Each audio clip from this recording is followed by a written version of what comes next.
The crimson sky was torn apart by fierce lightning, and insane shouts for blood echoed through the air, signaling that a bloody execution was about to begin. Tsuyoshi was stripped naked, left only in a loincloth, bound in a humiliating kneeling position. He was utterly bewildered, unable to understand why his life had fallen into such misery. A giant orc executioner raised his greatsword high, grandly declaring the punishment for the filthy humans who dared to trespass on the Beastmen's millennial sacred land. The death sentence hung over his head.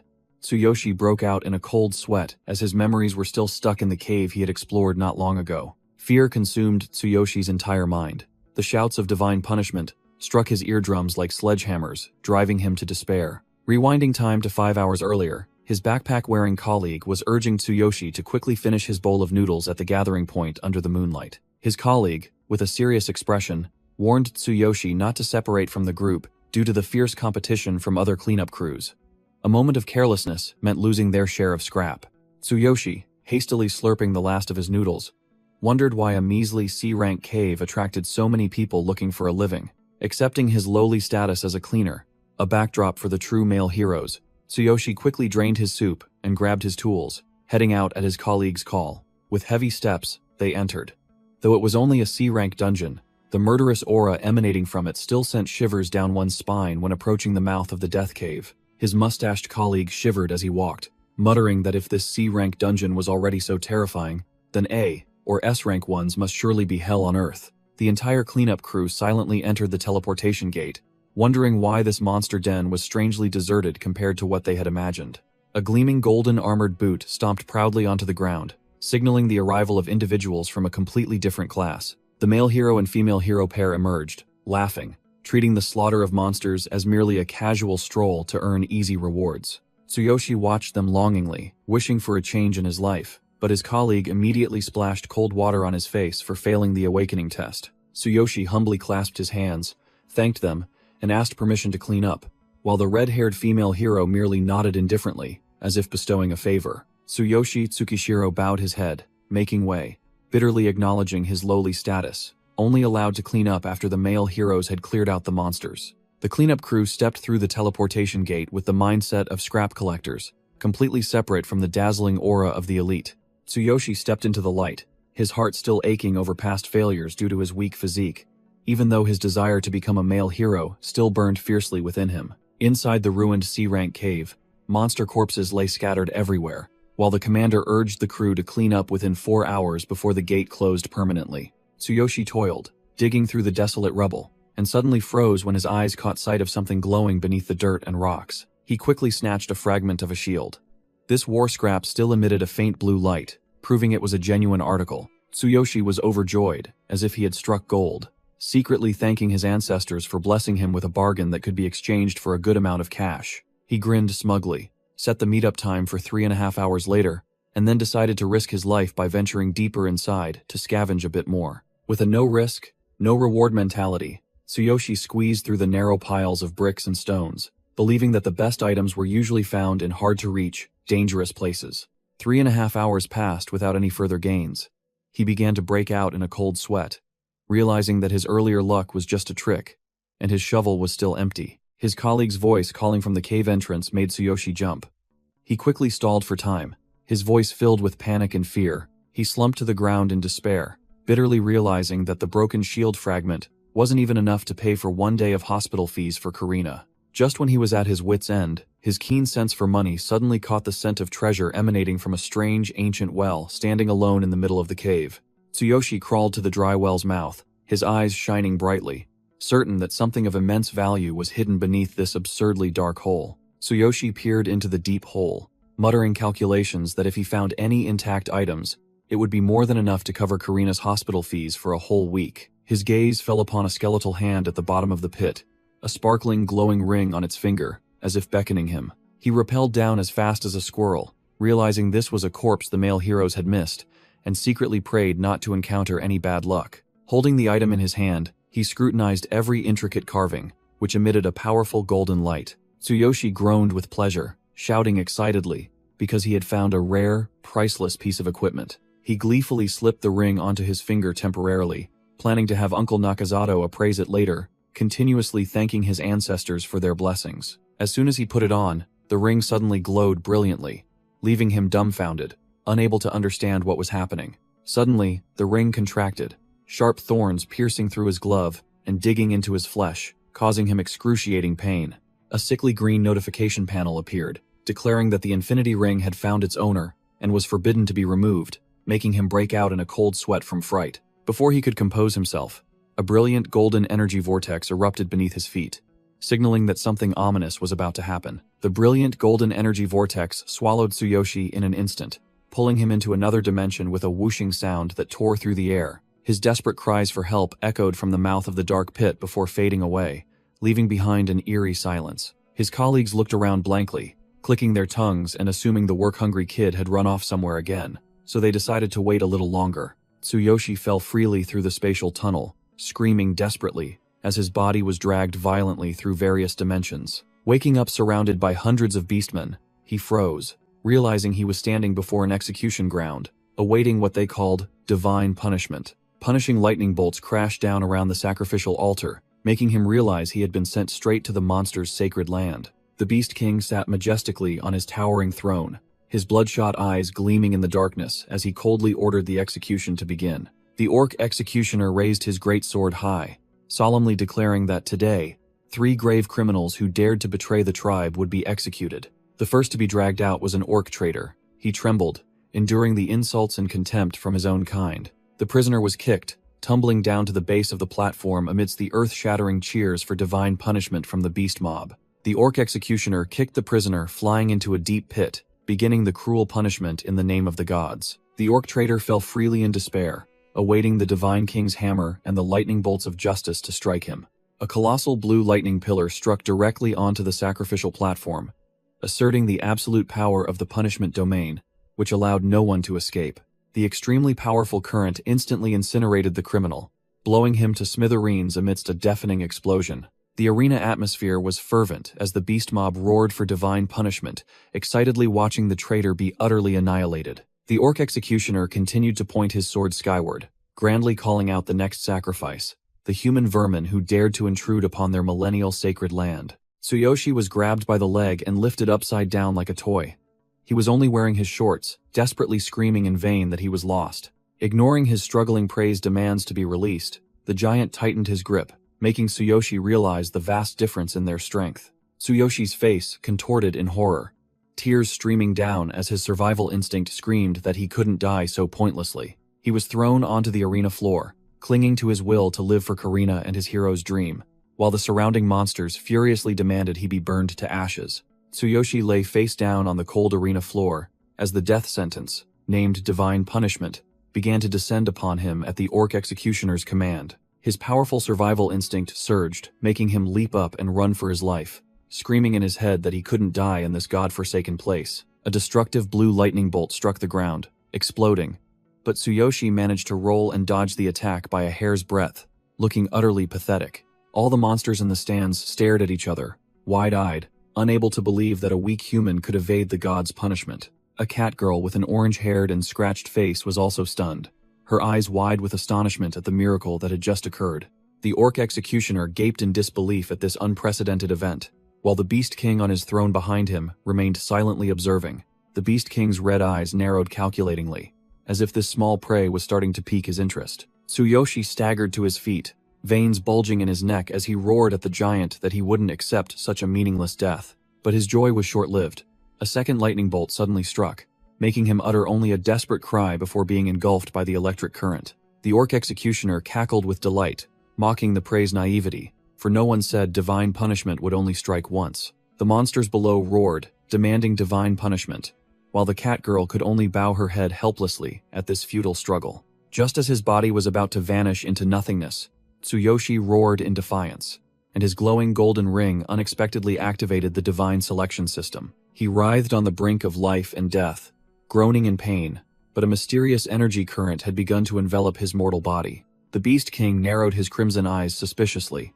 It seemed this boss had caught a whiff of danger from his seemingly harmless prey. A purple lightning bolt tore through space, striking the ground with a deafening crash, determined to crush the one who dared challenge death. The orc executioner's jaw dropped in horror, sweat pouring down him as he realized the young man hadn't been obliterated after the destructive blow. Tsuyoshi stood firm amidst the lightning storm, his body like a lightning rod, absorbing all the attacks from the heavens instead of being incinerated. The system announced that the ultimate physique regeneration process had reached 15%, making the orc gasp in alarm, his hand tightening around the trembling cat girl. The furious electric current tempered Tsuyoshi's body to 40% of its power, simultaneously loading the Divine Eye skill into his memory. A bare foot stepped out from the powerful electric smoke.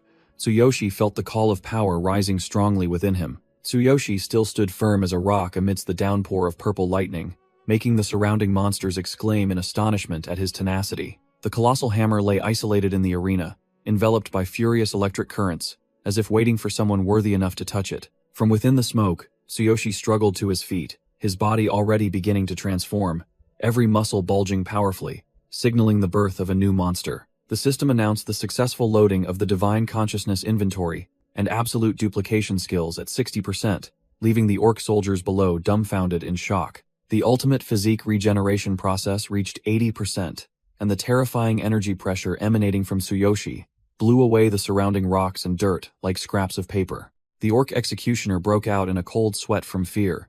He couldn't believe any outsider other than the Divine King would dare approach the forbidden Divine Hammer. A red-skinned, horned demoness with horns on her head smiled with interest, as if she had recognized the young man's overwhelming potential. Tsuyoshi spread his bare hands, stopping the colossal structure pressing down, and roared, demanding to know who dared summon him. With incredible physical strength, Tsuyoshi lifted the 1,000-pound boulder high, his glowing eyes in the darkness piercing straight into the enemy's heart.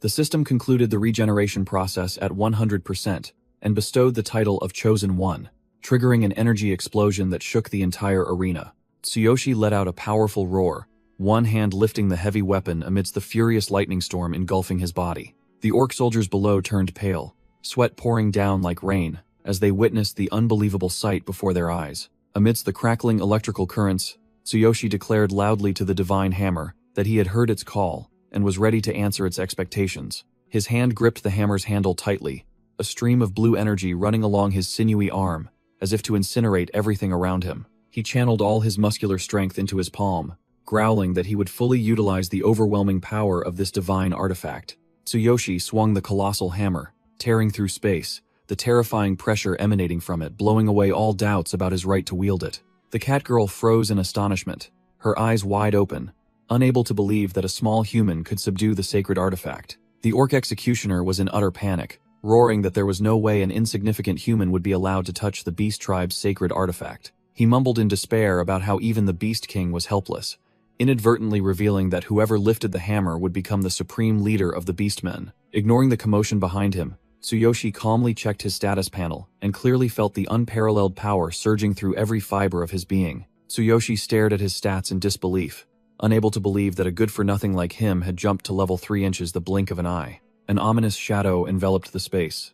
Tsuyoshi stroked his chin thoughtfully as he realized the presence of the overwhelming divine selection system protecting him. He carried the Divine Hammer, walking through the ruins, exuding the aura of a powerful being, making the surrounding space seem to shatter from the pressure. General Ryoga charged like a mad beast, roaring curses at Tsuyoshi for daring to touch his tribe's sacred artifact with his filthy hands. The orc soldiers cheered themselves hoarse, certain that General Ryuga would reclaim the Beastmen's honor and crush the arrogant human. Ryoga approached with surging killing intent, disdainfully believing Tsuyoshi had only used despicable tricks to deceive the gods, and was lucky to lift the hammer. He growled threateningly, demanding the human immediately return the hammer obediently if he wished to remain in one piece. Ryoga thrust his hideous face close to his opponent, forcing Tsuyoshi to accept a cruel punishment for this blasphemous act. Tsuyoshi ignored the enemy's threats, busy staring at the system panel that had just activated the super-elite Divine Eye passive skill. He stared in astonishment, realizing he had just acquired the overwhelming item scanning ability called Divine Eye, with 0 cooldown. Tsuyoshi activated Divine Eye, immediately revealing Ryoga's terrifying stats. A level 84 general wielding an A-rank weapon.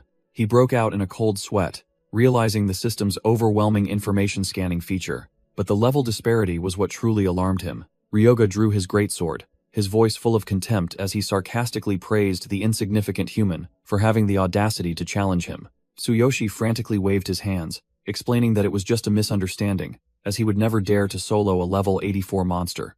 But Ryoga had already decided to send him on his way. Sweat poured down Tsuyoshi's face as he realized death was imminent and non-negotiable. Ryuga roared for him to shut up, then swung his blade down, ignoring Tsuyoshi's desperate pleas for an explanation. The cat girl trembled, asserting that the human was doomed because Ryuga was one of the 5 great generals, with the power to cleave a person in half as easily as slicing a banana. A terrifying explosion echoed, and thick dust billowed from the Beastman general's destructive blade strike. Ryuga unleashed a powerful quick slash, but Tsuyoshi managed to block the blow with the hammer's handle. His entire body pushed back, sparking across the ground. He gritted his teeth, straining with all his might to withstand the 1,000-pound weight pressing down from the enemy's greatsword. Tsuyoshi was stunned, unable to believe he was still alive, his hands numb but still clutching the ultra-durable hammer that had just saved him from a clear defeat. Ryuga glared suspiciously, unable to understand how that mortal body could withstand the aftershocks of his quick slash without being pulverized. The Beastman general brushed aside the explanation,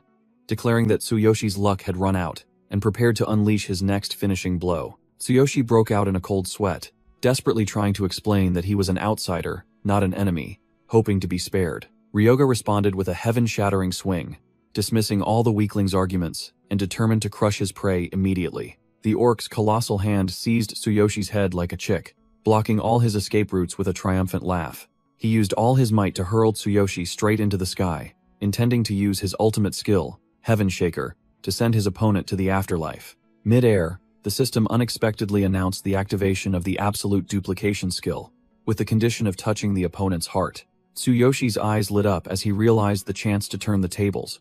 He hadn't expected to possess such an overwhelming duplication ability. He plunged down like an arrow, determined to touch the boss's chest, gambling his life on the new skill. Tsuyoshi gritted his teeth, concentrating intensely as he free fell, his sole objective now to touch his opponent at all costs. He reached out and delivered a precise poke right to the orc general's nipple, making the battlefield atmosphere suddenly become awkward. Ryuga suddenly flushed crimson, letting out an ambiguous shout amidst a scene overflowing with cheesy roses, making anyone who saw it get goosebumps. Tsuyoshi fell, completely naked, a series of skill panels appearing before his eyes, making him dizzy as he didn't know which to choose from.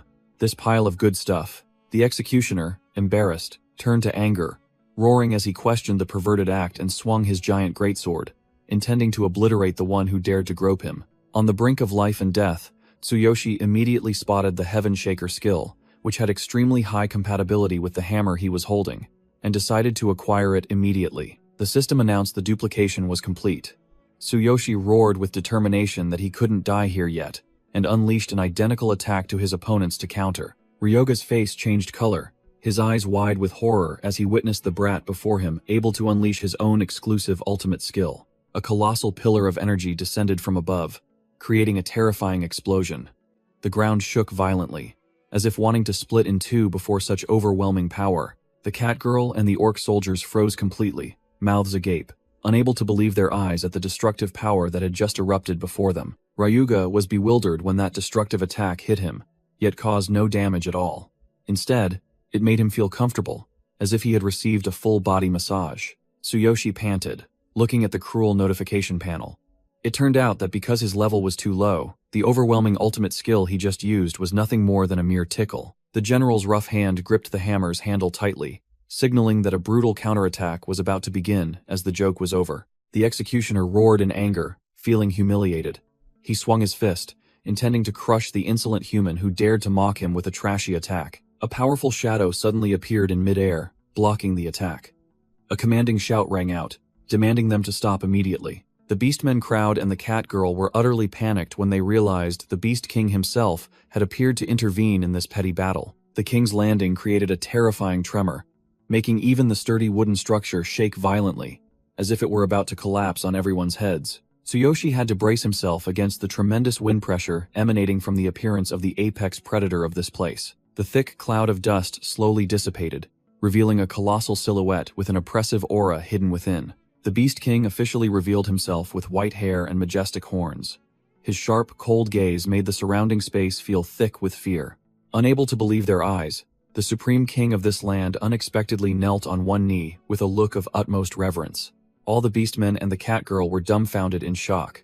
No one dared to believe the Beast King would humble himself before a human. Tsuyoshi stood bewildered, holding the hammer, while the Beast King affirmed that he was the one chosen by the gods. The king placed his hand on the cleaner's chest, felt the power, and declared this was a definite sign from the gods. The Beast King revealed his handsome, authoritative face, looked straight into Tsuyoshi eyes, and said he was the first person in thousands of years to achieve this. Turning to the stunned crowd and executioner, the Beast King solemnly declared that only this human could lift the divine hammer. The soldiers below fell silent, the space so quiet that one could hear a fly buzz, due to the immense shock. The Beast King raised his hand high, declaring Tsuyoshi was the future leader and needed time to level up, disregarding the bewildered man himself. The crowd began to murmur and discuss.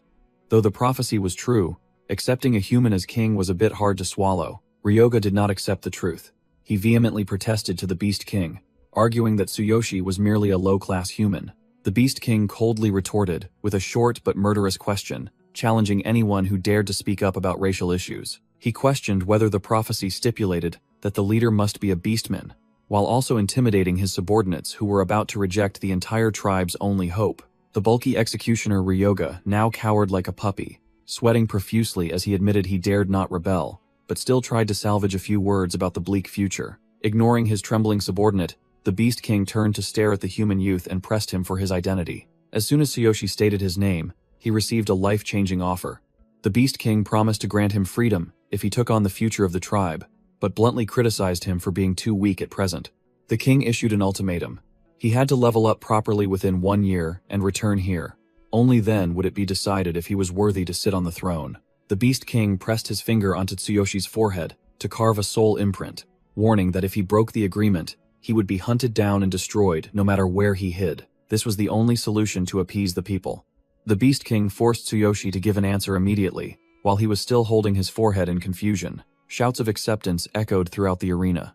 Tsuyoshi gripped the divine hammer tightly, standing amidst thousands of spears, preparing to make a life-or-death decision. The cat girl was extremely moved, crying out in tears, advising her benefactor to seize this opportunity to seek freedom and power. Tsuyoshi suddenly remembered that the girl was about to be executed right after him, so he decided to immediately activate his divine eye to scan the target's information. The status panel displayed a dazzling, level 72. It turned out that the cat girl who was screaming for him to survive was actually a genuine beastman warrior. His eyes widened in surprise, not understanding why such a powerful female warrior was labeled a criminal and thrown into prison. Seizing a once-in-a-millennium opportunity, Tsuyoshi smiled confidently because he had already calculated his next move in this life-or-death game. He stood proudly beside the Beast King, raised his hand to wave at the crowd, and gave a haughty thank you, as if he had just won the lottery. In his mind, he determined this was a miracle. His ultimate goal now was to survive at all costs to find a way back to his old world.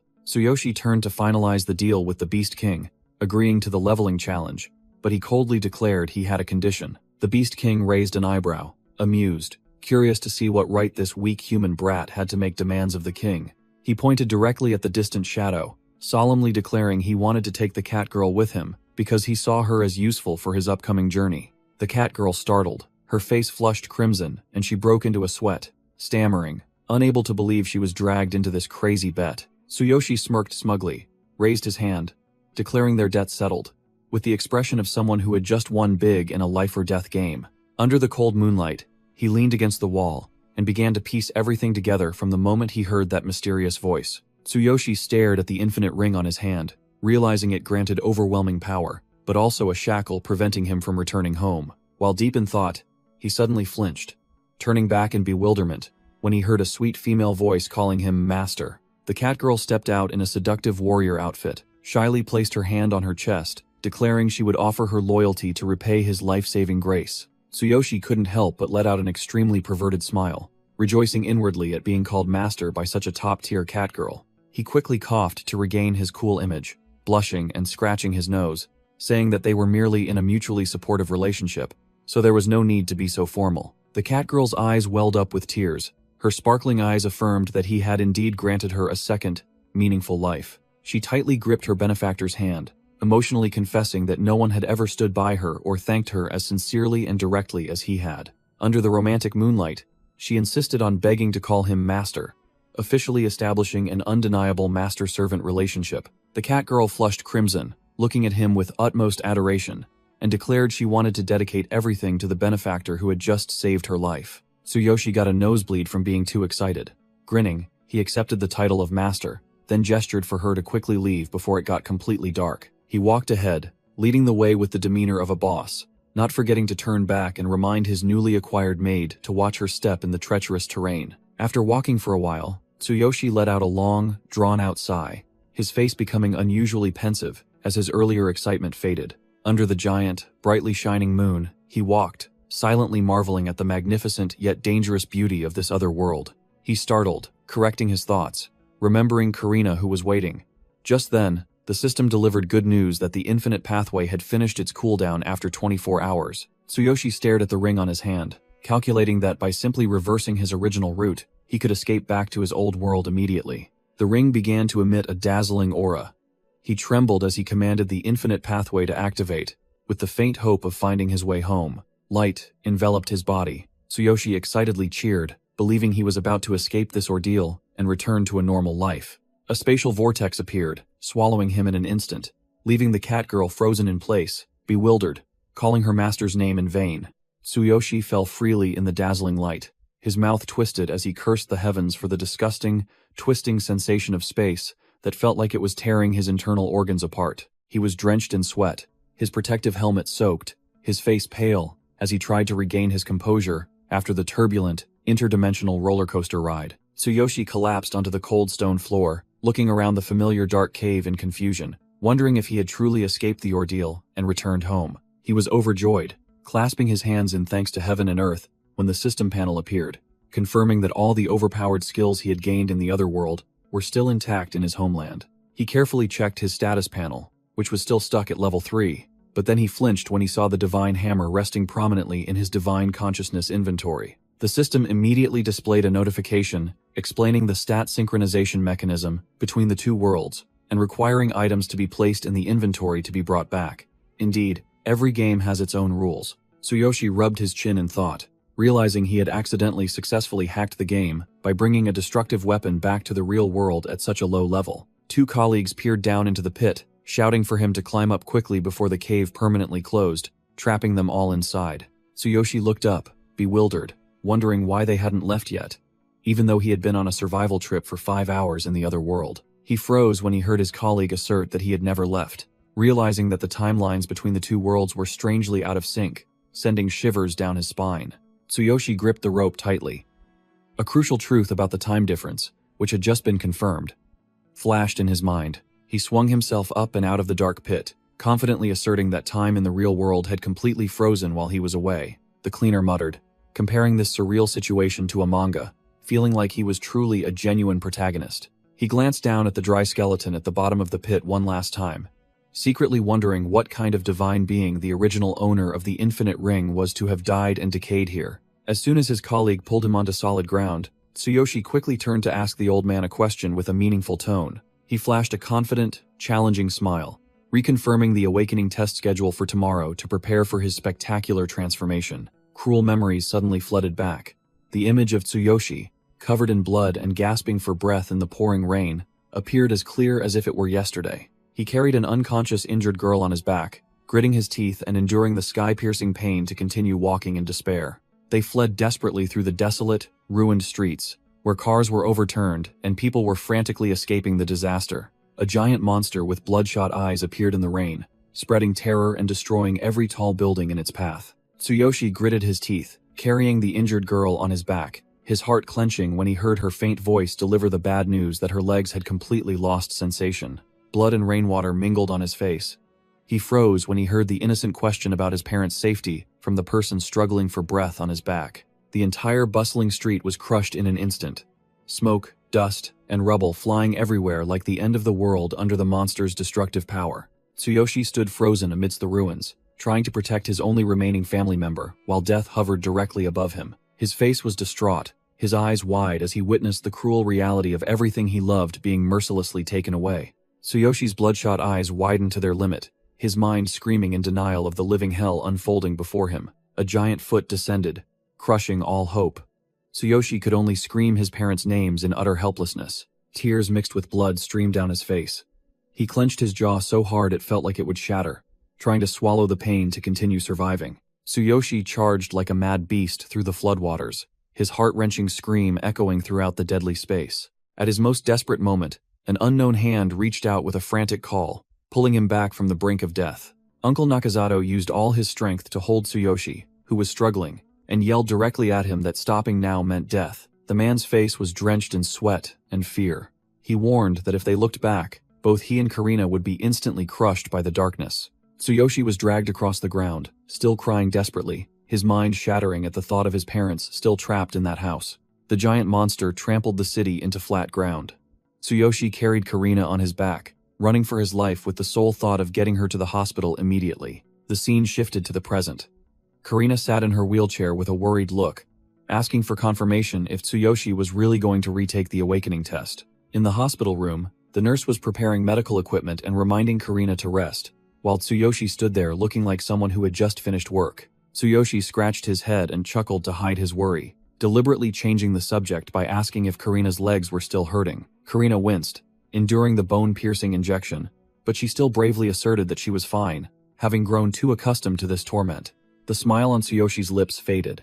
His eyes drooped with sorrow as he realized his little sister was enduring such immense pain. He secretly activated his divine eye to scan Karina's legs, and the harsh truth appeared as the system reported that 98% of her nerve cells had necrotized, with almost no hope of recovery. Tsuyoshi stared at Karina's lonely back by the window.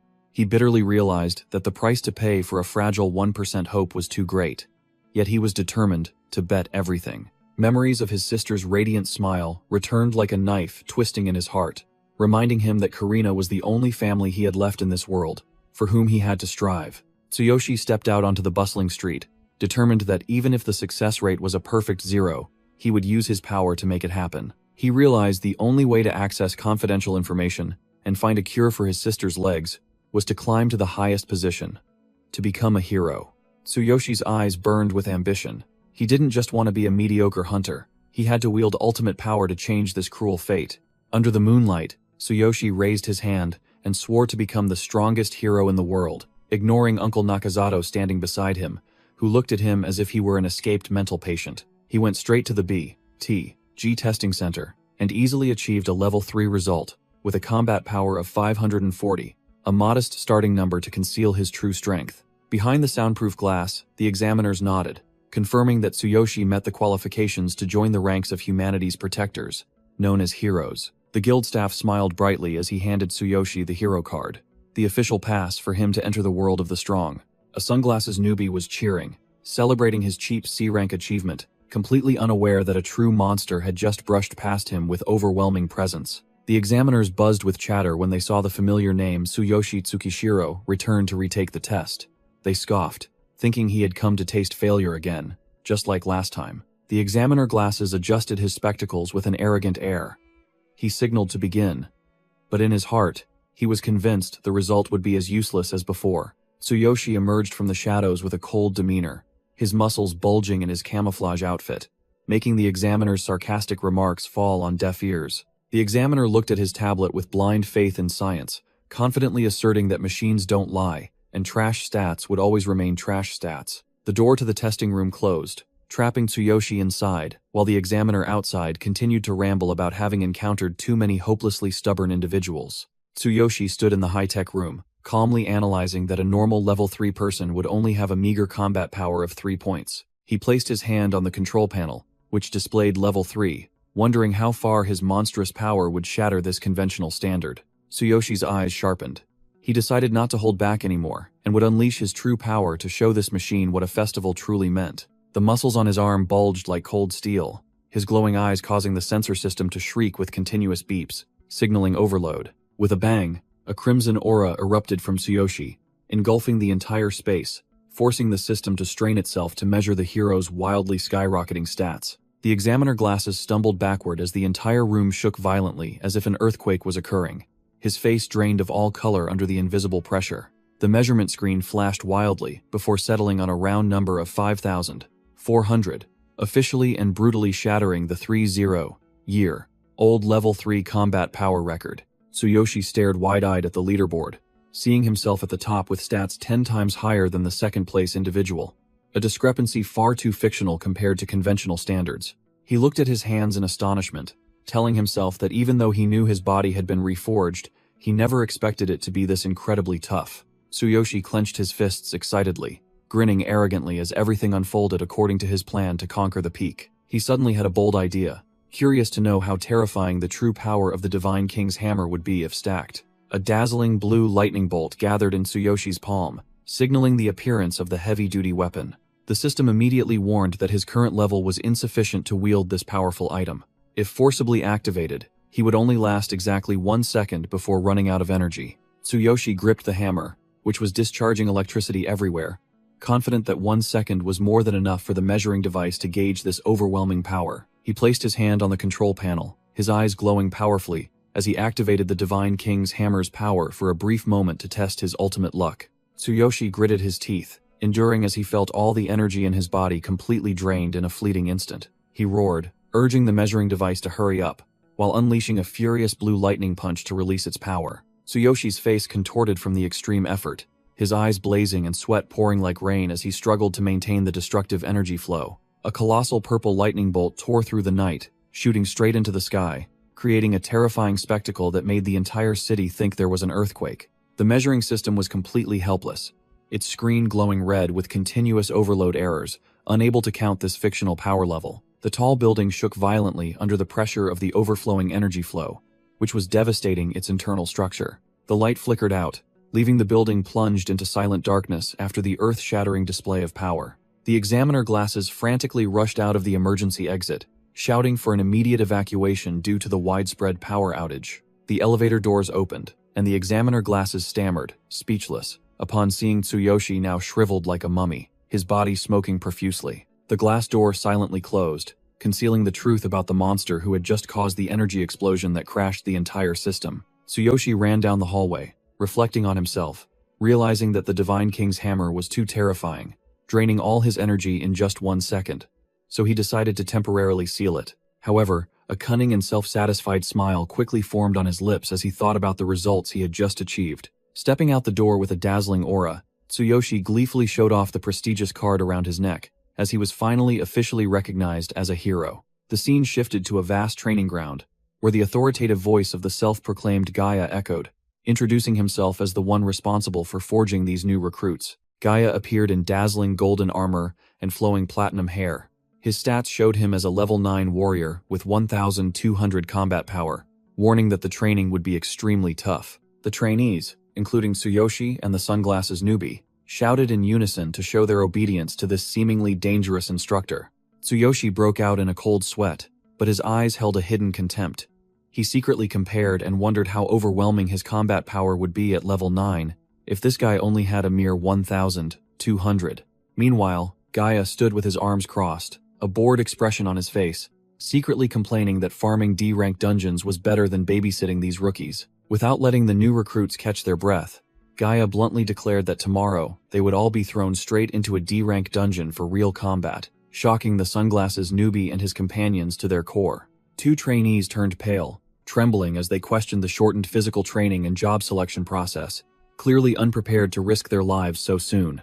Gaia brushed aside basic physical training, asserting with a strained neck that these straw heroes would have to hone their skills through bloody real combat. He issued a harsh warning that anyone who couldn't handle the heat should get out, making the new recruits turn pale with fear, prostrating themselves and nodding profusely. Tsuyoshi stood watching the instructors retreating back, secretly judging that this guy was just a human taking out his anger on others. But immediately, his mind switched to extreme excitement as he remembered the hot, level 72 Beastman girl waiting for him in the other world. He flashed a cunning and calculating smile, realizing that the Infinite Path skill had finished its cooldown, and this was the perfect time to slip away. At Tsuyoshi's apartment, the news droned on about the earthquake and widespread power outage.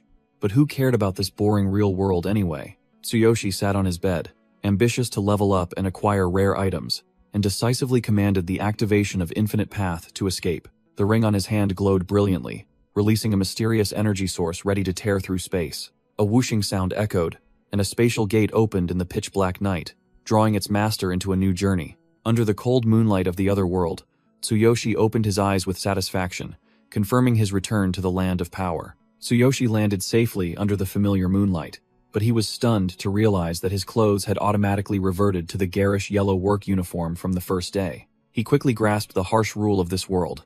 Upon leaving, both time and equipment would reset to their initial state, as if there had been no departure. A sweet voice interrupted his thoughts, and what caught Tsuyoshi's eye was the cat girl's ample figure, making him almost forget his main objective. The cat girl bent down to pull her master up, making Tsuyoshi blush furiously due to the perilous angle.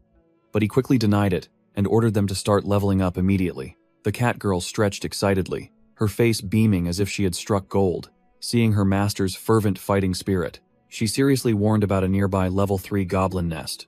Though low level, these creatures were notoriously cunning, numerous, and especially highly lecherous. Hearing the word lecherous, Tsuyoshi broke out in a cold sweat, glancing at his hot maid and secretly thinking that she was the one who truly needed to be careful. Brushing aside his silly worries, Tsuyoshi flashed a sly smile, deciding that the goblins would be his first target to test the effects of the divine selection system. Both stealthily approached the enemy territory under the moonlight, treading carefully to avoid alerting the sleeping guards. Tsuyoshi checked the cat girl's stats and was stunned by her 630,000 combat power. He gleefully entrusted the task of clearing the monsters to this level 72 girl. The cat girl asked blankly how he could see her level, while her overwhelming stats with 630,000 combat power were clearly displayed above her head. Tsuyoshi, acting mysterious, asserted his master status and then requested to witness firsthand how a high-level hero fought in real combat. She warned about the unfavorable experience sharing mechanism when the level difference was too great.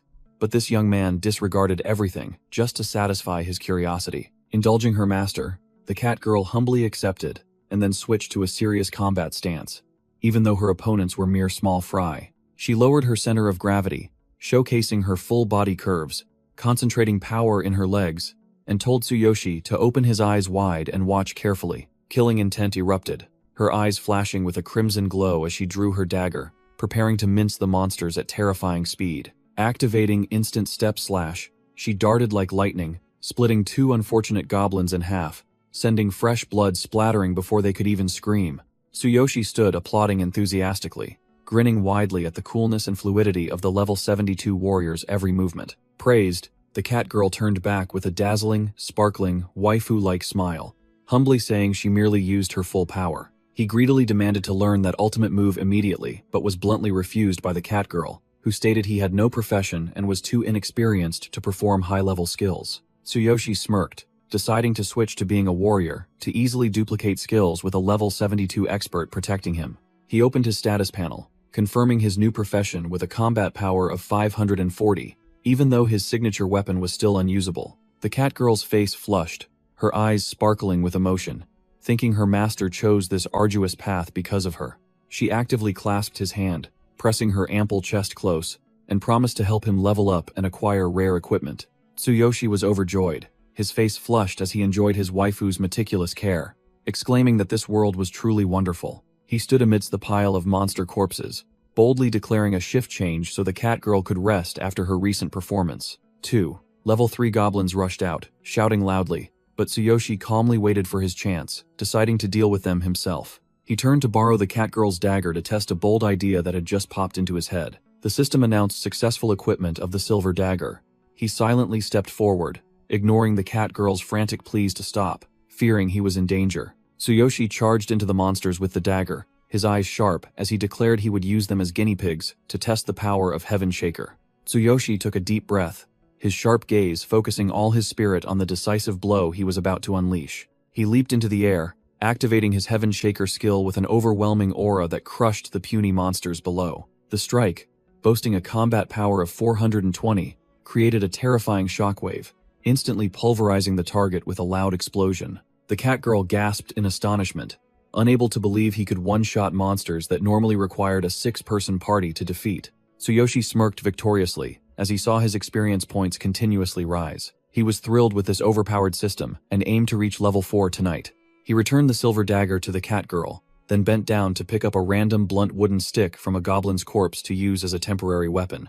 Tsuyoshi swung the stick, looking satisfied, while the cat girl anxiously urged him to find protective gear quickly, as his defense stats were pitifully low. Heeding the reasonable advice, he paused for a moment and began to seriously consider his own safety. Looking at his perfectly round 0 defense stats, he broke into a sweat, admitting he needed to acquire armor, not just weapons, if he didn't want to die prematurely. He walked along, revealing that he had already taken the time to research the Divine Consciousness Inventory feature to solve this problem. He discovered that the overpowered Divine Consciousness Inventory feature allowed items to be used in both worlds. Truly, a premium item was different. Checking his combat power of 5,400 again, he was slightly annoyed that the Divine Hammer took up one slot, leaving only one empty space for items. He walked and calculated how to expand his inventory when he leveled up, as carrying only the hammer was incredibly inconvenient. Tsuyoshi turned to scrutinize the cat girl's equipment.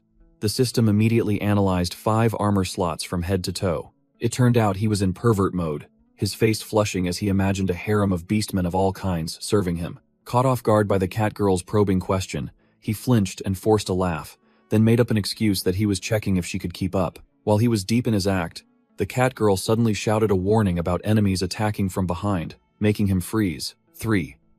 Level 4 goblins shot down like arrows, intending to ambush him.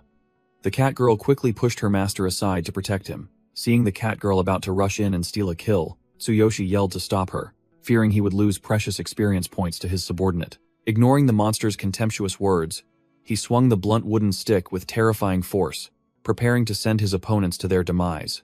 Tsuyoshi swung the blunt wooden stick, creating a shocking explosion that sent dust flying everywhere, terrifying the monsters. His eyes glowing with a fierce red killing intent, he brought down a punishing blow on the head of the unlucky goblin, who was cowering in fear. The overwhelming strike sent his opponent flying into the air, and the ground cracked beneath the feet of this overpowered rookie. He bent down to loot the monster corpses, raking in all the experience points. The XP bar continuously filling made him ecstatic. Tsuyoshi looked at the shattered wooden stick in his hand with resignation, realizing this trash weapon couldn't withstand his explosive power. The cat girl froze, her face flushed crimson with admiration for her master's absurd power, even though he was only level 3. Tsuyoshi continued his combo of slaughter to grind levels amidst the cat girl's cheers, even though he had already broken his 6th stick.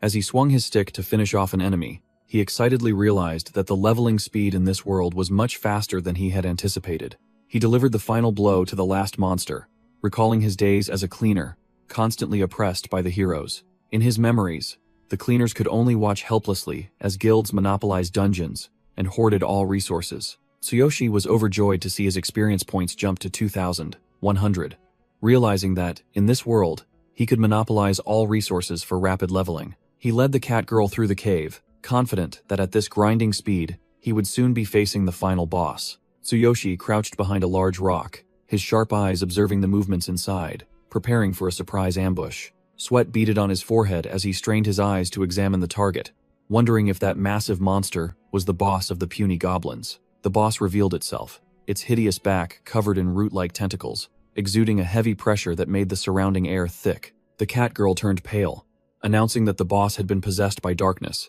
making Tsuyoshi flinch at the forbidden keyword. He was stunned to realize that darkness was present here too.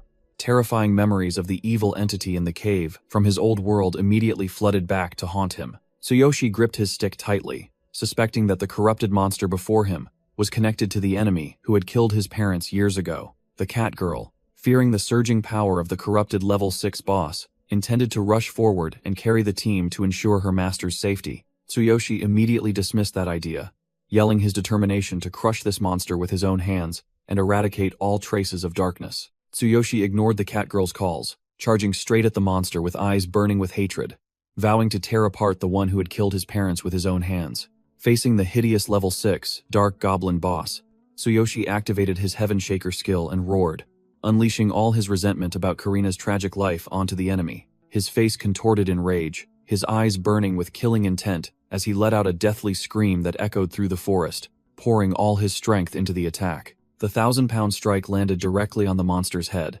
creating a blue streak of light that tore through the air and caused a powerful shockwave. But the darkness surrounding the boss fiercely counterattacked, sending Tsuyoshi flying back like a ragged doll before his attack could inflict critical damage. His body slammed hard onto the solid ground, sliding a distance and creating trails of swirling dust, revealing the immense power disparity. Tsuyoshi lay prone on the ground, fresh blood oozing from the corner of his mouth. He gritted his teeth and cursed bitterly, furious at being overwhelmed by that damned darkness. Without letting its prey catch its breath, the monster's tentacle, full of sharp teeth, gaped open, drooling profusely as it prepared to deliver the finishing blow. The giant tentacle slammed down with a deafening crash, pulverizing the spot where Tsuyoshi had just been, sending dust flying everywhere. At that critical moment, the cat girl rushed forward, throwing a sharp sword to her master and shouting loudly, reminding him to take the weapon and counterattack. Tsuyoshi scrambled to his feet, radiating immense killing intent. He growled, asking the monster if it wanted to kill him, and swore to avenge his loved ones. His eyes glowed golden as he activated his ultimate physique, asserting that he would never die at the hands of such a petty creature. His fist clenched so tightly that veins bulged, and energy gathered in his palm, burning like a furnace, ready to explode. He twisted his body to build momentum, his muscles bulging to their maximum size despite his tattered clothes, pouring all his strength into his right hand. Ignoring the system's warning that his right arm was about to be crippled from overload, he gritted his teeth and declared that if he had no sword, he would use his bare hands as a weapon. Tsuyoshi furiously roared the words, "My body," to stimulate his latent power, transforming his mortal flesh into a living war machine. His arm swung up, tearing through the air, moving so fast that the naked eye could only perceive faint afterimages. He shouted, asserting that this very body would be the most formidable weapon to crush all enemies in his path. A terrifying surge of energy shot straight up from below, sending the goblin boss flying into the sky, its eyes wide with horror, unable to react. Tsuyoshi unleashed a finishing punch accompanied by a deathly roar, creating a tremendous shockwave that even sent the bewildered catgirl nearby flying. The destructive punch erupted in a blinding flash of light, blasting the monster into the air and pulverizing it into countless fragments. The aftershocks of the attack swept away everything around, leaving behind a desolate scene with swirling smoke and dust, and the dark energy dissipating. Tsuyoshi stood tall amidst the smoke, his bare, muscular back steaming, proving the caliber of the victor after the deadly battle. System notifications for continuous level-ups appeared before Tsuyoshi. He panted, a proud smile on his face, and declared he would eradicate all darkness in the world. The catgirl rushed over in a panic, seeing her master's right arm smoking black, and the system warning of necrosis due to excessive strain. Sweat poured down his grimacing face from the pain. He gave a wry smile, blaming himself for accidentally using too much power in that last strike. The system explained that channeling all his power into his right hand had overloaded his body, and Tsuyoshi's eyes began to blur as exhaustion washed over him. His muscular body collapsed backward like an ancient tree being felled, accompanied by the catgirl's frantic cries for her master. His head landed softly on the girl's tender chest with a gentle bounce, and he mumbled about the pain, but his face flushed crimson from the surprisingly comfortable landing. With his head resting on the beauty's lap, he lay perfectly still while she frantically rummaged through her bag for medicine, her face etched with extreme worry. An hour after the deadly battle, two small beasts frolicked freely as the tense atmosphere complete. Tsuyoshi sprang up, looking refreshed, declaring his body was perfectly fine, while the catgirl happily sat beside him. He examined his glowing body, assessing that while this world's medicinal power was slow to take effect, its recovery capabilities were undeniably formidable. Tsuyoshi flexed his bulging muscles, confidently asserting that after recovery, he was even more robust and vigorous than before. The clever catgirl pointed, reminding her master of the most important part of any hunt, opening the reward chest. Tsuyoshi slapped his forehead, realizing he had almost forgotten the spoils of war, and both immediately turned back, rushing deep into the cave. He froze before the system notification, his super-fast boss kill achievement, having upgraded the reward from a single item to a complete set. Before them was a dark-type treasure chest radiating a brilliant aura, a rare item difficult to find even on high-end auction sites.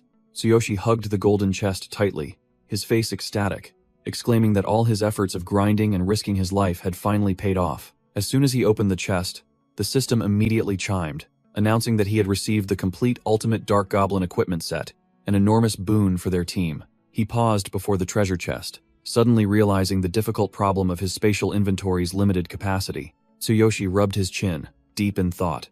His divine consciousness inventory, having only one empty slot left. While the reward was an entire bulky equipment set, he decided to gamble on the game's mechanics, pressing confirm with the hope that the system would combine the entire equipment set into a single slot. The gamble was a resounding success.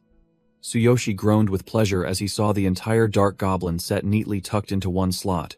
Truly an unbelievable bargain. He chuckled sinisterly like a villain who had just stumbled upon a secret technique, making the catgirl beside him break out in a cold sweat, wondering why her master was acting so perverted.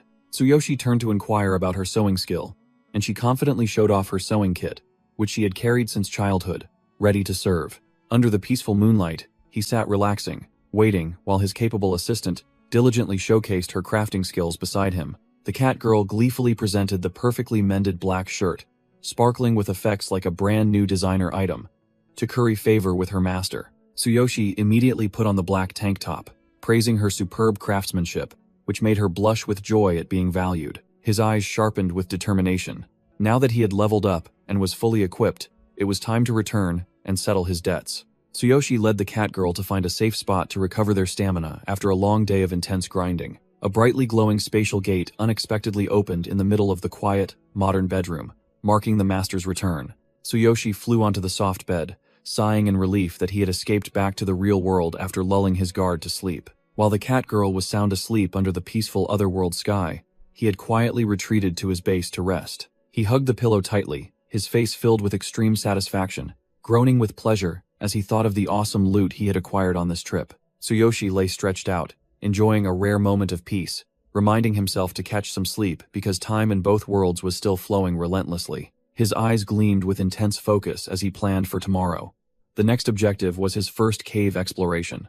Dawn broke, shining down on the old apartment building, signaling the start of a new, eventful day for the gamer. The system panel appeared, invitingly asking if he wanted to equip the complete Dark Goblin set he had just acquired.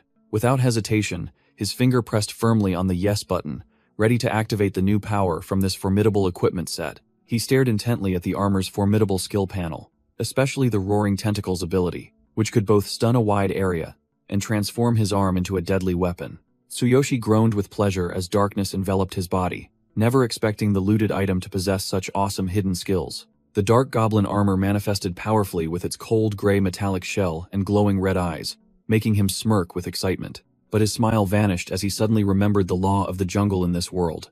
Carrying such formidable gear out in public was akin to inviting fake heroes to murder and rob him.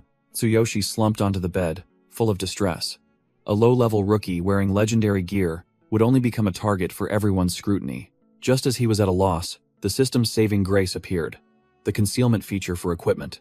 His finger immediately jabbed the Yes button without hesitation. The spiky armor immediately melted like an eerie liquid, perfectly disguising itself as ordinary clothes, making him grin triumphantly. He stood up, adjusted his camouflage pants, his stomach beginning to rumble, so he decided to grab some bread to tide him over before the meeting. Suddenly, the brick phone he had picked up at the market vibrated violently, shattering the quiet atmosphere with its piercing ringtone. Tsuyoshi's face changed color when he heard the chief nurse report that the debt collectors were besieging the hospital to seize Karina, his anger flaring violently because he had been paying his debts regularly every week as agreed. Tsuyoshi roared into the phone, his face distraught, warning the other end not to lay a single finger on his sister. His rage erupted, causing his power to spiral out of control. He crushed the brick phone in his palm with a crackling sound and rising smoke. His bloodshot eyes burned with hatred. He cursed bitterly that those bastards dared to touch his only reverse scale. Tsuyoshi burst out the door like a whirlwind, his overwhelming power tearing off the doorknob, while his status panel still clearly displayed his formidable stats. At the hospital, a chaotic atmosphere enveloped the area, with Karina's frantic cries for help echoing through the stark white hallway. Karina struggled frantically in her wheelchair, as the thug's dirty hands lunged to restrain her, even as she screamed in despair. The gangster boss, with his thick gold chain, held out a shady contract, brazenly declaring he would seize her as collateral for overdue payments according to their agreement. He licked his lips, looking at Karina's photo, planning to sell her on the black market or keep her as a plaything for sick rich people who enjoyed tormenting the disabled. Karina cried out indignantly through her tears, asserting that her brother would never sign that wretched fraudulent contract and accusing them of foul play. The boss shrugged dismissively, coldly stating that the money Tsuyoshi had diligently paid weekly was only enough to cover the interest, not a single cent of the principal. The gangster boss roughly squeezed Karina's chin, forcing her to look up at his menacing, sunglasses-clad face. He uttered false coaxing words, saying he would go easy on her if she obediently complied, even as Karina's eyes welled up with tears from extreme fear. The boss' face darkened with a sick smile. He brazenly declared that she shouldn't take it personally if he had to resort to drastic measures. Suddenly, a terrifying impact from outside caused the hospital room door to shake violently, as if a monster was about to smash it open. Crash! The steel door was kicked to smithereens, and Tsuyoshi appeared amidst a cloud of dust, in the stance of a fiend just emerged from hell. Tsuyoshi's blood-red eyes fixated on the scum. He roared, warning them to prepare themselves for death. The status panel appeared, confirming level 4, along with the Heaven Shaker duplication skill. Tsuyoshi stepped into the room, startling the two thugs, who turned around. Seeing her brother's familiar figure amidst the rubble, Karina's desperate eyes suddenly flickered with a faint spark of hope. The gangster boss turned around, offering a sarcastic greeting upon seeing his debtor finally show up. He shoved his hands into his pockets with a disdainful attitude, uttering insults that Tsuyoshi no longer needed to bear the burden of this disabled sister. Tsuyoshi unleashed a heaven-shattering punch at light speed, sending the glasses-wearing minion flying, along with his front teeth and sunglasses, as fresh blood splattered. Before his opponent could even land, Tsuyoshi followed up with an incredibly fierce spinning kick, sending him flying like a tattered doll through the air. The system announced that his legs had been maximally enhanced, and Tsuyoshi's eyes glowed like car headlights, ready to crush all obstacles. The unfortunate minion fell freely, then crashed headfirst into a medical cart, creating a clattering mess, officially eliminated from the fight. Seeing his comrade knocked out, the bald, burly, gangster minion roared and charged to protect his gangster boss. With a determined expression, he swung a fist as big as a car tire at Tsuyoshi's face, accompanied by the familiar curses of a low-tier villain, aiming to reclaim his honor. Tsuyoshi didn't bother to dodge. His bloodshot eyes exuded a chilling killing intent, along with a blazing red streak like the scythe of death. With just one hand, Tsuyoshi blocked the attack and twisted the giant's arm like wringing a towel, making him scream in extreme pain. The bald man knelt on the floor, clutching his ruined arm and groaning, while the rest of the gang turned pale at Tsuyoshi's overwhelming power. The gangster boss was so enraged that veins popped on his forehead. He desperately roared that no one had ever dared to pull the tiger's whiskers and insult him like this. The gangster boss pulled out a pistol with a resentful expression, declaring that no one had ever dared to defy his Blue Snake gang. He yelled at his opponent to die, then coldly pulled the trigger. The gun barrel flashed, spitting out deadly sparks to finish off the target. Karina screamed in horror as she saw the bullet tear through the air, heading straight for her brother at a deadly speed. Tsuyoshi stood still like a statue, smoke rising from his fist as he effortlessly blocked the bullet with his bare hand, as if swatting a fly. The gangsters gaped in astonishment, sweating profusely as they witnessed the absurd sight of someone catching a bullet with their bare flesh. Tsuyoshi dropped the flattened bullet to the floor, declaring himself a hero. While the system confirmed his hands were now like iron, impervious to all ordinary weapons, the three thugs were scared out of their wits, huddling together in the corner, trembling as they repeated the title hero with desperate expressions. Outside, the nurse frantically led a team of security guard rushing down the hallway, fearing a murder might occur to the patient. As they kicked open the door and burst in, the nurse and the security guard froze completely, sweat pouring down their faces at the unexpected scene inside the patient's room. She suddenly recalled her previous warning to Tsuyoshi that the young master leading this gang was, in fact, a well-known hero. The thugs, their faces swollen like pig heads, were bowing profusely, apologizing to Tsuyoshi for accidentally disturbing a hornet's nest. They tucked their tails and ran straight out, bowing to the bewildered nurse, who couldn't comprehend what the hell had just happened. The gangster boss of the Blue Snake gang, with a combat power of 2,300, resentfully swore to report to his level 100 boss to get revenge on the kid who dared to obstruct his business. Tsuyoshi calmly wiped his sweat, briefly announced that the trash had disappeared, and apologized to Karina for his recent absence. He knelt down, promising to handle the enormous debt, asserting that his new hero identity was strong enough to take on anything. Karina stared wide-eyed at the identification card, unable to believe her brother had actually become a probationary hero. Tsuyoshi secretly calculated that the only way to quickly pay off the $60,000 debt was to sell all the formidable equipment he had just looted from the other world. At the assembly forest, Tsuyoshi blended into the crowd, participating in the ability test. Determined to change his life tonight, Gaia, a level 9 warrior in dazzling golden armor, appeared proudly from a beam of light to call out the names of the Greenhorn rookies. The brazen examiner imposed a condition, forcing everyone to hand over all equipment found in the cave to him as a form of blatant extortion. Tsuyoshi stood among the crowd with a bored expression, listening to the news that the Hero Association was ignoring this low-level cave. Gaia activated a dazzling aura, proclaimed himself a level 9 warrior, and promised to protect the rookies through the test easily if they were obedient. This old man clearly revealed his greedy nature by brazenly demanding 20,000 yen in cash from each person in exchange for an official hero certificate. Facing the overwhelming presence of the corrupt examiner, the timid rookies could only tremble and nod, accepting the unfair rules of the game. Tsuyoshi raised his hand and questioned him directly, wondering why they had to pay extra money when the old man had already taken all the looted equipment from the cave. A nervous rookie, wearing glasses, frantically tried to stop Tsuyoshi, whispering a warning that old Gaia had the crazy wolf guild backing him, which was why he acted so arrogantly. Tsuyoshi brushed aside all advice, firmly declaring that he would rather die than pay money to the strong to oppress the weak.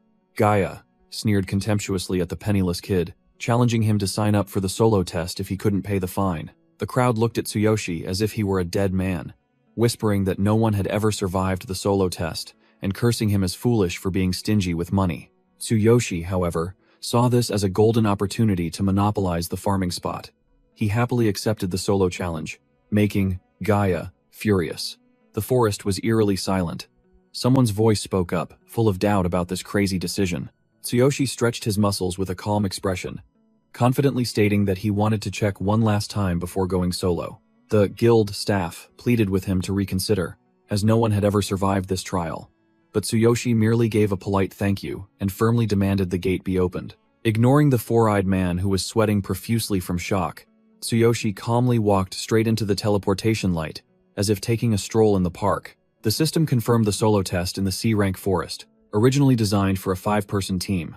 Tsuyoshi stood tall amidst the dense jungle filled with bizarre tentacles. He observed the gloomy surroundings with curiosity, comparing the differences between the original dungeon and places already ravaged by heroes. Killing intent erupted from behind. A pair of glowing red eyes in the darkness aimed directly at the nape of its prey's neck. A monster lunged out, swinging a wooden club down with wind-tearing speed, determined to crush the intruder instantly. Tsuyoshi activated a lightning aura around himself, sneering contemptuously, because the sneak attack from these small fries couldn't even scratch his 6,400 combat power. He used one hand to block the attack of the level 3, Dark Goblin, leaving the monster with a mere 640 combat power utterly bewildered. Tsuyoshi lightly parried the monster's full-force blow with one hand, calmly remarking that this Dark Goblin strength was quite something. He erupted with a blue lightning aura around him, glaring as he flatly declared that compared to his 6,400 combat power, these guys were just specks of dust. The monster's demise only yielded a meager 20 experience points, making Tsuyoshi realize with disappointment that monsters in the real world were too weak, which was why heroes leveled up as slowly as turtles. With enemy blood splattered on his face, he smirked arrogantly, provoking the monsters not to play sneak attack games, but to charge all at once to save time. Responding to the call of death, a swarm of hideous goblins poured out from all the bushes, surrounding the plump prey in the middle of the pond. Instead of fear, Tsuyoshi smirked calculatingly as he allowed the dense darkness from his goblin armor to begin engulfing his body at the perfect moment. He revealed his true form in spiky monster armor and activated the roaring tentacle skill to begin the blood feast. Dozens of blazing red tentacles, like spears of death, shot out in all directions from his body, piercing and crushing the unfortunate monsters in an instant. Tsuyoshi frantically controlled the giant tentacles, sweeping the entire forest clean, roaring excitedly, challenging any enemy who dared to approach.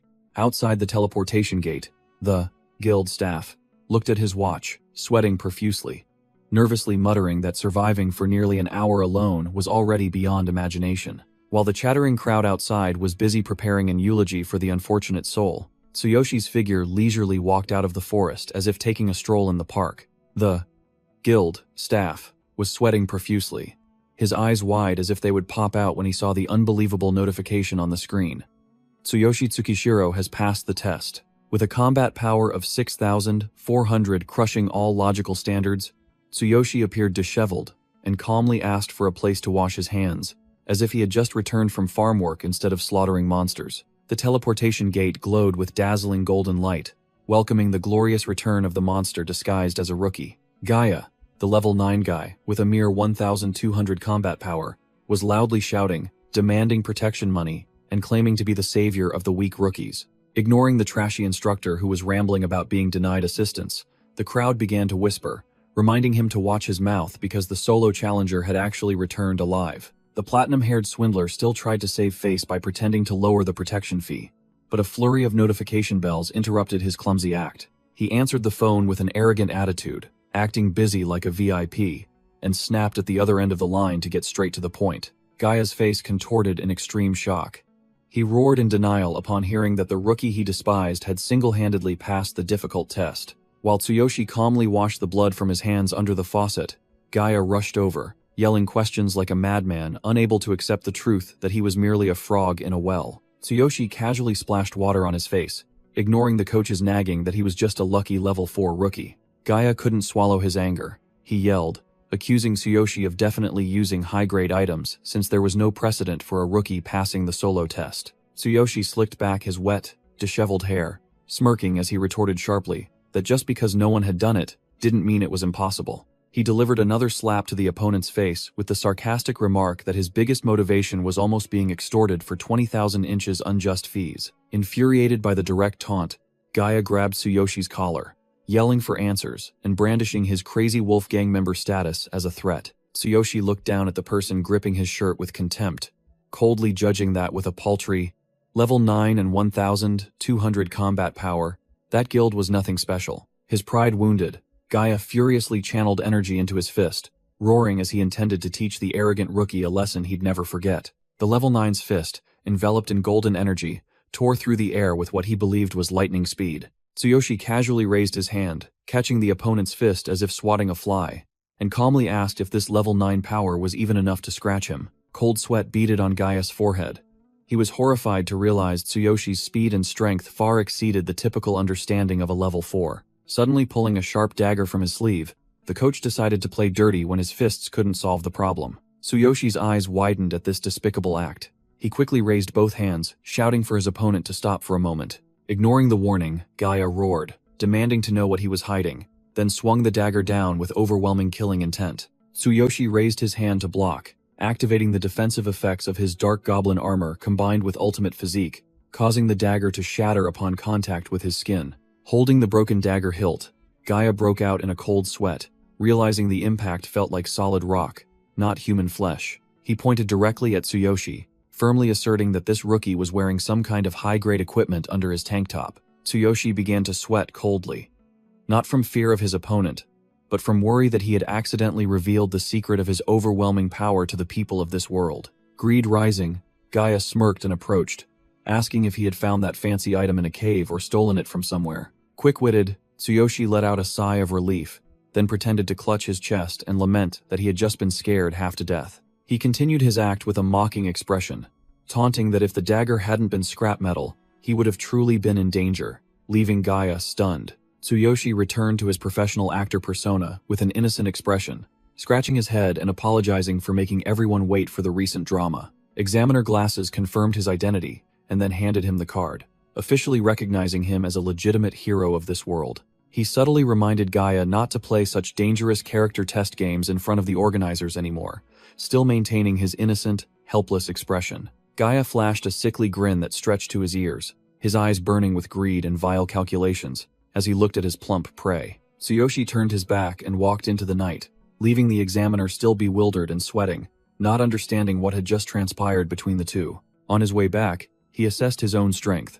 Although his stats far surpassed level 4S thanks to the system, facing high-level opponents head-on was still a tough challenge. The silent night descended, enveloping the old apartment complex where he was hiding, the cold moonlight illuminating the entire building. Lying on his bed, Tsuyoshi worried about being targeted by Gaia, and also regretted that this real world didn't have as many pretty beast-eared girls like Catgirl from the other world. Outside the dark hallway, the ominous rustling footsteps of uninvited guests suddenly appeared. Two unknown intruders stood before his room, whispering their plans, intending to use magic to subdue and kidnap the target as soon as they broke in. The hooded mage intruder activated the glowing red magic stone, revealing his level 10 stats as a lazy Wolfgang member with 3,500 combat power. The accompanying sword intruder revealed his greedy nature, morbidly licking his long tongue over his sword as he fantasized about sharing the treasure. He signaled his accomplice to be silent to avoid alerting the prey, while the mage began to focus energy into the firestone. The swordsman instructed to break the door chain with magic so they could both quickly rush in and subdue the target.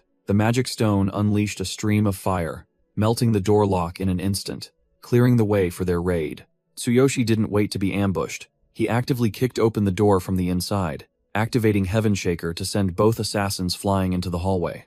The swordsman gritted his teeth and cursed at his opponent's incredibly fast reflexes, not expecting the prey to strike first. Tsuyoshi continued his pursuit, swinging his weapon to deliver a heaven-shaker blow to the enemy's head, intending to quickly and cleanly finish them off. Despite the powerful attack, Tsuyoshi began to sweat, realizing that a 6-level difference with the mage was a huge disadvantage. He retreated to maintain distance, calculating that even though his 6,400 combat power was superior, the level 10's power compensation mechanism was still extremely difficult to deal with. Tsuyoshi compared the current situation to an RPG game where a low-level rookie merely tickles a boss, but he was determined to unleash a critical 99999 damage strike to break that rule. He broke into a cold sweat as he weighed the risks, knowing that if he failed by relying solely on his equipment, the price would be his own life.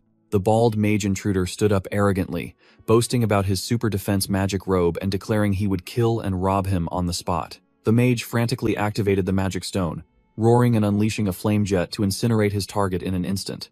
Tsuyoshi struggled to dodge, realizing that his goblin armor was only tough against physical attacks. Against magic damage, he'd be burnt to a crisp. Without another second's hesitation, Tsuyoshi turned and fled for his life, knowing that a direct confrontation with mages right now would only lead to his demise. He launched himself over the railing and leaped straight into the night, channeling all his enhanced energy into his legs to prepare for a deadly landing. Tsuyoshi gritted his teeth, enduring the wind pressure, placing all his trust in the defensive stats of his dark goblin armor to prevent his body from being crushed upon impact. The system warned that his ultimate physique was fully concentrated in his legs, leaving his upper body unprotected, while below, a muscular man was staring up in confusion. Tsuyoshi landed with a terrifying stomp on the head of the level 12 Crazy Wolf member, instantly turning him into an unwilling meat cushion. The Crazy Wolf member lay on his back, his eyes gleaming with satisfaction as he saw the prey lead himself to the third party's ambush position. Tsuyoshi landed with an earth-shattering stomp, sarcastically remarking that using such a move on a small fry was a bit of a waste. He lay flattened in the deep crater, admitting he had taken rebound damage from removing his abdominal defense, but was lucky the goblin armor absorbed the blow. Tsuyoshi scrambled out of the rubble with surging momentum, making the bald mage intruder's eyes widen in surprise that he was still alive and kicking. The muscular Crazy Wolf member proved his toughness by still standing after the stomp. He turned to ask his accomplice about the rookie's bizarre skills. Tsuyoshi furiously activated his combat state. His status screen displayed 6,400 combat power, along with his overwhelming duplication skills, ready for a fight to the death. He roared as the dark goblin armor enveloped his entire body, black tentacles emerging from his back, transforming him into a true monster. A massive mass of darkness shot forward with wind-ripping speed, launching a preemptive attack on the enemies with grotesque tentacles before they could react. The mage quickly activated action restriction, creating a beam of light that sealed Tsuyoshi's movements for 1.5 seconds because his level was lower. Tsuyoshi gritted his teeth in frustration, sweating profusely as he felt his body stiffen, and his overwhelming skills interrupted mid-action. The bald mage intruder and the swordsman laughed hideously, asserting that Tsuyoshi had good gear and demanding to kill and rob him to split the spoils. Tsuyoshi was sweating profusely, cornered, when he rejoiced as if striking gold upon the system notification that his Infinity Ring's cooldown was over. He roared, opening an infinite pathway, creating a dazzling beam of light that even made the frantic mage retreat before his decisive path-clearing punch. Tsuyoshi was sucked into the spatial portal, but still managed to turn back and warn the robbers that he would return for proper revenge once he was strong enough. He landed safely in the other world, panting and chastising himself for being too overconfident, relying on good equipment and neglecting his true strength. Tsuyoshi looked at his hands, bitterly admitting that without skills to protect himself, even the best gear would be plundered by others. He was clenching his fists, determined to grind levels and learn skills, when suddenly, a nosebleed gushed out at the provocative sight before him. The cat girl was sleeping soundly, in an extremely alluring pose right beside him, reminding him that the two worlds had different time zones. Tsuyoshi stared blankly at her captivating body, his nose catching the fragrant cherry blossom scent emanating from the beauty in slumber. A mushroom stood erect, symbolizing his little brother protesting fiercely, making him roar that he wouldn't be a man if he did nothing now. He flexed all his muscles, activating his ultimate physique to restrain his little brother that stood like a pillar, with a giant strength character covering his lower body. Tsuyoshi frantically forced himself to think of bloody, gory scenes of slaughter to extinguish the raging fire of desire within him. The strategy was a resounding success as the proud mushroom from earlier finally wilted and drooped like a stale noodle. He collapsed onto the floor, thanking the heavens, reassuring his little brother, and deciding to prioritize resolving the real-world crisis over romance. Under the quiet moonlight, Tsuyoshi began to outline a detailed plan to grind levels and acquire new skills. The sun rose, illuminating the camp, signaling the official start of another arduous day of grinding. The cat girl stretched, waking up refreshed after a good night's sleep, her disheveled clothes unintentionally dealing massive visual damage in the morning. Tsuyoshi sat dazed like a dried corpse, with dark circles under his eyes from a sleepless night. Yet the cat girl still asked him to sew her a new outfit for their journey. Along the way, the cat girl explained that the only shortcut to quickly learning skills was to join the combat academy. Tsuyoshi and his companion, in brand new outfits, headed straight for the Beastman Combat Academy gate to begin their domineering cultivation journey. The large, green-skinned orc gatekeeper blocked their path, arrogantly declaring that the rule was to reach level 6 to even qualify for the entrance exam, let alone a measly level 4. Tsuyoshi clicked his tongue, complaining about the trouble, wearing a fierce black tank top with a heart design, personally sewn by the cat girl. He turned to apologize to his companion for not anticipating these troublesome regulations after spending so long cooped up in a dark cave. While Tsuyoshi told the cat girl to go grind levels in the nearby area, the orc gatekeeper continued to spew venomous insults about filthy humans. The large orc continued to provoke, sneering that a weakling accompanied by a stray dog was truly a perfect pair of patheticness. The cat girl hung her head, blaming herself for being useless, and fearing she would become a burden hindering her master's progress. Dark thoughts invaded her mind. She intended to explain herself clearly, then quietly leave so as not to hinder his advancement. Suddenly, Tsuyoshi froze, then spun around, his muscles bulging, signaling his patience had reached its limit upon hearing the forbidden word. He shot forward like an arrow, roaring a furious curse that made the cat girl jump in fright. Tsuyoshi grabbed the orc gatekeeper's collar tightly, glaring and threatening to rip apart the foul mouth that uttered those insults if he dared to speak again. Tsuyoshi growled, full of killing intent, his eyes sparking with electricity, forcing the supervisor to apologize to the girl immediately. The orc sweated profusely, trying to justify that the girl was merely a disgraceful hybrid of beastmen and didn't deserve a name. He suddenly realized that the reason his divine eye hadn't displayed her information before was because she was nameless and rejected by this entire world. Despite being grabbed by the collar, the green-skinned orc still talked back, warning him not to be delusional about his strength or arrogant just because the Beast King noticed him. The supervisor changed his tune, offering a condition. He would humble himself and apologize to the girl if Tsuyoshi had the ability to pass the upcoming assessment test. He added a sneering smile, confidently asserting that a measly human was too young to achieve anything great. Tsuyoshi released his grip and pushed the orc away, his terrifying silence making the surrounding atmosphere as taut as a bowstring. The cat girl hastily intervened, tears welling up as she told her master not to invite unnecessary trouble because of a lowly person like her. He ignored her self-deprecation, gently raised his hand, and officially gave her a new name, Sakura. Tsuyoshi looked directly into the supervisor's face with an overwhelming aura, declaring loudly that her name was Sakura and had better engrave it in his memory. The orc supervisor still tried to salvage some of his tattered authority, sullenly reminding Tsuyoshi to remember the bet and prepare to apologize properly. Tsuyoshi completely ignored his threats, turned to call Sakura, and led her away to grind levels with the arrogant demeanor of a superior. Whispers echoed throughout the misty canyon as the crowd recognized the extremely rare fox beastman race of the girl accompanying him. He drew his dagger with an imposing aura, his sharp gaze sweeping across the monster hunting ground, as if they were just mobile XP chunks waiting to be harvested. Sakura blushed crimson, hesitantly asking her master why he would bestow such a beautiful name upon someone as lowly as her. Tsuyoshi scratched his head, avoiding her gaze, pretending to be nonchalant, saying he just picked it on a whim and didn't think too deeply about it. She frantically waved her hands, emphatically stating that she absolutely loved the name so her master wouldn't misunderstand her intentions. Lowering her head to hide her shyness, she mumbled, confessing that she was just curious to know his true inspiration. Tsuyoshi blushed deeply, admitting that it was because she always exuded a faint cherry blossom scent, which he found very pleasant. Hearing that sweet reason, Sakura was moved, hugging his arm tightly and whispering her most sincere thanks from the bottom of her heart. Sakura embraced her master, tears streaming down her face, overjoyed at receiving such a meaningful name. The name Sakura was officially confirmed, marking the birth of a proud new identity for the female beastman. She excitedly jumped up and hugged Tsuyoshi from behind, making the young man blush deeply, only able to give a perfunctory reply to get it over with. The emotional scene ended, and they both stood before the entrance of the dark cave.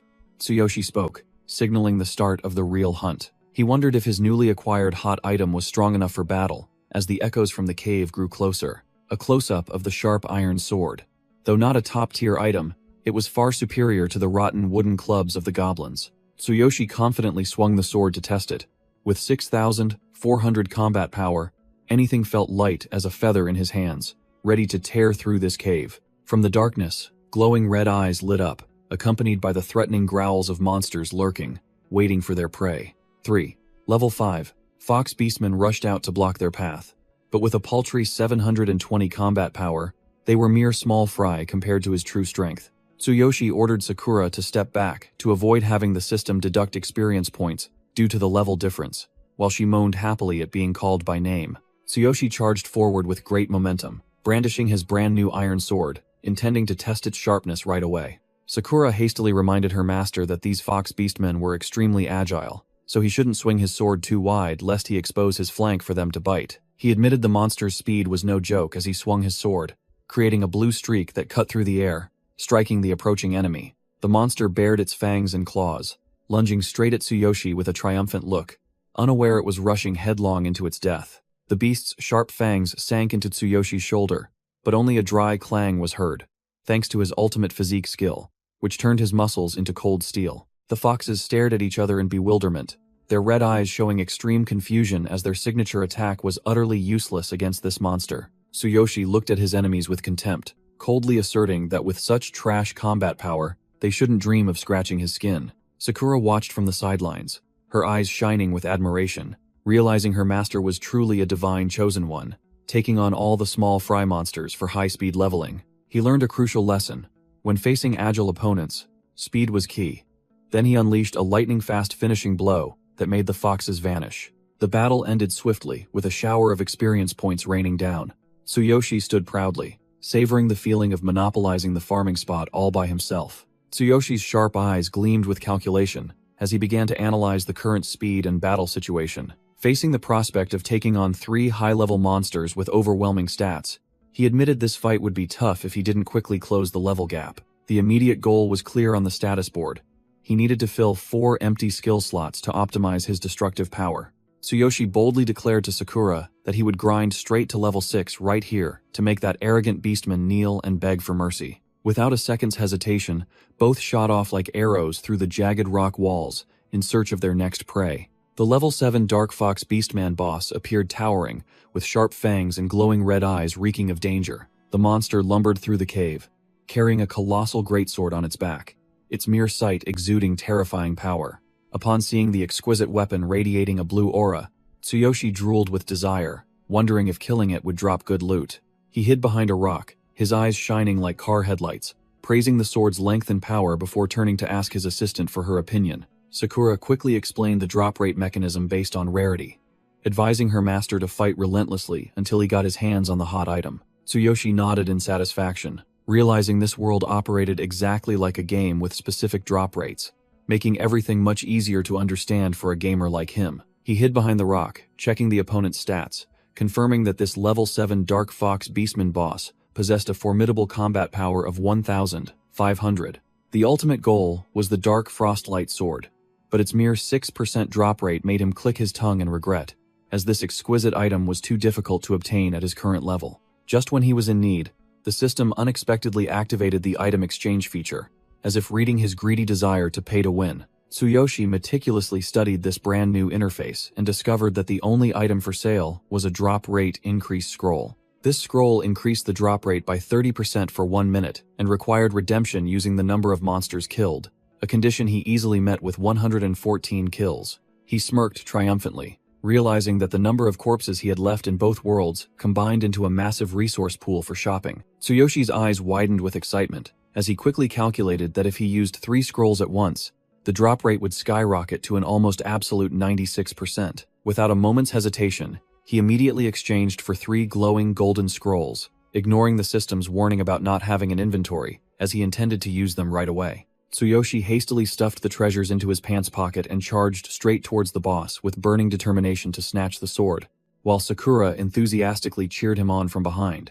Tsuyoshi gripped the sword hilt tightly, his eyes blazing with resolve, and ordered Sakura to focus intently to pinpoint the attack direction. The Dark Fox Beastman boss's bloodshot eyes widened in alarm as it sensed the strong killing intent from the intruder. It threw its head back and let out an earth-shattering roar to display its power before charging to crush the tiny prey. The monster's colossal greatsword swung, creating a chilling, icy slash that Tsuyoshi barely managed to dodge. He broke out in a cold sweat, realizing that the sword was not only massive, but also came with an extremely annoying ice effect. Sakura quickly warned that the weapon would slow down movement speed and rapidly deplete stamina if he accidentally got hit. The quick-witted girl suggested that this boss was afraid of fire and urged her master to quickly douse his weapon with kerosene to counter it immediately. Without hesitation, Tsuyoshi immediately pulled out a bottle of kerosene and thoroughly soaked his sword blade.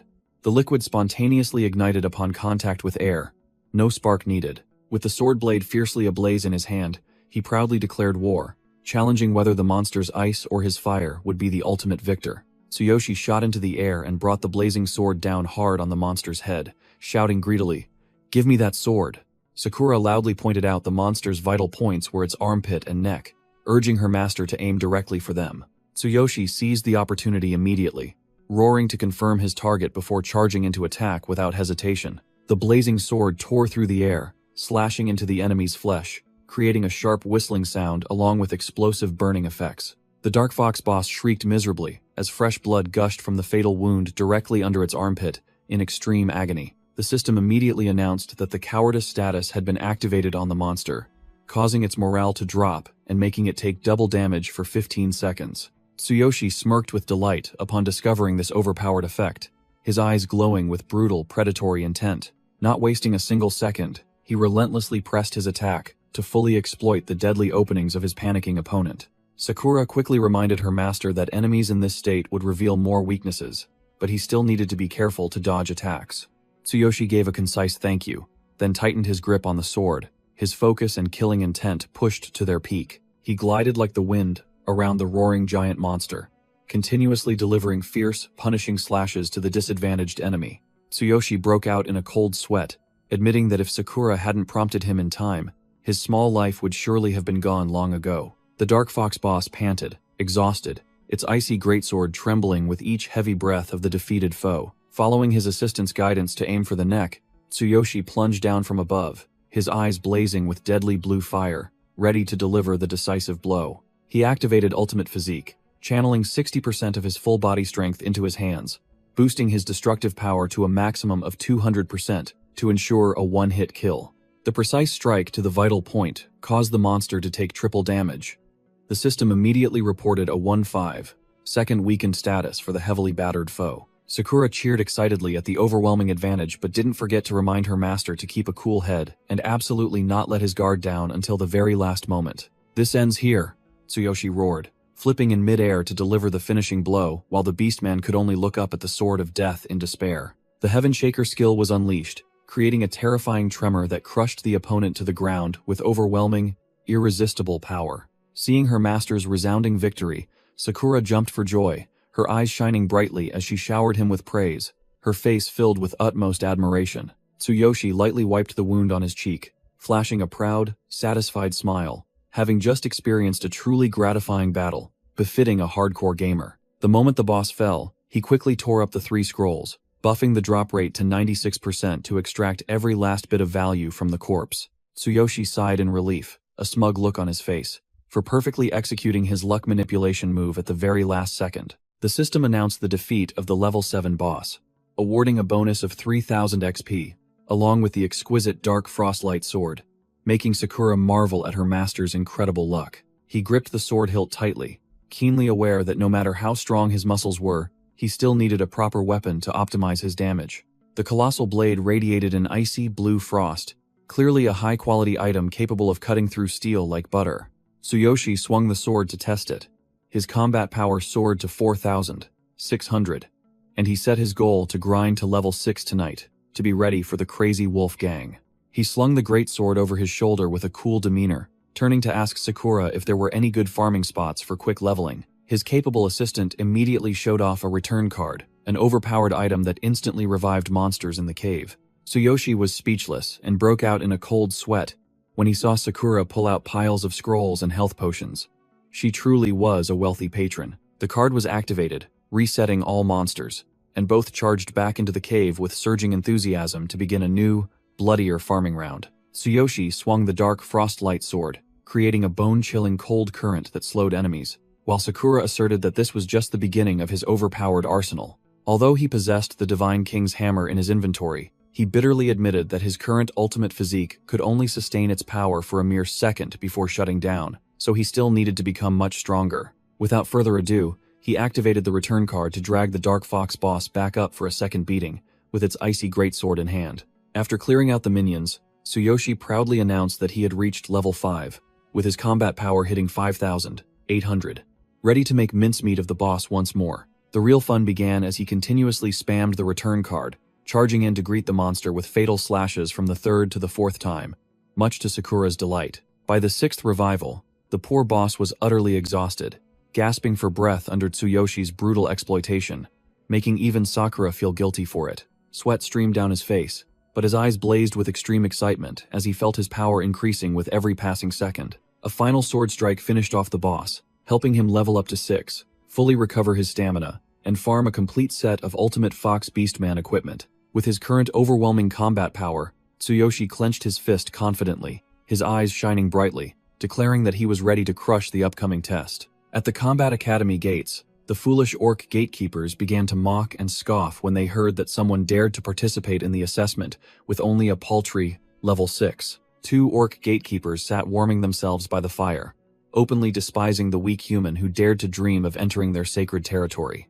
An orc flinched, his face blank with surprise when he heard a provocative voice call out from the shadows. Tsuyoshi emerged proudly with Sakura, splashing cold water on their faces with the blunt declaration that he had reached level 6. The 2 orcs broke out in a cold sweat, their mouths agape, unable to believe that the trash from yesterday could have leveled up twice in just one short day. Donning the Ultimate Fox Beastman equipment with 8,800 combat power, Tsuyoshi ordered them to wake the orc instructor and prepare their mouths to apologize to Sakura. The level 20 orc instructor lumbered out with a grim expression, warning him that he would pay dearly if he dared to waste his precious time. Ignoring the threat, Tsuyoshi coldly demanded that the test begin immediately, as he was eyeing a cool skill in the skill vault. The orc instructor sneered mockingly, believing that his level 6 status was nothing special and that he might not even survive this test.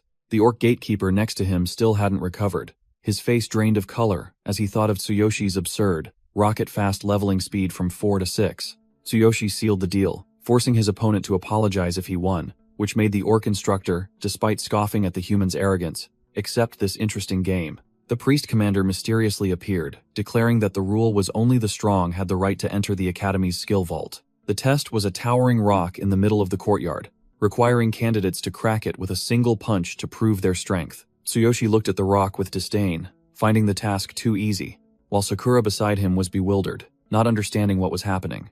The orc instructor chuckled inwardly, knowing this was super hard meteorite rock, something even a level 10 warrior would struggle to scratch. He stepped forward with an overly confident expression, intending to teach the human a lesson about the superior muscular strength of beastmen. The orc instructor warmed up while taunting that this test was a piece of cake for beastmen, but an insurmountable nightmare for weak humans. He put all his strength into a thunderous punch at the rock, boasting loudly, but in reality, he had to use all his level 20 power to deliver the blow. The steel-hard meteorite rock cracked open with a loud crunch under the orc instructor's mighty punch. He wiped the sweat from his brow, trying to act cool, saying everything was simple, then challenged Tsuyoshi to do the same to see his true capability. Tsuyoshi casually stepped forward to accept the challenge with a carefree attitude, while Sakura behind him waved enthusiastically, cheering for her master. Tsuyoshi smirked, inwardly thanking his ultimate physique for allowing him to far surpass normal limits, but still decided to adjust the force for an even more powerful punch. Swirling blue lightning enveloped his armored arm,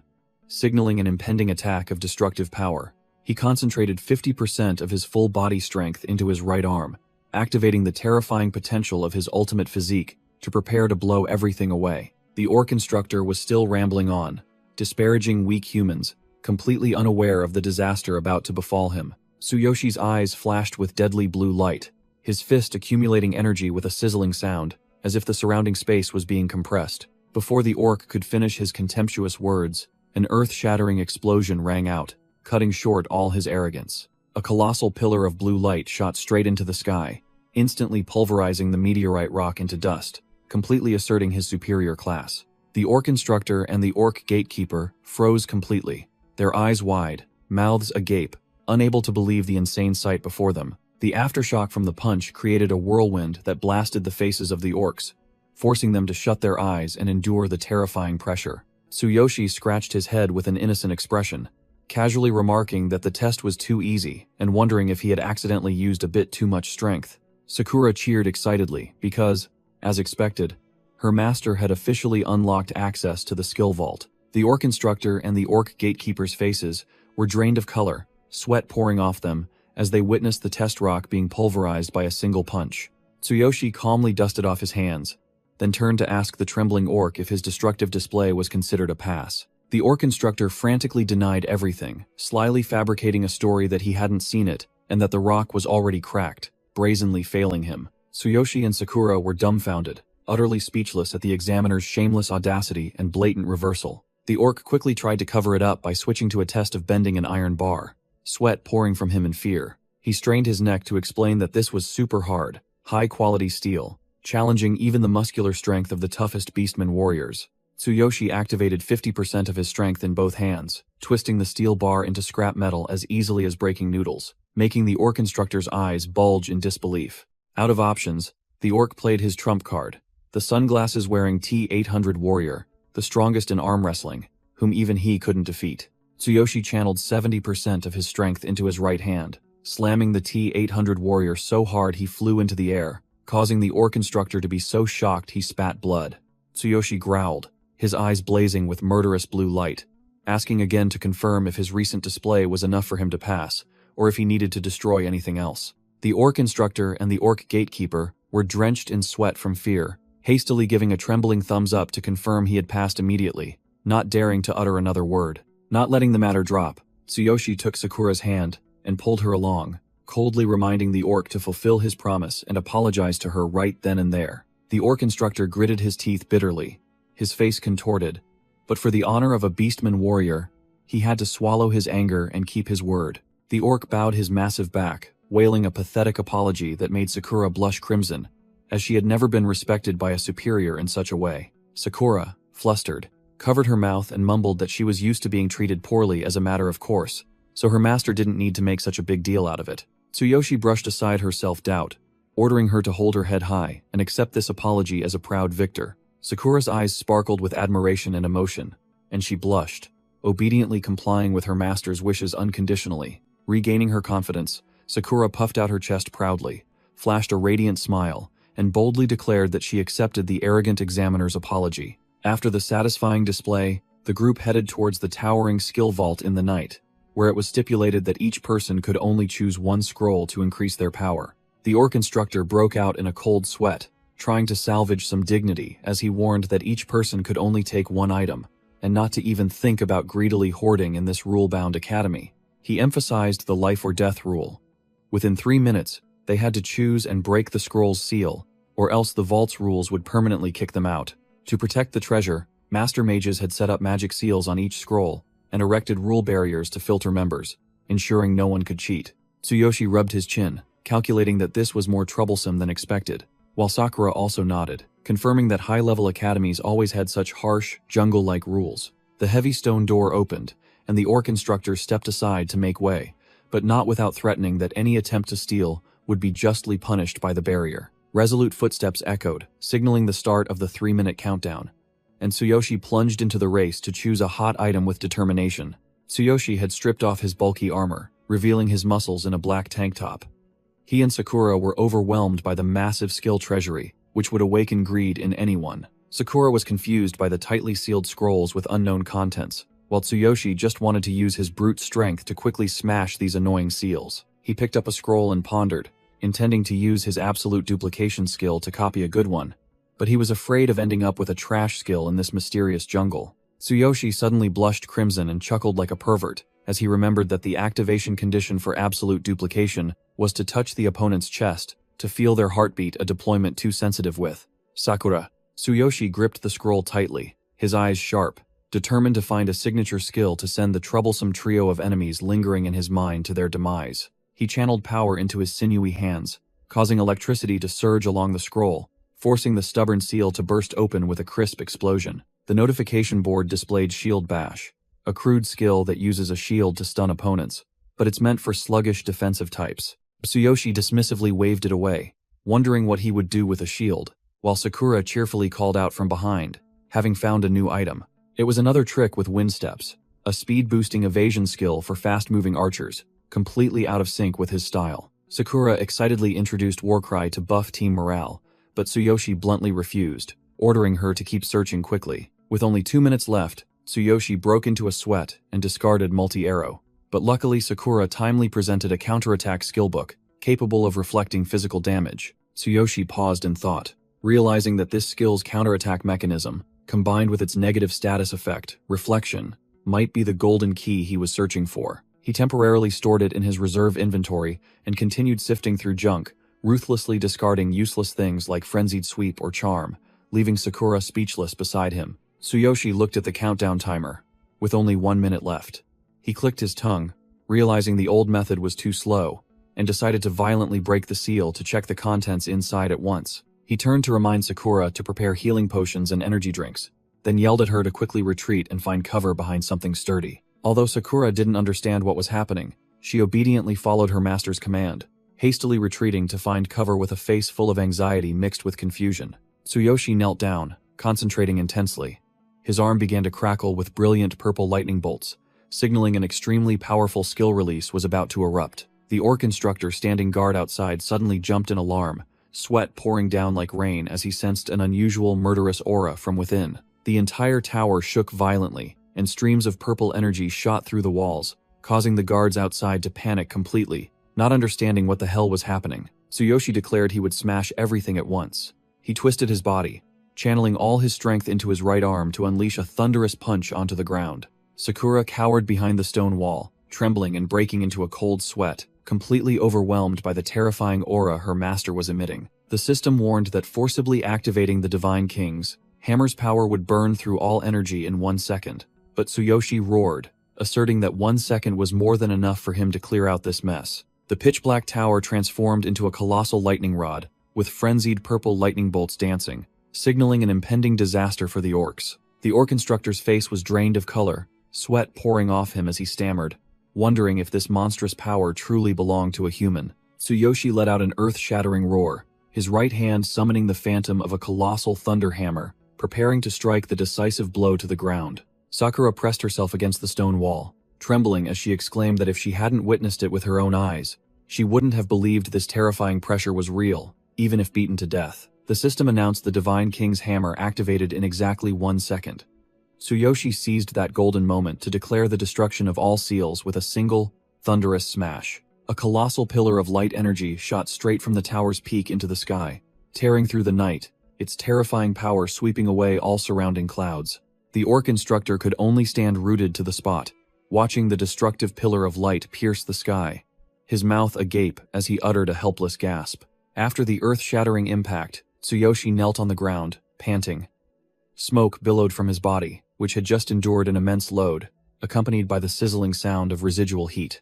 The aftershocks of the strike transformed into purple lightning bolts that spread throughout the library, running along the bookshelves and surrounding Tsuyoshi at the center of the impact crater. Just as he had wildly planned, the overloaded current caused numerous seals on the scrolls to burst open with popping sounds, revealing the treasure trove of knowledge that had once been locked away. Sakura stood frozen, unable to believe her eyes as she watched the seals on all the skill scrolls crumble into dust in an instant. Tsuyoshi knelt, panting, as the system announced the deactivation of the Divine King's hammer.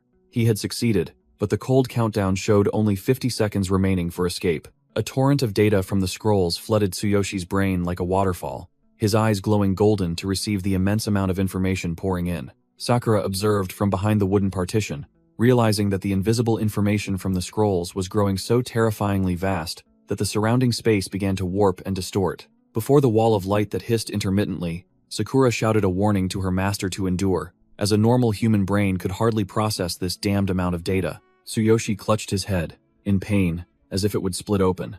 He gritted his teeth, pushed past the agony, and roared for the system to reveal the strongest skill that matched his instincts. With only 40 seconds left, Tsuyoshi glared ambitiously.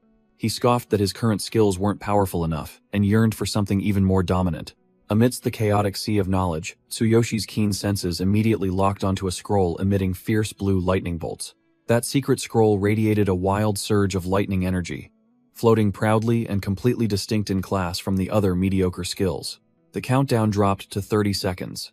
Sakura, drenched in cold sweat, frantically yelled at her master to make a decision quickly before time ran out.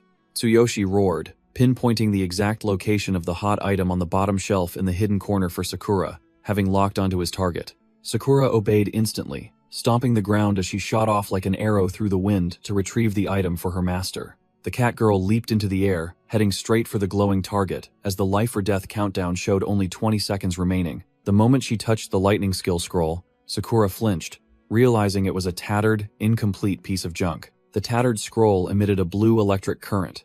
This item, considered trash due to its weak power that no one bothered to learn, was precisely what Tsuyoshi craved. Sakura landed hastily, asking for confirmation, unable to believe her master would choose this crippled item while time was running out. With only 10 seconds left in the death countdown, Sakura was in utter panic, drenched in cold sweat, urging Tsuyoshi to make an emergency exit before they were trapped. Tsuyoshi unexpectedly scooped Sakura up princess style, channeling 50% of his strength into his legs, preparing for a terrifying burst of speed, ignoring the warnings of body overload.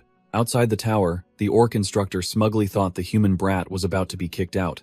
With only 5 short seconds remaining, cold sweat began to stream down the orc's face as he felt the terrifying silence in the air, mentally counting down to 3 with intense tension. The colossal stone door, carrying a chilling aura, began to slam shut just as the countdown reached 2.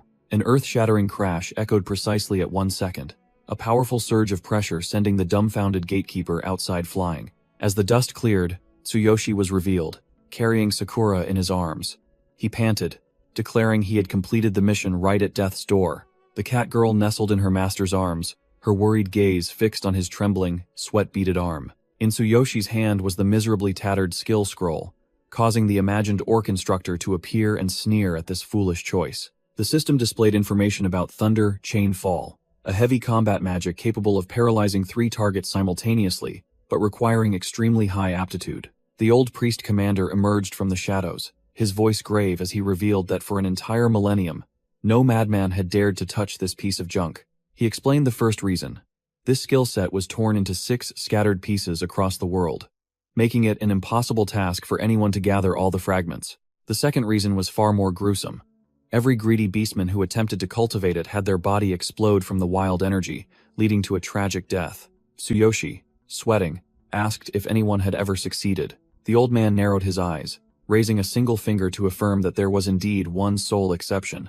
The silhouette of the great divine king, along with his signature hammer, appeared in memory, recalling the terrifying lightning power that had dominated 1,000 years ago. The priest commander's eyes flared in anger as he loudly ranted about the supreme secret technique being discarded, while Tsuyoshi casually picked his nose as if it were a joke. The old man gravely lectured that no matter how magnificent a weapon was, if it fell into the hands of an incompetent person who didn't know how to use it, it was nothing but trash. He asserted that the glory of the beastman race had faded, and this supreme technique had been buried for an entire millennium, because no one was skilled enough to comprehend it. Tsuyoshi brushed aside all threats, raising the skill scroll with a confident smile, then told Sakura to leave this place immediately. Watching the arrogant back of the rookie, the old man muttered that finding a fragment was merely the beginning of a life-or-death struggle. The old man's gaze suddenly turned sharp as he noticed the unusual presence of the beast girl walking beside Tsuyoshi. He spoke, exposing Sakura's identity as a half-beastman convict, causing her to flinch and turn back with a wary expression.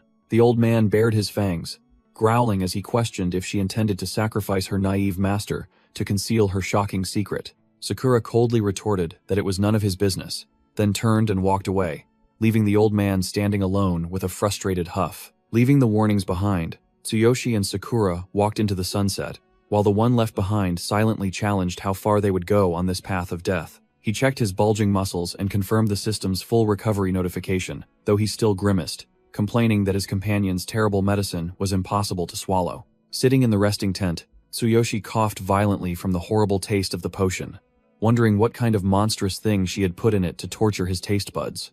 Noticing Sakura sitting with her back turned, her mood completely different from her usual cheerfulness, he turned to ask if his companion was all right, his eyes full of doubt. She quickly forced a smile, saying she was just tired, but that strained expression couldn't fool Tsuyoshi's sharp eyes. Not wanting to beat around the bush and waste time, Tsuyoshi looked his companion directly in the face and began to question her directly about what he was inferring.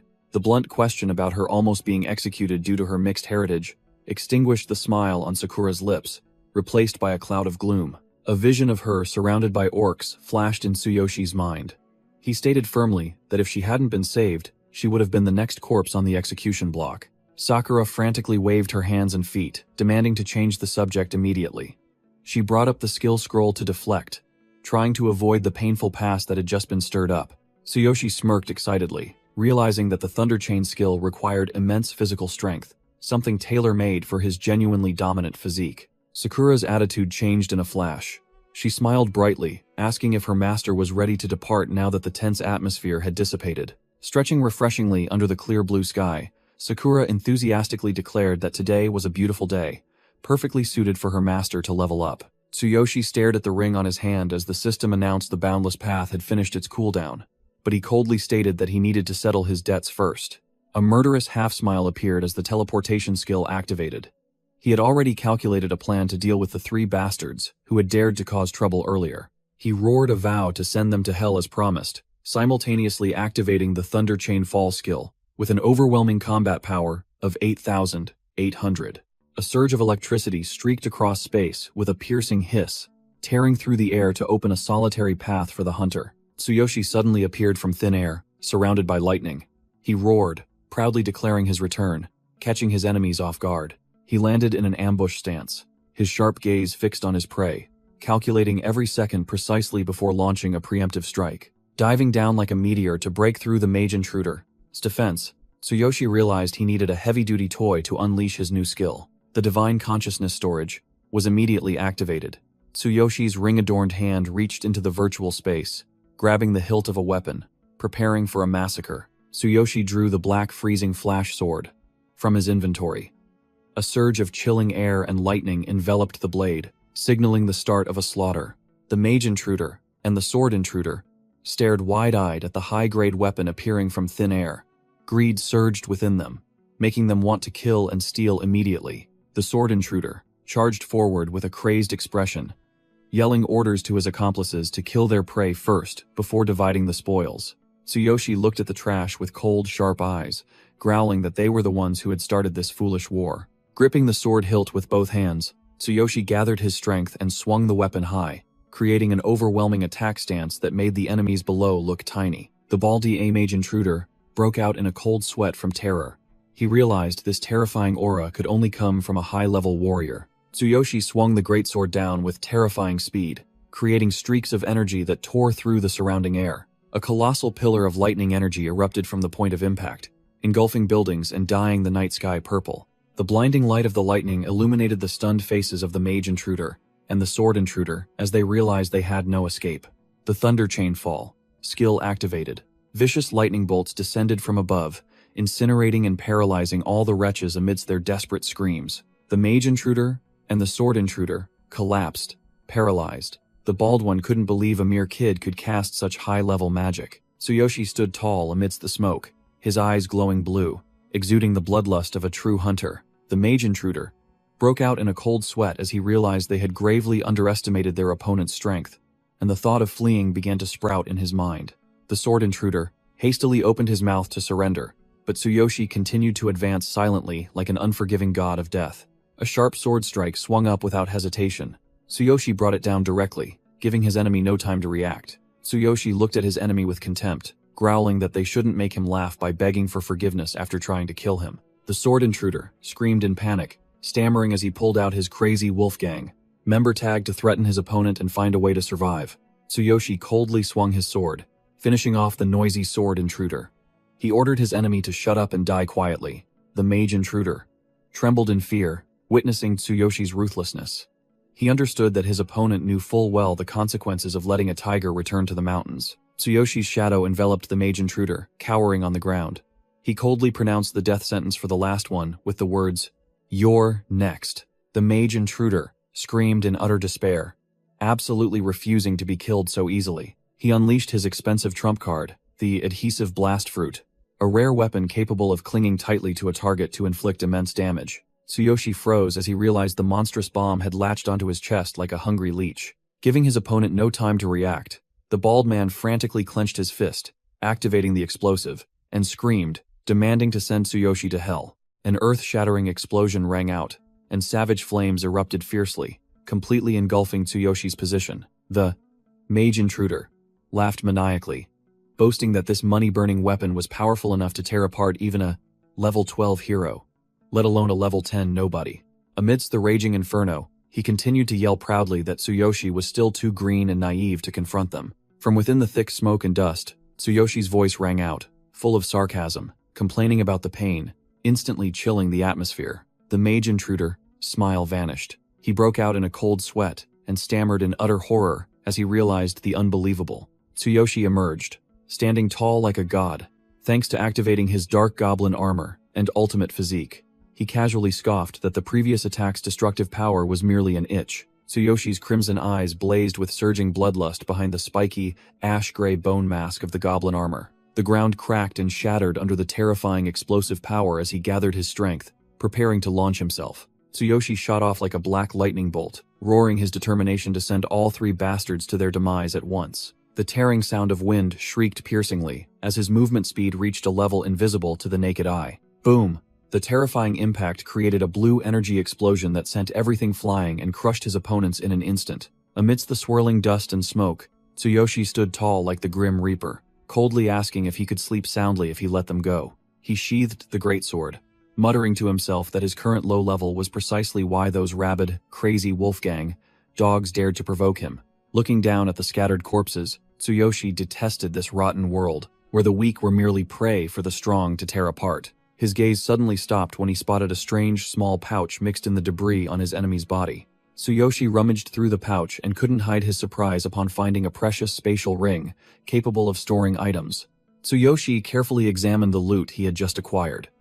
It turned out to be a top-grade, spatial ring that required mana infusion to activate ownership.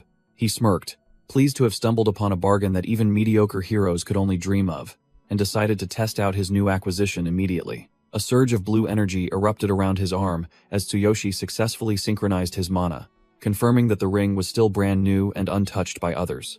Tsuyoshi turned and walked away with the cunning smile of a satiated predator, not forgetting to send a sarcastic thank you to the corpses for the delicious loot. The hero's security force rushed to the scene, cordoning off the area with yellow tape, but Tsuyoshi had already made a clean getaway before trouble could find him. He blended into the bustling crowd after erasing all traces and snatching all valuable items, leaving the investigators with nothing but smoke to chase. Tsuyoshi strolled leisurely through the streets, checking the fancy smartphone he had just taken from Gaia, confident that his personal information had been encrypted.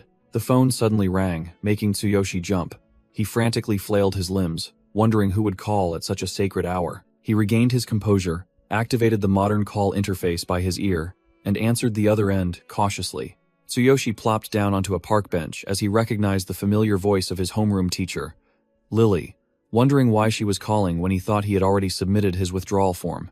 Lily called to question her favorite student about disappearing after the winter break, her tone filled with worry as she mentioned his difficult family circumstances. Tsuyoshi lowered his head, his face dark, confessing to his teacher that the problem wasn't just a few pennies for tuition, but other hidden complexities. Memories of being trampled and bullied by the bullies flooded his mind, igniting extreme hatred that made him despise that rotten school. Lily persisted in persuading him, asserting that only the path of education could change his life, not giving up on everything.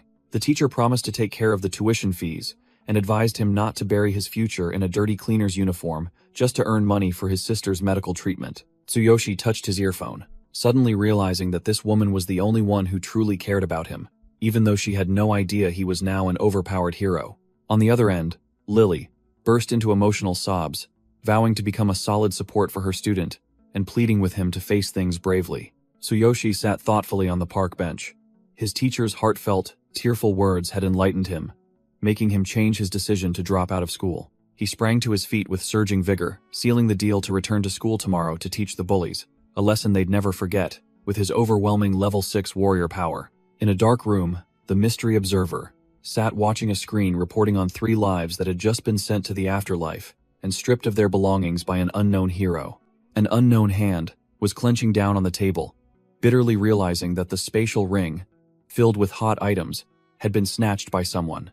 The mystery observer smirked, revealing his gold-capped teeth, and disclosed that advanced tracking magic had been pre-installed on the ring. The location of the audacious one who dared to pull the tiger's whiskers was clearly visible on the 3D map, and he declared that he had his prey cornered. The crazy wolf leader appeared with a power level of 11,200, roaring in fury and swearing that he wouldn't let anyone who dared to steal from his guild get away with it. He slammed the table, cracking the glass surface, and ordered his black-suited minions to immediately drag the thief back for a proper handling. The next morning, the two siblings went to school together, Karina's slow steps beside Tsuyoshi's sneakers, marking a new beginning. Tsuyoshi gently asked how she was doing while Karina was getting used to her expensive leg support frame, and she smiled brightly, reassuring her brother that she was fine. Seeing his stubborn younger sister insist on going to school so she wouldn't be a burden, Tsuyoshi could only smile with doting affection and pride. He recalled Karina sobbing when she received this luxurious gift, which freed her from a life in a wheelchair forever, despite its exorbitant price.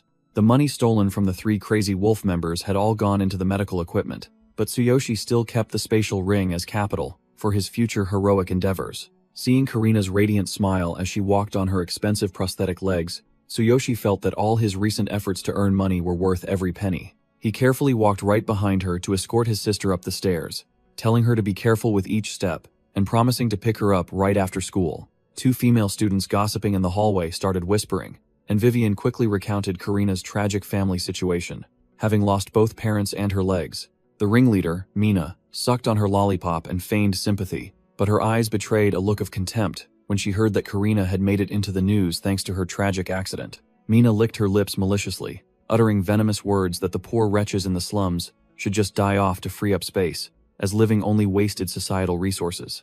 Vivian anxiously asked if Mina planned to bully the disabled girl again, fearing the school would find out, but the ringleader remained indifferent. Mina sneered arrogantly, declaring that just as no one dared to speak up when she tormented Karina before, it would be the same now. She had found a new, interesting toy. After spitting out her venomous remarks, Mina turned and walked away to find her boyfriend, with Vivian trotting obediently behind her like a loyal puppy. In the vice headmaster's office, the large nameplate caught his eye, along with the powerful old man's demanding tone, forcing Tsuyoshi to be grateful to teacher Lily. The corpulent vice headmaster sat sprawled out, criticizing his study habits, while teacher Lily bowed her head, trying to explain and vouch for her problematic student. Tsuyoshi scratched his head and gave a wry smile, feigning obedience as he thanked the arrogant old man and the teacher, eager to escape the suffocating room. Lily led her student away, profusely apologizing for the trouble, while the vice headmaster remained in the shadows, watching their backs. The corpulent old man's lecherous gaze was fixed on Lily's alluring backside as she turned and walked out the door. The vice headmaster smirked sinisterly, revealing his perverted nature, muttering that he didn't care about the trash student but only lusted after Lily's body. Walking down the hallway, Lily looked down, feeling guilty for making her student worry about money, and firmly promised to work hard to repay his sister's medical debt. The young teacher quickly waved away the talk of money, acting like an adult as she reminded Tsuyoshi to focus on his exams instead of meddling in adult affairs. Tsuyoshi glanced at his teacher with a gentle look, noticing that her demeanor was much brighter and more radiant compared to her previous gloomy appearance. Lily smiled radiantly and confidently, asserting that she was doing her best to live well and not disappoint her favorite students' expectations. Tsuyoshi's eyes sharpened as he silently apologized for having to hide his hero identity to avoid trouble with the Crazy Wolf gang, but he was determined to prove that he had completely transformed. A hanging butterfly specimen signaled the start of class, and Lily urged Tsuyoshi to hurry back to his art class before he was late. Tsuyoshi stood before the sign for class 3-3, where a glowing blue butterfly rested on the ceiling like a mysterious omen. The door opened, and Tsuyoshi walked into the classroom with a calm demeanor that made even the students slumped over their desks look up and pay attention. Rayleigh casually propped his feet on the desk, sneering that he thought Tsuyoshi had been expelled but was now dragging himself back to school. The spiky-haired lackey crumpled a piece of paper in his hand, then turned to Rayleigh with a devious look, asking if they should drag Tsuyoshi into the bathroom for a chat after school. As he threw the paper ball at Tsuyoshi, Rayleigh shamelessly complained that he had lost all his pocket money from protection fees during Tsuyoshi's absence from school. His face contorted in anger. He yelled that Tsuyoshi should be sympathetic to his empty wallet, which had no money for partying. The paper ball cut through the air, flying straight towards Tsuyoshi, accompanied by a threat to remind him of the good old days of getting beaten black and blue. A crisp thwack echoed in the air as the foreign object was instantly stopped. Tsuyoshi casually raised his hand and caught the paper ball without even turning his head, crushing it powerfully in his palm. The spiky-haired lackey and Rayleigh broke out in a cold sweat, their faces paling as they witnessed the terrifying reflexes of their once weak prey. Tsuyoshi glanced at his watch, maintaining a cold demeanor, as if the noisy flies behind him didn't exist. He turned around with sharp eyes, issuing a direct challenge. "Rayleigh, let's talk in the bathroom for a bit." Rayleigh clenched his fists, laughing maniacally, unable to believe that the weakling from before dared to invite him for a chat. The piercing bell signaling the end of class rang out, marking the beginning of the purge in the shadows. Outside the bathroom, the spiky-haired lackey stood blocking the door, subtly shooing away other students so his boss could handle things inside undisturbed. In the confined space, Rayleigh stood blocking Tsuyoshi, uttering scornful remarks about him having to work as a cleaner. He and his two lackeys surrounded their prey, holding out their hands for protection money, with the familiar triumphant look of a superior. Tsuyoshi's eyes suddenly glowed brilliantly with authority, and he coldly retorted to the bullies, "What if I don't?" The overwhelming killing intent emanating from Tsuyoshi stunned all three bullies, cold sweat drenching their backs in fear. Rayleigh's shame turned to rage, and he roared furiously, lunging forward to punch Tsuyoshi's face, aiming to reclaim his lost dignity. Tsuyoshi coldly blocked his opponent's punch with one hand, his eyes glowing with killing intent, instantly paralyzing the attacker. The two lackeys watched, breaking out in a cold sweat, unable to believe their eyes at the overwhelming power and speed of the one they still considered a good-for-nothing. Tsuyoshi asserted that he had transformed, his status screen displaying a dazzling combat power of 8,800, proving the superior class of a level 6 warrior. Activating his divine eye, he scanned the bullies, and the system judged them to be harmless individuals with around 0 combat power. He gripped his opponent's wrist tightly and flung him with force, the whistling wind tearing through the cramped bathroom as the enemy screamed for release. A lightning-fast leg sweep was unleashed, its terrifying speed impossible for the ordinary eyes of normal people to follow. Tsuyoshi delivered a thunderous kick straight to the fat lackey's chest, the immense force sending him flying like a broken toy. Rayleigh stood frozen in place, his face contorted in horror as he witnessed the unbelievable scene unfolding before his eyes. In a flash, the two lackeys were sent flying, stuck to the wall unconscious, leaving Rayleigh standing alone, trembling amidst the dust. The image of the weakling from before shattered in Rayleigh's mind. He was utterly bewildered, wondering why his familiar prey had suddenly turned into a beast. Tsuyoshi's killing intent exploded, sending shivers down Rayleigh's spine. It felt like he was facing a monster in human skin, not the usual good-for-nothing. The spiky-haired lackey's face was drained of color, sweat pouring off him as he frantically urged his boss, Rayleigh, to make an emergency escape before their lives were forfeit. Tsuyoshi stood towering like a mountain before the fat lackey lying flattened on the floor, his gaze filled with contempt for the defeated opponent. Rayleigh gnashed his teeth, his face contorted in both pain and humiliation as he realized the immense power gap between himself and his former prey. The bullies helped each other flee for their lives, but Tsuyoshi's sharp gaze remained fixed on their backs like a stern warning never to return. Tsuyoshi let out a sigh of relief, telling himself it was a good thing he had held back his power. Otherwise, that last kick would have sent these small fries to the afterlife. The scene shifted to the classroom, where Karina sat on her chair with her bulky leg support frame, apologetically excusing herself to her friend for the troubles caused by her disabled body. Karina was handing a notebook to her deskmate when the peaceful atmosphere was suddenly shattered by the arrival of an uninvited guest. A rough hand violently knocked Karina's notebook to the ground, and a domineering shout rang out, demanding a clear path so she could pick a fight with the disabled person. Mina revealed her true wicked nature, brushing aside Vivian's weak attempts to intervene and threatening to smash Karina's face if she dared to utter a single word. Mina stood imposingly, blocking the front of the desk, exuding an oppressive aura that made Karina only able to lower her head and endure, while Vivian stood beside her, looking on with concern. She sat with her legs crossed on the teacher's desk with an arrogant expression, demanding obedience and shamelessly forcing Karina to compensate her for her absence. Karina broke out in a cold sweat from fear, her voice trembling as she explained that she had no money to offer the bully. Mina rested her chin on her hand and smiled sinisterly, her malicious gaze fixed on her opponent's disabled legs, suggesting she sell the support frame for money. The girl frantically hugged her metal legs, explaining tearfully that it was a priceless gift her brother had worked tirelessly to buy for her. The pitiful plea made Vivian flinch with sympathy, but Mina maintained a cold, emotionless expression. The wicked girl squinted down with extreme contempt, sneering that without that pile of scrap metal, Karina was just a cripple who couldn't walk. Karina weakly nodded, acknowledging the importance of the device, while Mina slowly approached, closing in with an overwhelming killing intent. A brutal, heaven-shattering slap was delivered, accompanied by a blunt, challenging question, making Karina's face twist to one side in pain. The entire classroom fell into a deathly silence, witnessing the violent act, while Mina stood there, coldly dusting off her hands, as if she had just swatted a mosquito. Lily entered the classroom with a stern demeanor, adjusted her knowledgeable glasses, and ordered the students to settle down for the 6th period to begin. Before turning away, the wicked girl Mina managed to cast a sharp glance and threaten Karina not to leave early, as their fun wasn't over yet. The class began in a tense atmosphere. Teacher Lily stood at the podium, asking the class to open their textbooks, while Karina's back exuded an air of resignation. Karina broke out in a cold sweat from fear, her mind solely focused on escaping through the back door to avoid the bullies and prevent her brother from clashing with Mina. The scene shifted to class 3-3, where the anonymous big shot Tsuyoshi was studying, with the class sign neatly hung on the wall. The decisive sound of books closing signaled the end of class. The teacher reminded students to be careful on their way home after a long day.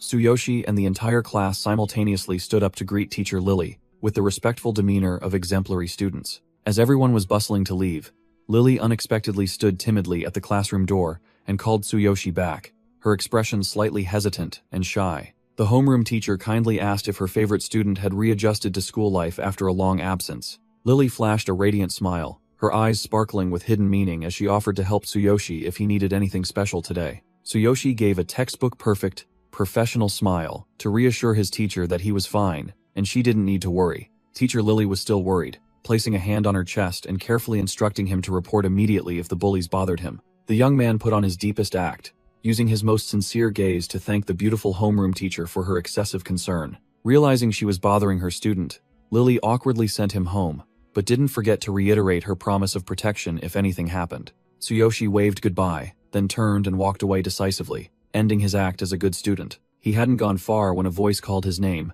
making Tsuyoshi's eyes dart over cautiously. Bully lackey Spiky appeared, his face drenched in sweat, making up a story about wanting to apologize for the incident in the restroom to lure his prey to follow. He led the way with a shifty demeanor, sweat pouring down his face from fear, while Tsuyoshi casually followed with his hands in his pockets, feigning ignorance. Footsteps echoed steadily down the hallway as the guide incessantly babbled about, wanting to find another private place to properly apologize. The lackey flashed a twisted, sinister smile as he led Tsuyoshi into a secluded corner, confident that the fish had taken the bait and was about to be butchered.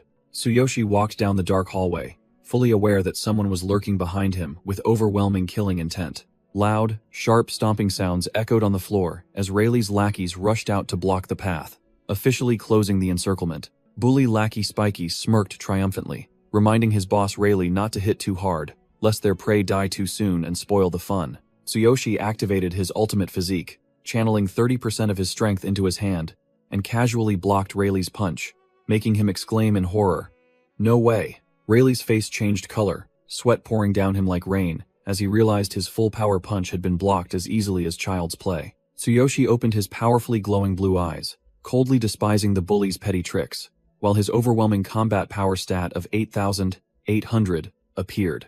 Without giving his opponent time to recover, Tsuyoshi unleashed a lightning kick, sending Rayleigh flying far away like a torn sandbag. The school boss spat blood, his face contorted in pain after taking the full counterattack to his stomach. Rayleigh desperately tried to throw another punch with a pathetic scream, but Tsuyoshi merely leaned back to easily dodge the attack. An extremely powerful sweep kick was delivered, ending the bully's delusion of grandeur with a brutal knockout. Bully Lackey Fat lay motionless on the floor, foaming at the mouth after suffering the full consequences of choosing the wrong opponent. Tsuyoshi looked down at the defeated bullies with contempt, coldly judging that they hadn't learned their lesson and were just pathetic failures. Rayleigh refused to accept the truth. He screamed for his opponent to die and swung his baseball bat in a final fit of madness. Tsuyoshi's eyes blazed with a murderous blue light.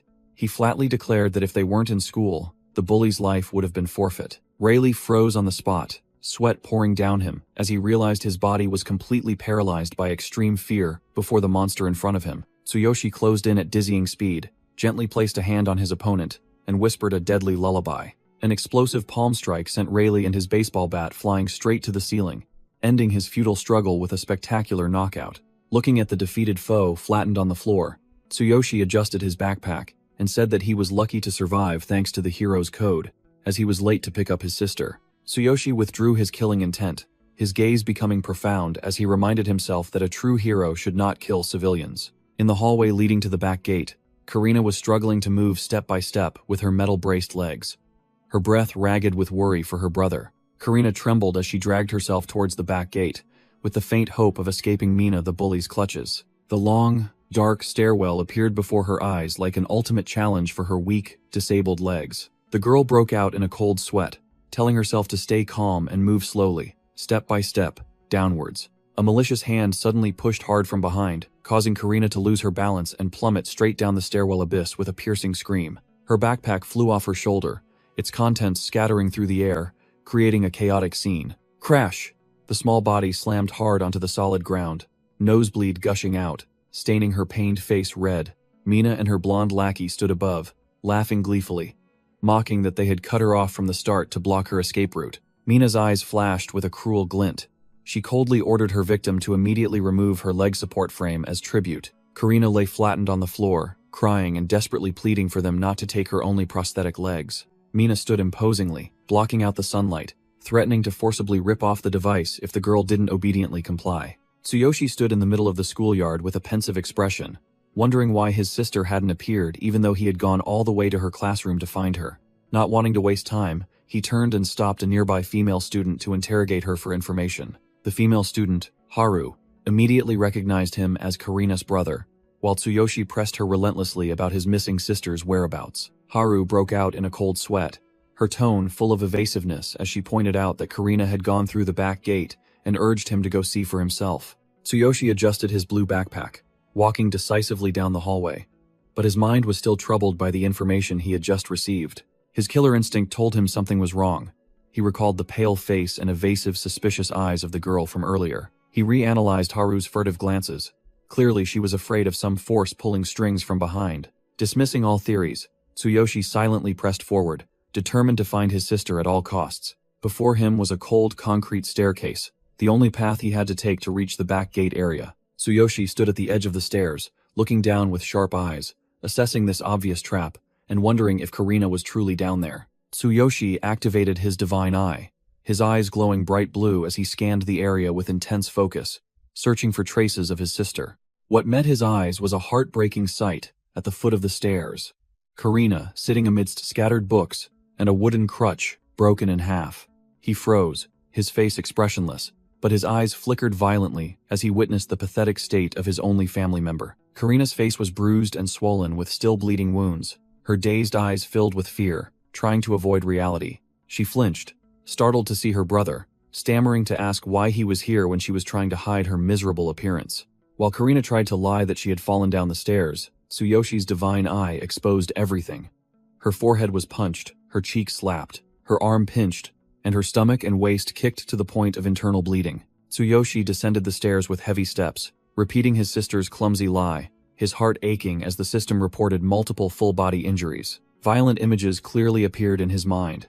Every punch, every kick from those bastards felt like it was landing directly on his brother's heart. Karina hung her head, her voice trembling as she blamed herself for being foolish and profusely apologized for breaking her walking aid. Killing intent began to surge as Tsuyoshi pieced together all the brutal torture those school animals had inflicted upon his sister. Tsuyoshi bent down to gather the scattered belongings, while Karina sat on the ground, clutching her head, weakly admitting that the broken crutch had completely robbed her of the ability to move. He looked directly into his sister's eyes with a resolute gaze, firmly stating that family was never a burden, and dismissing her clumsy lie of being fine. Tsuyoshi immediately bent down to thoroughly inspect the metal leg support frame, worried that those animals might have damaged Karina's only mobility device. He gently squeezed his sister's trembling hand, offering a reassuring smile, and delivering the good news that the frame was still functional. Karina's swollen, purplish face flushed slightly with relief. She bowed her head, muttering an exclamation, as if a heavy stone had been lifted from her heart.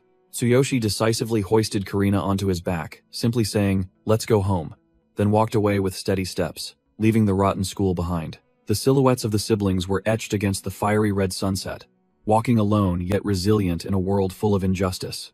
As he carried his sister, walking along the schoolyard's iron fence, he gently brought up old memories with the question, "Do you remember, Karina?" Karina rested her head on her brother's broad, steady back, listening as he recounted how he had carried her exactly like this in a dire situation long ago. Memories of that bloody day in the storm flooded back, overlapping with the present.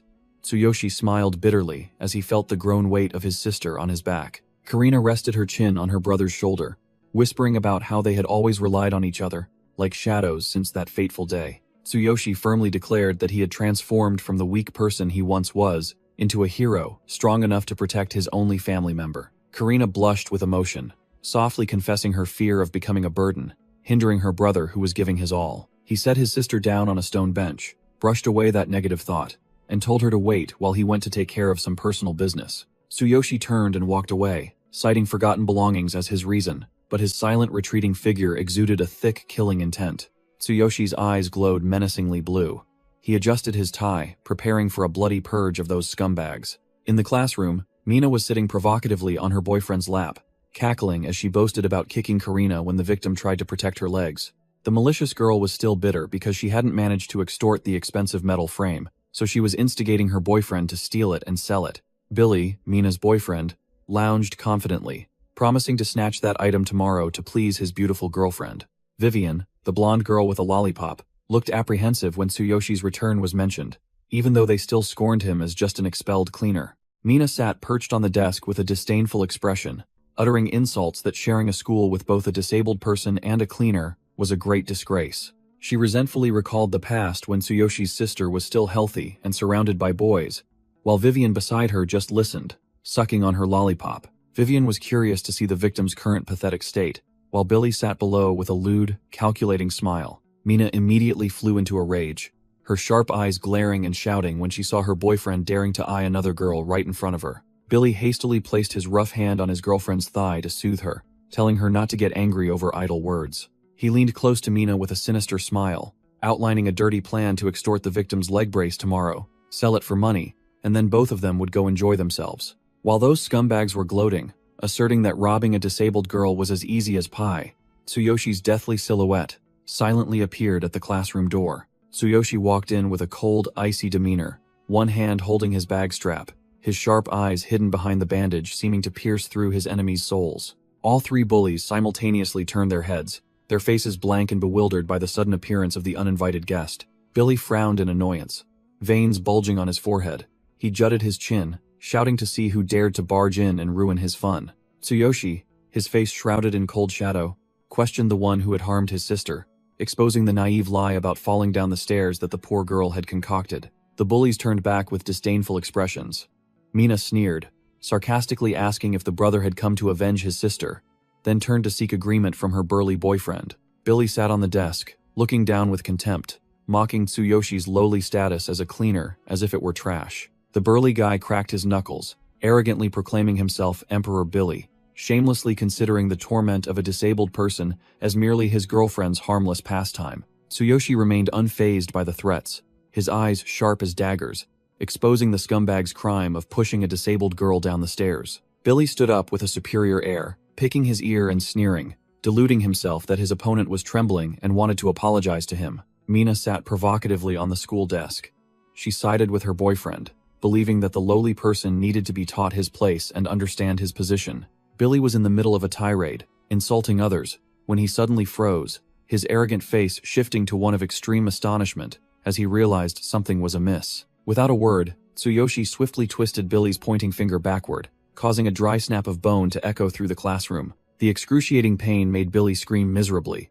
He clutched his ruined hand, cursing, while cold sweat poured off him as he couldn't believe he had just been counterattacked. Vivian and Mina stared at each other blankly, their faces full of question marks, unable to process what the hell had just happened to the burly guy. Tsuyoshi coldly slammed the classroom door shut, cutting off all escape routes, and flatly declared that Billy wouldn't be the only one to pay. Killing intent erupted from his glowing red eyes.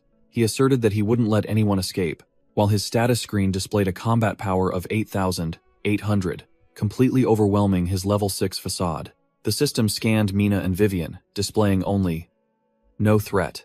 Tsuyoshi stood blocking the door like a mountain, making the whole group tremble and retreat in fear. Mina broke out in a cold sweat, her face paling as she stammered, asking what he intended to do.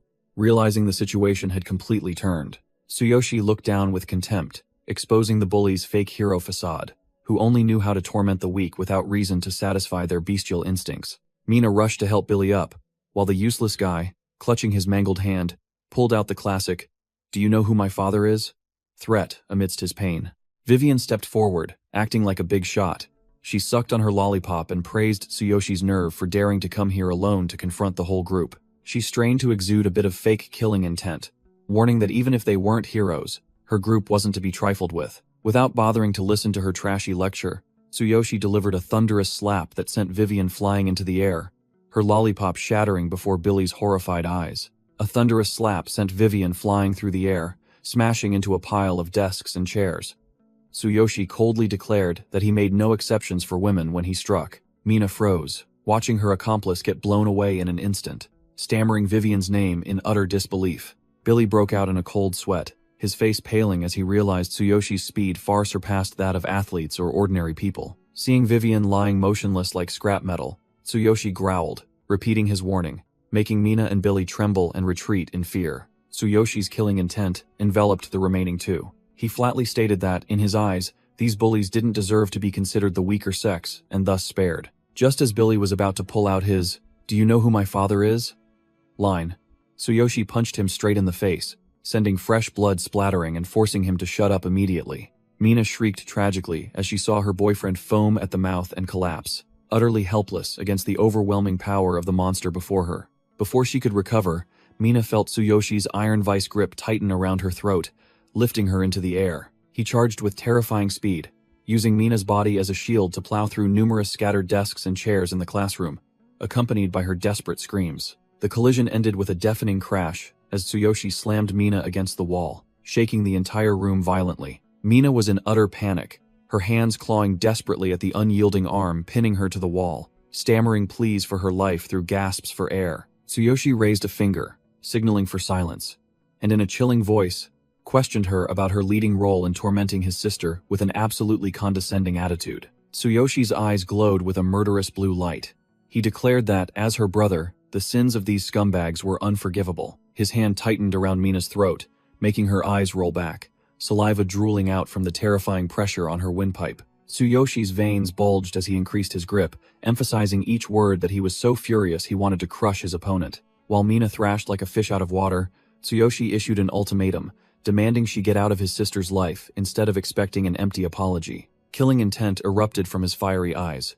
He growled, threatening to snap her neck immediately if she dared to come near his loved ones again. Swallowed by fear, Mina could only nod frantically through her gasps for air, trying to save her pathetic life from this monster. Tsuyoshi released his grip, letting his prey drop, and offered a cold compliment upon seeing that his opponent now knew her place. Mina collapsed to the floor, gasping for breath as if on the verge of death, while Tsuyoshi turned to look down at the unconscious body of her boyfriend to continue settling scores. Tsuyoshi picked up a ruler from the floor, coldly asking if this piece of trash still intended to bully his sister, even just in thought. With overwhelming killing intent and eyes glowing devilishly red, Tsuyoshi declared that this ruler was more than enough to send a good-for-nothing on his way, making Billy beg frantically in sheer terror. He held the ruler like a dagger, his eyes filled with utter contempt as he thought of his opponent's filthy words, preparing to punish the one unworthy of being a hero. In utter panic, Billy shrieked, invoking his father, a level 10 hero,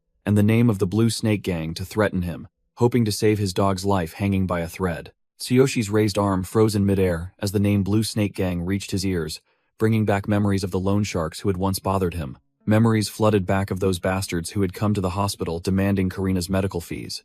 It turned out to be a small world, a fateful encounter. As he met the son of his enemy right here, Tsuyoshi smirked coldly as he realized this damned connection. Blue electricity began crackling around him, signaling that his enemy's end was nigh. He raised the ruler, now enveloped in dazzling lightning, making Billy gape in astonishment as he realized his opponent was a hero with genuine, powerful skills. Without another word, Tsuyoshi swung his arm forcefully, bringing down a lightning strike on his enemy's head with terrifying power, as if to cleave space itself with a plastic ruler. Electricity coursed through Billy's entire body, making his skeleton clearly visible. Luckily for him, the system had reduced 90% of the damage, because the ruler wasn't considered a standard weapon, which was why he barely kept his pathetic life. Tsuyoshi casually tossed the ruler away like trash, leaving Billy convulsing in the residual electricity and declaring that this level of pain was more than enough for a lifelong lesson. He picked up his bag, preparing to leave the scene, but not before leaving a spine-chilling reminder for the defeated bullies. Under the setting sun, Tsuyoshi turned back with sharp eyes, warning them that this was their first and only chance to keep their mouths shut.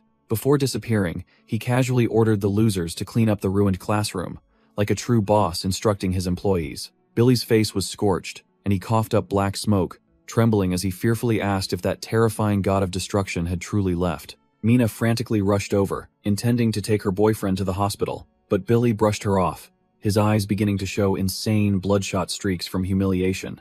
That bitch Mina touched the red mark on her neck, then began to use her venomous tone, instigating Billy to tell his gangster boss father to get revenge no matter what. Billy roared like a mad beast, forbidding that woman from ordering him around, but swore he would make Tsuyoshi pay dearly for this humiliation. His bloodshot eyes rolled wildly. In the spoiled brat's mind, there was now only one thought: to use his powerful father's influence to exact revenge. Seeing her prey had taken the bait, Mina flashed a twisted, satisfied smile, continuing to subtly manipulate him to ensure Billy would call for reinforcements to deal with their enemy for her. Billy sat slumped on the floor, his face swollen, bitterly swearing he would tell his father to permanently erase Tsuyoshi and his sister from this earth, in front of his useless lackeys. The peaceful school scene under the crimson sunset stood in stark contrast to the chaotic, violent pigsty that had just unfolded inside the classroom. Karina sat huddled on a stone bench, her legs in metal braces, her face smudged and full of worry, wondering if her brother had been troubled by the bullies. The little girl hung her head, blaming herself for being useless, afraid that her disabled body would become a burden, hindering her brother who had just awakened his heroic power. Lost in negative thoughts, Karina suddenly shrieked, startled by a shadow that unexpectedly appeared right beside her. It turned out Tsuyoshi had returned with a radiant smile, apologizing for making his sister wait and inviting her home as if no massacre had ever occurred. The national big brother immediately offered to carry his sister and all their luggage, spoiling Karina to the fullest to make up for her recent worries. While carrying his sister, Tsuyoshi coldly analyzed Billy's Blue Snake Gang boss father and concluded that the situation was becoming dangerous for both siblings. His resolve to protect Karina surged. He carried her, blending into the bustling crowd, and finalized his plan to return to the other world to grind levels and confront the coming forces. The scene shifts to the other world. Sakura rode a formidable armored wyvern, soaring through the fiery sky, reporting that they had safely arrived in the northern region. Sakura began to impart introductory knowledge to the newcomer, outlining the itinerary. They had to visit the tavern, the blacksmith, and most importantly, register at the Adventurers Guild to legitimize their identities. Tsuyoshi cracked his knuckles, his battle lust surging as he regarded this as an exciting game to grind levels and immediately accumulate real combat experience. Both stood on a cliff overlooking the majestic Beastman city of Northen under the sunset, while Tsuyoshi's status screen confirmed he still maintained a combat power of 8,800 with a full set of formidable gear. As soon as they stepped into the street, Tsuyoshi's eyes widened at the racial diversity, immediately encountering a giant orc, as massive as a temple, lumbering through the crowd. Sakura was rattling on about the specialties of each tribe when Tsuyoshi suddenly stopped, his eyes glowing like headlights as his radar picked up an unfamiliar target. Amidst a throng of formidable monsters, his gaze fixed on two rare human figures standing among the crowd, immediately recognizing them as fellow adventurers. While Sakura warned about the ban on death matches outside the arena, the human pair, a blue-robed adventurer with a covered face and a red-dressed adventurer, exuded a chilling aura that was not to be underestimated. The naive cat-eared girl thought her master was moved to find compatriots in this foreign land full of beastmen and arrogant elves, so she smiled empathetically. But the very next second, Sakura flinched, her face paling as she realized her master was about to do something utterly insane and unexpected. Ignoring his assistant's desperate, futile shouts of dissuasion, Tsuyoshi charged straight towards the two strangers and greeted them with an awkward remark that left everyone stunned. The adventurer duo immediately went on the defensive. The blue-robed man drew his dagger, warning Tsuyoshi not to come closer, thinking he was an enemy. Tsuyoshi raised both hands, feigning innocence with a guiltless expression, and asked a naive question about greeting etiquette, leaving his opponents bewildered. Sakura quickly rushed out to stand between them, trying to defuse the situation. She broke into a cold sweat, explaining that it was just a misunderstanding to prevent a pointless brawl. The two adventurers looked at this human beastman pair with suspicious eyes, feeling that something was indescribably off. Not wanting to deal with these weirdos, the two strangers irritably walked away, leaving Tsuyoshi scratching his head over his disastrously failed attempt at making friends. Sakura began to lecture her foolish master, about how adventurers here were always suspicious and highly wary of strangers. After walking for a while, Tsuyoshi noticed the atmosphere around them change drastically as the beastmen began pointing and whispering about them. Sakura hung her head low, her earlier confidence replaced by a sense of shame and resignation under their prejudiced gazes. She confessed that she was a half-beastman, hated by the entire beastman tribe, and wanted to quickly reach the Adventurers Guild to register and avoid trouble. Tsuyoshi smiled manfully, remarking coolly that prejudice existed everywhere, then urged her to continue, not bothering to care about the surrounding trash. Tsuyoshi firmly clasped Sakura's trembling hand, reassuring her not to mind that trash. The city scene unfolded magnificently, with dragons flying, phoenixes dancing, and several flying pigs hovering, truly befitting a fantasy world. Standing before the Adventurers Guild, Tsuyoshi was excited to see a quest board like in a game, but Sakura subtly reminded him that they needed to register first. Both of them stepped up to the reception desk and boldly declared their wish to register as adventurers immediately. A languid voice echoed, accompanied by a puff of smoke, showing interest in this party of one human and one half-beastman. The alluring cat beastman receptionist held her pipe, narrowing her eyes as she asked who wanted to join the game. Tsuyoshi scratched the back of his neck and gave a faint smile, remarking that this lady seemed reasonable and quite different from the prejudiced commoners outside. She pushed out a registration form, requesting them to fill in their names and professions to update the information on the guild's global system. Tsuyoshi picked up the form to review the administrative procedures, while Sakura stood behind him, beaming with excitement at the prospect of being licensed to practice. Their immediate goal was this humble iron rank badge, the lowest tier to begin their journey of leveling up and earning money. The cat beastman receptionist skillfully exhaled smoke, explaining the ranking system from iron to gold, emphasizing that gold rank adventurers often ended up as lackeys for the super rich. Tsuyoshi stared at the badge in his hand, surprised to see level 6 clearly displayed, thanks to its smart auto-update feature. He widened his eyes in astonishment, asking about its mechanism, never expecting such a tiny piece of metal to possess such advanced level scanning technology. Sakura, standing beside him, quickly enlightened him, explaining that one only needed to use their thoughts to link with the badge and conceal their true stats to fool others. Thanks to the overwhelming support of the divine selection system, Tsuyoshi only needed a second of concentration to change the 6 into a perfect 0, making it incredibly easy to play the pig to eat the tiger. The receptionist broke out in a sweat, unable to believe her eyes as she watched a complete newbie master this difficult concealment technique on his very first try. Before he could boast, a large, rude orc adventurer rushed over and shoved Tsuyoshi aside, disdainfully calling him trash for blocking the way. The rude fellow sullenly strode straight to the reception desk, acting as if the guild hall was his backyard, while Tsuyoshi was pushed back. Crash! He slammed a giant monster head onto the wooden counter, sending dust flying, and triumphantly declared he was here to turn in a quest. The orc leaned in close, making crude advances and inviting her for a drink, but the receptionist coldly refused him outright, citing her work, giving him a cold shoulder. The receptionist presented an extremely difficult, urgent quest, requiring adventurers level 15 or higher, asking if anyone was brave enough to take it on. The two large orcs, who had been fierce and arrogant just moments ago, now broke out in a sweat, chickening out at the mention of the difficulty and only daring to ask for trivial, level 10 quests within their capabilities. The receptionist sternly explained the tragedy caused by the carnivorous darkness, which had severely injured and caused a high-level party to go missing, warning of its deadly danger.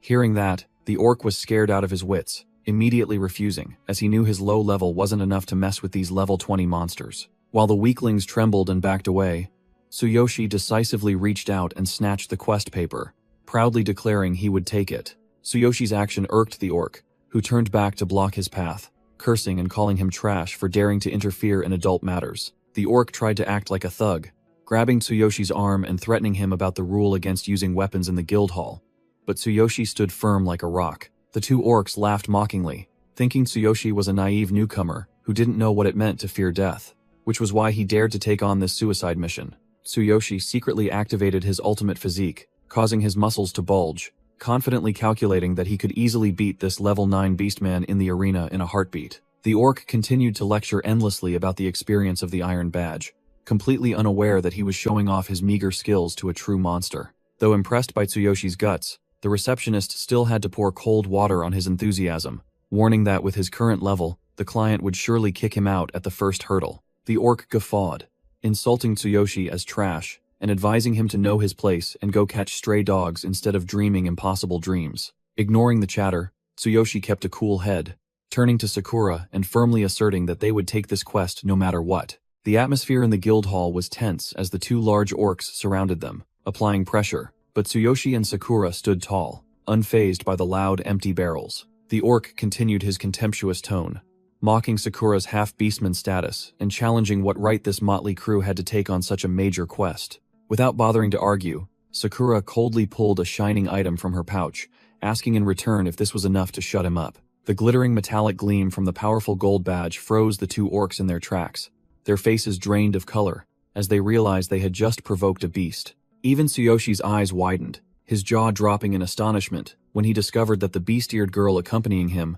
was a hidden big shot who possessed a prestigious gold badge. The orc's attitude did a complete U-turn. He broke out in a sweat and awkwardly tried to save face, saying she should have shown this get-out-of-jail-free card earlier to save time. The receptionist smiled meaningfully, immediately closed the deal, and was certain that the client would be extremely pleased to have such a genuine master take on the job. The large orcs, who had been fierce and arrogant just moments ago, now tucked their tails and ran, leaving Tsuyoshi speechless as he watched them go. Sakura excitedly announced that this quest would help her master level up extremely fast, and Tsuyoshi scratched his head, readily agreeing to humor her. The female receptionist took a drag from her pipe, her sharp eyes filled with doubt as she saw a gold badge adventurer serving an unknown kid as her master. Watching the two figures leave, the cat-eared girl merely smirked, admitting that this was a rare and interesting party in this guild hall. Both of them strode along the desolate path, heading straight towards the farm, rumored to be a den of bloodthirsty dark monsters.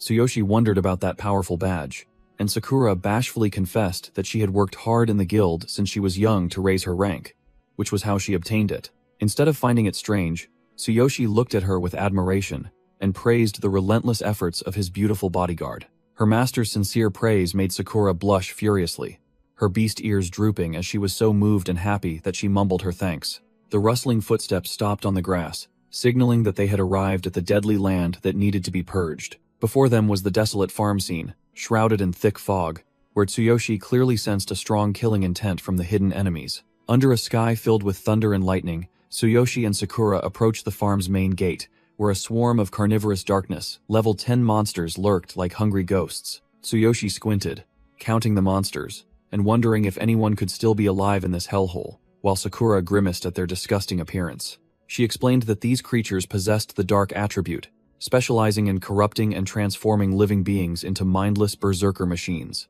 It turned out these monsters were originally slimes consumed by darkness, which was why their bodies were so slimy. And the good news was that only lightning attribute attacks could defeat them. Hearing about the lightning attribute, Tsuyoshi's eyes lit up as if head struck gold, because his Thunder Chain Fall skill was the perfect hard counter for this map. He excitedly told Sakura to just watch from the sidelines as usual, so he could solo for all the experience points, his entire body beginning to activate a powerful blue electric current. Tsuyoshi's hand gripped the sword hilt tightly, preparing to rush into the slaughter for high-speed power leveling, regardless of the danger. Sakura quickly grabbed her master's hand to stop him, her face filled with worry as she warned that this was no beginner's area for him to risk soloing. She feared he would be ganged up on and killed, so she insisted on fighting alongside him, reminding him that his life was more important than those cheap experience points. Tsuyoshi scratched his head, reassuring his bodyguard, his eyes firm as he explained that he had to level up frantically to prepare for the impending disasters in his own world. Sakura nodded seriously, affirming that she would answer all of her master's questions so he could fully understand the combat situation. Tsuyoshi thoughtfully recalled his promise to the Beast King. He needed to know how much he needed to grind to be strong enough to solo the test in another year. Seeing her master mention the fight with the final boss, Sakura was slightly surprised but remained focused, listening intently. She lowered her face, her expression turning gloomy and hesitant, as she had to tell her master the harsh truth. Sakura sighed, flatly stating that with his current level, him demanding to pass the test in a year was unthinkable. Tsuyoshi broke out in a cold sweat, not understanding why his attendant would pour such cold water on him so bluntly. She explained that merely surviving a year would be a miracle, let alone facing the divine judgment, then asked if he understood anything about the level system's rules. Tsuyoshi scratched his chin, admitting he was quite clueless, only vaguely aware that both worlds shared a common level scoring system. He understood that the higher an adventurer's combat power in this world, the more his hero power in the real world would synchronize and increase accordingly. Sakura concluded with the crucial information that the level cap was 100, and the Beast King currently sat at level 92 with unparalleled overwhelming power. Images of the three supreme kings of the human, elven, and beast races appeared like unshakable monuments of peak power for each race. Chibi Tsuyoshi scratched his chin, full of doubt, wondering if that rather scholarly-looking Beast King was truly as formidable as rumored. Sakura explained the harsh threshold mechanism that made leveling up incredibly difficult at high levels. Citing examples of those forever stuck at their current rank, she bitterly admitted that she had been stuck at level 72 for over 20 years, despite all her efforts, and demanded that he reach at least level 50 to even have a chance of survival. Sakura's face flushed with worry, asserting that this mission was impossible because ordinary people took a lifetime to reach that milestone, let alone a mere year. Tsuyoshi maintained his cool demeanor, silently accepting the hand placed on his shoulder and the heartfelt dissuasions from his attendant. He offered a reassuring and confident smile, showing that he understood Sakura's worries, but was completely unfazed. Sakura's eyes welled up, her face like a puppy's, as she swore to stand by him to the ends of the earth, no matter how disastrous the outcome. Tsuyoshi sternly reminded her not to ever lump him in with the ordinary adventurers out there, because he was top tier. He clenched his fist with determination, believing that with his track record of surviving the divine judgment and lifting the divine king's hammer, the goal of level 50 was entirely within reach. Tsuyoshi secretly marveled at his luck in possessing a teleportation ring and the divine selection system, confidently asserting that he was the chosen one who would break all conventional rules. Sakura looked up at her master's magnificent back with starlit eyes, reverently whispering, "Master." She clasped her hands tightly to her chest with an expression of absolute faith, firmly declaring that Tsuyoshi would undoubtedly become a living legend. Tsuyoshi activated a blue current that ran down his arm to his sword, decisively giving the order to depart with the demeanor of a superior. He maintained a cold, calculating expression, turning to ask her his second question to clearly define his upcoming leveling goal. Tsuyoshi wondered about the minimum level needed to crush his opponent, an image of the arrogant, scarred gangster boss appearing in his mind. Sakura placed a finger to her lips, pondering, as she analyzed the situation based on having to take on both the level 10 warrior and his numerous minions alone. As Tsuyoshi strode majestically towards the iron gate with his glowing greatsword, Sakura concluded that he needed to reach at least level 12 to secure victory. Although his status screen only showed level 6, Tsuyoshi arrogantly declared he would hit level 12 inches just 1 week, right in front of the monsters awaiting their demise. The dark slime monster opened its wide maw full of sharp teeth and let out a piercing shriek, unaware that it was about to become experience points for him. Tsuyoshi stepped forward, sword in hand, to face the colossal level 10 carnivorous darkness, ordering Sakura to step back so he could have the stage to himself. His eyes glowed blue as he activated his divine eye, determined to fully exploit the system to find a way to crush his opponent. A notification screen appeared, revealing the monster's fatal weaknesses, the lightning element and the core hidden deep within its tough body. He tightened his grip on the sword hilt, planning to use his Thunder Chain Fall skill to strike directly at the core for a swift finish. Ignoring Sakura's warning about the risk of corruption upon contact with the monster, Tsuyoshi still shot into the air to locate the core. He didn't hesitate to plunge directly into the monster's slimy mass, accepting direct contact to reach his target. Protected from corrosive damage by his ultimate physique, he cheered excitedly upon discovering the core's location. Activating his maximum muscular strength, Tsuyoshi swung his greatsword in an incredibly powerful slash, aiming to tear through its outer shell. He slid across the ground, his face stunned, because his last slash to the monster's chest hadn't hit the damned core at all. The monster recovered at an alarming speed, making Tsuyoshi click his tongue and admit the resilience of this mobile punching bag. The monster suddenly transformed into a colossal pillar, intending to swallow its prey. But Tsuyoshi calmly held his stance and waited. It activated its alteration phagocytosis skill, opening its maw wide, full of sharp teeth, as if to crush everything in its path. The ground shook violently, accompanied by a booming sound as the monster's colossal body slammed down. Trapped between the monster's jaws, Tsuyoshi still sneered arrogantly. "Trying to eat me? Too bad you picked the wrong opponent." The system immediately announced the activation of Ultimate Physique, enhancing the strength of his hands to the maximum to counterattack. With his eyes glowing blue, he used his brute strength to pry open the monster's maw and roared, "You're just a moth flying into a flame." Tsuyoshi roared, "Ill, tear your mouth open," then brutally ripped apart the monster's jaws with his bare hands against the deadly red backdrop. Sakura froze, witnessing that terrifying power, secretly marveling that he was truly a man who could turn the impossible into reality. The carnivorous darkness shrieked miserably as Tsuyoshi's sword plunged into its fatal weakness, causing its health bar to plummet uncontrollably. He tightened his grip on the sword hilt and triumphantly declared, with the blade now lodged in place, "Finally found it. So it was under your tongue." Tsuyoshi roared, "Taste the power of lightning," then swung his black freezing flash sword, now enhanced with lightning, down onto the enemy's head. The Thunder Chain Fall skill directly bombarded the weakness, shattering the carnivorous darkness's core in an instant. He wiped away sweat, letting out a ha after the clean but somewhat strenuous finishing blow. Tsuyoshi glanced at the notification of plus 300 EXP and his stats screen, secretly judging that this fight seemed easy, but reality was different. 30 minutes later, the golden core remnants of the defeated monsters began to crumble and completely vanish into nothingness. Standing amidst the slimy battlefield, he confirmed that he had cleared out almost all of the carnivorous darkness lurking outside. Tsuyoshi's disappointment was evident. The amount of experience gained was pitiful. Just as Sakura had warned about the XP reduction mechanism for level differences, he realized he couldn't level up with just this paltry quest, and urgently needed to recalculate his grinding path to reach his goal. With fiery eyes, Tsuyoshi clenched his fist, vowing to reach level 12 inches 1 week, and hit level 20 within a year, no matter the cost. Sakura appeared just in time, showering her master with praise, and offering a precious bottle of lightning oil to help him optimize his damage for future battles. Tsuyoshi wiped his sweat, nodding in appreciation of Sakura's thoughtfulness in having lightning oil ready, but she hesitantly brought up the first issue. Sakura sadly held out her empty wallet, confessing she had spent all her savings on equipment, and profusely apologized to her master for the expense. He ruffled his hair in frustration, realizing he had been so engrossed in leveling up that he completely forgot the harsh reality. Without money, he'd be eating dirt in this world. Tsuyoshi felt a pang in his heart, imagining Sakura silently pouring all her personal funds into buying support items for him without a single complaint. Sakura immediately switched to teacher mode, setting up a blackboard to impart financial knowledge and currency exchange rates to this idiot right on the spot. After a meticulous calculation of quest rewards versus expenses, she delivered a blunt statement. They were both utterly broke. Upon hearing this, Tsuyoshi wasn't worried at all. Instead, he looked at Sakura with sparkling eyes, flirtingly praising her as the perfect, virtuous, and capable wife. He rallied his spirits, shouldering his greatsword, and heading straight for the food warehouse to deal with the boss and earn some meager money to recover. Before they could act, both of them flinched and turned around upon hearing an arrogant shout from behind. A stout ID. Orc, farm, owner, appeared with his ID.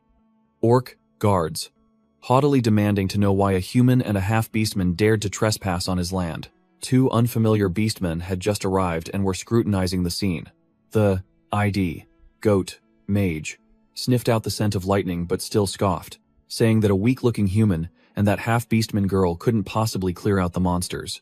The ID, leopard, archer, arrogantly declared that the Cardiolus item dropped by the boss definitely belonged to his team, as they had accepted this commission earlier.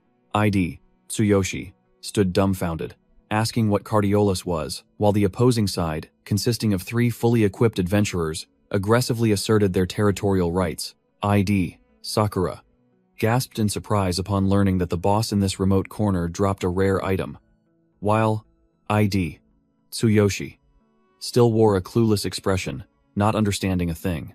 The ID, orc, farm, owner, broke out in a sweat, scratching his head as he confessed to the adventurers that he had sent a request to the guild, but he never expected them to show up as fast as robbers.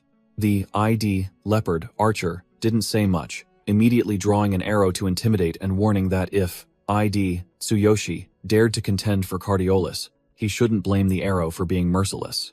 Ignoring his opponent's rude attitude, ID, Tsuyoshi, still turned to quietly ask ID, Sakura, about the item's value, and she immediately forbade him from giving up, as it was a huge fortune. It turned out that Cardiolus was the key to opening the Dark Zone, offering 10 times the item drop and experience rate. Even selling the unpurified corpse would fetch hundreds of gold coins, dazzling anyone who heard it. At the scent of massive money, ID, Tsuyoshi, his eyes immediately turned sharp as razors. He firmly declared that he must seize this item to achieve his goal of getting rich. Seeing that a brawl was about to break out and destroy the warehouse, the ID, orc, farm owner, frantically rushed to block between the ID, leopard archer's energy accumulating arrow and ID, Tsuyoshi, begging both sides to stop. The sweating ID, orc, farm owner, declared the rules of a deathmatch. Only whoever defeats the final boss would be skilled enough to claim the entire reward. ID. Sakura's eyes sharpened as she stepped forward to contend for priority, firmly asserting that she must obtain this item for her master.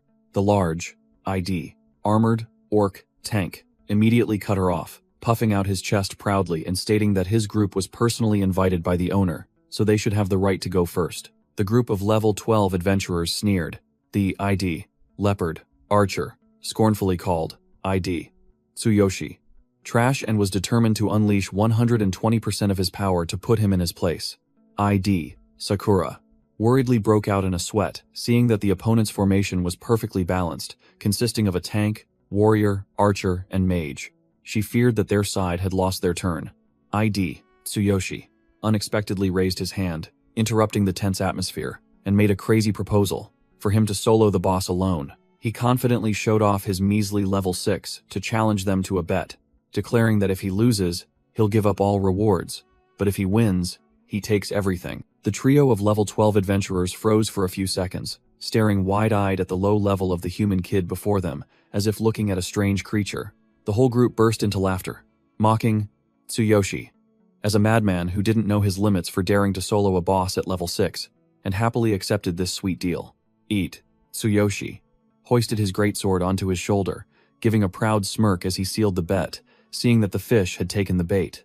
ID, Sakura, was extremely worried, warning her master that this boss was at least level 12 and possessed by darkness, not to be underestimated. ID, Tsuyoshi, winked confidently, patting his chest and telling her to trust his reliable level 6. Seeing her master's resolute attitude, ID, Sakura, could only smile helplessly and nod, placing her absolute trust in him. The ID, armored orc tank, and the ID, leopard archer, laughed heartily, gloatingly waiting to see the human kid mercilessly crushed by the boss. ID, Tsuyoshi, casually walked away, picking his ear, sneering disdainfully at the curses of the loud-mouthed, useless trash behind him. He activated his hidden level mode, his eyes turning sharp and cold as he muttered about who would truly be slaughtered by this blade.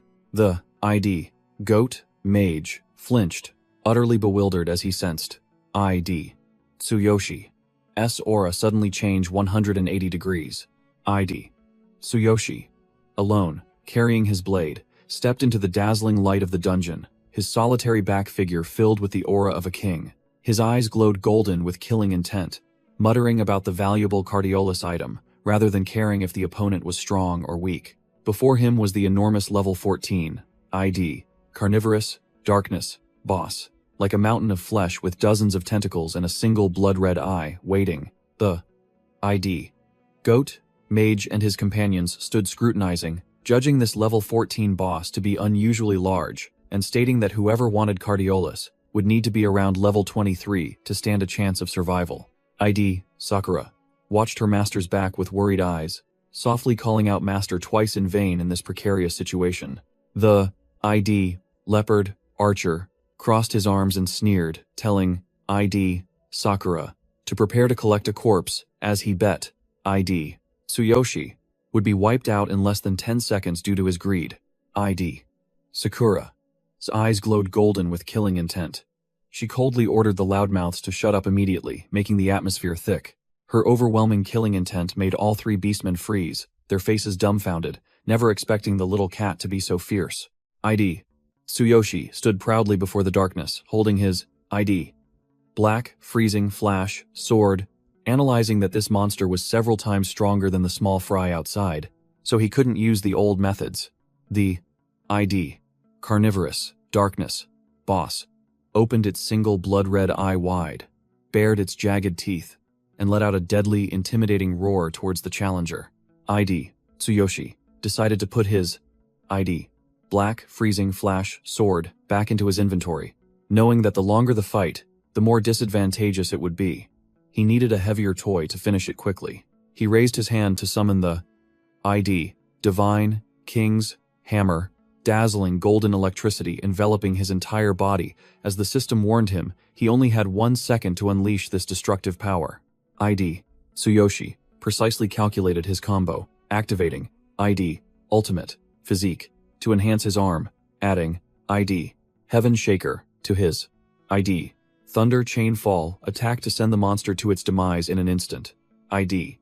Tsuyoshi exerted all his might, his golden eyes burning with determination to fight to the death, knowing that if this attack missed, he would fall into a state of extreme weakness. Despite the risk, he gripped the hammer's handle tightly, ambitious to seize the item at all costs, simultaneously activating ID. Heaven Shaker to maximize the attack's power. The ground beneath his feet cracked open, debris shooting into the air from the terrifying energy pressure being compressed. Facing the enormous, jagged, toothed mouth of the ID. Carnivorous Darkness Boss, ID. Tsuyoshi didn't flinch but raised his divine hammer high, preparing to deliver the final judgment. The hammer in his hand glowed dazzlingly, like a miniature sun. The word thunder appeared, signaling the imminent release of lightning's wrath. From above, ID. Tsuyoshi plunged down like a living meteor, unleashing his ID. Thunder Chain Fall skill, piercing straight into the grotesque tentacles desperately reaching out. Crash! A gigantic golden lightning pillar struck straight from the sky to the ground, crushing the monster and creating an explosion that shook the entire area with destructive force. The adventurers, including the ID. Leopard Archer, ID. Goat Mage, and ID. Armored Orc Tank, standing far away, could only look up at this mysterious natural phenomenon with dumbfounded expressions, wondering what the hell was happening. The aftershock of the attack was so strong that it blew away rocks and created a terrifying gust of wind, forcing the unwilling spectators to cower before the overwhelming power. ID. Sakura paled, realizing her master had recklessly used that forbidden power again. She was extremely worried, knowing he would become as weak as a snail right after this attack. The spectators, including the ID. Orc Farm Owner and the ID. Leopard Archer, stood bewildered amidst the rubble, mouths agape, wondering if that was a bomb explosion as they saw the warehouse vanish. ID. Sakura frantically rushed into the pile of rubble, searching for her master's figure, surrounded by the shattered remnants of the ID. Carnivorous Darkness Boss, crushed from within by the lightning strike. A thin arm unexpectedly reached out from under the rubble, accompanied by a faint call, making the female guard jump. ID. Tsuyoshi crawled out miserably like a zombie due to energy depletion, still clutching a blue stone in his hand and asking if this was what they were looking for. The item in his hand was the unrefined cardiolus, the precious material remaining after the monster was completely destroyed. Scene shifts to the Adventurers Guild. The atmosphere became lively as the quest was completed at lightning speed, making everyone exclaim in admiration. The cat. ID. Guild. Receptionist. Praised. ID. Sakura, profusely for being worthy of a gold badge, while also subtly mocking the previous mercenary group as useless good-for-nothings. ID. Sakura humbly accepted the heavy bag of reward money, but firmly asserted that this achievement belonged to her master, as she wasn't skilled enough to defeat the final boss. The ID. Guild. Receptionist chuckled and waved her hand, thinking, ID. Sakura was joking, as there's no way a level 6 rookie could defeat that terrifying level 14 monster. ID. Tsuyoshi was currently sprawled like a dried corpse on the bench due to the skill's side effects, further reinforcing everyone's belief that he was just a weak hanger-on. ID. Sakura tried to explain that her master was exhausted from carrying the team, but the ID. Guild receptionist just laughed it off, not believing that scrawny figure could accomplish anything. As soon as the weakened state ended notification appeared, ID. Tsuyoshi. Muscles immediately bulged, marking the return of a true war god. He wiped away a bead of sweat, recalling the terrifying recoil of the ID. Divine King's hammer, then slowly walked to the counter asking if ID. Sakura had dug up any information about Cardiolus yet. The ID. Guild receptionist's eyes widened upon learning they had actually obtained Cardiolus, and she quickly advised them to auction it off in the city center to earn a huge sum of money. Tsuyoshi dismissed the idea of selling it, wanting to keep it for himself. Sakura smiled contentedly as he directly asked for the Shaman Association's address to have this hot item purified. The guild receptionist explained that to use Cardiolus, one absolutely needed a high-level shaman to purify and infuse it with magic, as a novice couldn't handle it themselves. Although she warned that the upcoming shaman exam would make the shamans arrogant, the guild receptionist still enthusiastically wrote a letter of introduction for Tsuyoshi to take to the east side of the city. Hearing about the exam, Tsuyoshi immediately asked out of curiosity, surprised that this flailing profession also had such clear class divisions, just like combatants. Sakura raised a finger, explaining the 6 ranks from white to gold, asserting that items crafted by high-level shamans had completely different levels of effectiveness and price. She concluded that these shamans and alchemists were like arrogant nobles. Though they couldn't even tie up a chicken, they held the power to break level limits, so everyone had to respect them. Tsuyoshi's jaw dropped in astonishment upon hearing the shocking news that adventurers' level limits were entirely dependent on shamans. It turned out these spellcasters' power was so terrifying that a single silver shaman could mobilize a dozen level 80 monsters to hunt down anyone who dared defy him. Tsuyoshi rubbed his chin in thought, his eyes gleaming with extreme interest at this dominant profession that could manipulate the entire battlefield. The guild receptionist pressed a letter of introduction with a bright red seal into their hands, a VIP pass to legitimately enter the shaman's den. Before them stood the massive Shaman Association building with a sparkling blue spiral emblem, where people were flocking in like it was a festival. Sakura explained as they walked that today was the exam day, so it was full of privileged individuals and members of large organizations vying for spots, making entry extremely difficult. The cat-eared girl confidently took his hand and pulled him to cut in line, certain that the letter of protection from the Adventurers Guild would get them through smoothly. Upon reaching the entrance, Sakura politely inquired with the large orc gatekeeper about Cardiolus purification services, showing the utmost earnestness. The orc white shaman looked at them with disdain, uttering contemptuous words about humans and half-breeds, then rudely sent them away, stating that outsiders were forbidden today. Sakura broke out in a sweat, presenting the letter of introduction to salvage the situation, while Tsuyoshi began to narrow his eyes, coldly observing the gatekeeper's rude attitude. The orc gatekeeper scoffed contemptuously, brushing aside the letter of introduction and insulting Sakura as a half-breed, flatly declaring that no matter whose letter it was, exam day was paramount, and entry was absolutely forbidden. Tsuyoshi's face was stone cold, as he immediately retorted firmly, asserting that the letter of introduction was genuine, and they absolutely had to be let in. There was no turning back. The gatekeeper laughed heartily in his face, proudly thumping his chest, and declaring that in this Shaman Association territory, law was king, and even with guts as big as the sky, he wouldn't get past the door until the exam concluded.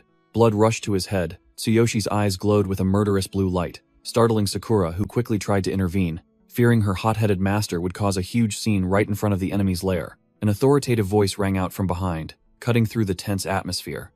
It was Doug, the president of the Northern Shaman Association, an old goat mage of blue shaman rank with an imposing aura. Seeing the big boss appear, the orc gatekeeper's attitude did a 180, bowing subserviently and profusely apologizing for letting the commoners cause a ruckus at the entrance. He quickly tattled to his superior, pointing at Tsuyoshi and accusing these rude people of daring to demand Cardiolus purification on this important day, despite being flatly refused.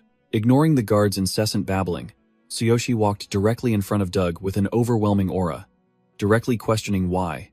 Despite having a proper letter of introduction, they were still blocked, like beggars. The gatekeeper was about to rush in and teach the insolent man a lesson, but Doug calmly stopped him. The old goat mage stroked his beard and declared he would accept the purification request, but only after the exam, telling Tsuyoshi to be sensible and return later. Tsuyoshi expressed urgency, stating directly that he had no time to waste and that leveling up was his top priority, so he wanted to find a shortcut immediately. Doug offered a tempting deal.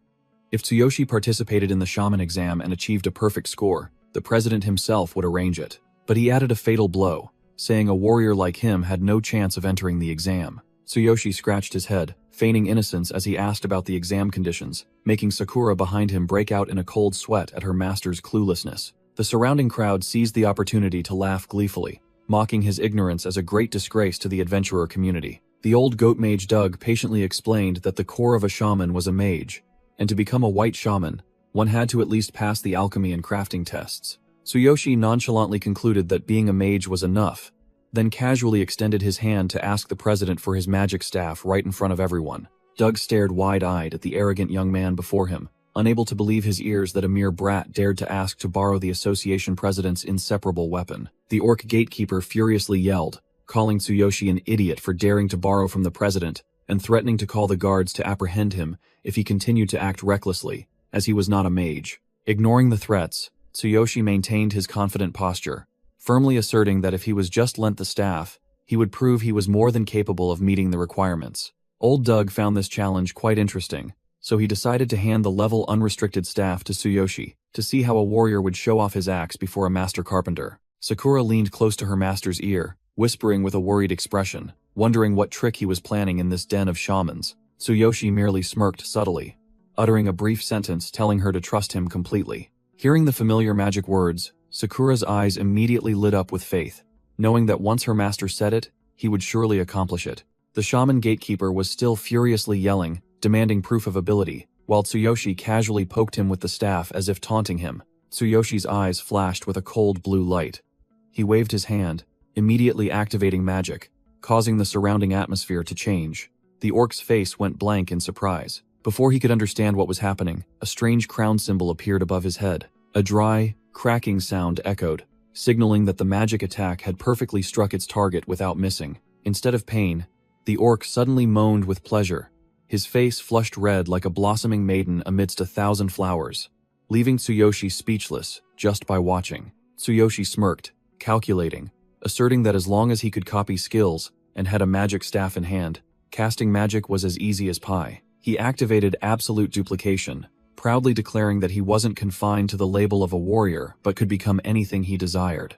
The target was identified, and the system immediately announced that the shining skill had been completely copied into his memory. Seeing the fiery aura surrounding Tsuyoshi, Doug was startled and cursed, calling him a pervert for such absurd power. Tsuyoshi swung the staff with great power, confident that as long as he could cast magic, this shaman certificate was as good as in his pocket. A surging wave of magic power erupted from him, making everyone gasp in astonishment, questioning their understanding of life because this person was not a pure warrior. Before unleashing his unique move, Tsuyoshi gently turned to remind Sakura to close her eyes to avoid being affected. Sakura obediently covered her eyes immediately, letting Tsuyoshi raise the staff high and activate the skill, causing a blinding light to sweep away all vision. The terrifying light forced Doug to hastily cast Imagine Shield, erecting a blue barrier to protect his aging eyes. President Doug maintained his superior attitude, flatly declaring that this shining spell was merely a petty trick, and there was no way it could penetrate his magic shield.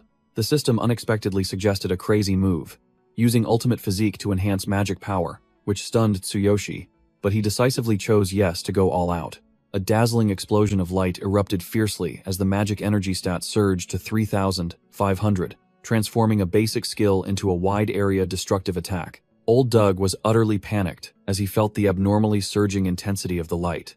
His aging eyes began to succumb to the tremendous pressure. The imagined shield shattered like broken glass before the overwhelming power, leaving Doug just enough time to let out a pathetic scream as he was completely engulfed by the light. The entire area lit up like daytime, a terrifying surge of energy sweeping through every corner, plunging the surroundings into a dazzling white. While Sakura obediently covered her eyes and huddled in a corner to avoid the attack, Tsuyoshi stood tall amidst the radiance, calling out to the dazed president amidst the rubble. He opened his powerfully glowing blue eyes wide, displayed his genuine shaman profession status screen, and proudly asked if he was now qualified to take the exam. Doug covered his dazzled eyes, profusely sweating as he rapidly nodded, acknowledging the overwhelming power of this monster disguised as a rookie. The entire examination hall buzzed with chatter upon seeing a human dare to register for the mage examination, instead of settling for being an alchemist, as was customary. The crowd of beastmen, from orcs to leopards, all stared at the outsider with hostile gazes,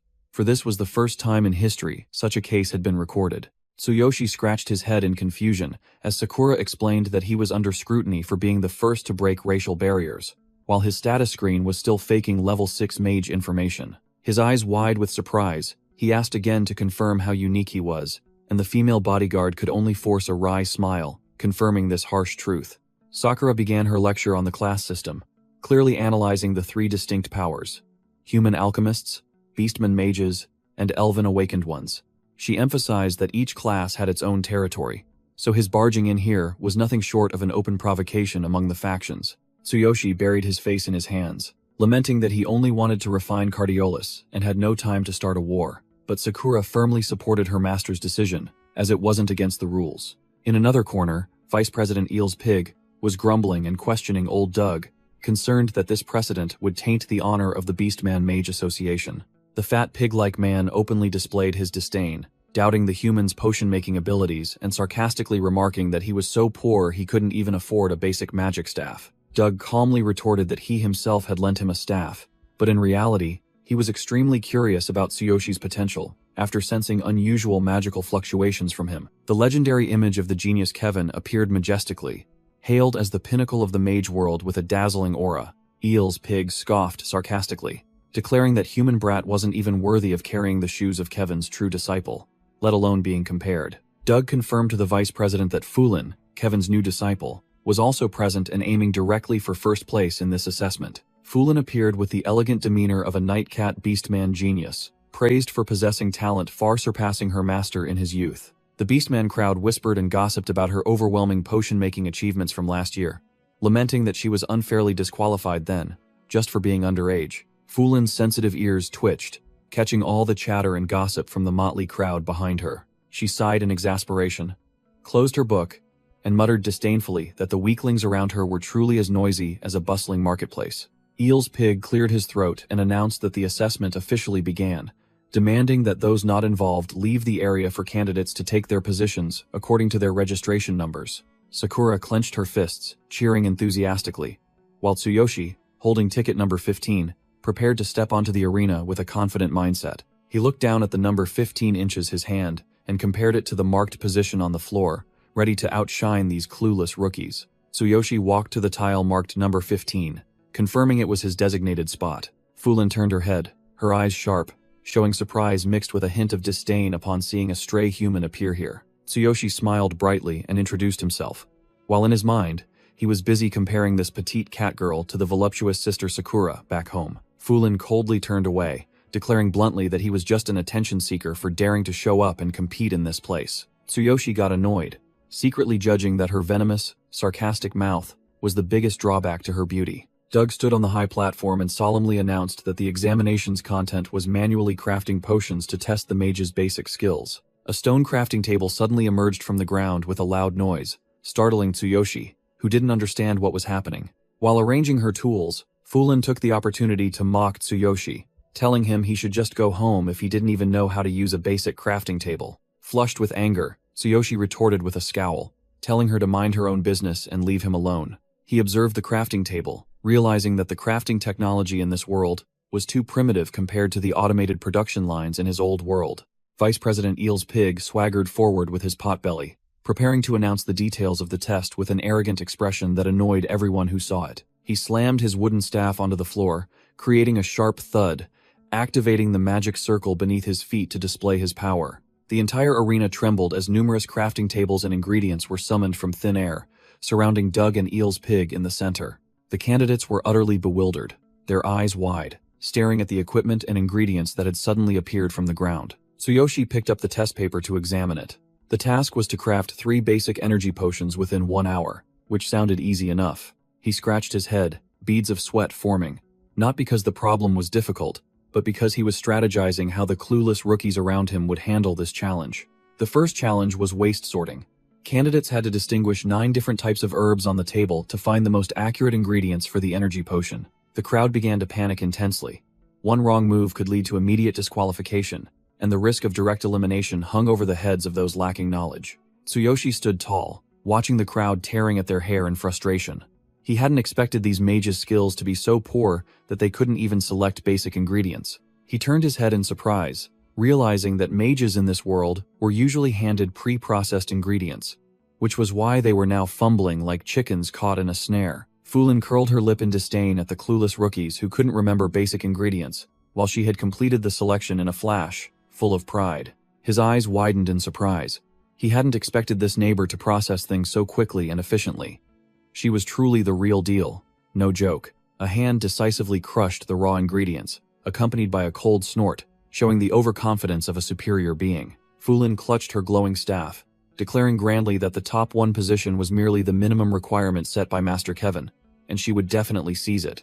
Vice President Eel's pig chortled with delight, nodding in praise that Kevin's true disciple truly lived up to her reputation, as she had already begun mixing while others were still dazed. The crisp sound of grinding echoed as the crafting tools forcefully impacted the pile of herbs, showing precise hand strength and technique down to the millimeter. Fulin danced and twirled, skillfully controlling the flow of magic to blend the green, red, purple, and yellow solutions, as if performing acrobatics in mid-air. Despite being mocked, Tsuyoshi still had to nod in acknowledgement that this girl, though sharp-tongued, truly had top-tier crafting skills. His eyes flashed with a deadly blue light as he activated his divine eye, beginning to analyze every minute movement to copy all of his opponent's techniques. Doug and Eel's pig stood watching from afar, firmly asserting that this meticulous magical control would turn her into an overwhelming archmage in the future. Emerald green magical energy spiraled around her staff, controlling the test tubes and corks, making them float like obedient puppets under Fulin's command. The magical solution was poured into the test tubes smoothly and with absolute precision. Not a single drop spilled. Thanks to her supreme control skills, President Doug narrowed his eyes in assessment, asserting that the next step was the final and most crucial hurdle to determine the success or failure of the crafting process. Fulin erupted with aura, enveloping herself in a brilliant blue aura, focusing all her strength to prove the caliber of the #1 candidate. 3 test tubes floated in mid-air, glowing brightly as the refining process overclocked the magical energy to its highest limit. Doug stroked his beard, analyzing that the fusion of ingredients with magic was an extreme test of power. But with Fulin's skill, this was as easy as pie. While the little cat girl danced and twirled with magic, Tsuyoshi stood stiff as a statue in the middle of the stage, creating a ridiculous contrast. He maintained a poker face beside his crude tools, causing the crowd and judges to start whispering, wondering what trick he was up to, or if he was simply frozen in fear. Her staff flashed, and Fulin chanted the incantation Condense to lock the flow of magic and complete the product in an instant. She puffed out her chest proudly, declaring herself the strongest after easily completing the test, her arrogant face challenging the whole world. Old Doug and the pig-like Eel's pig coldly announced the rule that candidates had to wait until the end of the hour for their products to be judged. Fulin clicked her tongue, openly annoyed. She was fed up with having to stand rooted to the spot, waiting for the results, when she herself had already finished flawlessly. Suddenly, the little cat girl flinched, her eyes widening in alarm as she felt a sharp gaze directed straight at her. The system reported analysis complete and deactivated the divine eye. Meanwhile, Fulin's face turned beet red as she yelled loudly, thinking Tsuyoshi was a pervert leering at her body. Tsuyoshi coldly brushed aside the accusation and immediately got to work. His hands began to dance with a stream of emerald green magic, leaving Fulin bewildered. The Beastman girl's eyes widened in astonishment, not understanding where this rookie got such confidence and such a rapidly changing aura. Even old Doug and Vice President Eel's pig were startled, turning to look, sensing a dangerous aura emanating from Tsuyoshi's crafting station. As the system activated action optimization mode, Tsuyoshi gripped the pestle, his eyes shining with fierce determination. A flurry of system notifications popped up.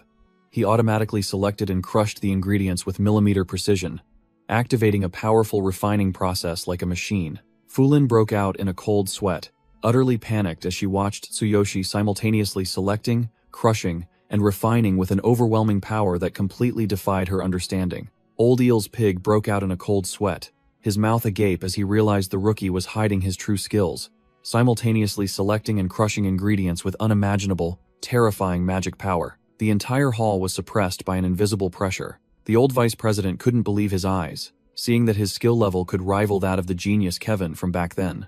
Outside the gates of the Mage Association, Sakura paced anxiously, her hands clasped in prayer for her master's safety during this discriminatory examination. The cat girl's worry was evident. She feared that her master's weak human identity would put him at a great disadvantage in the potion crafting profession, which was inherently not meant for outsiders. Tsuyoshi waved his stirring rod, controlling the emerald green liquid as it danced in midair. The system announced that the optimization process had smoothly completed all steps, from selection to crushing. He smirked smugly, his eyes glowing blue as he felt the overwhelming power of his skill, finding the path of a mage more interesting and easier than he had imagined. Now, only the final refining step remained.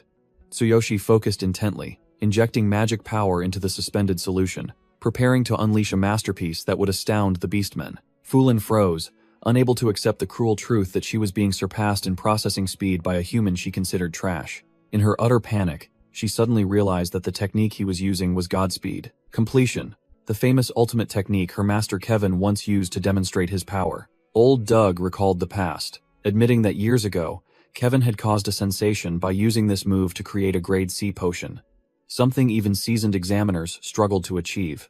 Eel's pig broke out in a cold sweat but stubbornly tried to reassure himself, asserting that creating a grade C potion was a rare miracle that an outsider could never accomplish. A notification panel appeared, explaining the rarity of grade C potions, which were typically only for blue mages.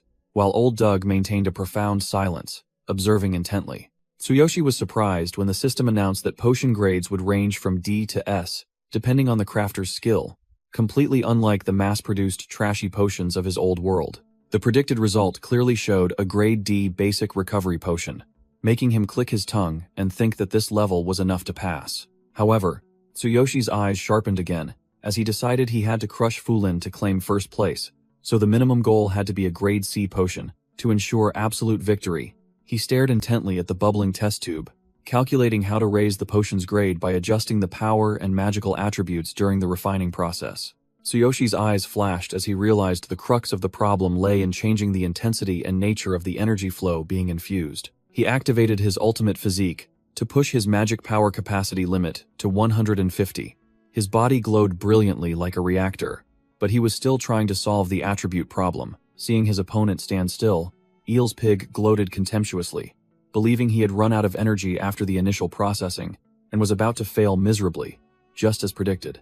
Fulin watched his every move with a tense expression, silently wondering why he was hesitating at the final step when the potion's solidification process was almost complete. The dog-faced supervisor impatiently rushed over, yelling loudly as he saw Tsuyoshi standing still like a statue, urging him to quickly complete the refining. The supervisor reached out to interfere, chattering incessantly as he warned that Tsuyoshi's magic power was about to run out. Fulin unexpectedly intervened to stop that foolish action, yelling directly at the supervisor for daring to disturb her opponent's concentration, teaching him a lesson about basic mage rules.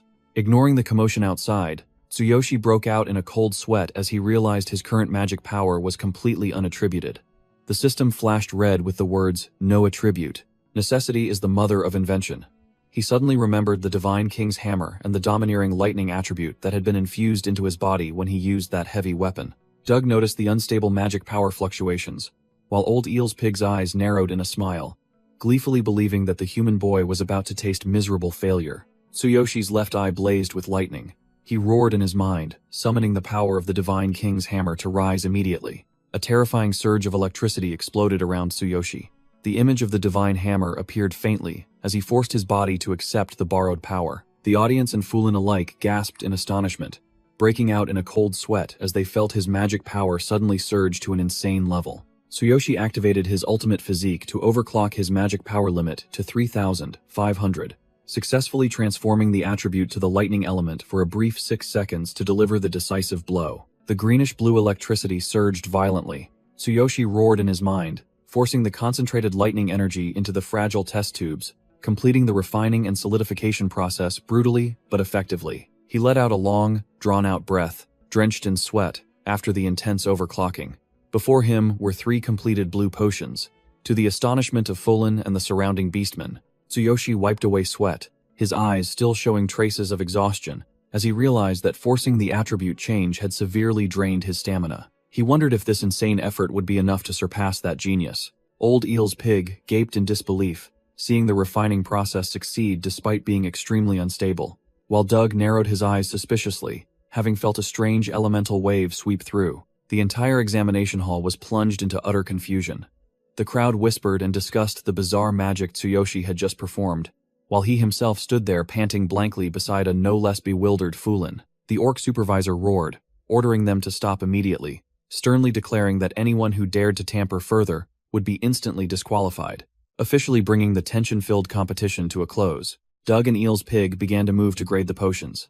The 2 most powerful old men walked with an air of superiority, preparing to decide the fate of the insignificant contestants. Doug uncorked a bright red potion from some random contestant, sniffed its faint aroma, then bluntly declared that the liquid was only worthy of a cheap grade D. The weaker contestants bowed profusely in thanks despite receiving unfavorable results, showing absolute obedience to the authority of the association president. Eel's pig was far more ruthless. He grimaced in disgust at several dark purple potions, reeking of burnt fumes from being over-refined, flatly declaring them failures and dismissing them as trash not worth mentioning. A pale-faced contestant cried out miserably when the examiner judged his potion as trash, saying it would only cause negative effects if consumed, offering no benefits whatsoever. The scene was chaotic, with some crying and some laughing.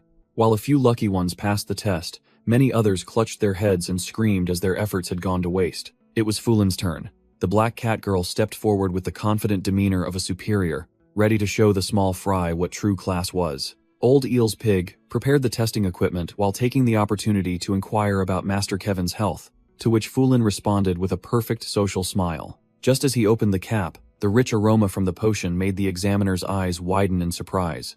He sniffed it as if he had just found pure gold. Fulin broke out in a cold sweat but kept her smile, secretly proud that she hadn't disgraced her master after days of arduous training. Eel's pig couldn't hide his excitement. He loudly declared that this was indeed a grade C basic energy potion, a rare and hard-to-find product. Hearing the perfect result, the black cat girl closed her eyes to savor the moment of glory, casting aside all her previous worries. The crowd below clamored with praise for her innate talent, rivaling legends, while Fulin secretly disdained the clueless amateurs around her, knowing they had no chance against her. Tsuyoshi stood leaning on his rod, observing the fanfare. He offered a polite compliment about the grade C potion, but his eyes remained strangely calm. Tsuyoshi was called to the platform. He maintained a poker face, as if this whole matter was nothing significant. Old Doug inquired about the results. Tsuyoshi scratched his head, feigning modesty, saying he had only done his best. Doug smirked, and bluntly declared that it would be, at best, a trashy grade D, completely oblivious to the potions that were mysteriously beginning to float up on their own. The old president maintained his superior attitude, intending to just finish grading, unaware that he was about to be thoroughly humiliated. With a loud boom, the cap burst open, creating a violent storm of blue energy that surged forth, making everyone nearby feel like they'd be blown away. Lightning struck down around the potions. Tsuyoshi feigned surprise and exclaimed, while Doug froze stiff at the bizarre elemental phenomenon.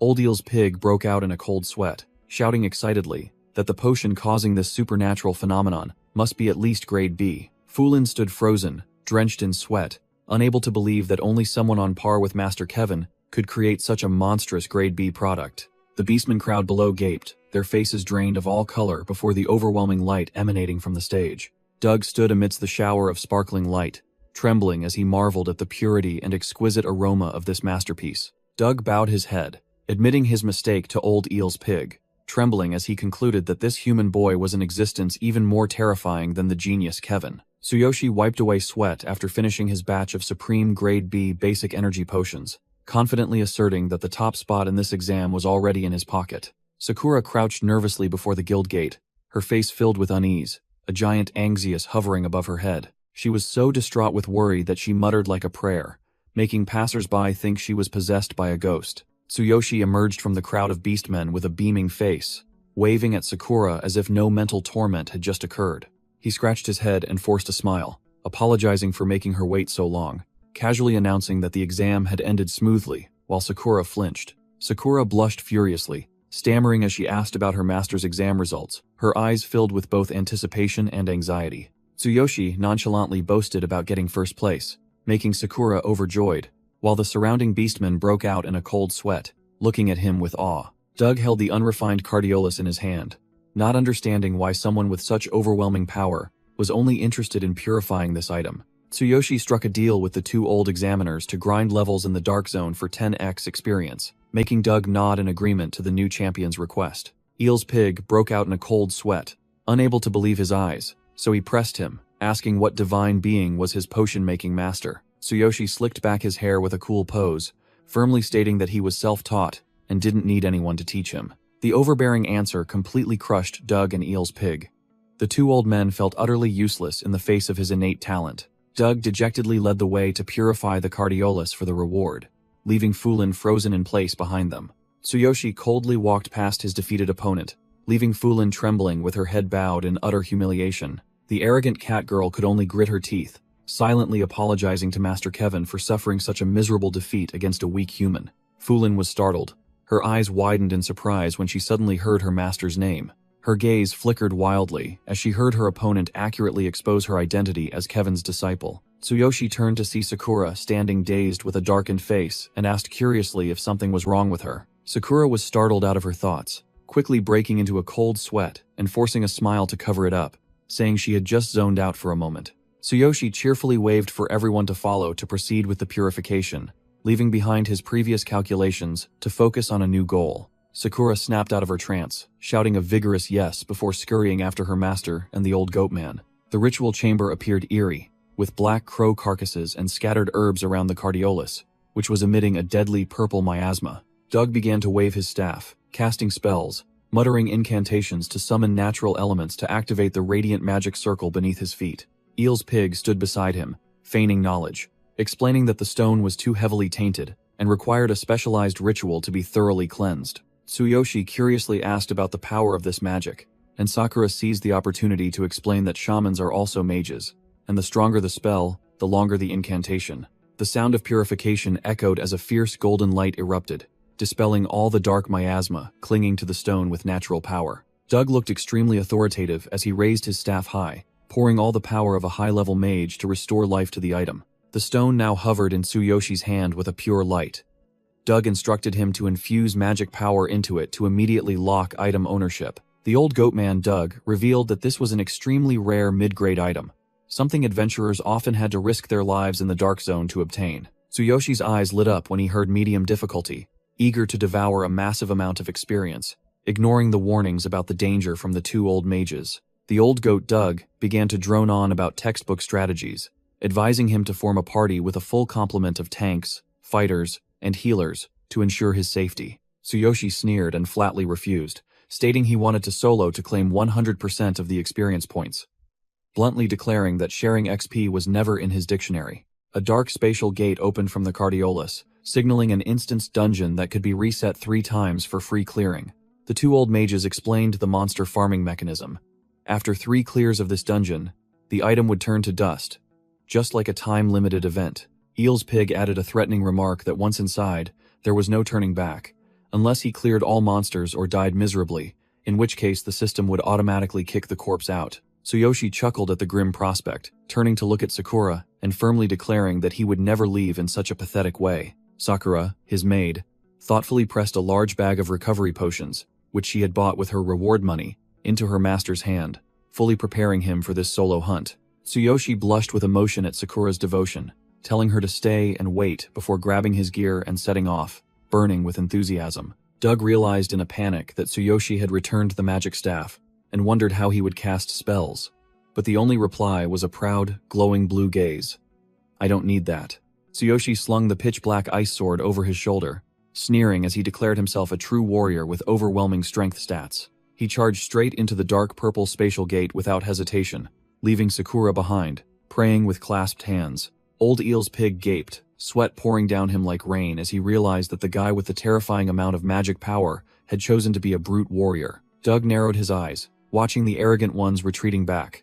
The old man secretly wondered to what extent this monster would evolve. As soon as he stepped into the shadow forest, Tsuyoshi shot off like an arrow, determined to clear this map completely before the 1-2 hour time limit ended. A pack of level 10 dark wolves was tearing apart their prey, unaware that they had fallen into the sights of a true hunter hiding in the bushes. The beast lunged forward with a mouth full of sharp teeth, but Tsuyoshi was ready to send it to its ancestors even faster. He activated ultimate physique. His muscles bulged like cold steel as he poured all his strength into his hands, preparing to deliver the finishing blow. A pillar of blue lightning struck directly on the monsters' heads, activating the paralysis effect, and causing the entire pack's HP bars to plummet uncontrollably. Tsuyoshi charged into the electric storm, swinging his sword and slaughtering the immobilized wolves to reap a shower of juicy experience points. Tsuyoshi smirked in satisfaction, seeing that each of these small fry monsters dropped a whopping 500 experience points, as lucrative as a mini-boss in the old world. He quickly calculated his grinding route,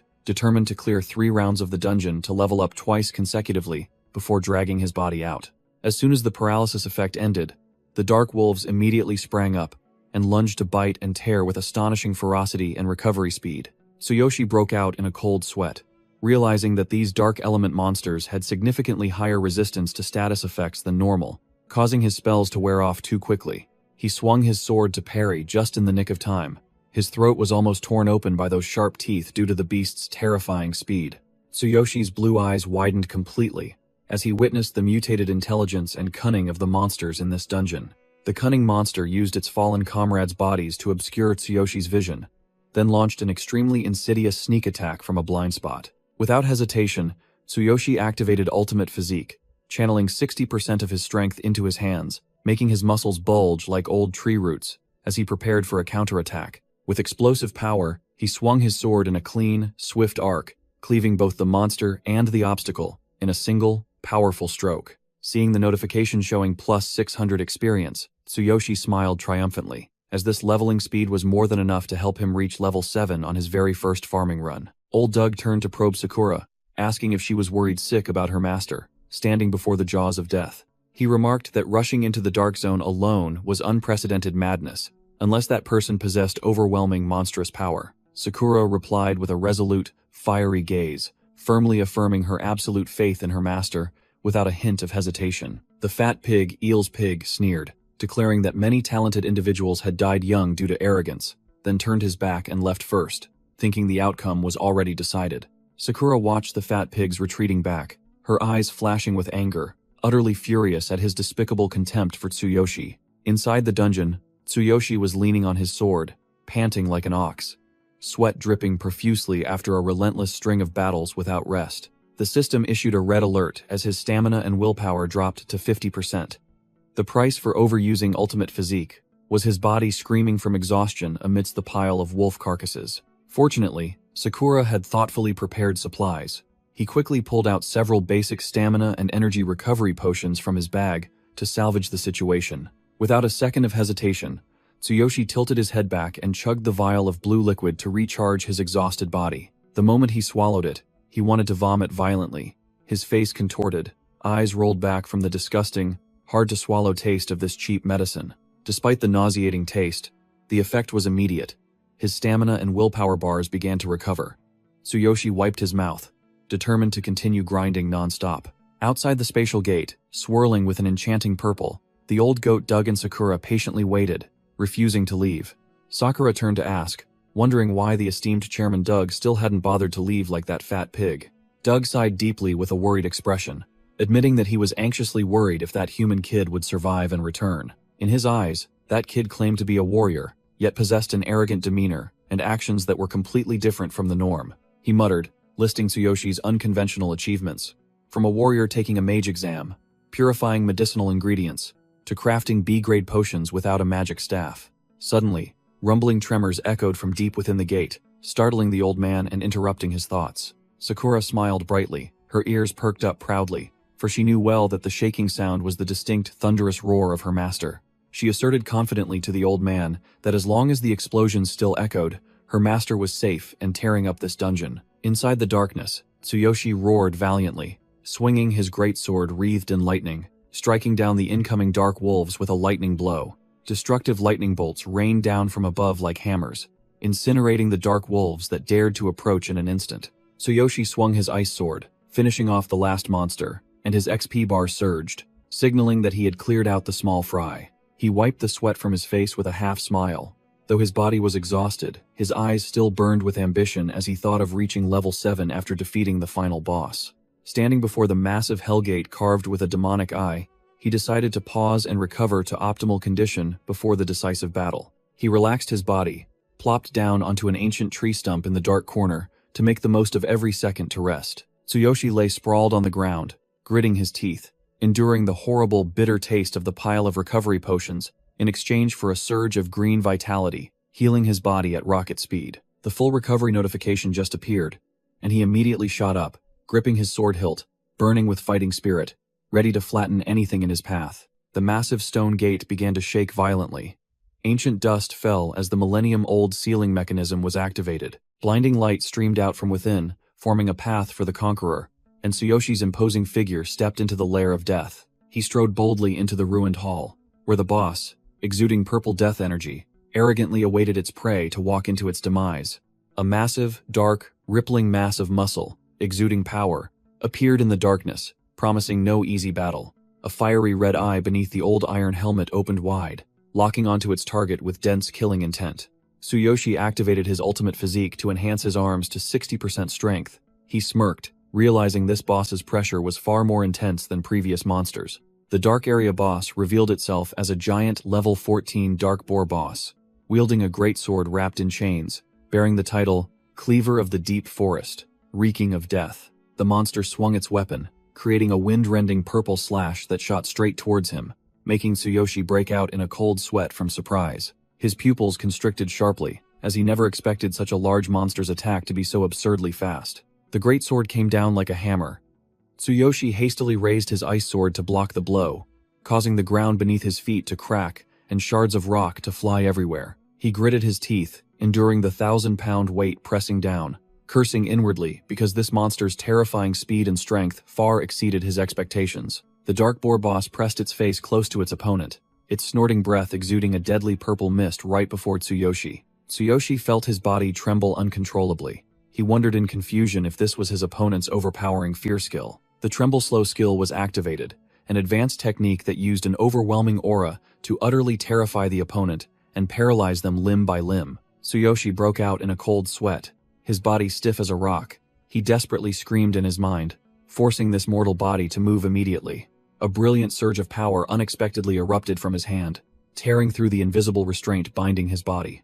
The monster, without mercy, brought its weapon down, creating a loud explosion that shook the entire space. Tsuyoshi managed to swing his ice sword to block the blow, just as the system announced the debuff had ended. He gritted his teeth, asserting that he was not easily defeated. He realized that the surging pure energy from his infinite ring was his salvation, helping him escape the disadvantageous state he was just in. The boss's hideous face showed clear surprise upon seeing its small prey escape the clutches of fear. Tsuyoshi erupted with blue lightning around him, his eyes burning with fighting spirit as he cursed directly at the boar bastard before him. The area boss swung its massive chained greatsword down, but Tsuyoshi firmly blocked it, and the clash of metal shrieked piercingly. For the first time, the monster grunted in praise of Tsuyoshi's strength and expressed surprise that its signature skill was broken. Tsuyoshi stared in astonishment, unable to believe his ears when he saw the monster before him open its mouth and speak human language. "You can talk?" He quickly regained his cold expression, his sharp gaze fixed on his enemy. "I thought the darkness was just a bunch of dumb beasts that couldn't speak." The dark area boss arrogantly turned its back, its deep, authoritative voice asserting that they were superior entities to anything else in this world. Without giving its opponent a chance to breathe, the monster swung its weapon, creating a massive pressure slash that forced Tsuyoshi to hastily dodge. Tsuyoshi broke out in a cold sweat as he realized his opponent's familiar, powerful technique was being unleashed again. That skill again. He clicked his tongue in regret, having left his dark goblin armor in the old world, missing the chance to use tentacles to strike its weak point. The boss roared, activating its bloody attack skill, creating a massive column of crimson energy that crushed the surrounding ground. Tsuyoshi gritted his teeth, blocking the blow. The system alerted him that his ice sword's durability dropped by 30%, making him realize this was truly the toughest opponent had ever faced. The thick blood mist from the attack enveloped the space, disorienting Tsuyoshi. This attack has a vision-obscuring effect. A sharp point shot out with terrifying speed, piercing through the red mist. Tsuyoshi was utterly panicked, realizing he couldn't block this attack in time. Too fast. A clean slash tore through his flesh, causing fresh blood to gush out like a fountain upon impact. The attack was so fast that the naked eye couldn't follow, leaving a bloody, deadly afterimage slashing through space. The brutal impact created a horrifying wind-rending sound, proving this monster's power was genuine. Tsuyoshi was flung away like a rag doll, skidding across the dusty ground after the heaven-shattering blow. He struggled to plunge his ice sword into the ground to stop his retreat, visibly battered after the failed block. Tsuyoshi grimaced, looking at the deep wound on his neck. His HP bar plummeted uncontrollably, accompanied by a bleeding effect, making him anxiously worried as he had no antidote. The dark area boss stood towering like a mountain of despair, while Tsuyoshi realized he had to defeat it immediately before he bled out and died. Sweat and blood mingled on Tsuyoshi's extremely tense face as he calculated the risks of prolonging the fight. Veins bulged on his arms, and blue electricity began to crackle around them, signaling that he had abandoned any thought of retreat to fight to the death. Tsuyoshi cast aside all hesitation, launched himself into the air with blazing eyes, and unleashed his Thunder Chain Fall skill to decide the victor. The Dark Boar boss glared with fiery red eyes at the incoming attack, without a hint of fear or wavering. A massive column of blue lightning struck directly down on the enemy's head, accompanied by Tsuyoshi's powerful roar. "Take this lightning strike head-on." Tsuyoshi landed safely, but was filled with doubt as he saw his opponent stand still, taking the blow. Did I defeat it? Why didn't it even try to dodge? The monster's rough hand tightened its grip on the hilt of the chained greatsword, veins bulging, signaling that a terrifying power was being unleashed. The dust settled, revealing the monster still standing tall without a scratch, and a grim notification appeared. Lightning struck the ground and caused no damage. The Dark Boar boss's crimson eyes gleamed with utter contempt as it scoffed briefly. Ridiculous. Tsuyoshi broke out in a cold sweat, his face paling as he realized his signature move was completely useless. Lightning has no effect? This is serious. Darkness enveloped the monster as a death declaration echoed from the shadows. I will kill you, and I no longer need that sacrificial offering. Tsuyoshi was stunned, his mind reeling at his opponent's cryptic words. Sacrificial offering? What the hell is this? Without giving his opponent time to think, the Dark Boar boss leaped high, gathering purple energy into its greatsword to unleash a gigantic annihilation to crush the tiny prey below. A terrifying explosion of purple energy erupted, and the ground shook violently under the pressure of the destructive attack. Tsuyoshi used his bare hands to block the colossal greatsword blade descending upon him, coldly uttering words of disdain. Is this all you've got? He delivered a powerful uppercut that sent the boss flying backward, its level 6 HP bar appearing like an insult to the opponent. The monster was sent flying, its weapon slipping from its grasp in utter astonishment as it realized the absurd power of the adventurer before it. The Dark Boar boss gnashed its teeth, its face contorting as it realized its ultimate attack was completely useless. Tsuyoshi stood tall amidst the dust, an overwhelming killing intent radiating from him, making the surrounding space feel thick and heavy. The boss broke out in a cold sweat, its voice trembling with extreme fear. What the hell is this? Who are you? A crimson shadow enveloped Tsuyoshi, who laughed maniacally, mocking his opponent's earlier words. Is this your sacrifice? Hehehe. Why a sacrifice? The monster was horrified as it recognized the familiar surge of power emanating from its enemy. What? An exclusive skill of the darkness element? Who are you? A swirling stream of red energy devoured the space, and Tsuyoshi smirked triumphantly. Thanks for bringing yourself close enough for me to attack. Tsuyoshi proudly declared that he had successfully copied the sacrifice skill, which the monster had just mentioned, using his absolute duplication ability. Accepting the sacrifice of half his HP to remove all negative effects and maximize his power, he swore to crush his opponent to dust with his bare hands. The physique sacrifice skill activated, putting immense pressure on his body, but in return, his physical strength was tripled for 60 seconds of destruction. The Dark Boar boss trembled and recoiled, stammering in disbelief that a human could unleash an exclusive skill of the darkness element. As the chosen one, capable of copying any skill, regardless of level or race, Tsuyoshi charged forward like a crimson whirlwind.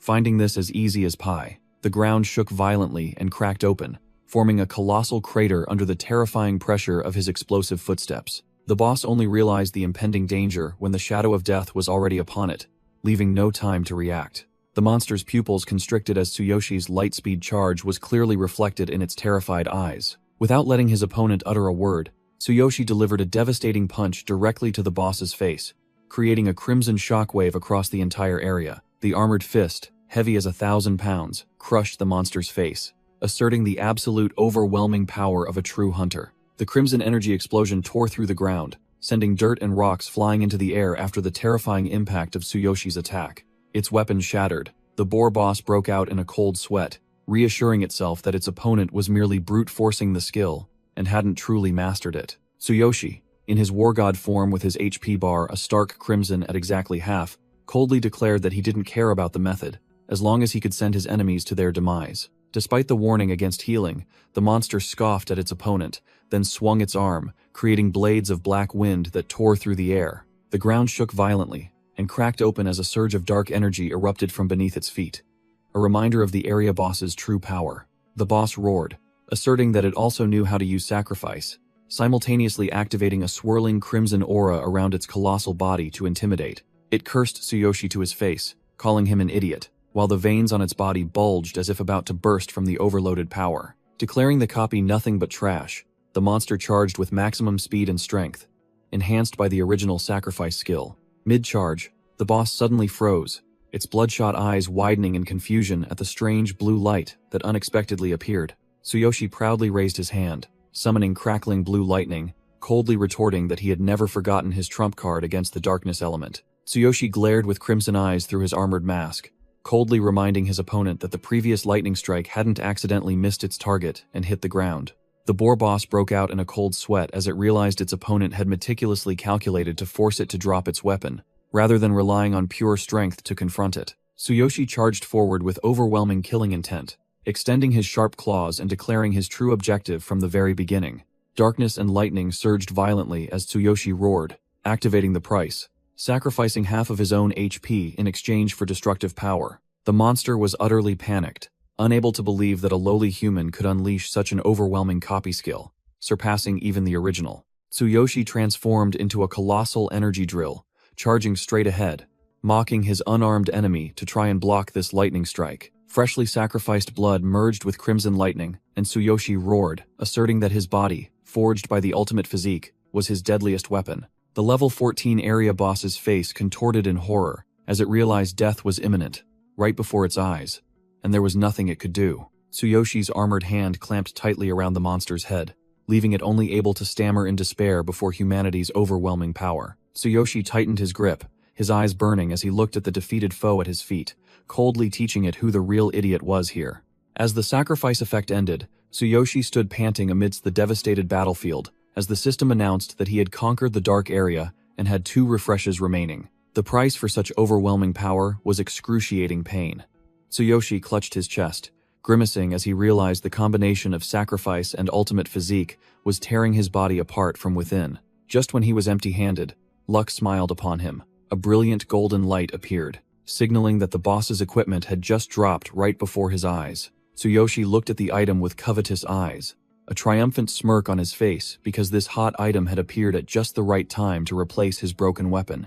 It was the Blood Mist Saw, with jagged blades that caused a permanent bleeding effect, a supreme toy that excited Tsuyoshi, making him plan to utilize the bloody attack skill. Faced with the temptation of a 50% experience boost if he continued the challenge, a gamer's greed surged, making him cast aside all fatigue to choose refresh immediately. A surge of leveling energy enveloped his body. Tsuyoshi officially reached level 7, with his combat power soaring to 10,000, ready for the next round of slaughter. He moved his limbs, checking his body.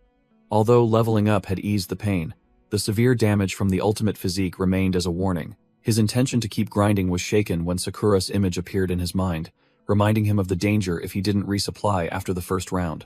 Pushing aside his teammates' worries, Tsuyoshi gritted his teeth, determined to grind levels frantically to return to his old world soon. There was no way he would pass up this lucrative experience goldmine. Tsuyoshi stood tall before the system panel, his eyes burning with determination as he cast aside all hesitation to accept the price for absolute power. His resolute back stepped straight into the swirling purple spatial vortex, leaving a silent apology to Sakura for this desperate decision. Meanwhile, outside, the restless pacing on the cold ground showed the extreme impatience of those awaiting the results. Sakura paced anxiously beside Chairman Doug, because the allotted time had passed, and Tsuyoshi still hadn't shown his face. The old goat Doug tried to reassure her, guessing that the madman must have been blinded by the experience rewards, which is why he chose to continue fighting. However, Doug himself broke out in a cold sweat as he realized the cruel truth. Continuously climbing the tower without resupplying was akin to signing one's own death warrant. Sakura's face flushed with worry. She recalled his promise but still clung to the echoing rumble of thunder, hoping he was alive. The corpulent vice chairman Eel's pig leisurely approached, scoffing that the kid was probably hiding somewhere. The pig guffawed at Doug, asserting that an unworthy individual shouldn't dream of soloing through this hellish trial. Eel's pig concluded with a triumphant expression, convinced that Tsuyoshi would die a slow death from depleted HP by overextending himself in the second round. Sakura's face hardened, her voice icy as she demanded an end to the ill-omened words, firmly asserting that her master would return safely. Doug stroked his beard, nodding in appreciation of the girl's steely resolve, for the resounding thunder was the most vivid proof that Tsuyoshi was still alive and well. The fat pig, Eel's pig, stood behind them, sneering provocatively. He blamed Sakura for filling Tsuyoshi's head with excessive confidence, leading him to his death. Without a word, Sakura spun around, her eyes glowing brightly, her hand on her sword hilt, emitting a thick, killing intent that threatened the one who dared to insult her master. Eel's pig broke out in a cold sweat, while Doug's eyes widened in astonishment as he felt a surge of genuine bloodthirsty killing intent erupt from the small beastman girl. Thud!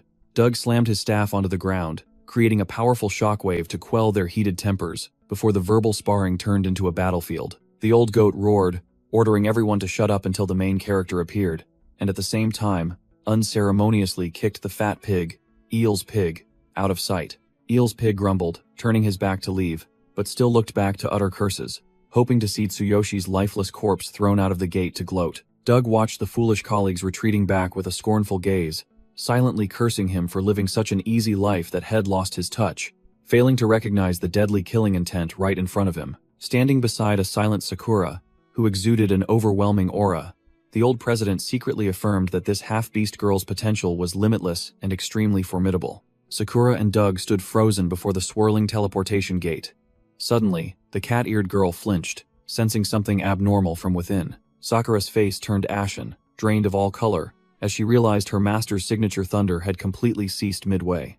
The fat pig, Eel's pig, immediately returned, sneering and gloating, asserting that a puny human who dared to solo the dark area was sure to lose his life. Before he could finish his sarcastic remark, crash!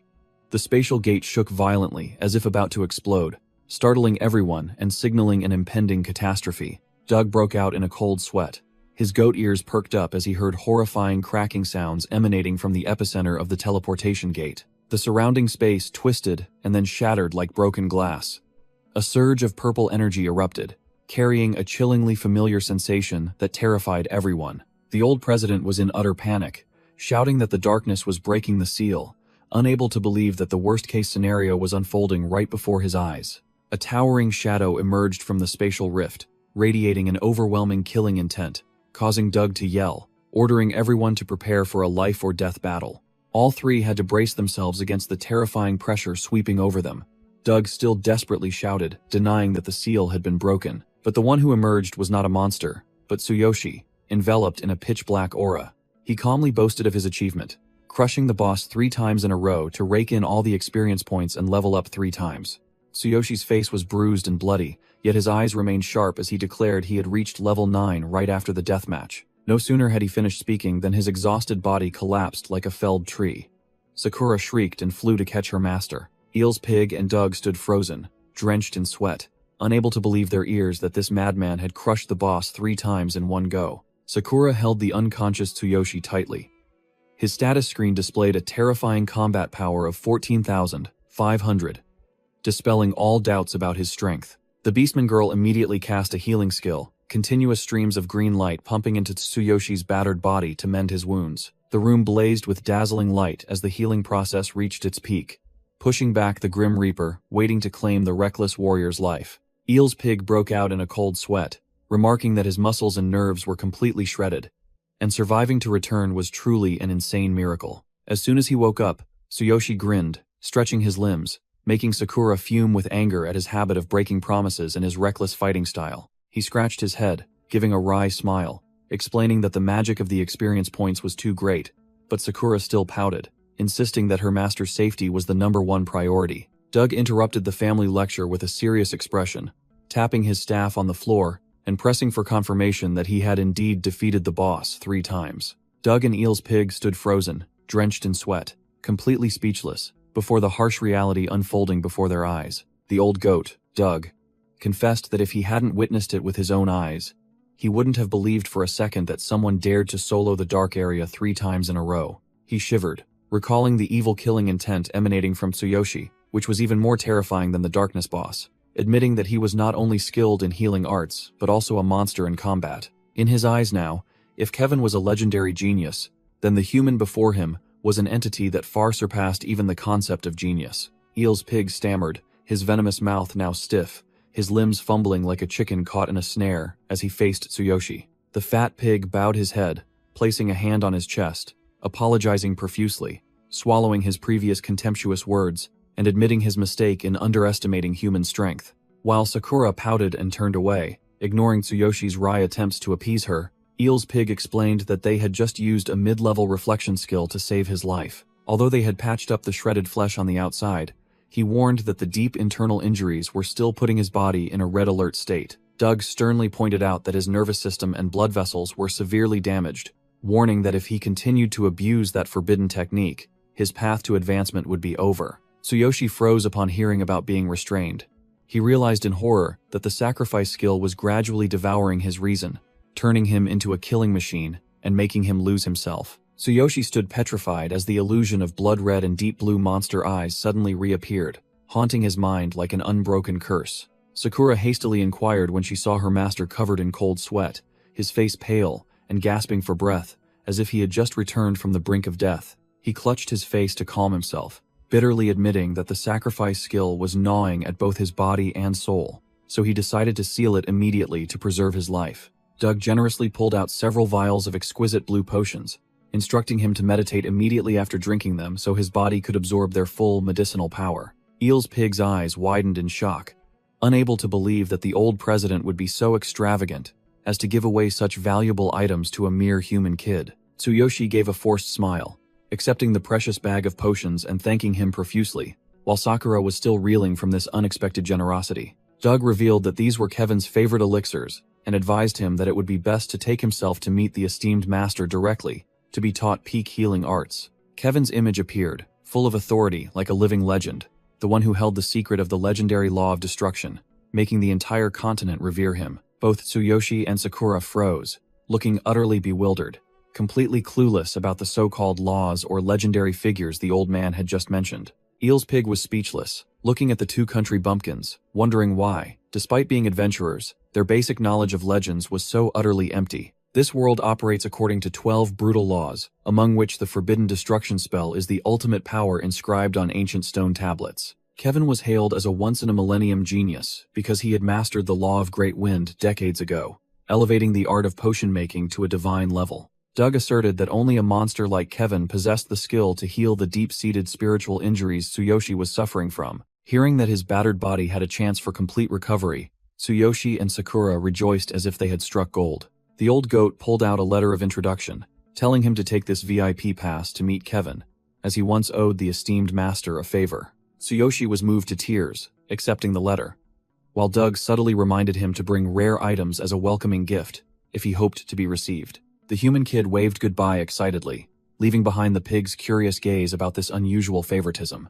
Eel's Pig broke out in a cold sweat as he revealed that the B-grade forbidden blood potion Doug had just given the kid for free was worth a fortune if traded with Kevin. Doug burst into hearty laughter, considering helping Tsuyoshi a risky investment in the most promising stock on the current market. The pig still grimaced, believing this was an excessive gamble, for no genius, let alone a human, had ever survived the dark area. History had never recorded any individual conquering the dark area alone, but such reckless individuals were not uncommon in the past. 1,000 years ago, the ancient god King Garces descended and gave birth to the mighty beastman race amidst the dazzling glory of the capital city. Back in reality, Tsuyoshi pushed aside the dense foliage in the forest and turned to ask Sakura if she knew Kevin's whereabouts. Sakura replied that she had thoroughly questioned the old president.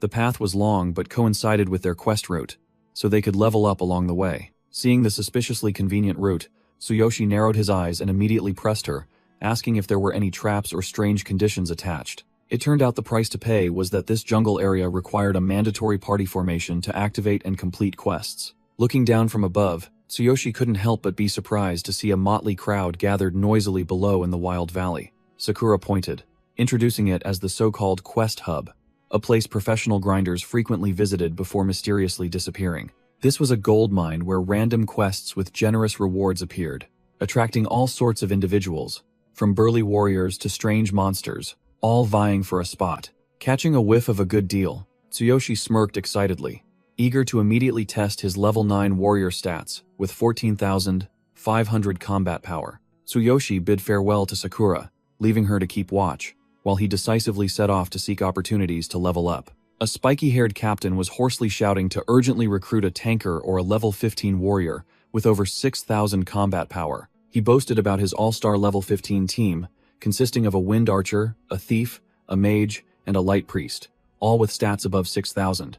But they lacked a tank. The surrounding crowd whispered about the captain's stubbornness, as this dangerous quest had already consumed 2 days of waiting, and no one dared to accept it. The rat thief in the group began to lose heart, advising his captain to give up and take another quest to avoid wasting precious time. The captain angrily scolded his subordinate for being foolish, reminding him of the huge sum of money he had spent to buy confidential information about this lucrative level 12 quest. He eagerly explained that just finding a blood rose would net them 500 silver, refusing to stoop to doing low-level, low-paying quests. Despite his strong words, he had to helplessly admit that if they couldn't find enough members, the entire team would have to go home empty-handed for another day. Just when despair was at its peak, Tsuyoshi emerged from the shadows with a dazzling aura like a god, confidently applying for the warrior position despite his somewhat modest level. The entire party looked as if they had struck gold, their eyes gleaming as they looked at their savior, eagerly asking if he was level 13 or 14 to carry the team.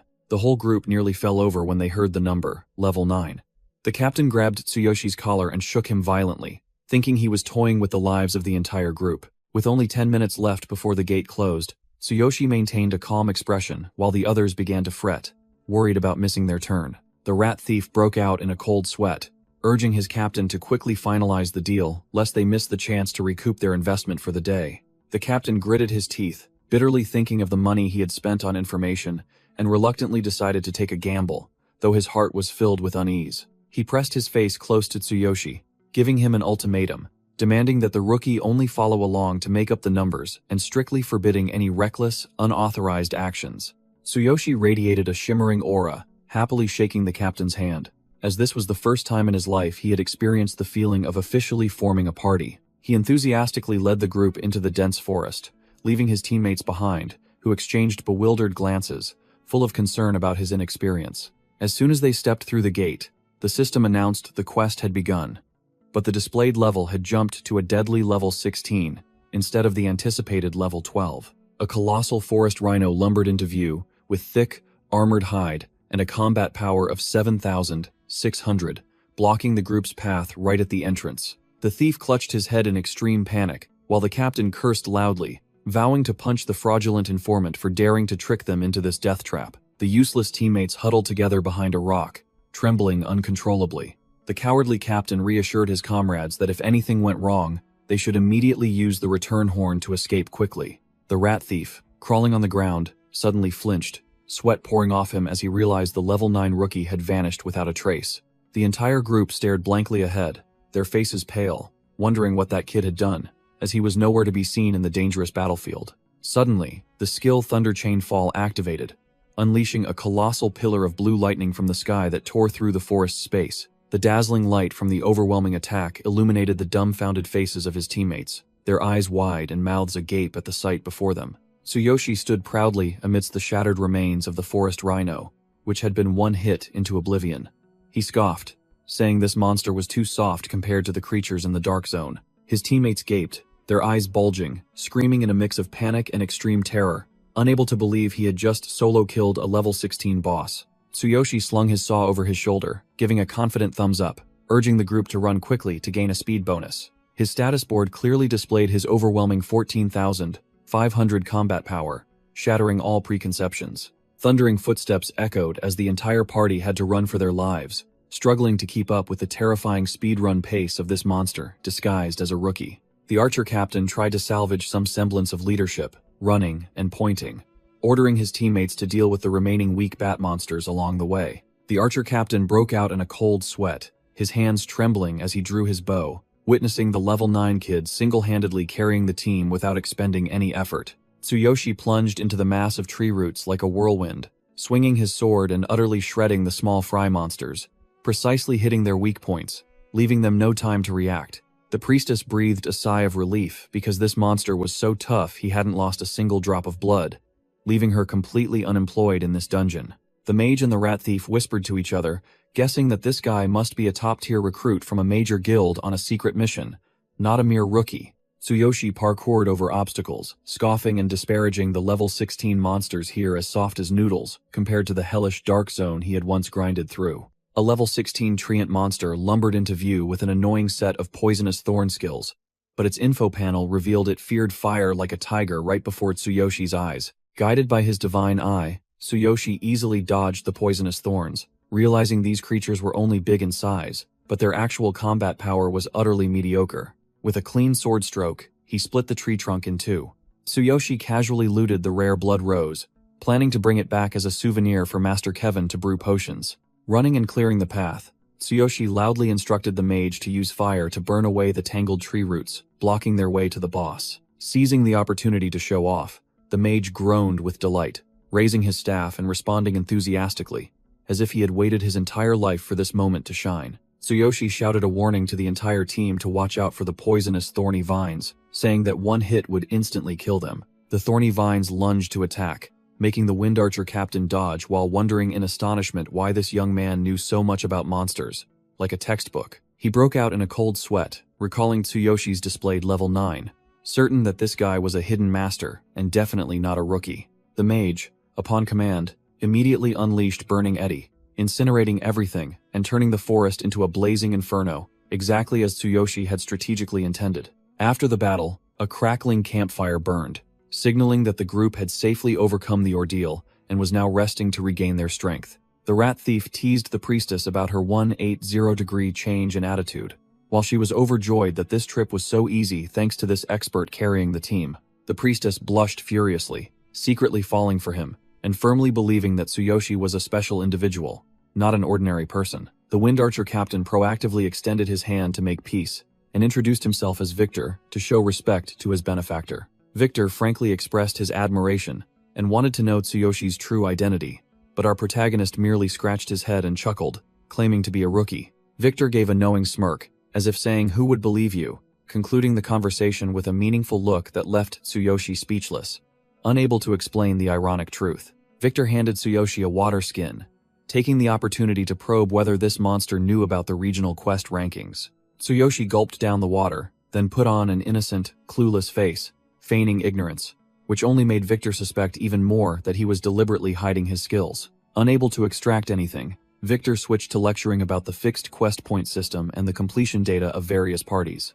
He rattled on, explaining that climbing the ranks not only brought huge rewards, but also an illustrious reputation shared across all branches. Tsuyoshi nodded perfunctorily, but in his mind, he was utterly bored, because this system was exactly like an old stale game he used to play. Victor began to proudly thump his chest, boasting that he belonged to Guild Q, under the elite Big Goat Party commanded by Captain Harvey of the Big Goat Party. Thinking the Big Goat label would intimidate people, Tsuyoshi instead put on a blank face and retorted, "So what?" making Victor flush with embarrassment and break out in a cold sweat.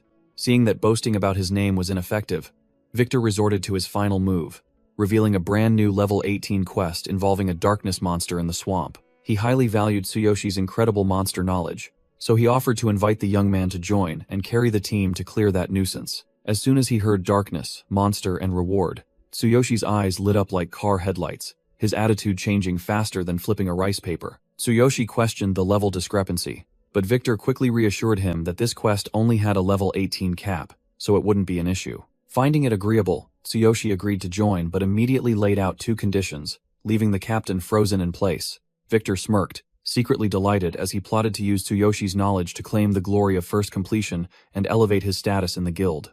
Tsuyoshi named an extremely harsh price. He wanted to take all the initial experience points and have priority in choosing additional rewards first. Victor broke out in a cold sweat, his face pale, as he complained that this demand was too unreasonable and feared the other members wouldn't accept it. Putting the matter of sharing aside for now, the entire party regrouped and boldly advanced deeper into the dark forest. A terrifying purple energy explosion erupted, blowing away everything around it and marking the monster's death. While Tsuyoshi emerged looking incredibly cool, his teammates cheered Victor to the heavens for landing the finishing blow with fire magic directly on the weak point. The mage secretly admitted that without Tsuyoshi carrying the team, he would have never been able to pinpoint the coordinates to unleash the finishing move on the Treant monster. Victor scratched his head and gave a wry smile, praising Tsuyoshi profusely for meticulously pointing out everything from attributes and weak points to the strategy for defeating the boss. Tsuyoshi coldly harvested a few blood-red flowers for himself, declaring that the rest was for the others to divide among themselves. Captain Victor signaled to disband the formation and promised to distribute rewards later, while the entire group profusely thanked him. A cat assassin unexpectedly approached Tsuyoshi with a fawning demeanor, offering to introduce him to Captain Harvey to express gratitude. Tsuyoshi switched back to his A-list actor mode, wiping his sweat with a handkerchief and feigning naive gratitude for being invited into such a prestigious party so soon. She pressed some supplies into his hand, gave a few empty instructions, and then said she would go gather information in the nearby town. He took the pouch of medicine and some spare change, listening as she said they would meet again at the Adventurers Guild if they happened to get separated. Tsuyoshi waved goodbye with a practiced smile, and quickly slipped away, while the woman waved back just as friendly. The cat assassin maintained a bright smile as she saw off the enthusiastic rookie, looking completely unsuspicious. As soon as he was out of sight, her expression immediately changed, her sharp eyes revealing her true purpose: to investigate the genius Kevin and the laws of earth-wind fusion. Killing intent flared, and the assassin muttered as she recalculated her assassination plan, realizing this prey was not as simple as he appeared. A rough hand slammed a beer mug onto the table, clearly showing disbelief at hearing about a pathetic level 9 warrior with ridiculous conditions. Captain Harvey of the Big Goat Party, with his imposing horned armor and a combat power of 7,600, immediately dismissed the idea of letting a nobody lead his elite squad. Victor broke out in a cold sweat, trying to explain to the giant that thanks to that young man, they had obtained the blood-red flowers as easily as going to the market. Luke, the sharp-tongued vice captain with blazing dual blades and nearly 7,000 combat power, sneered that a level 9 wasn't even old enough to carry their shoes. He continued to mock Victor for losing his mind, after associating with weaklings outside, and warned him not to waste the Big Goat Party's precious time. Victor was ridiculed by the crowd to the point of embarrassment, sweating profusely but still defiantly challenging them to verify the other person's strength themselves. Harvey pondered for a moment at the cowardly archer's unusual resolve, then asked if the mysterious individual was present. Victor confirmed he had brought the person to the door, while Vice Captain Luke still leaned against the wall, making sarcastic remarks about his audacity. Unable to endure further humiliation, Victor's face turned red as he roared, swearing to prove to those arrogant people how wrong they were. Harvey accepted the meeting, and Victor eagerly led Tsuyoshi into the main hall under the scrutinizing and curious gazes of the onlookers. Tsuyoshi entered with a naive expression, scratching his head as he introduced himself as a level 9 warrior, causing the entire room to fall into an awkward silence. Luke and his subordinates eyed him with scrutinizing gazes, assessing their prey from head to toe like arrogant superiors. Vice Captain Luke burst into raucous laughter, giving a thumbs down to mock Tsuyoshi, saying he looked no different from a weakling. Victor broke out in a cold sweat, hastily whispering to Tsuyoshi not to mind them, while the young man maintained a cold, emotionless expression. Harvey held a large beer mug, looking down from his position of strength and questioning Tsuyoshi's confidence in the new mission. Standing beside a trembling Victor, Tsuyoshi calmly declared 100% confidence, but with an enigmatic additional condition. Harvey raised an eyebrow, amused by the rookie's audacity, pressing him to reveal what kind of condition he dared to demand. Tsuyoshi's eyes glowed with intense blue light, full of pressure, as he stared directly at the giant leader, his aura completely transformed. He uttered a chilling sentence that froze the atmosphere. "Let me command. I will be your captain." Luke was furious at such extreme insolence, roaring a reminder that Harvey was the leader of the Big Goat Party here. Victor broke out in a cold sweat, trying to whisper a warning to his reckless friend, but Tsuyoshi remained calm and asserted that all these crazy actions were solely for the mission. Tsuyoshi clearly analyzed the costly failures of previous attempts, then concluded with a firm statement that he would guarantee 100% mission completion if given command. Vice Captain Luke's eyes nearly popped out from fury at the rookie's arrogance, and he roared, demanding to rush in and punch the face of the one who dared to challenge the party's authority. Harvey unexpectedly accepted those 3 unreasonable conditions, but the sharp gaze beneath the leader's helmet warned that the price of failure would be utterly tragic. While Luke froze in shock, unable to utter a word, Tsuyoshi remained perfectly calm, asserting that everything would go smoothly with good coordination. Luke still couldn't swallow his anger at having to take orders from a pathetic level 9, but Harvey brushed it aside, stating they had no other viable option for today.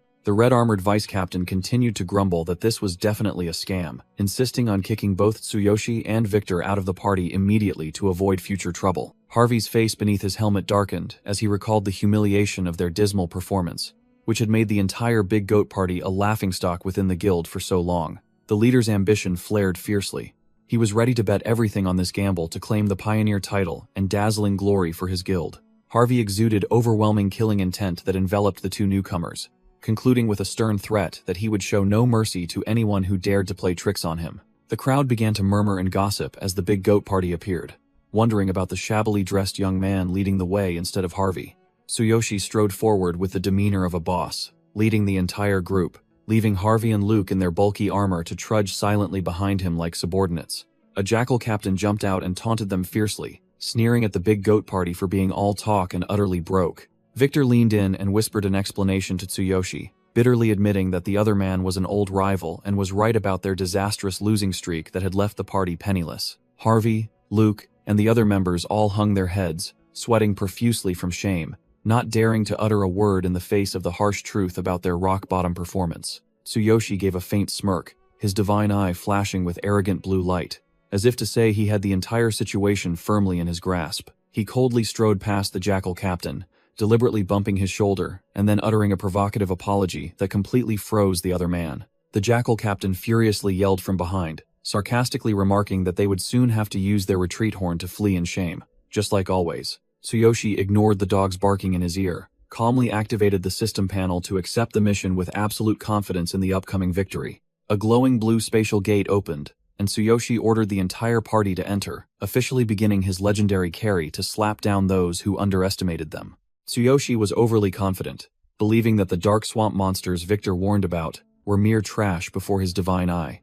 Determined to set a record for the fastest dungeon clear, a notification panel appeared, welcoming them to the level 18 Swamp Darkness mission, with extremely strict participant level limits. Harvey put an arm around Tsuyoshi's shoulder and asked about the battle plan, and the main character simply replied that he had everything calculated. Tsuyoshi made an extremely shocking demand right in front of the captain.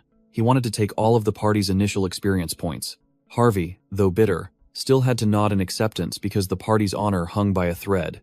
He warned Tsuyoshi not to disappoint everyone. Tsuyoshi smirked, confirming the transaction, and the system panel immediately displayed a message that all experience points would be transferred directly into his inventory. Harvey turned and ordered the other members to prepare themselves and strictly follow all tactical commands from this rookie. Luke gritted his teeth, his face dark with fury, unwilling to let a stranger snatch all the valuable experience points from them. Tsuyoshi drew his blood mist saw blade, his eyes gleaming with excitement as he activated hard mode, just as Victor had suggested earlier. Seeing the notification for triple rewards and experience, Tsuyoshi smirked triumphantly, calculating that he would gain 1 to 2 levels after this. A deathly notification appeared, confirming hard mode was activated, causing all monster stats to triple, leaving Harvey frozen in shock. Harvey broke out in a cold sweat, his face pale as he exclaimed in horror, realizing the game's difficulty had just been pushed to hellish levels. The members of the Big Goat Party panicked completely, clamoring that this was surely a crazy suicidal act, or some foolish mistake. A rookie trembled as he questioned Tsuyoshi with a fearful expression, believing he had ruined everything by daring to activate this mode without fully understanding the mission. Luke stood amidst the frantically shouting crowd, cursing Tsuyoshi as a fraud, and fearing the entire party would become a laughingstock if they failed miserably. Luke flashed a sinister, smug smile, thinking to himself that the chance to expose and humiliate this arrogant rookie had finally arrived. He pulled out a signal horn with a bitter expression, intending to use this precious item to abandon the quest and escape immediately before it was too late. Tsuyoshi dashed forward with an overwhelming aura, confidently declaring he would lead them all to safety thanks to the power of his divine eye. Luke still refused to believe, shouting in indignation and refusing to follow the deadly path Tsuyoshi had laid out, warning everyone not to listen to his reckless advice. Tsuyoshi's eyes glowed with a cold blue light as his divine eye activated, and he smirked, satisfied that everything was unfolding exactly as he had planned. The divine eye activated, instantly scanning the stats of the level 18 Fang Crocs, revealing their fatal weaknesses to lightning and fire. Tsuyoshi smirked arrogantly, his right eye glowing with a cold blue light as he focused intensely to elevate his tactical analysis to a new level. Vice Captain Luke's face drained of all color, and he pointed, yelling that Tsuyoshi was insane for daring to charge headfirst into a dense swarm of hard-mode monsters. Harvey broke out in a cold sweat, raising his shield to block, his mind still utterly bewildered, wondering if this rookie had just tricked him into a death trap. Tsuyoshi glided past like a god, issuing a stern command for everyone to follow him and crush this hard mode. Much to Harvey's astonishment, he drew his blazing purple blood mist saw blade, shouting loudly to the fire mages to stop standing around and prepare to unleash their skills immediately. A mage gritted his teeth and cursed, then decided to go all in, pouring all his power into his staff to follow Tsuyoshi's command, as there was no turning back. The leading mage shouted, calling his fire element allies to charge, preferring to fight to the death under orders, rather than stand still, die shamefully, and be mocked by others. The warriors also charged furiously, roaring with determination, as their pride would not allow them to be a laughingstock for another second. The pack of Fang Crocs opened their mouths full of sharp teeth, launching a coordinated biting attack to crush their prey. But Tsuyoshi glided away like the wind. Harvey screamed, warning him to get out of the way immediately when he saw 6 crocodiles coordinating a deadly biting attack. Tsuyoshi brought down lightning upon the monsters, shouting loudly to the fire mages to concentrate all their firepower exactly 1 meter away from him. The mages obeyed, unleashing their skills, creating a terrifying fire explosion accompanied by roars that shook the entire forest. Tsuyoshi stood proudly amidst the sea of fire and lightning, his blood mist saw blade radiating an overwhelming killing intent that dominated everything around him. The Fang Crocs shrieked miserably in the flames, their coordinated skills immediately interrupted by critical damage and crowd control effects. Archer Captain Victor's jaw dropped in astonishment, unable to believe his eyes as he watched 6 tough monsters wiped out in an instant. Tsuyoshi calmly explained the combo mechanism. Lightning to weaken, combined with focused fire magic to double the damage, thanks to the absolute analysis of his divine eye. The entire party erupted in joy, their eyes shining with newfound confidence as they realized the new commander's millimeter-precise strategy showed them a path to victory. Harvey broke out in a cold sweat, staring at Tsuyoshi's back and wondering just what kind of divine being this level 9 monster was, to be so overwhelmingly powerful. Vice Captain Luke sat on the ground, flailing, stubbornly shouting that it was just luck, while his teammates openly scorned him for his narrow-mindedness. Victor stood with his arms crossed, looking down at Vice Captain Luke sitting on the ground, coldly telling him to shut up because his uselessness was embarrassing the entire party. Luke's eyes widened, and his mouth hung open, sweat pouring down him as he roared in indignation at being openly defied by his own subordinate in front of everyone.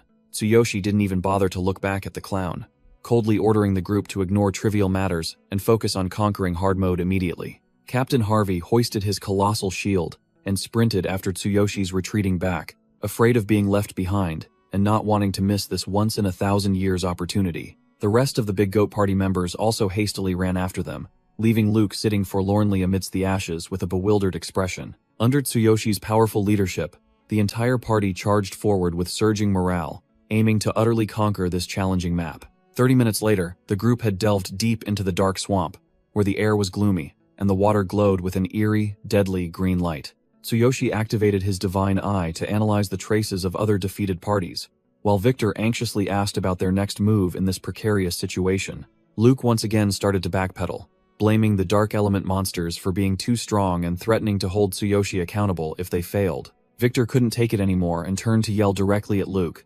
asserting that it was thanks to Tsuyoshi's strategy that the party had preserved their strength until now. Luke screamed at Victor, using his empty title of vice captain to intimidate him and claiming Tsuyoshi was merely a temporary substitute, not worthy of respect. Harvey immediately yelled at Luke to shut up so as not to disturb Tsuyoshi, mistakenly believing the young leader was deep in thought about the bigger picture, rather than simply frozen. Tsuyoshi activated his divine eye to scan the entire map. The system reported that the swamp terrain was impassable and suggested a decoy strategy. He used a branch to draw the optimal route, after his divine eye had precisely measured every centimeter of the deadly swamp's depth to avoid dangerous areas. The system warned of 15 hidden monsters. Tsuyoshi planned to use Thunder Chain as a decoy, combined with his ultimate physique, to move as if flying across the water. Tsuyoshi explained the real-time combat strategy, instructing the entire party to focus on the monster's weaknesses according to his precise analytical guidance. He tossed the branch aside and flatly declared that anyone who disagreed was free to leave immediately.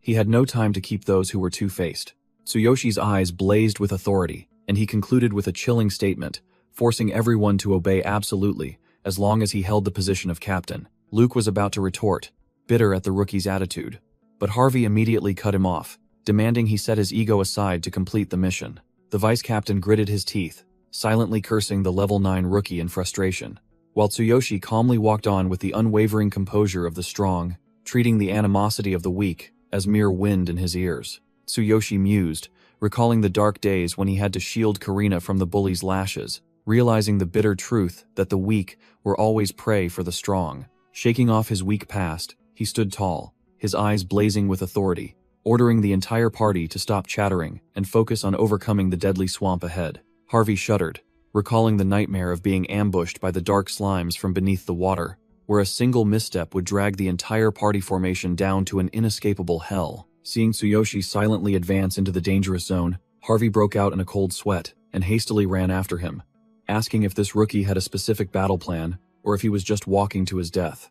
Tsuyoshi smirked arrogantly, declaring that he would stay behind alone as a decoy to draw all the monsters, clearing a bloody path for his teammates to move to the next area. Harvey and Luke were utterly shocked upon hearing this, believing the rookie was insane to attempt to solo an entire swarm of monsters without knowing their specific numbers, deeming it an act of suicide. Luke sat on the ground, cackling like a madman, mocking Tsuyoshi's plan as trash and asserting he wouldn't even bother picking up his corpse if he died foolishly due to his arrogance. Ignoring the defeated man's sarcasm, Tsuyoshi coldly handed the absolutely safe route to Victor, instructing him to lead everyone precisely according to the directions, leaving Victor utterly astonished. He turned his back and walked away with the demeanor of a team carrier, summoning his blazing purple weapon and asserting he would clear out the monsters and then follow leisurely, his blue eyes blazing with killing intent. Tsuyoshi concluded with a rhetorical question that silenced the entire group, reminding them that he had never done anything thoughtlessly or carelessly from the start. Tsuyoshi coldly walked past the stunned crowd,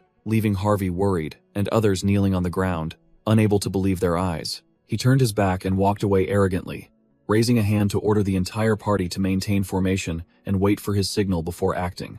Tsuyoshi's foot stomped firmly into the murky green water, officially stepping into the death zone without hesitation. He hoisted his blade onto his shoulder, silently assessing the swamp terrain to be worse than expected, yet maintaining a perfectly calm mind.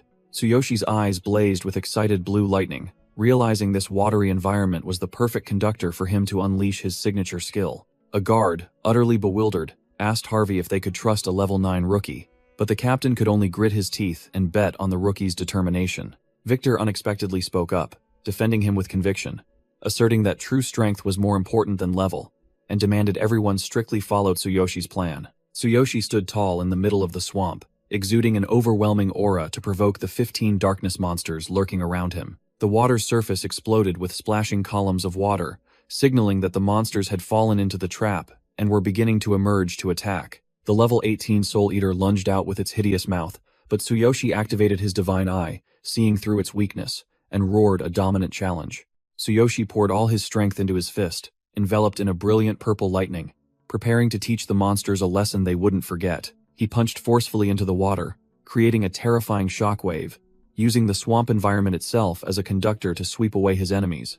Tsuyoshi smirked arrogantly, exposing the monster's habit of hiding in the mud and ambushing after a sneak attack. He activated Thunder Chain Fall, transforming the entire stagnant water area into a deadly, inescapable, high-voltage electric trap. The swamp monsters screamed in agony as the electric current coursed through them, forced to surface from the water. The luring plan was a resounding success. The system confirmed that numerous hideous, spiky monsters had been dragged out of their hiding spots. Tsuyoshi's eyes blazed with murderous blue lightning, and he curtly declared that all the prey had walked right into the trap. Thanks to his ultimate physique strengthening his legs, he glided across the muddy surface as light as a feather, as if strolling on solid ground. Moving at incredible speed, Tsuyoshi shouted orders for Harvey to lead everyone along the safe path he had already mapped out. The party members gaped in astonishment at his supreme skill, wondering if this rookie was a monster in disguise. Victor put his hands on his hips and smirked triumphantly, turning to his stubborn teammate and telling him he had been right about Tsuyoshi's abilities all along. Vice Captain Luke broke out in a cold sweat, his face pale, and had to admit that he had severely underestimated the strength of that monster rookie. Harvey didn't let everyone stand frozen. He roared, ordering Victor to lead the way so the entire party could move while Tsuyoshi was drawing the monsters. The entire group obediently shouted their agreement, and Harvey led the charge, sprinting through the water screen to avoid becoming a burden on their main damage dealer. A system notification announced the success of the luring plan, while Tsuyoshi unleashed a powerful lightning kick to maintain distance from the monsters. Just as he stepped into the designated combat area, a hideous soul eater with a wide, fanged mouth lunged at him. Tsuyoshi calmly activated the blue electric current around him, deciding to combine lightning with a piercing attack to finish off the stubborn monsters. A dazzling purple light, carrying destructive power, pierced straight into the monster's throat, leaving it no time to utter a sound. The monster was flung into the air in utter disbelief, while its companions began to frantically surface from the water. Tsuyoshi, his eyes blazing with powerful blue lightning, calmly asserted that he had plenty of time to toy with the monsters, so there was no need to rush. The drenched remnants of the big goat party finally dragged their exhausted bodies ashore, cheering joyfully for escaping the deadly swamp. Harvey couldn't hide his extreme excitement, shouting that he had never ventured this deep before, and declared it was all thanks to Captain Tsuyoshi's divine carry. Victor eagerly pointed forward, reporting that the final boss trigger point was right before them, and victory was very close. Harvey's eyes widened in surprise, realizing this boss was nothing compared to that hellish swamp, feeling that everything had suddenly become unbelievably easy. The eager fighters wanted to rush in and prove themselves to Tsuyoshi, but Harvey hesitated, remembering the carry's order to wait. Luke unexpectedly stepped forward with a solemn expression, raising a hand to stop his hot-headed teammates and demanding everyone calmly wait for Tsuyoshi. The party members looked at each other in confusion, not understanding why the guy who usually mocked everyone had suddenly changed his tone, respectfully calling Tsuyoshi Captain. Luke cleared his throat to hide his embarrassment, bowing his head to admit that Tsuyoshi's overwhelming power had saved them all, and the wisest decision now was to wait for the team's carry to join forces. Harvey stood, rooted to the spot, while Victor was still bewildered, unable to process the vice-captain's sudden and unexpected change of heart.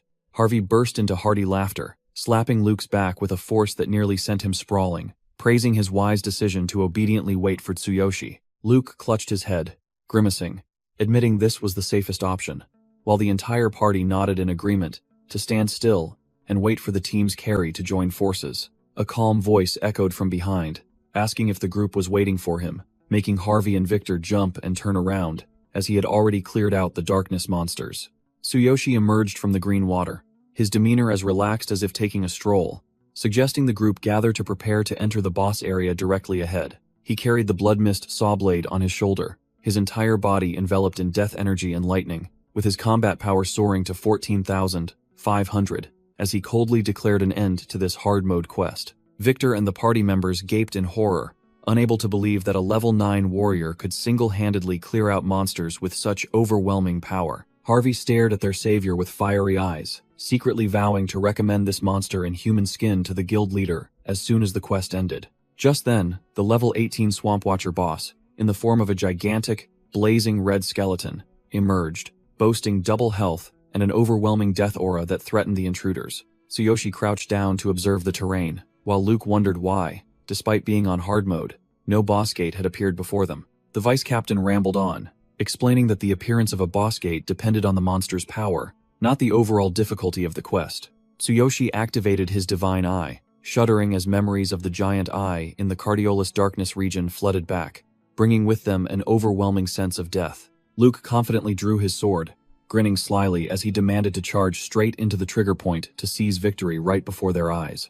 Tsuyoshi raised a hand to signal a halt, making Luke brake so hard he nearly stumbled, then obediently asked for the temporary captain's opinion. He ordered Harvey to immediately call over the mages and agile members, making the bearded captain obediently comply. The party members quickly gathered around Tsuyoshi at Harvey's command, not daring to utter a word in the face of the strong one's authority. Victor's eyes lit up with excitement as he asked about the plan, while Tsuyoshi calmly instructed Harvey and Luke to charge in and tank the boss as they usually would. He requested the mages to deal maximum magical damage and distribute debuff items evenly among the speed group, leaving everyone bewildered by the unfamiliar strategy. Tsuyoshi smirked calculatingly, asserting that this boss had double health, so they needed to use debuff items to wear it down, while also ordering the speed group to surround and harass it. He turned back to instruct the mages to stand close to him to interrupt the boss's skills, requesting them to divide into groups and unleash skills in rotation to optimize cooldowns without any gaps. Harvey broke out in a cold sweat at the new captain's terrifyingly profound knowledge, while Luke grinned proudly, as if he had anticipated this overwhelming power. Tsuyoshi walked with the demeanor of leading an army, confidently declaring that he would send the boss to the scoreboard in a single strike. The blazing red spatial gate signaled that hard mode had been activated, swallowing the entire Big Goat party into the death zone, to the astonishment of the crowd outside. The deadly red of the hard mode gate stood out starkly among the regular gates, warning that anyone who dared activate it would not only lose their life, but also their honor if they failed. The jackal captain stood outside, cackling gleefully, mocking the foolish Big Goat party for being tricked by a human into a death trap when they couldn't even clear normal mode. He openly scorned a group of humans daring to run rampant in Beastman territory, vowing to utterly humiliate them when he saw them frantically fleeing the gate. Inside the dungeon, Harvey braced himself, raising his shield to fully block a 1,000-pound strike from the gigantic skeletal monster, initiating the battle of life and death. Tsuyoshi coldly dismissed the mage's intention to provide early support, ordering the entire party to hold their positions and await his command, as he already knew every breath of the monster. The Swamp Watcher boss delivered a devastating blow to Harvey's position, its overwhelming power making space itself seem to crack. The ground shook violently under the immense weight. Harvey and Luke had to strain themselves to withstand the blazing red monster's furious rampage. The monster continued to charge like a fleshy tank, its skull mocking death as it waited to devour the slow ones. Tsuyoshi's eyes flashed with deadly light at the golden moment, and he coldly ordered the second mage group to immediately unleash their spells. The mages unleashed Wind Pierce and Great Ripple with millimeter precision, instantly interrupting the monster's attack and freezing it in pain. The party members gaped in astonishment at Tsuyoshi's divine foresight, but didn't forget to charge forward for a full assault as ordered. Tsuyoshi walked proudly through the dust and brilliant purple aura, leaving behind the monster that was slowly dissolving in utter helplessness. After a mere 15 minutes, the victory notification appeared, confirming the death of the Swamp Watcher boss, marking an unbelievable record for hard mode. All the party members cheered, their shouts echoing as they celebrated their first victory in history with extreme excitement, as if they'd won the lottery. Harvey and Luke broke out in a cold sweat, filled with admiration.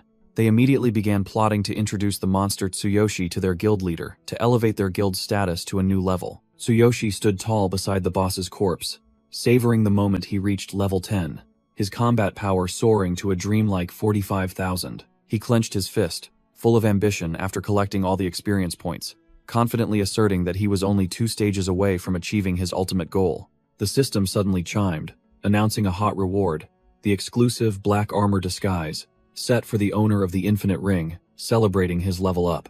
Tsuyoshi grinned widely, seeing the great gift fall right into his lap.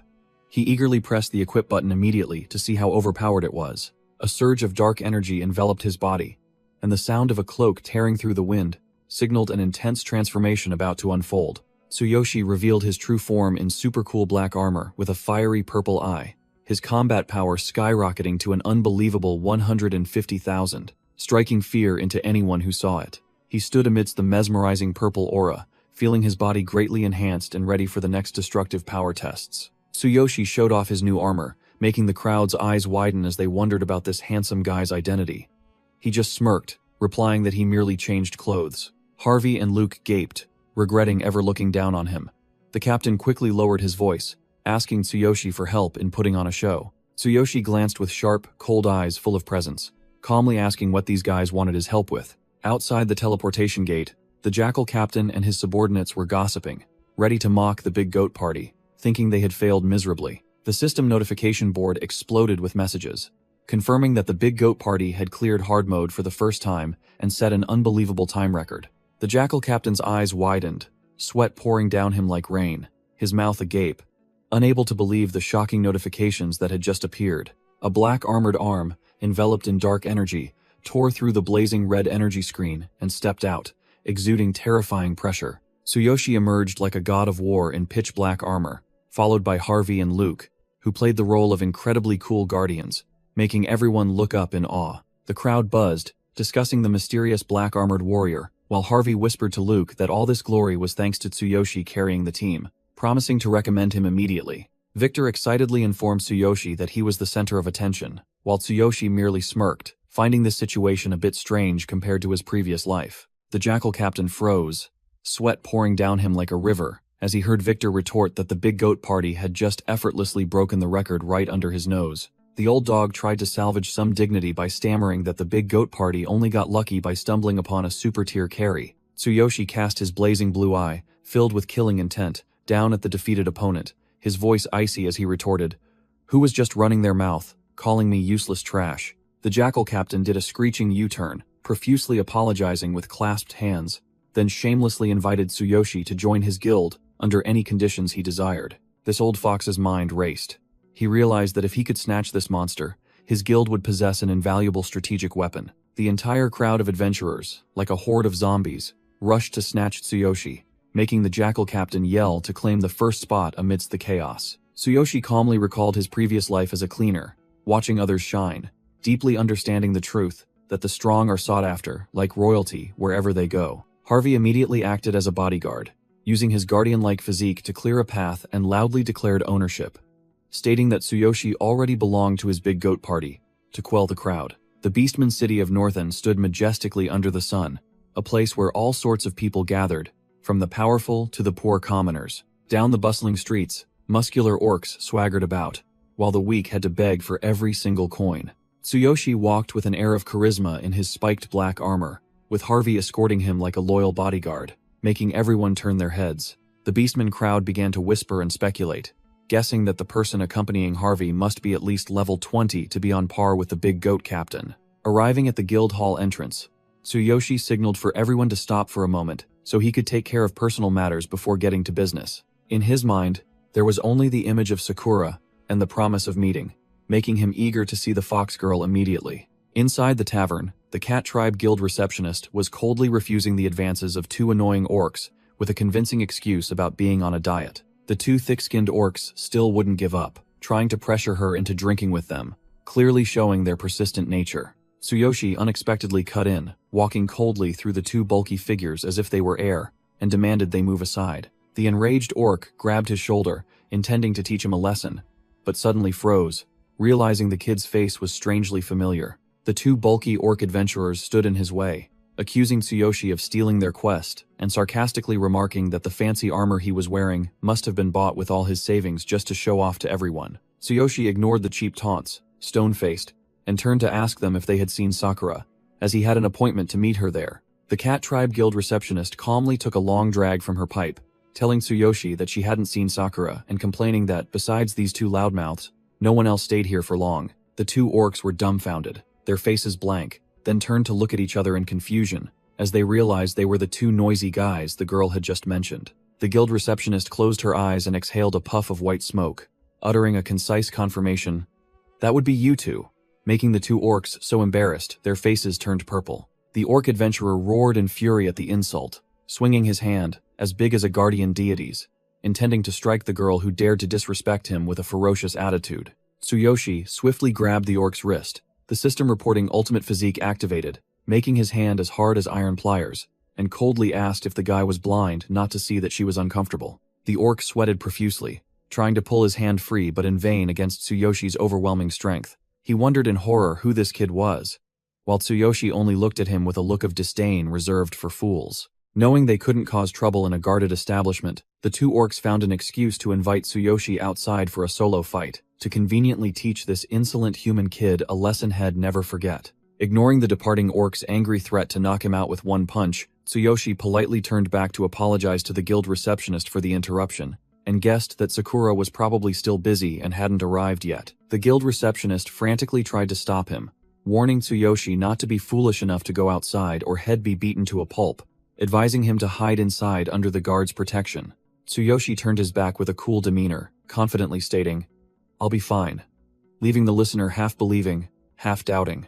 The orc adventurer, stepping out the door, looked back defiantly, threatening with a strained voice that if he didn't want to be knocked out on the spot, he should come out for a solo fight. As soon as Tsuyoshi stepped outside, he met Harvey, Luke, and the entire team waiting. The giant Harvey respectfully bowed and inquired about the captain's situation. The two orcs froze on the spot, sweat pouring down like a waterfall when they heard the words captain from the giant tank's mouth. The guild receptionist secretly peeked through the crack in the door, her eyes wide with surprise, wondering who this mysterious human kid was to have such influence. Tsuyoshi calmly pointed at the two troublemakers, briefly reporting that they were the ones who started the fight, while Harvey exuded killing intent, crushing the opponents. Luke and his subordinates immediately became enraged, glaring at the two orcs with a fiery gaze and growling, demanding to know who dared to provoke their boss. The two orcs were scared out of their wits, running for their lives towards the horizon, screaming that it was all just a terrible misunderstanding. Ignoring the fleeing small fry, Tsuyoshi calmly ordered the Wind Archer captain and the entire team to continue moving to the Adventurers Guild, as if nothing had happened. Tsuyoshi subtly suggested that since the mission was over, he should drop the title of captain, but Harvey just chuckled, considering it a natural thing between men. In the guild meeting room, Harvey sat with two other leaders, proudly reporting their record-breaking dungeon-clearing achievement. The Q's guildmaster, an elemental magician of level 24 with a dignified dog head, narrowed his eyes, suspicious of allowing a human warrior to participate in major quests. Harvey immediately spoke up to vouch, asserting that Tsuyoshi was an outstanding talent who had carried the team on his back, and must be invited to grind through difficult quests. Reedham, a level 23 swordsman and also a founder, scoffed, deeming it illogical for a Beastman guild to have a human leader, even suspecting Tsuyoshi was a spy. Victor frowned uncomfortably upon hearing the scent of racism, while Tsuyoshi maintained a cold, indifferent expression, not bothering to argue with the small fries. Luke sweated profusely, trying to explain that the other three were the three founding pillars of the guild, and their words carried a 1,000-pound weight, so he shouldn't be foolish enough to talk back. Victor couldn't hold back anymore, his face flushed with anger, as he accused Reedham of always looking down on human personnel and blatantly favoring his fellow beastmen, regardless of their actual strength. Luke frantically rushed to cover Victor's mouth before his mouth harmed his body, while Tsuyoshi stood there like an ice statue amidst the chaos. The Q's guildmaster ignored the argument, acknowledging the reality that other guilds were grinding frantically, so they needed Tsuyoshi's overpowering analytical ability to optimize efficiency. Redham sneered with disdain, sarcastically remarking that Harvey's team didn't need a new leader because they were already a burden dragging the entire guild into the mud. Harvey slammed his hand on the table, arguing back, veins bulging, that even if their efficiency wasn't high, his team's loyalty and long-standing dedication were undeniable. The swordsman Redham maintained his superior attitude, warning that letting a human lead would turn the Beastman Guild into a laughingstock for all and lead to its collapse. Harvey turned to look at the Q's guildmaster with pleading eyes, hoping he would consider the guild's future and make a fair decision. The Q's guildmaster closed his eyes with a sigh, admitting that Harvey's sentiments were valuable, but he was forced to choose the safe solution, following Redham's opinion to preserve his reputation. He coldly delivered the final verdict that he would politely see them out, which meant flatly refusing Tsuyoshi's entry. Harvey froze in shock, stammering the guildmaster's name in utter astonishment at this unjust and cowardly decision. The bearded warrior bowed his head, gritted his teeth, swallowing his anger, and reluctantly accepted the order with a resigned expression. Tsuyoshi stood up with an arrogant demeanor, flatly declaring that he was only there out of respect for Harvey, so if he wasn't welcome, he would leave immediately. He gave Harvey a reassuring, masculine pat on the shoulder, reminding his old friend not to worry, because he still had trustworthy teammates like Luke standing behind him. The remaining members of the Big Goat team were rooted to the spot, their faces clearly showing resignation and helplessness at their superior's decision. Harvey watched the retreating back of his savior, who had just saved his entire team, his eyes heavy with regret and torment, unable to speak. Tsuyoshi gave a cool farewell wave, uttered a social promise, then turned and walked away directly, not bothering to look back at this rotten guild for another second. The swordsman Redham sat with his legs crossed on the chair, uttering sarcastic and disdainful farewell words, while the old guildmaster beside him remained silent like a wooden statue. Unable to contain his frustration, Harvey turned and yelled at Redham, asserting that his ignorance and prejudice had just kicked away the guild's only chance for a turnaround. In response to that anger was Redham's arrogant, mocking laugh. He tilted his head back, dismissing Tsuyoshi's achievements as a fluke, nothing more than dumb luck. The whole group grudgingly left the main hall, leaving behind a stern warning about the late regret they would surely experience. Stepping out onto the sun-drenched street, Tsuyoshi silently calculated his next leveling plan, and remembered that he had to apologize to Sakura for accidentally damaging the heartfelt shirt she sewed for him. As he walked, the jackal captain suddenly ran frantically to block his path, out of breath, as if he had just found a treasure, and bombarded him with questions. It turned out that this once arrogant guy had now changed his tune faster than flipping a rice paper, clasping his hands and begging Tsuyoshi for help with sickeningly fake sparkling eyes. Sensing an opportunity, Tsuyoshi immediately switched to merchant mode.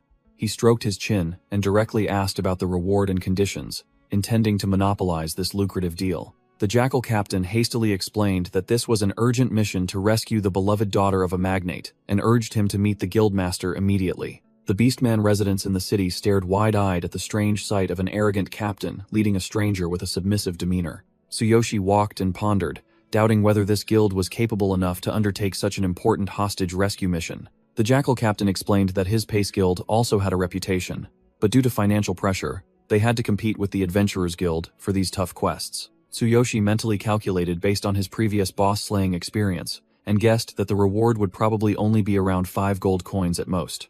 But the actual figure was staggering when the Wind Archer captain revealed the reward was up to 500 gold coins, and promised to split half with him if successful. Hearing the figure of 250 gold coins, Tsuyoshi's eyes lit up like headlights, and he happily imagined Sakura's extreme joy swimming in this massive pile of money. The two quickly moved to the Pace Guild headquarters under the curious and scrutinizing gazes of the gatekeepers and other members. Inside the hall, the wealthy bull merchant was banging on the table and shouting loudly, threatening to demand 10 times the compensation and expel the guild from the city if his daughter wasn't found by tomorrow. Hugh, the vice guildmaster of Pace, was sweating profusely, trying to explain a new rescue plan to de-escalate the tense situation. The wealthy merchant puffed on his cigar, furiously yelling at his opponents because these good-for-nothings had failed too many times, making him lose all patience. The door opened, and the Wind Archer captain and Tsuyoshi entered, causing the atmosphere to tense. The merchant immediately wondered if this burly man was a client.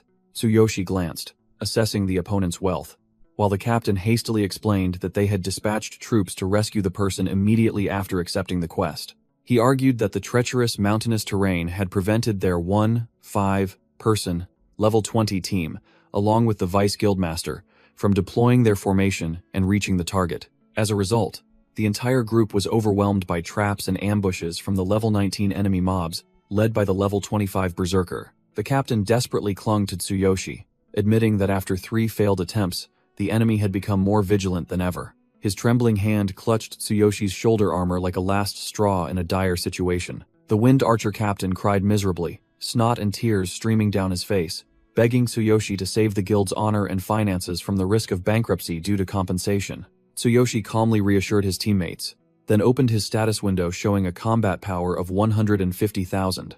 He planned to change his sacrifice skill to optimize his strength for the upcoming battle. The bull merchant roared arrogantly, issuing an ultimatum, forcing the mercenaries to pay 10 times the compensation or disband the guild immediately if they failed. Tsuyoshi observed coldly, secretly despising the old man, as he realized his eyes were filled only with money, with no concern for his daughter in distress. Under the pressure to cough up 5,000 gold, the Wind Archer captain was sweating profusely, stammering explanations in despair, while the vice guildmaster standing beside him looked equally haggard. A sharp voice rang out, asserting that the girl could still be saved, startling the merchant who turned around, cutting short his torrent of curses. Tsuyoshi stepped out of the shadows with an overwhelming aura, confidently declaring that the old man's daughter would be brought back safely by tomorrow. The merchant suspiciously pointed at the loudmouth who had just appeared, turning to question the captain about who this human was to speak so boldly. As if grasping a lifeline, the Wind Archer captain hastily whispered into the old master's ear,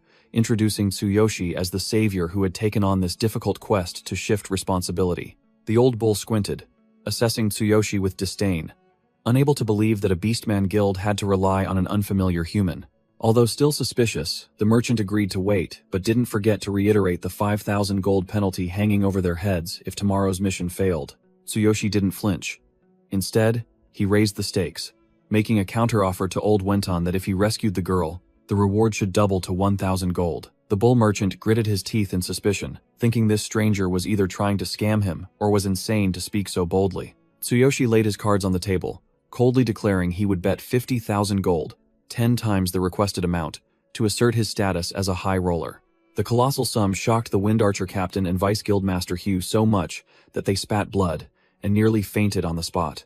Smelling money, the merchant immediately sealed the deal, stipulating a double reward if successful, but Tsuyoshi would be 50,000 gold in debt if he failed. The contract was drafted quickly, and the arrogant bull forced the sweating Wind Archer captain to sign it immediately. The captain's hand trembled violently as he held the quill, utterly panicked at being suddenly dragged into this life-or-death gamble. With the agreement settled, Tsuyoshi turned and walked away proudly into the sunset, leaving the bewildered beastmen behind. Vice Guildmaster Hugh turned to desperately scold his superior, lamenting that the deed was done, and both of them trembled uncontrollably. The Wind Archer captain blocked Tsuyoshi's path, yelling that his guild had been pushed to the brink, but only received the indifferent attitude of the strong. Before the tension could subside, a frantic guard ran in to report that the president of the Mage Association had personally arrived, startling everyone. Doug appeared with an imposing aura, making the Pace Guild members hold their breath in anticipation. This old goat was Doug, the Blue Shaman and president of the Northern Mage Association,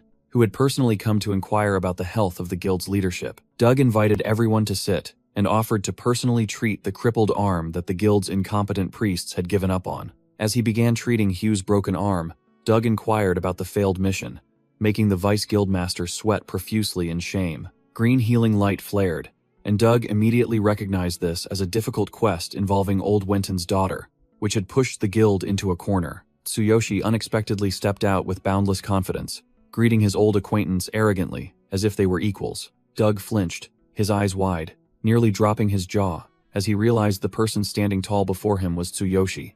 After calming down with a hot cup of tea, Doug quickly grasped the situation regarding the challenging request that Tsuyoshi had agreed to handle. The old goat mage casually asserted that Tsuyoshi was more than capable of handling this mission, while Tsuyoshi merely smirked a polite thank you. Hugh and the Wind Archer captain sat in a corner, trembling uncontrollably, terrified to learn that Tsuyoshi was such a formidable figure, acquainted even with big shots like Doug. Hugh cast aside his pride, offering to accompany and assist Tsuyoshi as Vice Guildmaster to oversee this operation. Tsuyoshi set his teacup down with a clink, curtly accepting the orc's tailing. As soon as he finished speaking, he stood up and left, declaring that the injury was fine, leaving Hugh bewildered and breathless as he tried to follow. Taking advantage of Tsuyoshi's absence, the two Pace Guild leaders finally dared to quietly ask Doug about the true identity of that monster. Doug began his lecture about his idol, revealing Tsuyoshi was the youngest and most talented white shaman he had ever encountered. Still reeling from shock, the old goat added the clincher that Tsuyoshi was the only warrior to solo the legendary Cardiolus Pass. Hearing this, both Hugh and the Wind Archer captain gaped, their faces drained of color at the young man's overwhelming power. Doug stroked his beard thoughtfully, asserting that Tsuyoshi's power far exceeded anything they could imagine. Out on the main road, Hugh ran after him, grumbling about the 50,000 gold debt Tsuyoshi had unilaterally agreed to, which gave him a massive headache. Ignoring the vice guildmaster who was fretting about supplies, Tsuyoshi coldly declared their next destination wasn't a shop, but the arena. Hugh's eyes widened, his mouth agape to his ears, upon hearing that Tsuyoshi wanted to visit the arena instead of attending to their main business. Ignoring the vice guildmaster who was hunched over carrying supplies and nagging about warriors having no place here, Tsuyoshi continued to walk coldly, like a god. Standing before the imposing arena gates, Tsuyoshi sternly reminded him of tomorrow's crucial deadline, leaving Hugh silent and resentful. As soon as they arrived, Hugh scurried off to ask if there were any exciting matches at the arena today for entertainment. Tsuyoshi immediately poured cold water on his enthusiasm, declaring he wanted to fight to the death in the arena, not just watch, shocking Hugh so much he nearly dropped his jaw. He bluntly ordered Hugh to handle the registration and fees himself if he had any more questions, his firm attitude allowing no refusal. Tsuyoshi's eyes glowed blue as he activated the system, planning to respec his stats to the assassin class to suit the upcoming stealth assassination mission. Inside the arena was a true cauldron of fire, with thousands of spectators wildly screaming, awaiting bloody massacres. On the arena floor appeared Naruto, a one-armed level 21 cat tribe assassin, whose aura was as sharp as a razor, weapon in hand, ready to take lives. The large beastman warrior opposite him was sweating profusely at Naruto's terrifying speed, while the black cat arrogantly uttered extremely provocative words. The ground shook violently as a powerful stomp landed, sending dirt and rocks flying into the air, creating a chaotic scene. The Roar Warrior roared, activating Heroic Roar, enveloping his body in purple lightning to boost morale and assert that warriors don't need complicated tactics. In the pitch-black night, a sharp eye suddenly burst open, flashing the deadly gaze of a predator locking onto its target. The warrior swung his great axe, shattering all obstacles with terrifying power, attempting to crush the prey, desperately trying to escape. He was drenched in sweat from continuously unleashing skills, only to strike at empty air, frantically yelling that he couldn't even touch a single hair on his opponent. Naruto suddenly materialized from the shadows behind the enemy like a grim reaper, unleashing ambush attack to deliver a fatal blow to their blind spot. The cat assassin coldly sheathed his sword after a lightning-fast slash, leaving a purple energy trail cutting through space along with a sarcastic remark that even shadows could bite. The match ended swiftly as Naruto stood proudly over his unconscious opponent, forcing the referee to frantically call for a healing priest to save the man. The entire arena erupted in cheers and dazzling fireworks, celebrating the overwhelming and skillful performance of the one-armed assassin. The audience buzzed with discussions about the ambush attack skill and speculated with admiration about Naruto's mysterious Eastern origins. Tsuyoshi smirked, praising the assassin's recent skill, his eyes revealing a clear interest in this new, promising prey. Hugh, standing beside him, was drenched in sweat, trembling as he warned that Naruto was a monster dominating the lightweight arena with an undefeated streak for the past 3 months. Tsuyoshi casually asked if the Eastern assassins were truly as formidable as rumored, making the Vice Guildmaster look at him as if he were an alien. Hugh continued to explain about the mysterious Eastern Assassins Guild, where Naruto was once expelled and lost an arm, yet still retained his brutal assassin instincts. Tsuyoshi pondered, learning that the secret martial arts of that Assassins Guild were inviolable and reserved only for internal members. The entire arena was shaken as the announcer introduced the next challenger, Tsuyoshi, a rookie with absolutely no real combat experience here. The Beastman crowd below laughed wildly, considering this human merely a weak clown coming to offer his life for their entertainment. Naruto stood proudly in the sunlight, disdainfully wondering what madman dared to bring an inexperienced corpse here to offer to his blade. Ignoring Hugh's fearful advice to give up, Tsuyoshi coldly brushed it aside and stepped directly into the arena with the demeanor of a superior being. He leaped into the arena, boldly declaring that experience was meaningless because the outcome of this match was beyond the predictions of mere small fry. Hugh stood in the stands, sweating profusely, secretly cursing Tsuyoshi's show-off tendencies, which would only make him cannon fodder. The entire arena held its breath before the mismatched confrontation. On one side, a veteran assassin. On the other, a rookie with a huge no-experience label over his head. Naruto haughtily raised his chin, acting like a senior, advising his opponent to surrender early to avoid pain, but concluded that if they fought, he wouldn't hold back. Tsuyoshi sneered, his blue eyes glowing with provocation, casually telling the black cat to go ahead and show what he's got.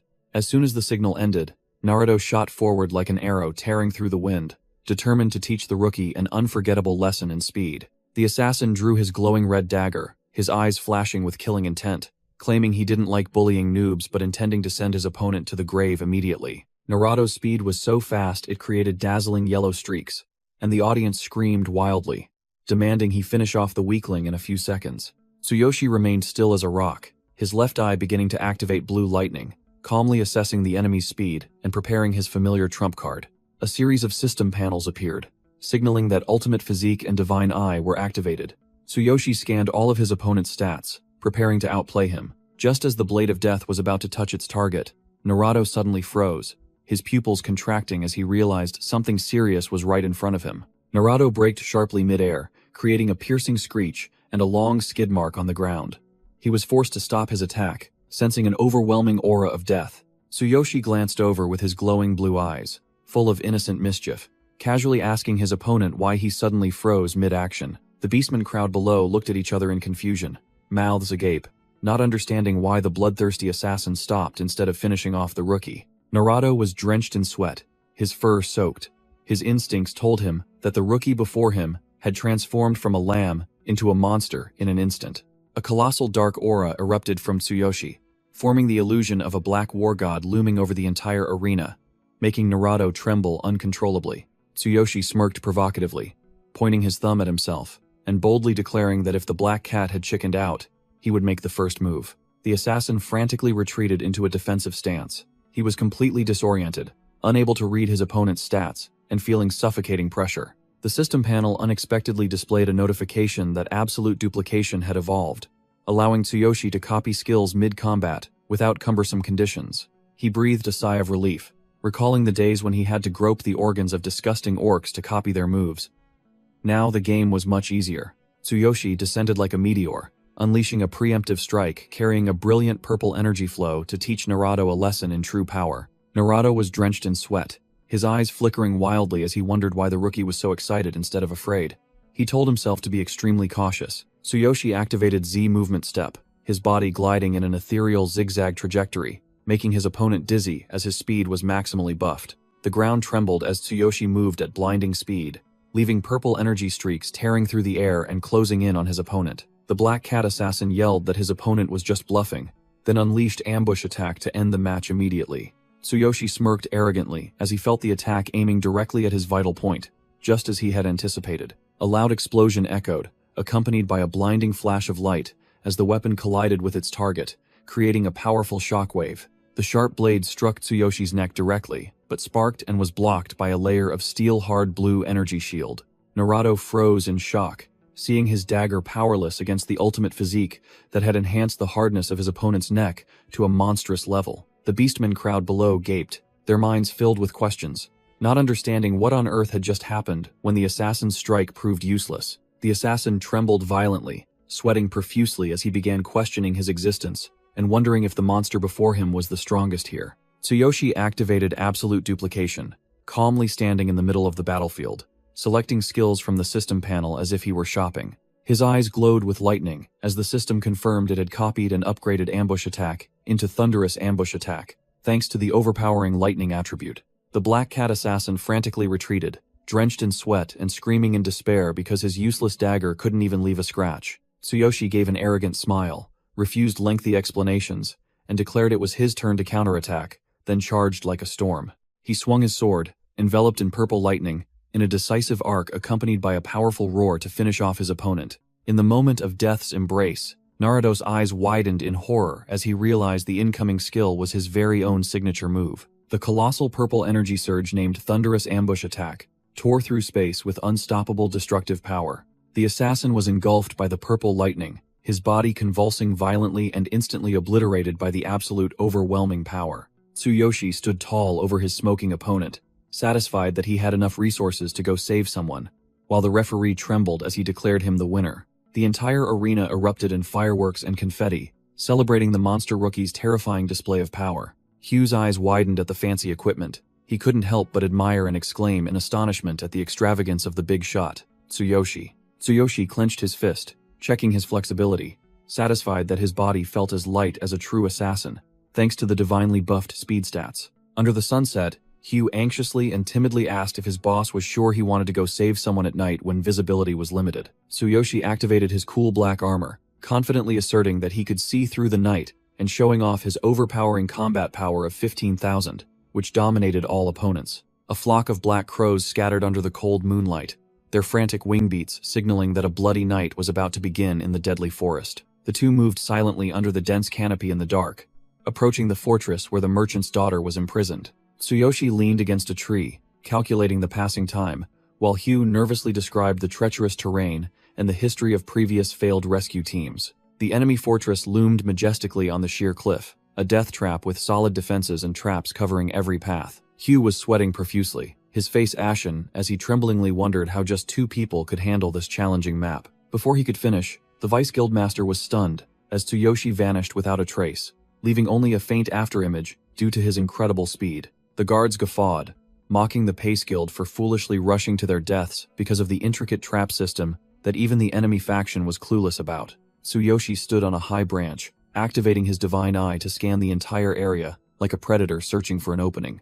A series of red circles appeared in his vision, revealing the locations of 9 large trigger traps and 6 automatic traps waiting to swallow any intruder. He was satisfied to realize that his divine eye had evolved, clearly displaying each trigger point, allowing him to map out the most perfect route. Tsuyoshi gave the signal to start, then plunged into the night, beginning his display of supreme skill. A dark shadow glided through the trees at terrifying speed, the soft rustling completely drowned out by the wind.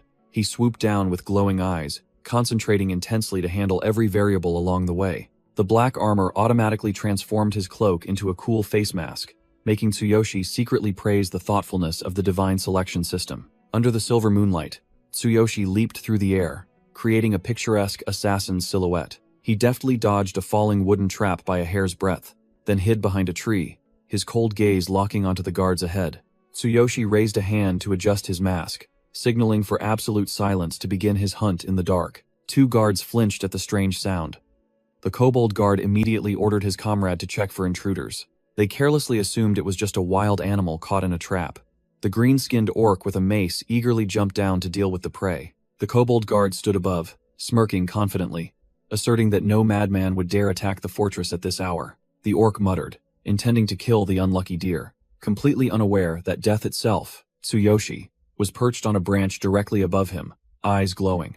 Tsuyoshi opened his divine storage, drawing out the kunai that Hugh had given him, ready to unleash the assassin skill he had just copied. He appeared behind the orc like a ghost, making the burly guard's eyes widen in shock as he felt a chilling, killing intent. Tsuyoshi struck with lightning speed, closing in and subduing the target before he could even swing his crude mace. A decisive blow sent the orc's legs flying, his entire body slammed down in silence. Tsuyoshi coldly whispered, "Shh," activating his ultimate physique to boost his arm strength by 120% to deliver a fatal blow, piercing the enemy's heart and sending him to his demise instantly. Tsuyoshi coldly uttered a deadly. Next, his sharp eyes searching for new prey after dispatching the first target, he rappelled down into the abyss like a ghost, easily bypassing the falling rock trap that the system had just marked as safe. Tsuyoshi landed softly in the bushes with a faint rustle, his glowing eyes activating predator mode in the darkness. Above, the kobold guard was complaining to his orc comrade that the other guy hadn't returned yet, suspecting him of slacking off again. The annoyed kobold guard decided to go drag the lazy one back himself, leaving the orc to stand guard alone. He turned and walked away, muttering fearfully about being punished by his superior if the guards were found slacking, completely unaware that death was approaching. Humming a cheerful tune, the kobold guard suddenly flinched when he heard a strange sound coming from the bushes behind him. He froze, turning his head suspiciously with a bewildered expression, trying to figure out what that sound was. Looking at the deserted path with no one in sight, he scratched his head, reassuring himself that he must have misheard, as there was no one there. While the kobold guard was distracted, Tsuyoshi silently appeared and slit the throat of the remaining orc, coldly declaring, "One more," before the body even hit the ground. The kobold guard flinched, looking towards the strange light, sweat pouring down his face as he loudly called out to his comrades, thinking they were playing a prank. He tremblingly placed his hand on the trap lever, yelling threats that he would activate the area's devastating defense system if no one answered. A towering dark shadow wielding a weapon appeared from thin air, bringing with it terrifying pressure that sent shivers down the guard's spine, making him suspect a real intruder. Tsuyoshi lunged like a whirlwind, stopping the enemy's action, coldly declaring that he wouldn't get a chance to activate the traps before the other man could even let out a desperate scream. The thunderous ambush attack skill was unleashed. Tsuyoshi delivered a fatal blow from above, leaving the kobold guard to only widen his eyes in horror as he met his death.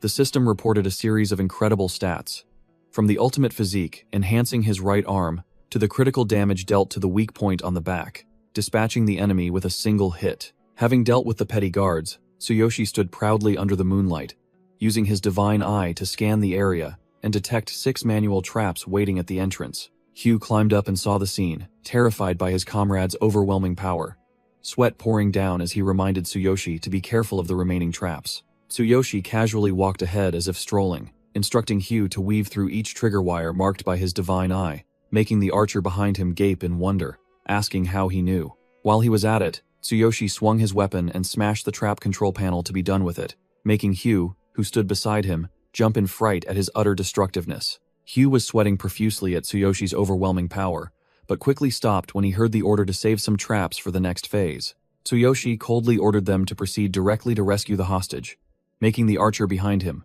despite his aches, steel himself and follow. An unlucky guard was lured into a death trap, screaming as a giant spiked ball descended from the cave ceiling like a hammer. Tsuyoshi calmly stood as bait while Hugh continuously rained arrows from above, coordinating smoothly to send the enemy to their ancestors. The unfortunate guard couldn't even utter a last word, crushed and instantly obliterated by the terrifying damage of the trap. The objective was in sight, but guarding the door were 2 level 24 heavy armored warriors, as massive as boulders, making the situation tense. Hugh emotionally knelt, vowing to dedicate his life to repay the favor, but Tsuyoshi merely brushed him off and assigned him the task of distracting the guards. The archer was bewildered for a few seconds before understanding, then bowed in farewell and split off to perform his risky role as bait. Tsuyoshi watched his comrades retreating back, secretly thinking that this guy was truly foolish to believe he was being used as a mere pawn. Hugh suddenly realized Tsuyoshi's profound plan was to use the undestroyed traps themselves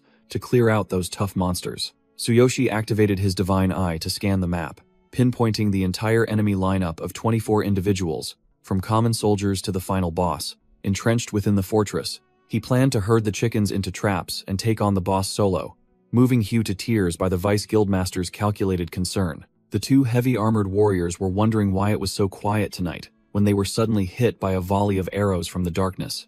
The arrows embedded themselves in the guard's back, but were no more than an itch against his tough armor. The damage dealt was almost zero. Hugh was both sweating profusely and yelling provocations, calling the monsters cowardly chickens to draw their aggro towards himself, exactly as planned. The guard recognized the sneak attacker as the archer from the other day. He snapped the arrows on his shoulder like toothpicks and truly began to rage. Both guardians' eyes blazed fiery red. They activated a series of berserker skills and charged forward like bulldozers, vowing to tear apart the audacious fool who dared to poke the tiger. Hugh's face went bloodless, his eyes wide and vacant as he realized he had just enraged 2 monsters far beyond his capacity to handle. The archer ran for his life through the forest, still trying to salvage a few curses while the monsters tore through every tree behind him. Tsuyoshi stood with his arms crossed, hidden behind a tree, observing the situation, coldly remarking that if Hugh got caught, he would be permanently logged out of the server. Tsuyoshi landed on the rooftop as light as a feather, activating stealth mode to approach the target without making any sound.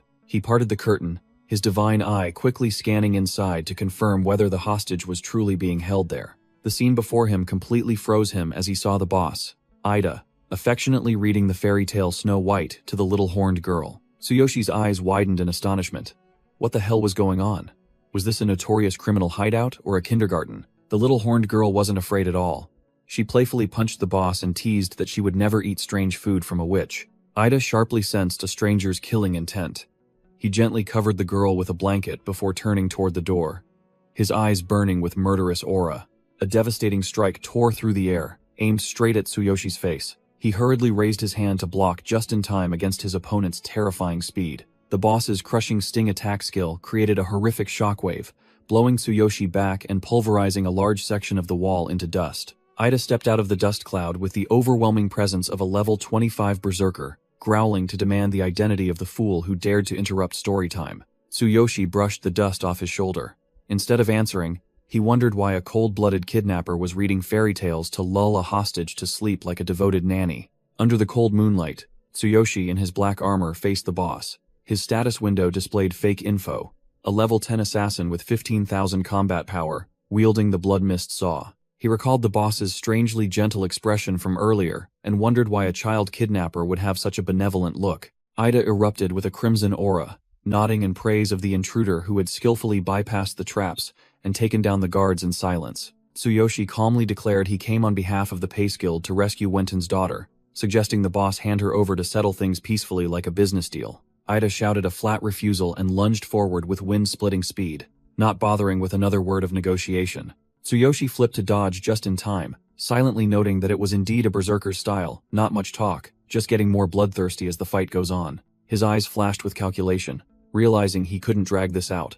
If this guy's comrades returned, it would be a huge problem. The boss unleashed his crushing kick skill with terrifying power, aiming directly at his opponent's head. Tsuyoshi activated his divine eye immediately, his blue eyes glowing brightly as they analyzed every movement of the deadly attack. An earth-shattering explosion rang out as Ida's attack landed, creating a deep crater and a thick cloud of dust that enveloped the entire area. Ida's eyes widened in shock as he saw his opponent glide past with unimaginable speed. Tsuyoshi unleashed his thunderous ambush attack skill, striking with a powerful bolt of lightning that left the boss dazed. He landed coolly with a resounding thud, gripping his greatsword firmly amidst the swirling smoke and dust. Tsuyoshi silently praised his opponent's reflexes. Even though he used the divine eye to time it perfectly, the leopard man still managed to dodge the fatal blow. Ida looked at the blood on his hand, admitting that this human assassin possessed perfect speed and strength, with a level not inferior to his own. The boss wondered why a professional assassin would use a bulky greatsword instead of the usual assassination daggers. Deciding to end it quickly, Tsuyoshi activated his ultimate physique to enhance his arms to their maximum limit. Ida roared a provocation, erupting with a crimson aura as he lunged in, determined to have a life-or-death struggle with his enemy. The tense atmosphere suddenly shattered when the little horned girl timidly stepped out, hesitantly calling for uncle with a worried face. The aggressive boss immediately deflated. He frantically waved his hands to shoo the girl back inside with a hilariously overprotective mother-hen attitude. Tsuyoshi froze completely, his mind racing as he witnessed a kidnapper cherishing a hostage like a fragile egg instead of torturing her. The previously fierce boss was now breaking into a cold sweat, hiding his bleeding arm and lying through his teeth that he just accidentally cut himself to soothe the girl. The horned girl spread her arms to shield the leopard man, tearfully scolding Tsuyoshi for being a bully, leaving him in a difficult dilemma. Tsuyoshi frantically waved his hands to explain, trying to salvage his image as a hero rescuing a damsel.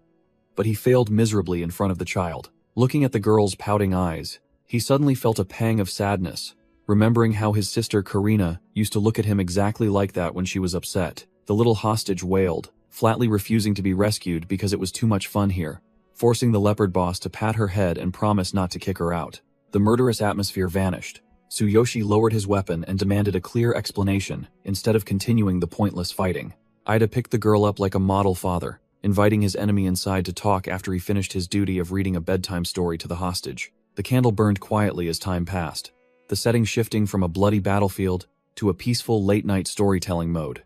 Waiting until the girl was fast asleep, Tsuyoshi leaned against the wall and questioned Ida about the true nature of this strangely affectionate kidnapping. While gently tucking the horned girl in, Ida casually admitted he was actually an undercover mercenary for the merchant Wenton himself. Tsuyoshi's eyes widened in total shock, his brain working overtime because he couldn't understand why a biological father would hire someone to kidnap his own daughter. The leopard boss glared and briefly explained that the motive was money, using a fake kidnapping to extort massive compensation fees from other guilds. The image of the wealthy Wenton appeared in Tsuyoshi's mind. He bitterly realized his initial gut feeling was right. It was all an elaborately staged trap. Sitting on the edge of the bed, Ida blurted out the plan to hire heavy-duty thugs like him to turn the rescue mission into a grave for the unskilled. Tsuyoshi crossed his arms and leaned against a pillar, analyzing the situation. He realized Ida's fortification of the stronghold was just to buy time until the old man collected enough compensation. He narrowed his eyes and questioned the end-stage risks, because if the hostage returned home safely, Wenton's extortion scheme would surely be exposed. A horrifying thought flashed through his mind, causing Tsuyoshi's gaze to darken. He gasped in disbelief as he realized the sheer cruelty of the situation. Ida lowered his head and revealed the naked truth. The girl was just a stolen child, raised as a tool for fraud, and now she had become a useless asset. Tsuyoshi gritted his teeth and concluded with fury that the beastly old man had planned to kill the child to silence her as soon as he finished extorting the money. Memories of the innocent newborn horned girl in the hands of a devil flooded back, causing the guilt in the leopard man's heart to pile up. Tsuyoshi narrowed his eyes, questioning the girl's dark future, and bluntly suggested that he should take the hostage and run far away immediately. Ida sorrowfully recounted his past as a starving homeless person saved by the wealthy Wenton, so he couldn't bring himself to be a treacherous ingrate. Tsuyoshi coldly asserted that the old man didn't care about the girl at all, and advised him to sever ties to become a real father. The Beastman warrior looked at the sleeping child with affectionate eyes, his heart torn between blind loyalty and compassion. Tsuyoshi turned his back and walked toward the tent door, advising him that he had repaid his debt of gratitude over the years and should give himself a chance to start over. Ida broke into a cold sweat and protested in despair, fearing that Wenton would hire a legion of assassins to hunt them down if he dared to rebel. Images of the days spent caring for his sister Karina in the hospital flooded back, making Tsuyoshi feel deep empathy as he spoke to reassure the panicked man.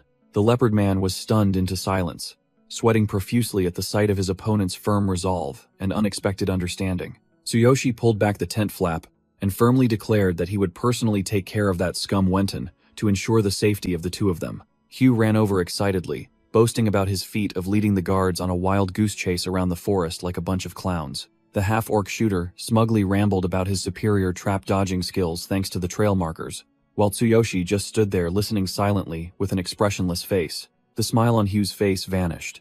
He broke into a cold sweat, seeing Tsuyoshi alone, and panicked, thinking the hostage rescue mission had completely failed.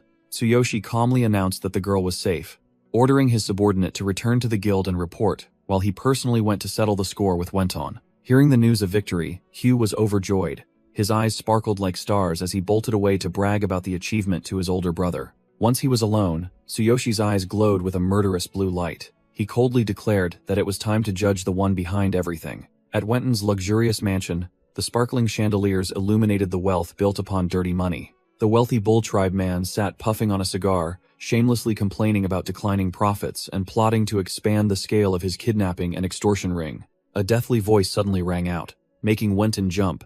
He dropped his cigar and frantically barked, demanding to know who dared to intrude. Tsuyoshi sat arrogantly perched on the window frame, gripping his massive greatsword as he coldly pronounced a death sentence upon the wicked merchant. Tsuyoshi's shadow descended like the Grim Reaper, sending the merchant Wenton flying from his chair, screaming desperately for help amidst the rubble. Tsuyoshi emerged from the smoke, his eyes glowing brightly, coldly declaring that he shouldn't waste his breath screaming, as he had already dealt with the minions while the old man was busy counting money. The magnificent lakeside villa was now enveloped in a deathly silence under the moonlight, completely isolated from the outside world. Wenton trembled uncontrollably as he witnessed the horrifying scene. All of his elite bodyguards lay scattered across the cold floor like broken puppets. Sweat poured down the bald magnate's forehead as he realized the intruder had single-handedly taken down his entire squad of level 15 warriors without expending any effort. Tsuyoshi calmly recounted how he had effortlessly slit the throats of each guard, while his status window displayed a combat power of 15,000, a number that completely overwhelmed his level 10 facade. His merchant nature resurfacing, Wenton hastily cursed his subordinates as useless, then pleaded, promising to use money to buy his life. Tsuyoshi approached, mentally overwhelming his opponent, subtly reminding him of the 5,000 gold debt to the guild, and chillingly informing him that his adopted daughter had been taken to a safe place. Tsuyoshi's blue eyes flashed sharply as he brought up rumors about the old man secretly raising children.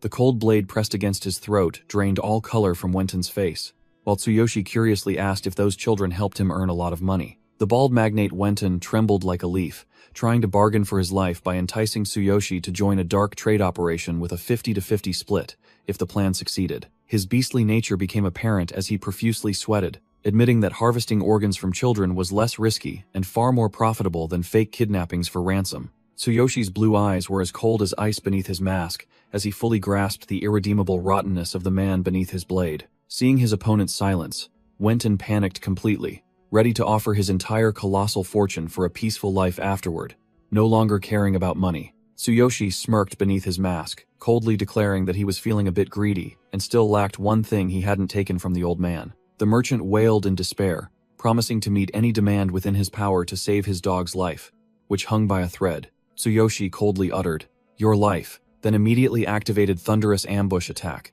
unleashing a brutal finishing blow imbued with deadly dark purple energy. The next morning, the stunned Beastman crowd gathered, discussing the tragedy as the entire mansion was wiped clean in a single night, leaving no signs of struggle. Wenton's body was found sprawled on the bedroom floor, his hand limp, marking the end of the once powerful magnate's life. The crime scene indicated he had suffered a fatal blow straight through the heart from behind, proving the culprit acted decisively and harbored deep resentment. Beside Wenton's cold corpse was a lengthy confession letter, listing all sorts of crimes from fake kidnappings to smuggling, which he was forced to write in extreme panic before his death. Naruto pushed through the crowd to examine the body. He immediately recognized the fatal wound through the heart from behind as the work of a professional, not an amateur.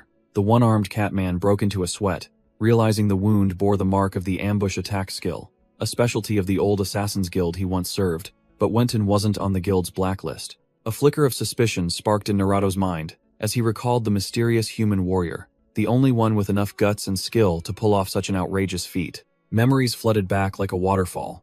Naruto remembered the moment Tsuyoshi delivered the finishing blow in the arena. That move was identical to the ambush attack skill, even though he was known as a warrior. He asserted confidently that Tsuyoshi had stolen the Assassin's Guild skill, and this was a once-in-a-lifetime opportunity for him to atone and return to the guild by tattling. Without another second of hesitation, Naruto turned and left immediately, determined to report this incident to his superiors and use the Assassin's Guild to deal with the skill thief. In the Pace Guild's meeting room, the leaders gaped in astonishment, unable to believe their ears when they heard that the 5,000 gold had been fully recovered.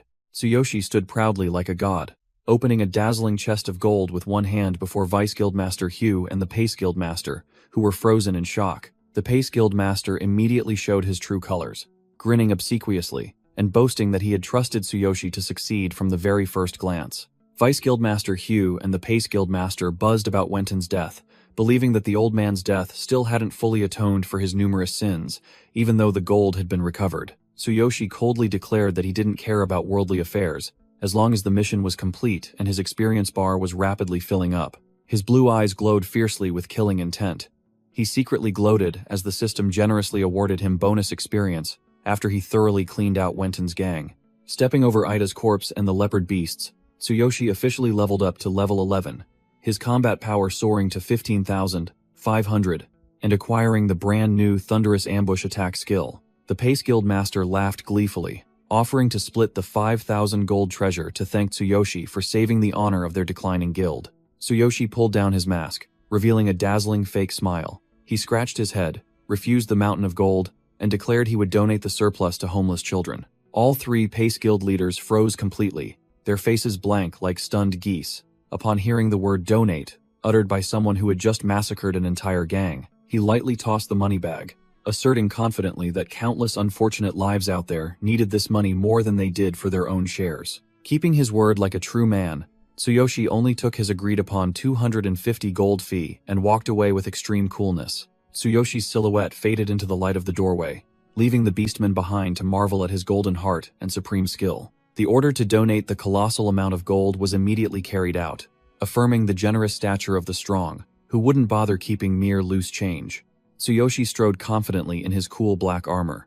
He had just leveled up to 11 and was eager to show off his brand new interface to Sakura. Looking down from above, he intended to visit the Adventurers Guild, but was drawn by the bustling crowd below on the street. With a bewildered and curious expression, Tsuyoshi wondered what on earth was causing such a commotion on that street corner. A flamboyant, obese woman, claiming to be the noble beast wife, was screaming insults at Sakura, calling her a filthy beast seller for daring to touch her son. Clearly, that noble brat had run into Sakura while she was standing still, but now he was playing the victim and blaming her. The enraged noble beast wife strained her neck to argue, spewing venomous racist remarks and adamantly refusing to believe the beast girl's explanation. The noble brat also sided with his mother, pointing his finger at others and brazenly slandering Sakura as a despicable liar. The corrupt city guard, instead of upholding justice, advised Sakura to swallow her pride, bow down, and apologize to the rich folks to end the matter and save her life. Blood rushed to her head. Sakura's face turned crimson as she adamantly refused to let her honor be trampled and loudly demanded witnesses from the indifferent crowd. The surrounding crowd fell silent as clams, turning their backs and ignoring the blatant injustice unfolding before their eyes. Sakura lowered her head, a bitter smile on her face as she realized no one dared to stand up for a lowly beastkin like her. The noble beast wife swung her hand, delivering a resounding slap to Sakura's face, verbally abusing her as filthy and threatening immediate imprisonment. The corrupt city guards sighed in exasperation, deeming the victim lying on the ground as stubborn and unreasonable, advising her to know her place. Despite her swollen cheek and soiled clothes, Sakura glared directly at her enemy, firmly declaring that she would absolutely never apologize. The enraged noble beast wife's eyes rolled back as she spat out threats to use her power to ensure Sakura would never see tomorrow's sun for daring to talk back. The noble brat stood with his arms crossed, swaggering, using his father's title as the company president to intimidate others and siding with his mother. The city guard, startled and sweating profusely, shrieked, demanding Sakura drop her weapon when he saw her intending to use jungle law to settle the dispute. Sakura's eyes blazed with a cold, murderous blue light, but her reason told her to endure for the greater good and her master's plan. Her hand trembled, gripping the sword hilt until her veins bulged, trying to suppress the rage, threatening to erupt so as not to ruin everything she had built. Tsuyoshi descended from the sky like a god of war, landing with a crash right between the arrogant noble beast wife and Sakura, making the ground shake violently. A terrifying impact distorted the noble beast wife's face with pain, and her formidable body was blown away in an instant. The noble brat gaped in horror, sweating profusely and screaming for his mother in extreme panic as he saw the old woman get beaten. Tsuyoshi stood towering like Mount Tai, radiating overwhelming killing intent that terrified the boy to his core, leaving him only able to look up in despair. Without another word, Tsuyoshi immediately unleashed a thunderous punch to the corrupt city guard's face, sending him flying like a torn sandbag. Sakura was still bewildered, not understanding what had happened, when she saw the arrogant city guard sent flying far away with a dumbfounded expression. Tsuyoshi clenched his fist, his voice icy as he declared his brutal actions were because they dared to lay a hand on his companion. He stood in front of Sakura like an unyielding fortress, his status display showing a powerful 15,500, as he pronounced a death sentence on anyone who dared to cause trouble. The scene shifted to Naruto, the one-armed assassin,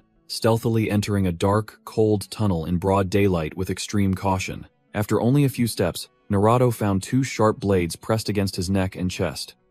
He calmly asked the attacker's purpose in this precarious situation.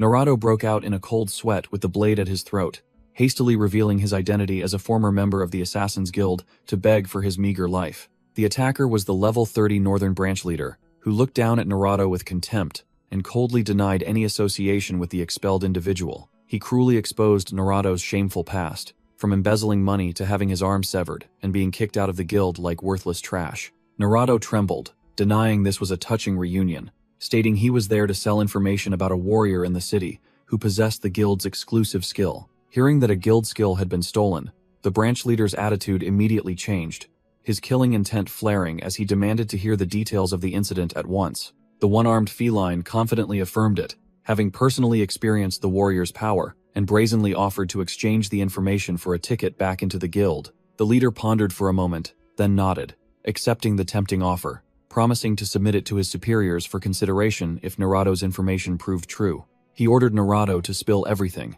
and the dark transaction took place right there in the damp, insect-infested alley. Back at the scene, Sakura was still in shock, her face stained with wounds as she looked up at her master, who had just saved her, with utmost adoration. Tsuyoshi stood proudly against the light, looking incredibly cool, his status screen confirming a combat power of 15,500, and the successfully copied thunderous ambush attack skill. The city guard's face drained of color, and he trembled, pointing and shouting that Tsuyoshi had dared to touch the wife and son of the powerful merchant. The obese noble beast wife lay sprawled on the ground, clutching her crying noble brat, her mouth still wide open, threatening to kill both Tsuyoshi and Sakura for daring to defy her. She glared with bloodshot eyes, ordering the city guards to arrest them immediately if they didn't want her husband to cut off financial aid to the city. The two city guards broke into a sweat but had to obey under the pressure of money, pointing their spears at Tsuyoshi and demanding he submit to being tied up to avoid a beating. Tsuyoshi stood in front of Sakura, calmly retorting to the guards that this was clearly an act of legitimate self-defense, as the other party was the aggressor. The loud-mouthed old woman vehemently denied assaulting Sakura, insulted her as a filthy hybrid, and challenged that no one would dare testify for a mere beast. Tsuyoshi's eyes flashed with a cold, blue killing intent. He growled a warning that if she dared to utter another word of trash, he would smash all her teeth. Sakura anxiously clutched her master's arm, her voice trembling as she apologized for causing trouble and believed no one would stand with them in this situation. Tsuyoshi looked directly into his bodyguard's eyes with determination, ordering her never to give up or bow down to this scum. Sakura hung her head in despair as she saw the crowd turn their backs and ignore them, bitterly acknowledging that her lowly hybrid status couldn't contend with the president's wife's power. The noble beast wife laughed scornfully, loudly challenging any fool to dare defend a hybrid beast and a worthless human. Harvey, leading his comrades, suddenly appeared like saviors, their jaws dropping as they recognized Boss Tsuyoshi amidst the chaotic encirclement. Tsuyoshi scratched his head, giving an innocent smile, humbly saying he only did a small favor and it was nothing major. The obese woman froze completely, her face blank with confusion, unable to understand why this guy, who looked like a beggar, was so respected. The adventurers clamored, confirming that Tsuyoshi had just donated a mountain of money to charity, proving he was a true secret tycoon, not just anyone. He turned to reassure a bewildered Sakura, while she slowly began to realize just how formidable her master's standing was in the adventurer world. The party members lined up, forming a steel wall, loudly declaring that messing with Tsuyoshi was declaring war on the most powerful guild in the region.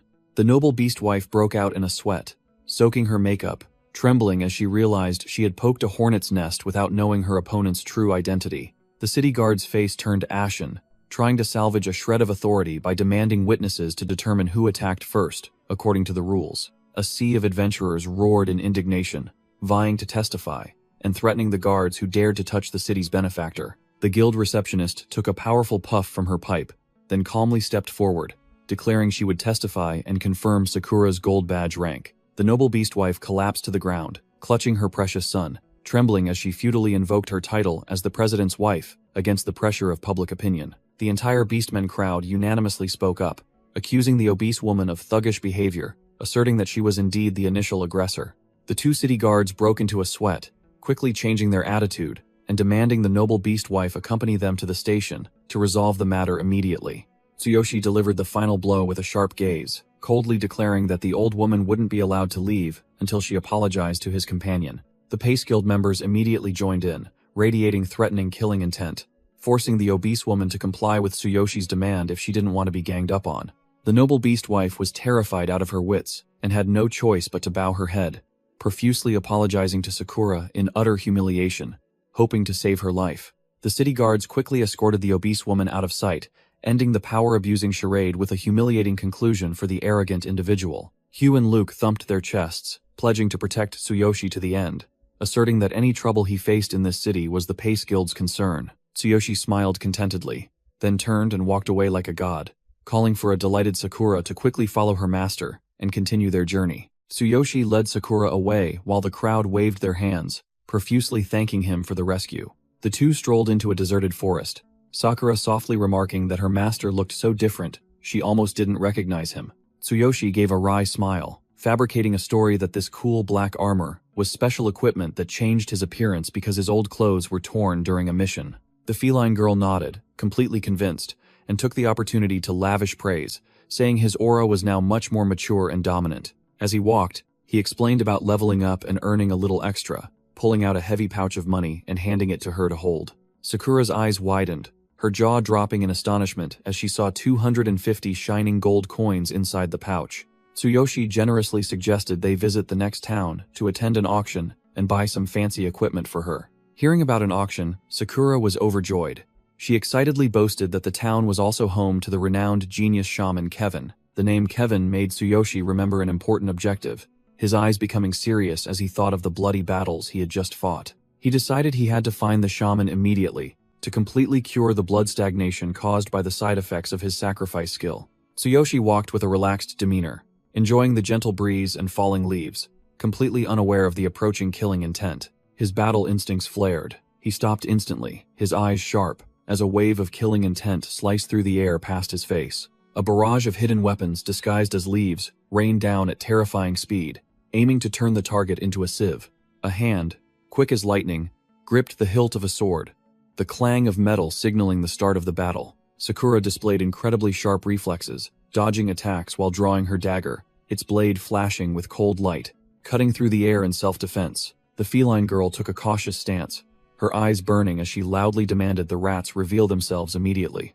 A finger was raised to a mouth in an arrogant gesture for silence, the enemy sneering as he discovered there was another prey hiding. Tsuyoshi and Sakura immediately took defensive stances, their eyes tense as they scanned their surroundings to pinpoint the enemy who had just made a sound. The two assassins revealed themselves.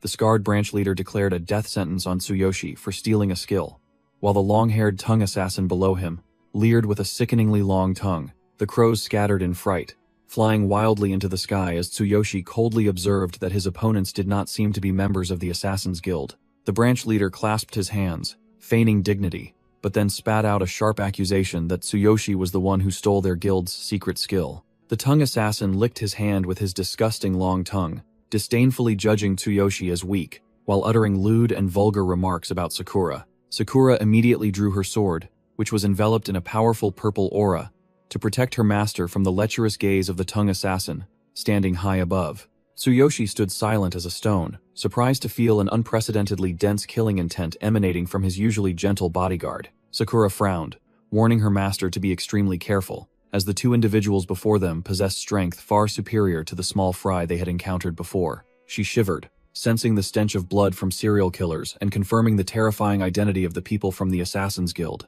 It was a notorious underground organization, brutal in its practice of collecting victims' skulls or body parts as trophies, making even major guilds wary of them. Tsuyoshi recalled the one-armed beastman, Naruto, who had been expelled from that guild, but he still insisted he had no connection whatsoever to these people. A flash of lightning struck Tsuyoshi's mind, making him break out in a cold sweat as he suddenly realized the core of the problem lay in the skill he possessed. It turned out that the ambush attack skill he had copied was exclusive to the Assassin's Guild, unjustly making him a skill thief in their eyes. Sakura stared upwards in shock, her eyes full of vigilance as she detected the enemy's hiding spot. The branch leader stood arrogantly on a high branch, dividing the spoils.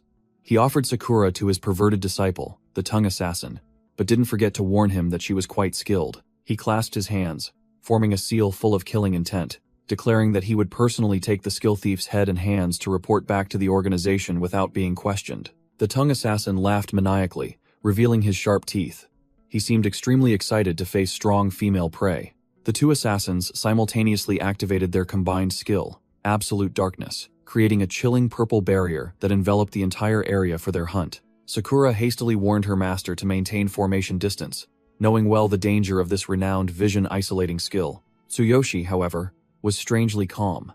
He dismissed the idea of defense and wanted to split up for a 1v1 solo fight to see the true skill level of these assassins. Immediately, twisting streams of dark energy poured down like a storm, forcing Sakura to curl up and brace herself against the immense pressure. The two assassins' heads emerged from the void with glowing eyes, sneering as they saw their prey still stubbornly standing there. Sharp blades of darkness sliced through the air, relentlessly attacking the two, making Sakura scream a warning in a perilous situation. The branch leader descended at terrifying speed, sneering that Tsuyoshi dared to steal the Assassin's Guild skills and still hoped to survive. He unleashed ambush attack, creating a sharp purple energy stream that tore through space, aiming to finish off his prey in an instant. Tsuyoshi parried the blow as lightly as a feather, sending sparks flying. He disdainfully commented on the poor skill of this level 30 assassin. Tsuyoshi's eyes flashed with a cold blue light.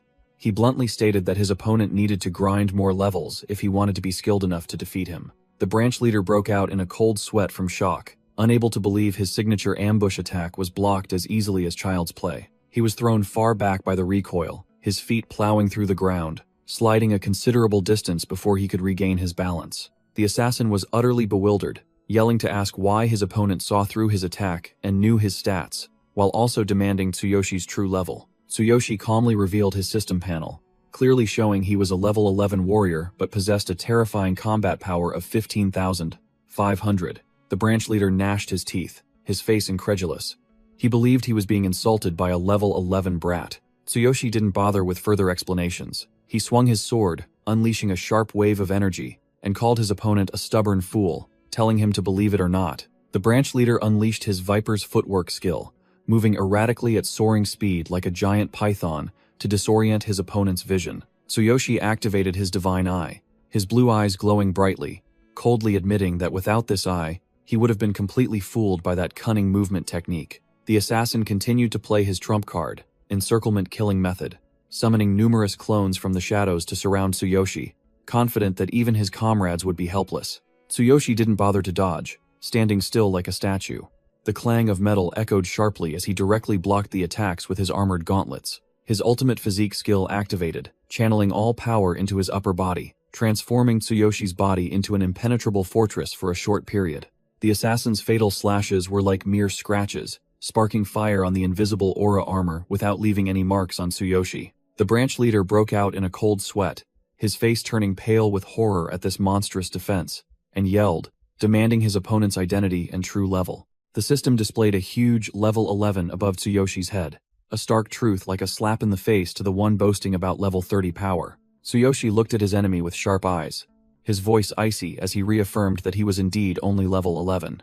With just a gentle flick of his hand, accompanied by a stream of deep purple energy, Tsuyoshi sent the assassin flying far away like a tattered doll. The branch leader's eyes widened, sweat pouring down him as he couldn't believe the person who had just handed him such a beating was only level 11. He slid across the ground, plowing through the snow and ice to halt the terrifying momentum from the previous blow. He clutched his chest, gasping for breath, and hastily raised a hand to signal a temporary halt to the fight. As his wound throbbed with every beat, he mumbled, analyzing, concluding that if level 11 was real, then Tsuyoshi was the monstrous genius every major guild coveted. Changing his attitude 180 degrees, the branch leader shamelessly invited Tsuyoshi to join the Assassin's Guild, with his special protection and training. Tsuyoshi coldly brushed aside the offer, sneering that he wasn't free enough to trust someone who had just tried to kill him minutes ago. Knowing he couldn't persuade him, the branch leader stood up, sneered, and enveloped his entire body in a murderous blue aura. His right eye glowed blood red,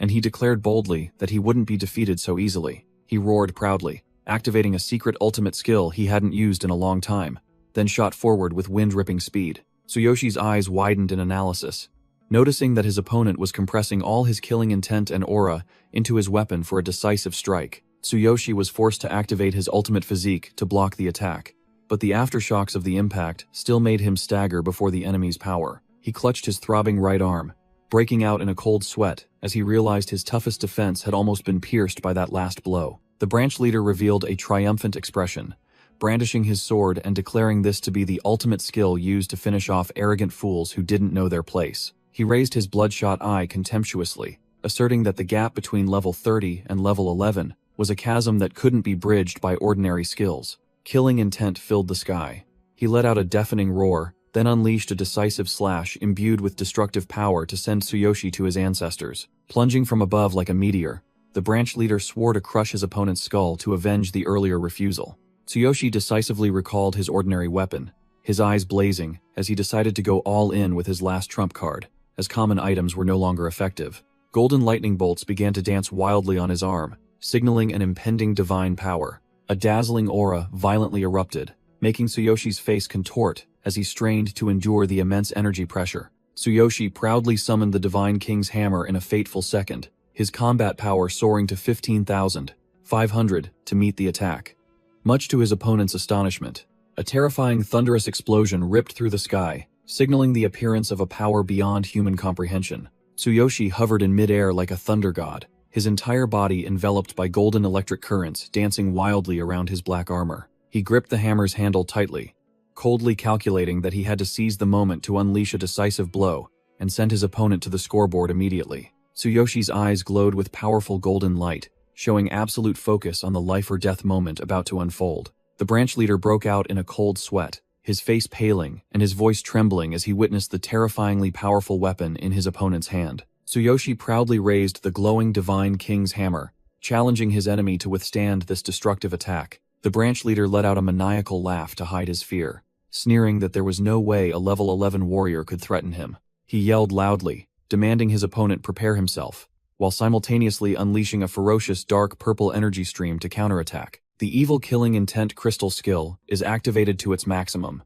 The branch leader merges his killing intent into his weapon to unleash an unstoppable, lethal finishing blow. Tsuyoshi swings the King of Thunder hammer without hesitation, concentrating all his power into a single fateful second to crush the enemy. Standing at a distance, Sakura senses the familiar surge of energy. She smiles confidently, realizing her master has just played his overpowered trump card. She breathes a sigh of relief, thinking to herself that her worries were unnecessary since the outcome of this battle was decided from the very beginning. The collision of two forces creates a deafening explosion, but Tsuyoshi's golden lightning easily tears through the darkness, completely overwhelming the enemy's weak counterattack. During the exact second the King of Thunder Hammer is active, Tsuyoshi delivers a direct lightning strike, leaving the branch leader no time to react, and shattering all defensive efforts. The earth-shattering strike creates a terrifying aftershock, sweeping away all obstacles and leaving a massive crater in the ground. Thick dust and smoke rise from the explosion site, a testament to the uncontrollable destructive power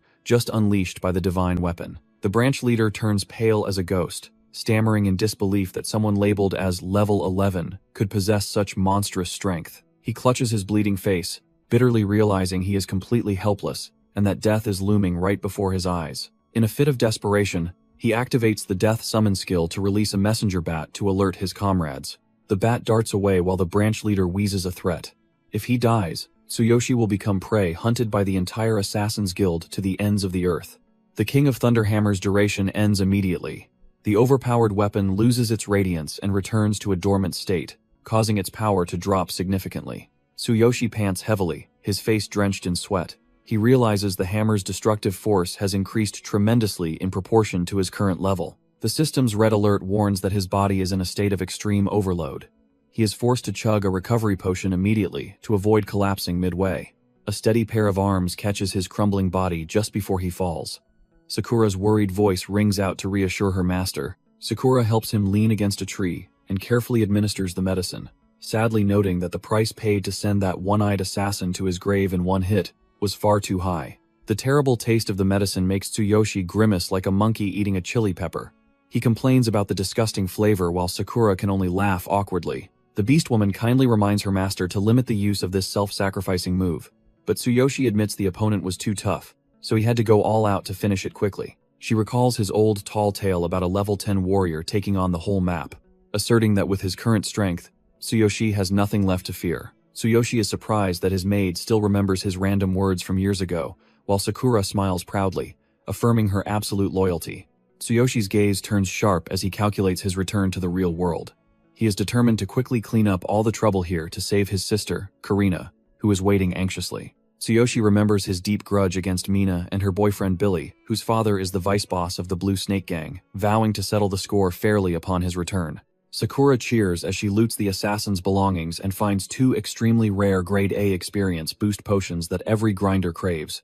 Tsuyoshi is overjoyed to hold the hot item that grants a 45% experience boost, calculating that he'll easily hit level 12 before reaching his destination. He declares that his condition is fully restored and orders Sakura to continue their leveling journey so he can see his sister Karina again soon. The two of them charge in, sweeping through a pack of level 10 fodder monsters, blocking their path like actual meat grinders. Sakura leaps to dodge an attack from a level 15 field boss with hideous tentacles flailing wildly. They happen to encounter a group of failed adventurers standing dazed in the sunset because they couldn't complete their monster hunting quest. Tsuyoshi jumps in to carry the team, unleashing a purple sword strike that finishes the level 12 monster in an instant, leaving the others wide-eyed in shock. He stands arrogantly on the boss's corpse, officially reaching level 12, with a combat power hitting the 16,000 mark, along with an overpowered skill set. As the sunset fades, it signals that the two are about to set foot in the town where the genius Kevin resides. Tsuyoshi decides to take a breather after days of grinding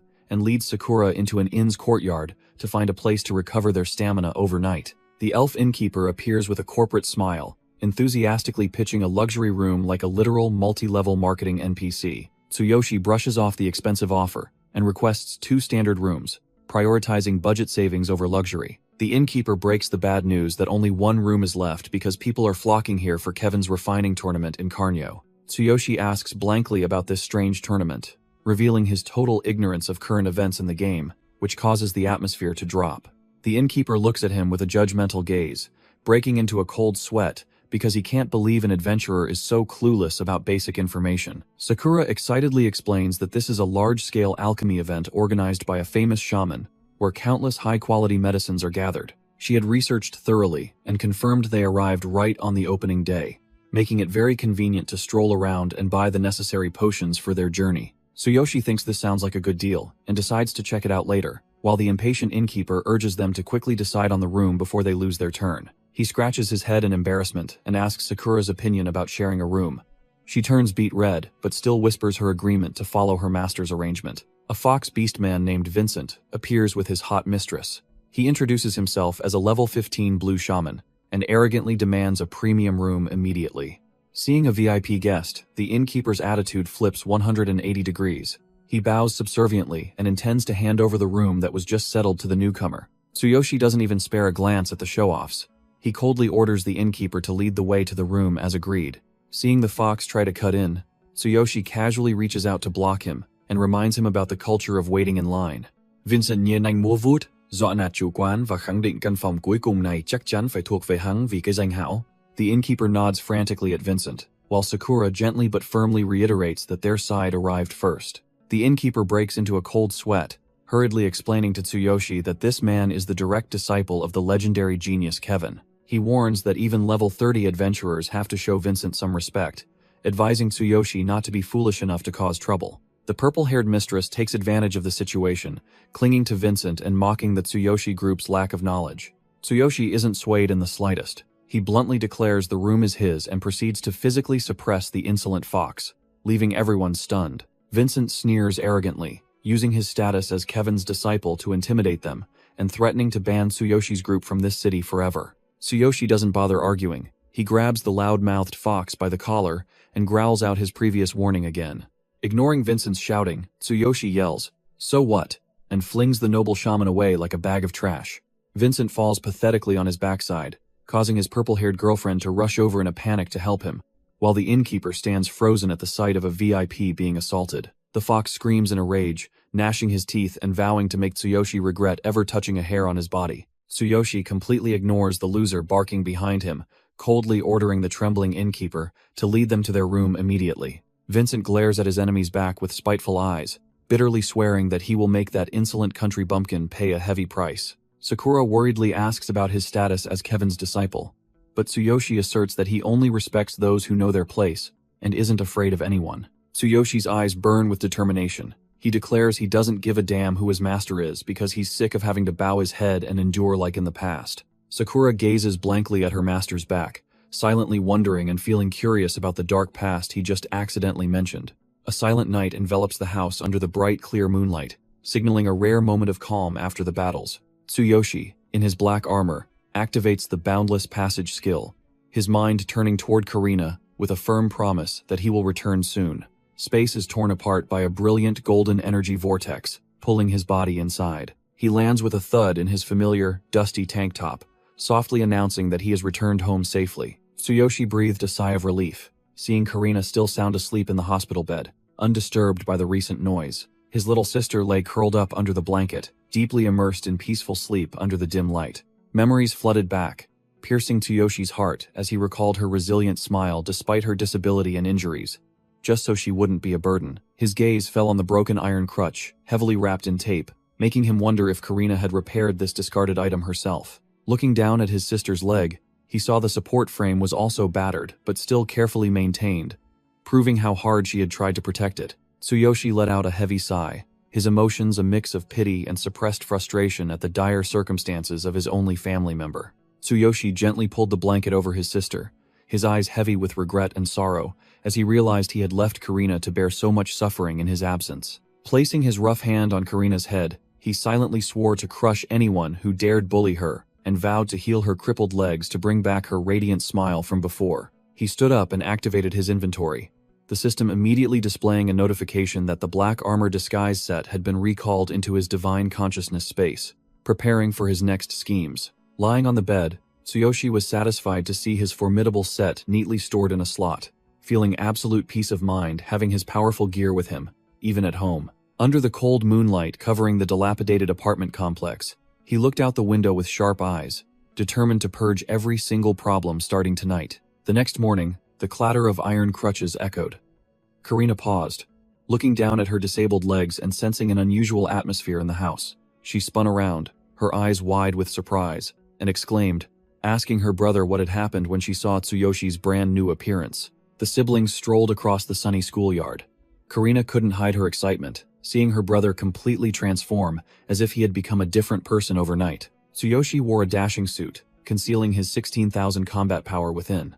He smirked, fabricating a story about getting a haircut, and hitting the gym a bit to explain his current dominant aura. Ignoring the compliments about him being taller, He sternly warned Karina to be careful, not to wander around, and to dutifully wait in class after school so he could protect her. Karina broke out in a cold sweat, her face pale as memories of beatings from the school bullies flooded her mind, haunting her. Mina and Vivian, two notorious bullies, immediately sniffed out their familiar prey but were taken aback by the appearance of the unfamiliar guy accompanying her. Tsuyoshi maintained his poker face, walking calmly, while Karina cowered in fear from the invisible pressure. With just a sharp, powerful glance, he sent a silent warning that seemed to freeze the surrounding space. No killing intent was felt. Instead, the two bullies blushed furiously at his handsome appearance. Vivian even blurted out that he was super cool, making Mina grumble to hide her own stirred emotions. He turned to reassure his sister with a firm statement, asserting that from now on, no one would dare touch even a single strand of her hair. Karina blushed and nodded repeatedly, an intense admiration rising in her heart as she realized her once useless older brother had now transformed into a true guardian deity. Tsuyoshi coldly led his sister past the small fry, treating their presence as less than roadside weeds, leaving behind bewildered stares. She looked back with extreme curiosity, wondering why the usual bullies were as silent as clams today, not pouncing to torment her. Mina gnashed her teeth in humiliation, swearing to use Billy's family to make the siblings beg for mercy, while Vivian stood behind her, utterly pale. Tsuyoshi coldly led Karina away under the setting sun, leaving behind the curious gazes of the other students, his back exuding a resolute determination to protect his sister. In the classroom, the lackeys trembled as they advised their boss, Rayleigh, not to foolishly get involved with Tsuyoshi again, as rumors about him were spreading like wildfire. Rayleigh roared furiously, cursing his subordinates as useless trash and insisting that he only lost due to a blunder, never fearing someone who used to run errands for him. He still sat with his legs crossed, stubbornly clinging to the absurd reason that the ambush failed due to bad luck, refusing to acknowledge his opponent's true strength. The fat lackey frantically pointed at the door, signaling the arrival of the menace, making Rayleigh jump and spin around, sweat beginning to bead on his forehead. Tsuyoshi entered the classroom with a relaxed demeanor and a completely transformed appearance, ignoring all the scrutinizing gazes of his classmates. The lackey broke out in a cold sweat, while Rayleigh gaped in astonishment, witnessing firsthand the vastly different aura of the person he once disdained. Miss Lily wrote Future Star on the board and asked who dared to sign up for the upcoming tournament, kicking off a new bloody arena. Miss Lily enthusiastically announced an upcoming inter-school event to liven up the atmosphere, but the students seemed rather unenthusiastic. Rayleigh immediately poured cold water on their spirits, declaring that this Future Star tournament was only for hero class students, and commoners participating would only waste their efforts. The spiky-haired lackey chimed in with his boss, recalling last year's humiliation when Rayleigh hadn't even run halfway through the marathon before the hero class students had already finished. The students in the class became disheartened upon hearing this, complaining that no one wanted to participate just to be a backdrop for others to shine and suffer a humiliating defeat. Lily quickly threw out a huge bait to salvage the situation, revealing that this year's prize was so tempting even the teachers were drooling. The entire class began to buzz, their eyes lighting up at the mention of the 10 million yen prize money and the chance to catch the eye of the Hero Association to change their lives. Tsuyoshi quickly calculated in his head.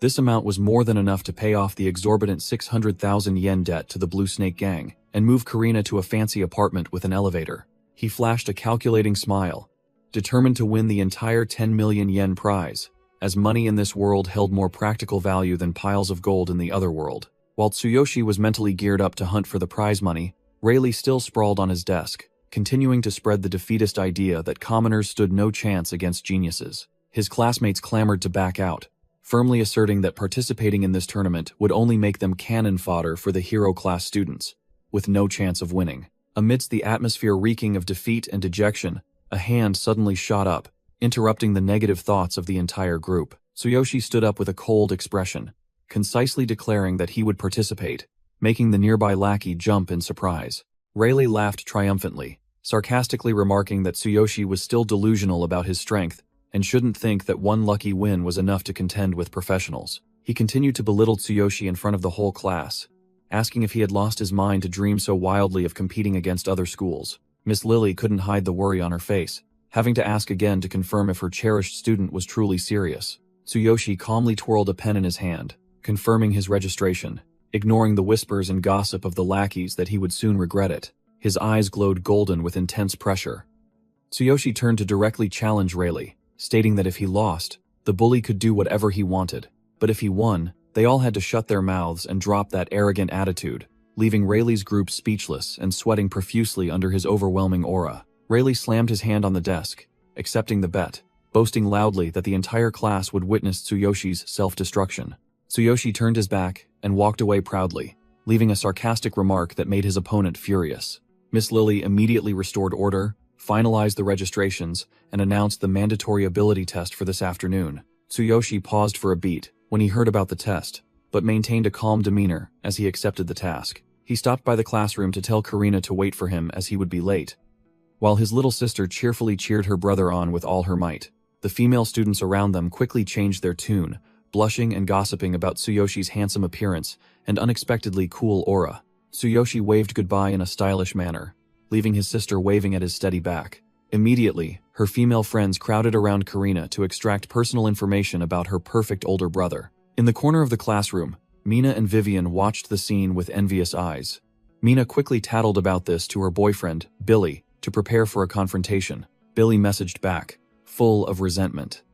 He boasted that his father had wide connections and would call hero class students from other schools to teach Tsuyoshi a lesson he'd never forget. Mina groaned with delight as she read the message, a malicious smile spreading across her lips, and a sharp glint in her eyes as she imagined her enemy being utterly crushed. The Wickish woman and Vivian turned to threaten Karina, declaring that after they dealt with her brother, the disabled sister shouldn't expect to live in peace for the rest of her days. In his office, the cunning principal was rambling on about the importance of the Future Star event, which was essentially a display of power to secure sponsorship money. He set an ambitious goal of having at least one student make it into the top 5 to ensure the school's funding wouldn't be cut, considering this a vital mission. The principal finalized the regulations with the vice headmaster, mandating the participation of the entire hero class while allowing regular students to register voluntarily, as he had no expectations. The vice headmaster sighed in relief, believing that the weak regular students knew their place, and none would dare to risk registering for the competition just to be a laughingstock. While the principal reminded them to prepare thoroughly for the arrival of the association's representatives, the vice headmaster suddenly broke out in a cold sweat upon discovering an unexpected variable. The vice headmaster tremblingly looked at the list and stammered that Tsuyoshi Tsukishiro from the regular class had boldly registered to participate, causing the atmosphere to become tense. In the preparation area, the hero class students were warming up and buzzing with discussion about a regular class student daring to participate in this exam. The buzz-cut student in the group looked disdainful, claiming this was the private playground of the semi-heroes and the outsider's presence only brought shame to the school. Upon seeing the target, the buzz-cut student maintained his arrogant attitude, but the pink-haired girl next to him immediately changed her tune and praised his good looks. Tsuyoshi appeared with a cold demeanor in his tight-fitting suit, ignoring the whispers that he was nothing compared to the hero class. The test overseer holding the roster also sighed in exasperation, considering a regular student's participation a waste of the organizing committee's time. Even as Tsuyoshi casually stretched his neck to warm up, the hero class students behind him kept pointing and laughing like a bunch of clowns. The scene shifted to the second-floor observation room, where powerful figures began to gather in the shadows to watch the upcoming performance. The principal obsequiously introduced his favorite students to Suzuki, the chairman of the school's Hero Association, with a calculating and fawning expression. The principal sweated profusely, guaranteeing the quality of the students, while Suzuki coldly waited for the results to appear on the large screen. Not wanting to hear any more empty words, Suzuki ordered the test to begin immediately, causing the principal to hastily comply. The test overseer received a directive message from the vice headmaster, with a dejected expression, as if he had to work unpaid overtime. He cleared his throat and ordered the test to begin, instructing the students to form teams as planned and enter the simulation machines immediately. He pointed at the 3 machines, casually explaining that this was a D-rank test simulating a low-level dungeon, enough for these small fry to pass if they scored 60 points. Tsuyoshi calmly raised his hand amidst the crowd, casually reporting that he knew nothing about forming teams, only that it was time for the test. The test overseer scratched his head in exasperation, considering Tsuyoshi useless, and bluntly told him to take the test last and alone, so he wouldn't get in anyone else's way. Tsuyoshi smirked and accepted the challenge, his eyes sharp and cold, as he was already too used to single-handedly tearing through the other world. The hero class students took the opportunity to mock, betting on how long this regular student would last, against a difficulty that even semi-heroes had to sweat over. Each group of examinees successively entered the blue capsules,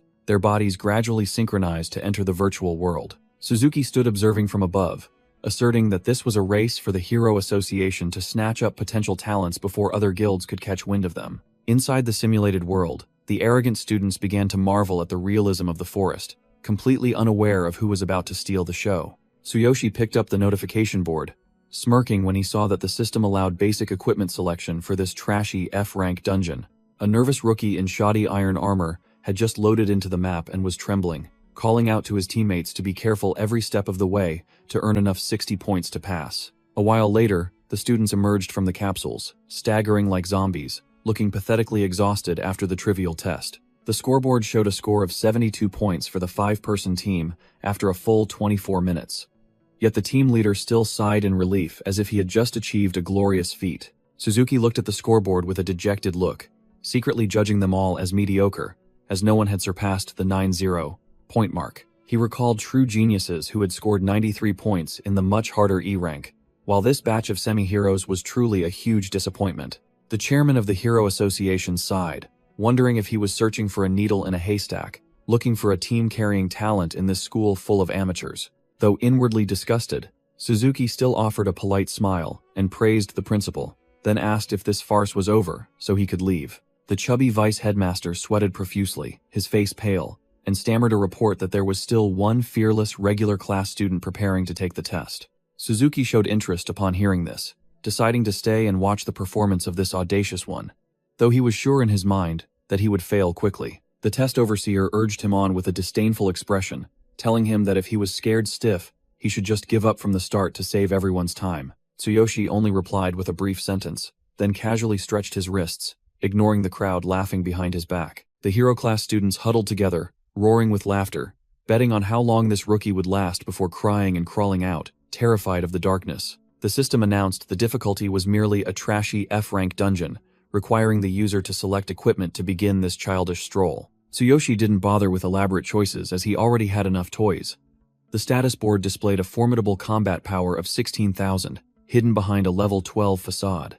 A gust of wind shrieked, tearing through space as he began to move at a speed that ordinary eyes could not follow. 2. Level 1 dark rabbits charged to attack, but in Tsuyoshi's eyes, they were just slow stuffed animals from a test for kindergartners. He swung his purple energy sword, creating sharp slashes, deciding to clear this trash in an instant, so he could go back to his sister Karina. The simulation room shook violently as his overwhelming attack exploded, blowing everything in its path to dust. Before the dust could settle, Tsuyoshi stood tall amidst the empty battlefield, his eyes cold, as if he had just taken a stroll without breaking a sweat. Tsuyoshi stood tall before the corpse of the level 3 dark rabbit boss, whom he had just sent to the afterlife, secretly complaining that this 6-minute warm-up was too easy and boring. The system reported an error because his power exceeded the standard, automatically activating the D-rank simulation test, making Tsuyoshi sigh in exasperation, as he just wanted to pass and be done with it. The screen glowed red, announcing that the D-rank dungeon was ready to welcome this arrogant challenger to begin a new round of testing.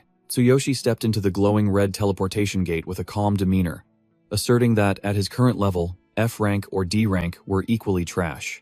Outside, the hero class students roared with laughter, vying to guess if this rookie had already peed his pants in fear or died stuck inside. The test overseer sweated profusely as he saw the clock hit 12 minutes, worried that something had gone wrong because a regular student couldn't last that long. The principal and Suzuki exchanged polite remarks, intending to praise Tsuyoshi's brave spirit, thinking he was struggling to survive inside. The simulation chamber door began to open with a heavy mechanical sound, signaling the curtain call. A massive plume of white smoke erupted like a bomb, blowing back hair and extinguishing the mocking smiles of the curious students outside. Tsuyoshi stepped out of the smoke like a god with a perfect score of 100, confirming he had cleared both F and D ranks in a mere 12 minutes. The hero class students gaped, their faces dumbfounded like geese, as the dazzling light dissipated, revealing the one who had just performed a miracle. Tsuyoshi stood there with a cold expression, casually asking about the results as if clearing a dungeon was just a walk in the park. Suzuki and the school leader's eyes were wide, sweating profusely, when they realized this regular student was no ordinary person. The supervising teacher trembled as he looked at the dazzling 100-point display, stammering, unable to believe his eyes because this was unbelievable. The buzz-cut hero class student shouted in extreme bitterness, pointing and asserting that there was no way an unknown person could solo a D-class challenge. Tsuyoshi didn't bother with the score or the noisy crowd. He adjusted his sleeve and turned to leave to make it in time to pick up his sister. A call stopped Tsuyoshi in his tracks. He turned his head with a cold, questioning expression, wondering who dared to bother him. Suzuki tried to suppress his astonishment, forced a smile, and asked for confirmation if it was true that he had just cleared both test ranks, and received a nonchalant nod. The leaders whispered amongst themselves, their faces pale, extremely bewildered because the system had automatically activated a harder difficulty. Yet this young man had still crushed it in 12 minutes. Suzuki narrowed his eyes, full of doubt, deciding to ask a final question to verify credibility. Tsuyoshi, can you tell me what the final boss of the D-rank test was? Tsuyoshi casually replied that the boss was just a weak level 6 Dark Wolf boss that would disappear after a few slashes, then asked to leave quickly to pick up his sister. The test overseer sweated profusely, his voice trembling as he asked again if Tsuyoshi was just bragging about that fictional achievement. Suzuki interrupted the doubt, signaling Tsuyoshi to leave to fulfill his duty as an exemplary older brother. Tsuyoshi uttered a brief thank you with a cold expression, then turned and walked away without hesitation. The test overseer was extremely bewildered, turning to ask Suzuki if there was any problem with the test results that he would let the person go so easily. Suzuki ordered his subordinates to enter Tsuyoshi's name into the upcoming tournament, and to seal all information about today's record.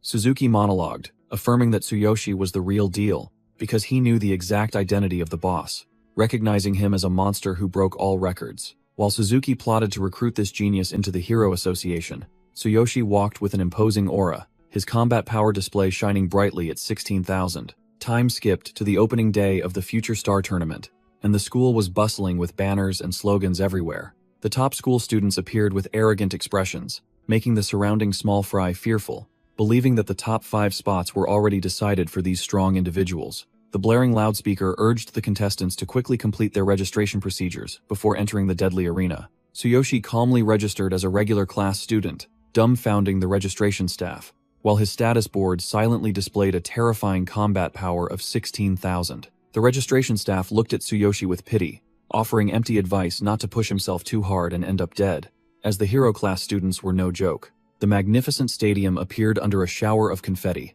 about to become the stage where the strong would display their power and the weak would be eliminated. The chubby vice headmaster broke out in a sweat, hastily informing the principal that the influential Suzuki had personally arrived. Suzuki walked with the air of a superior, not bothering with the meager reception, only focusing on asking if enough regular class students had registered. Hearing the vice headmaster meekly report that everything was done, Suzuki merely smirked, satisfied that his delicious prey was within his sights. Suzuki watched the students warming up in the distance, calculating in his mind, determined to monopolize the genius Tsuyoshi before the major guilds caught wind of him. The principal tried to maintain a calm expression, ordered the opening ceremony to begin, and reminded his subordinates not to make any ceremonial mistakes. The vice headmaster whispered bad news into his ear.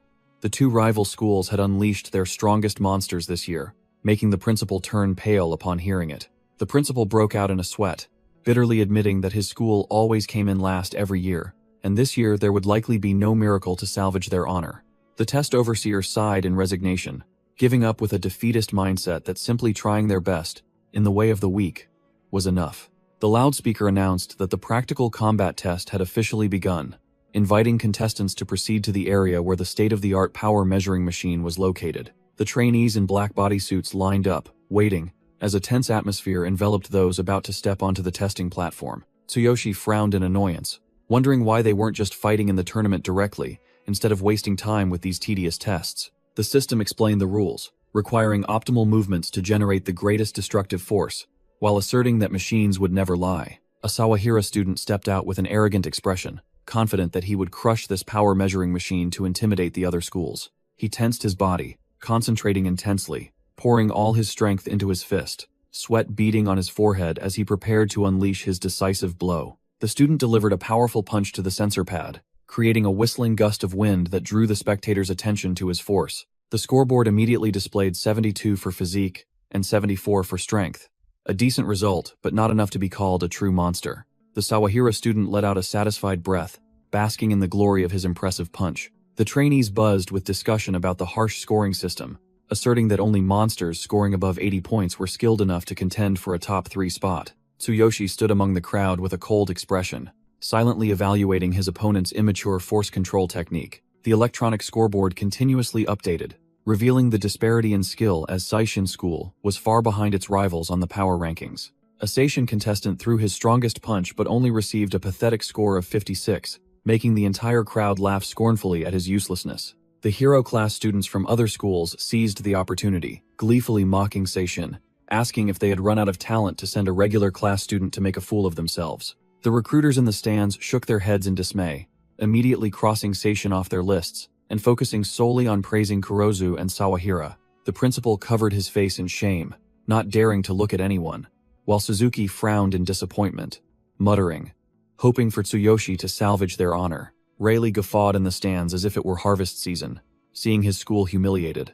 Ignoring his lackeys who were peering around, searching for Tsuyoshi's figure, Karina sat lost amidst the noisy crowd, her anxious gaze directed towards the arena as she softly called her brother's name. Mina sneered maliciously, confidently asserting to Karina that her brother Tsuyoshi would only be a burden, bringing shame to the entire school before the formidable rivals. Despite the gossip, Karina resolutely stood up and shouted loudly that she absolutely trusted her incredible brother. Mina's eyes flared in anger, veins bulging on her forehead as she cursed, saying both siblings were fools who didn't know their place. Suzuki stood with his arms crossed, observing with a serious expression, noting that none of the small fry had surpassed 80 points yet, and the true ace had yet to appear. President Suzuki broke out in a sweat, wondering if his ace, Tsuyoshi, was skilled enough to contend with the monsters from Kurozu and Sawahira schools. A giant strode forward like a tank, shoving aside the small fry in his way, leaving that student to silently swallow his anger. Vince,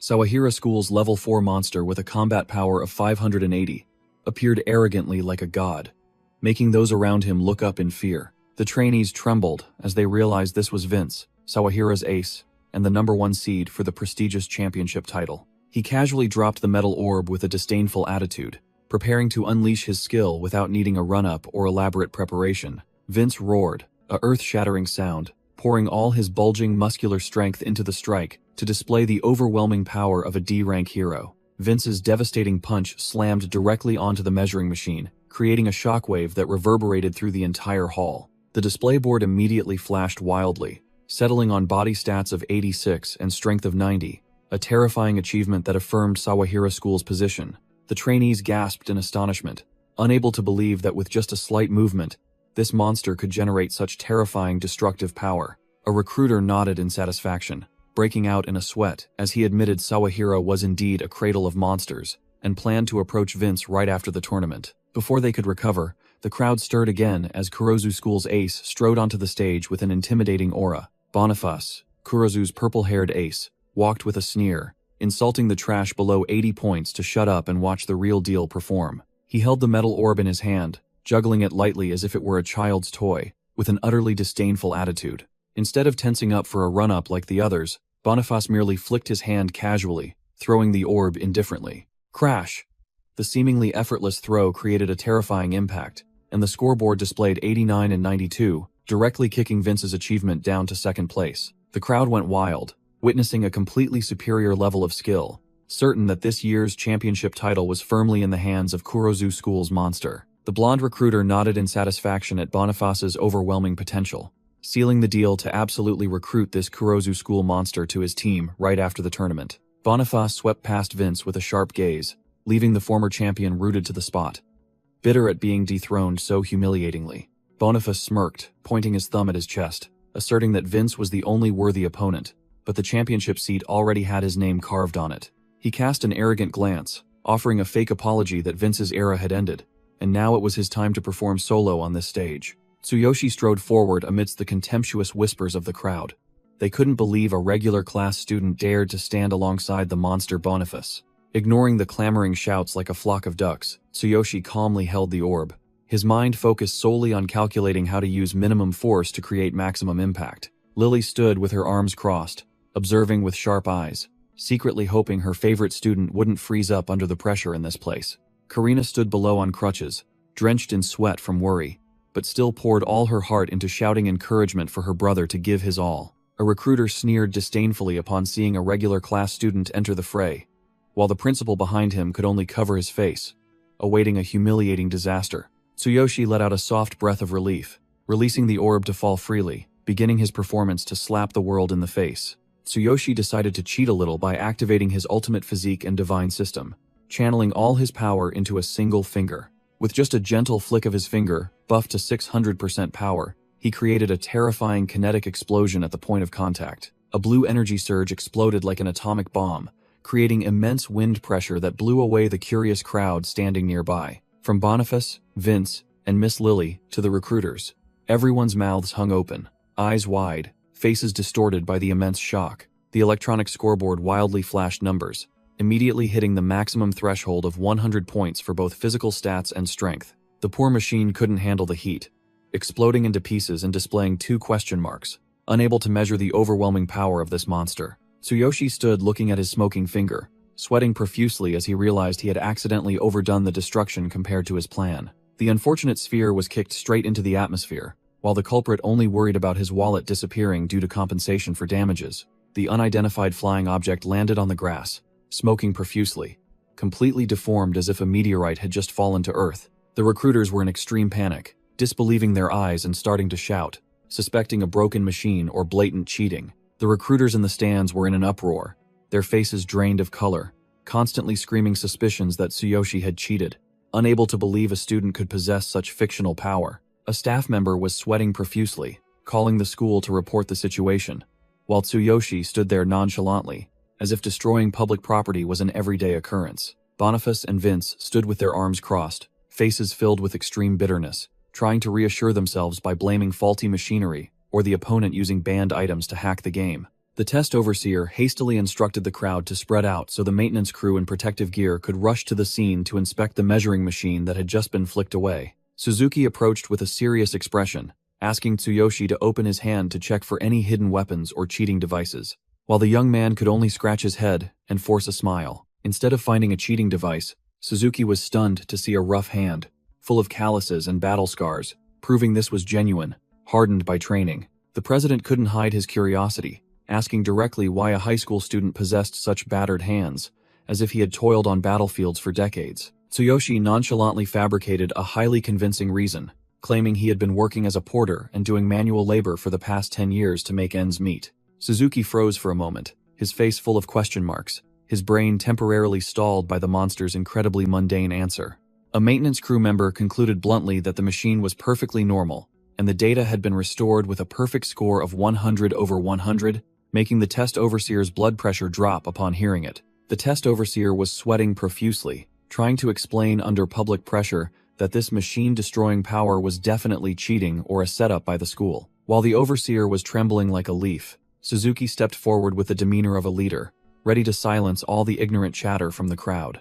Suzuki boldly declared, staking the honor of the Hero Association, that Tsuyoshi was completely innocent and had officially achieved a perfect score of 100 inches, both categories. Tsuyoshi stood proudly with a cool and aloof expression, as if achieving maximum scores in both strength and physique was just a trivial daily matter for him. The 2 loudmouths, Vince and Boniface, gaped, eyes wide, upon hearing the shocking news of the unbelievable score from the opponent they had just scorned. Boniface broke out in a cold sweat, realizing that the person Billy had asked him to deal with was none other than this monster, currently ranked Heishon on the server. He began to question his life choices regarding this tough match. Despite being scared stiff, out of fear of Billy's father's underworld influence, Boniface gritted his teeth, determined to play dirty with Tsuyoshi in the next match to fulfill the agreement. The crowd of contestants made a sharp U-turn, shifting from doubt to absolute belief as soon as they saw Suzuki vouch for the results, beginning to buzz about Tsuyoshi's Heishon position. The giant electronic board displayed Tsuyoshi's face along with the dazzling 100 points for both stats, officially slapping all those who had just scorned him as a good-for-nothing. The recruiters buzzed like a disturbed beehive, shouting excitedly, unable to believe their eyes at the unprecedented record a regular school student had just set. Karina shrieked with excitement, praising her precious older brother to the heavens, while her friend Haru next to her also applauded enthusiastically. The classmates in the stands were still wide-eyed and stunned, while Karina took the opportunity to stick out her tongue provocatively, smug that her brother was so overwhelmingly powerful. Mina gritted her teeth, her face darkening and sweating profusely with resentment at seeing the thorn in her side shine so brightly and receive such favoritism. A message from Billy appeared on Mina's phone with a string of angry emojis. He reassured her that his best friend, the ace of Kurozu School, would take care of Tsuyoshi. Suzuki stood proudly, boldly announcing the brutal scoring rules for the top 3, asserting that the upcoming competition would be extremely intense for the other schools. The entire vast stadium appeared under the sunlight, where the second round of the competition, A team-based format allowing free group formation was about to take place. The large screen displayed the round's content. A destruction race in a simulated E-rank dungeon, where teams had to compete to slaughter dark monsters for 10 minutes. The registration staff coldly announced that Tsuyoshi was disqualified from this round for not gathering the required 3 team members, and he calmly accepted. Tsuyoshi looked at the scoreboard, showing Seishin School in first place with 10 points. He seemed quite chill and confident that his position was still safe. Boniface broke out in a cold sweat. His dream shattered. He bitterly realized his plan to teach Tsuyoshi a lesson in this round had officially failed because his opponent wasn't participating. Boniface puffed out his chest with excessive confidence, asserting that Kurozu School's lineup had already crushed this scenario and would definitely secure the top spot. Vince refused to be outdone, straining his neck to declare that Sawahira School possessed equal strength and was ready to kick away anyone who stood in their path. The inexperienced representatives of Seishin School trembled like leaves, knowing their own low skill level, so they only dared to aim for the top 10 to salvage some honor. The signal sounded, and the entire stadium buzzed with excitement as the teams successively entered the simulation booths to begin the death race. Rayleigh and the spiky-haired lackey guffawed in the stands, gleefully pointing at Tsuyoshi, who stood alone because no one bothered to team up with him. Ignoring the whispers of doubt about his seemingly unreal score, Tsuyoshi maintained a poker face while the person standing next to him was sweating profusely from the pressure. Mina and Vivian joined in malicious laughter, uttering sarcastic remarks about Tsuyoshi's solitude to provoke his younger sister sitting nearby. Karina's cheeks puffed out and her eyes widened in anger. She was furious to see these mere mortals dare to disrespect her brother's overwhelming power. Tsuyoshi observed calmly. He had meticulously calculated skipping this round to fully focus on hunting for the MVP title and claiming the entire 10 million yen in the individual round. Inside the simulated world, a fierce battle erupted as teams unleashed skills chaotically, slaughtering monsters to vie for every single point. The students from other schools showed their inexperience, only managing to eliminate a few scattered monsters. Seeing the score of 18 points disheartened the warriors. Vince of Sawahira School proved his genuine class by sweeping through enemy formations with his weapon, raising his kill count to 48 inches an instant. Boniface of Kurozu School refused to be outdone. He smirked arrogantly as he danced with his blade, sending the monsters to their demise and setting a record of 62 points. The entire stand seemed about to explode at the breathtaking score chase between the two top schools. Everyone nodded in approval of their seamless coordination. The blonde-haired recruiter stroked his beard regretfully, thinking that no matter how overwhelmingly powerful Tsuyoshi was, he would be helpless against the harsh reality of the team competition. Seishin team was kicked out by the system with disastrous results. The 2 remaining members had long faces as their monster kill count stopped at a humiliating 33. The brown-haired captain screamed bitterly, blaming all the faults on his useless teammates who had fainted early, causing the entire team to lose their chance to reach the top. Looking at the scoreboard, showing the gap to the 10th-ranked team was only 8 monsters. The 2 young men were so furious they almost spat blood over their wasted efforts. He tried to beg the test overseer to let them continue with 2 people, but was met with a cold refusal, as the rules stipulated that a team must have 3 members to compete. When the going got tough, the tough got going. The captain was overjoyed, pointing directly at Tsuyoshi, who was leaning against the wall, seeing him as their last lifeline.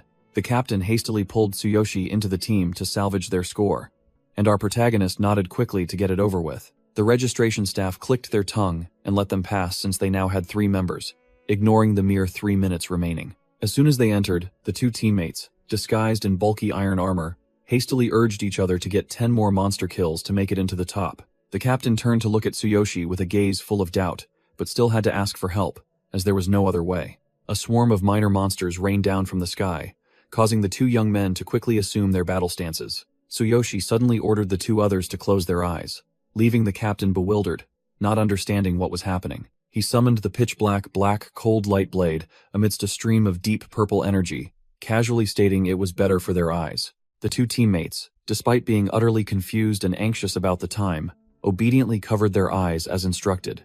Tsuyoshi exploded with power, his stats reaching a terrifying 16,000 combat power, coldly declaring he would take on all this trash. A single stomp shook the ground, creating a horrific explosion that wiped out everything in sight in an instant. Tsuyoshi charged straight into the heart of the monster storm with burning momentum, loudly proclaiming he would sweep away the trash blocking his path. He activated his ultimate physique to buff his strength to the limit, swinging his greatsword to tear through space, making the surrounding monsters tremble. The Thunder Chain Fall skill was unleashed. The kill count on the system board jumped frantically from dozens straight to 330 inches a single breath. The massive greatsword slammed into the ground, creating a terrifying aftershock. Tsuyoshi let out a sigh of relief after the strike of destructive power. He slung the sword over his shoulder arrogantly amidst the hazy purple smoke, confidently asserting that this was more than enough to wrap up the performance. Two teammates in knight armor stood agape, stammering in disbelief as they saw over 300 monsters vanish after just one move. Tsuyoshi walked leisurely across the spiderweb-cracked ground, leaving behind his two teammates who were still dazed and bewildered by this irrational power. Time ran out, and the scoreboard displayed an absolute overwhelming victory, as Seishin Academy took the top spot with 330 points, leaving the two formidable rivals far behind. Tsuyoshi emerged from the simulated combat state, his face cold and calm, as if he had just taken a stroll rather than caused an earthquake. He stood tall in the arena with his brilliant record behind him, while the captain behind him looked at him with eyes of extreme worship mixed with fear. The blonde recruiter gaped in disbelief at the 300 monsters killed, while the Seishin captain stammered, explaining that Tsuyoshi had ordered them to close their eyes. The two teammates, sweating profusely, confessed they only saw flashes of light and felt violent tremors, after which Tsuyoshi cleared the map in a heartbeat while they were completely uninvolved. The ponytail recruiter swallowed hard, realizing Tsuyoshi was a genius-level monster and determined to snatch this high-tier talent before anyone else could. The entire stands erupted like a chaotic market. The jealous crowd roared for justice, refusing to believe a three-person team could achieve such an irrational miracle without hacking. A group of judges from the school alliance stepped out with grim faces, demanding a data review due to suspicions of blatant cheating in the results. The principal laughed nervously in a panic, sweat pouring down like a stream, but he tried to remain firm, inviting them to check freely to prove their innocence. The crowd below gloated, waiting for the show, certain that Tsuyoshi had played tricks and hoping for a shocking scandal to bring down the one who had just shined. Mina flashed her familiar wicked smile, turning to taunt Karina, saying her precious older brother must have cheated to get that score. Karina puffed her cheeks and glared, angrily shouting back at the loudmouths to defend her brother's honor, asserting he would never do something so cowardly. The air was as tense as a bowstring as the judges began reviewing the data, while the blonde recruiter impatiently asked for the results from the official named Ukata.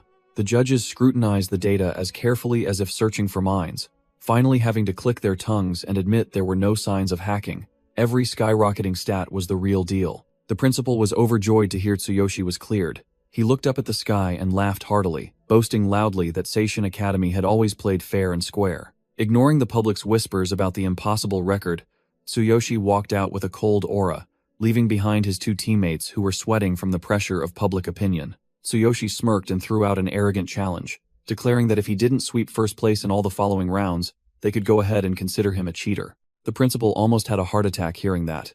He hurriedly tried to restrain his precious student's arrogance, fearing the stakes were too high. Boniface and Vince jumped in to mock him. Relying on their status as D-rank heroes, they looked down on Tsuyoshi, thinking he was just a loudmouth with no substance. Boniface acted disappointed at being overshadowed, sneering that he loved tormenting overconfident people like Tsuyoshi to show them the harsh reality of life. The judge saw a golden opportunity and closed the deal immediately, threatening that if Tsuyoshi failed to take first place in any subject, he would be permanently branded a cheater. Tsuyoshi raised his hand in a decisive gesture of agreement, his sharp gaze showing no hesitation, as if victory was already in his grasp. While Boniface performed a long jump with ease, Tsuyoshi activated his ultimate physique to strengthen his legs, stomping hard on the ground to create a terrifying tremor. Tsuyoshi landed with an earth-shattering impact that blew his opponents away, easily taking first place in the long jump with an unstoppable, domineering style. Moving to the sprint, he hit godlike speed with glowing eyes,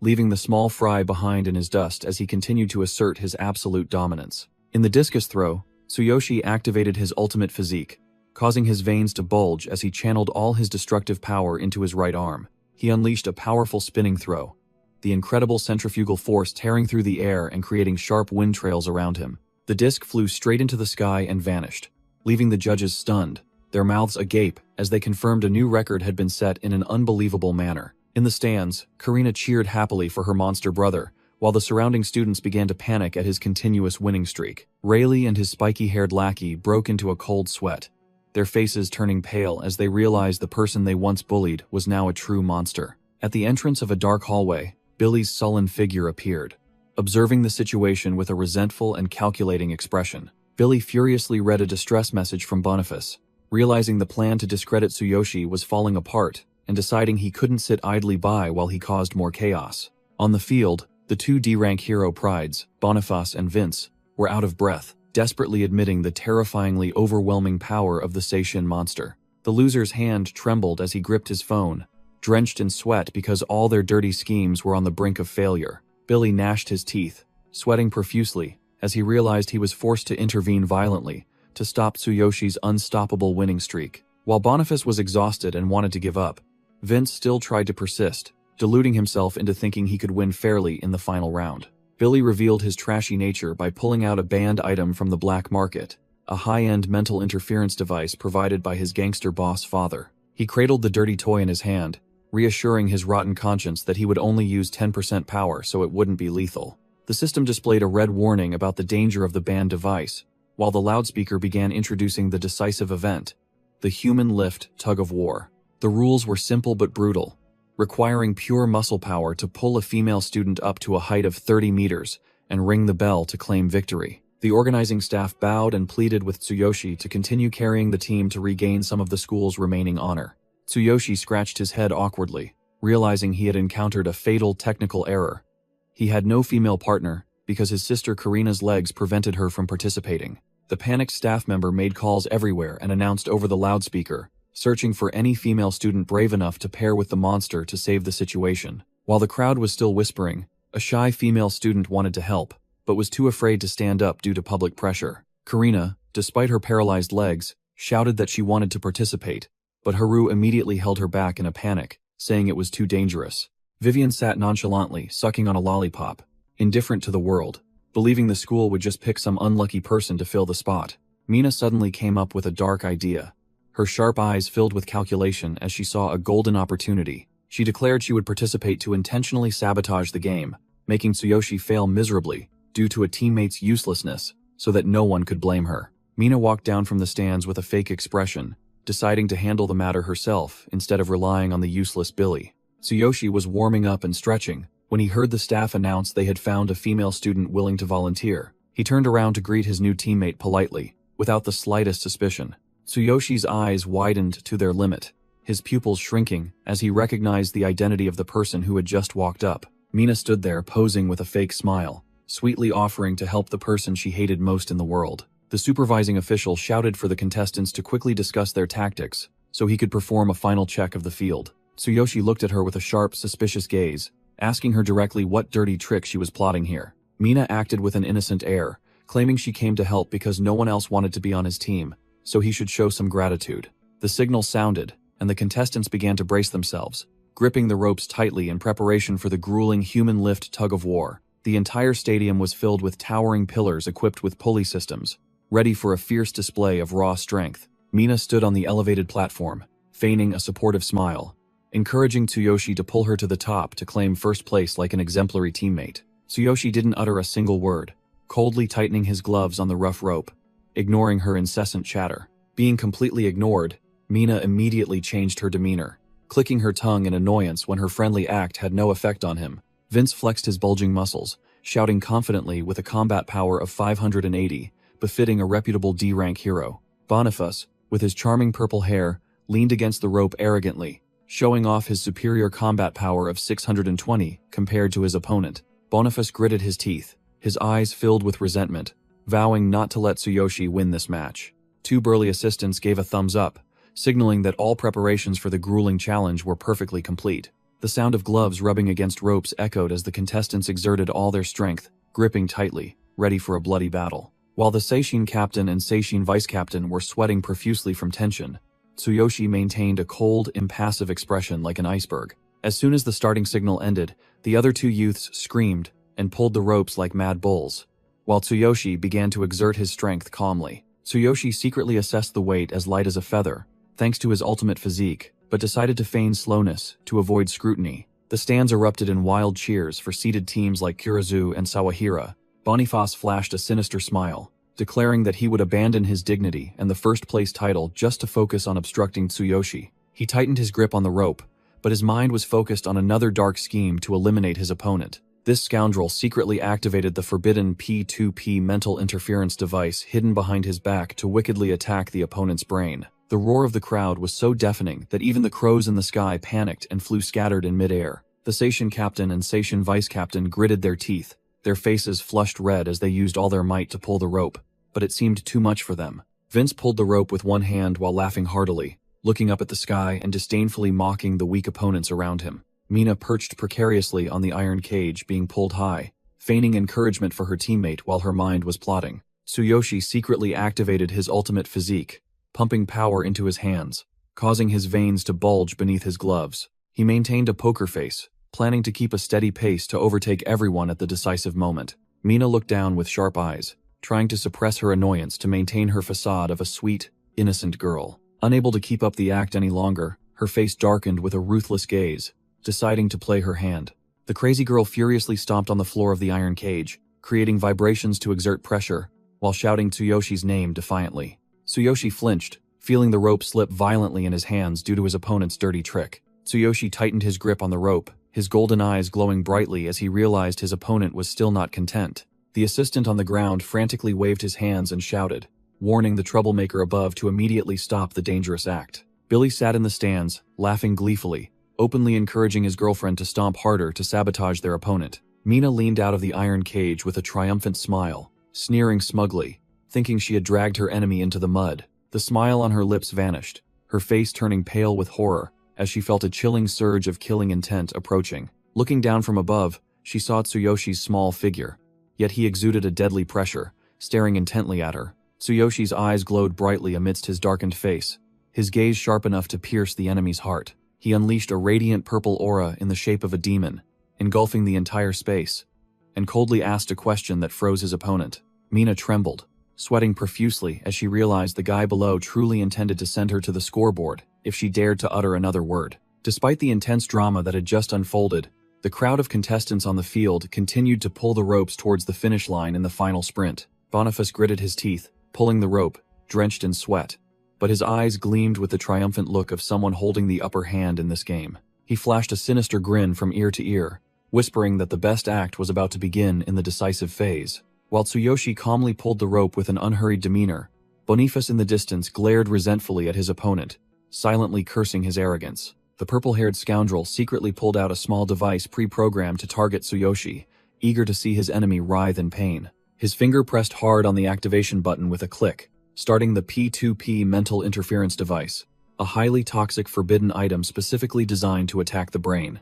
An invisible psychic shockwave immediately erupted and spread throughout the surrounding space like deadly ripples. Boniface suddenly let out a pathetic scream, as he himself was caught in a pounding headache that made his limbs weak, almost causing him to let go of the rope. He clutched his head, utterly panicked as he realized the item Billy's father sent was a dud, causing widespread damage instead of targeting just one person. Tsuyoshi turned his head with a look of suspicion as he sensed the abnormality occurring, causing everyone around him to clutch their heads in pain. The psychic wave attacked Tsuyoshi but was immediately blocked by the system, with a notification activating the highly reliable mental protection mode. The two burly assistants were immediately knocked down by the psychic shockwave, falling to the ground like broken puppets, causing the ropes to slip from their hands. The iron cage, losing its support, began to freefall, causing the victim girl inside to panic and scream for help in despair in midair. The entire stands became chaotic as they realized the critical situation, the crowd shouting warnings that the girls would surely die if they fell from that height. A desperate staff member rushed forward, screaming in helplessness as he realized the distance was too great to salvage the precarious situation. The victim girl squeezed her eyes shut, clutching her head and screaming piercingly as her body plummeted into the abyss, preparing to meet a painful death. Suddenly, Tsuyoshi's gloved hand clamped tightly onto the thick rope, his veins bulging as he brutally halted the fall. The iron cage, falling at a deadly speed, abruptly stopped in midair, leaving the girl inside bewildered, not yet seeing herself shattered. The victim girl broke out in a cold sweat, peeking open one eye with extreme shock, stammering in disbelief that she had just escaped the scythe of death. Haru clung tightly to the railing, looking down with a pale face, wondering what kind of monster had just performed such an unbelievable rescue. Tsuyoshi stood there with an arrogant posture, one hand firmly holding the lifeline for everyone, his sharp eyes asserting the dominance of the strongest. Tsuyoshi glared with golden eyes full of killing intent, gritting his teeth, determined to intervene because he couldn't just stand by and watch the victim girls die unjustly. He activated his ultimate physique, channeling all his explosive strength into his legs, causing the surrounding ground to crack under the pressure. Tsuyoshi plunged into the abyss at tearing speed, using inertia to create the most stable pincer grip, preparing to absorb the impact. With divine reflexes, he swung his arms, grabbing all the ropes at once, and arrogantly declared that he would not leave anyone behind. The staff member and Haru in the stands screamed piercingly, their faces drained of color, as they realized the crazy person performing the impossible feat was Tsuyoshi. The weight of numerous iron cages stretched Tsuyoshi's body to its limit, but he stood firm like a god, stopping the tragedy. A shocking scene unfolded as Tsuyoshi single-handedly held up the sky, gripping the bundle of ropes, saving all the victims suspended in mid-air. The system announced that he had transferred all his strength from his legs to his arms, accepting immense pressure on his legs to maintain a death grip. Tsuyoshi was drenched in sweat from the immense weight. He roared, urging himself to try his absolute best and not let go. Lily stood frozen above. She trembled as she called Tsuyoshi's name, witnessing her student single-handedly bearing the lives of everyone. The recruiters and Haru were startled, calculating the half-ton weight pressing down on Tsuyoshi, only able to shout encouragement for him to hold on. Tsuyoshi let out a heart-wrenching roar, his eyes blazing as all his muscles tensed to resist the terrifying weight that threatened to crush him. His tattered gloves rubbed against the smoking ropes. Every fiber of muscle in his hands felt like it would explode from the overwhelming physical pressure. Suzuki stood frozen, sweating profusely as he realized Tsuyoshi was a legendary talent who absolutely had to be recruited into the elite team. The maintenance crew finally came to their senses, shouting to each other as they rushed onto the arena to help shoulder the chaotic mess. Tsuyoshi collapsed, panting, while the staff members hastily divided up, grabbing each rope to relieve him of the weight. The maintenance crew put all their strength into pulling the ropes taut, trying to stabilize the suspended iron cages in Tsuyoshi's place. A dark figure suddenly sprang up.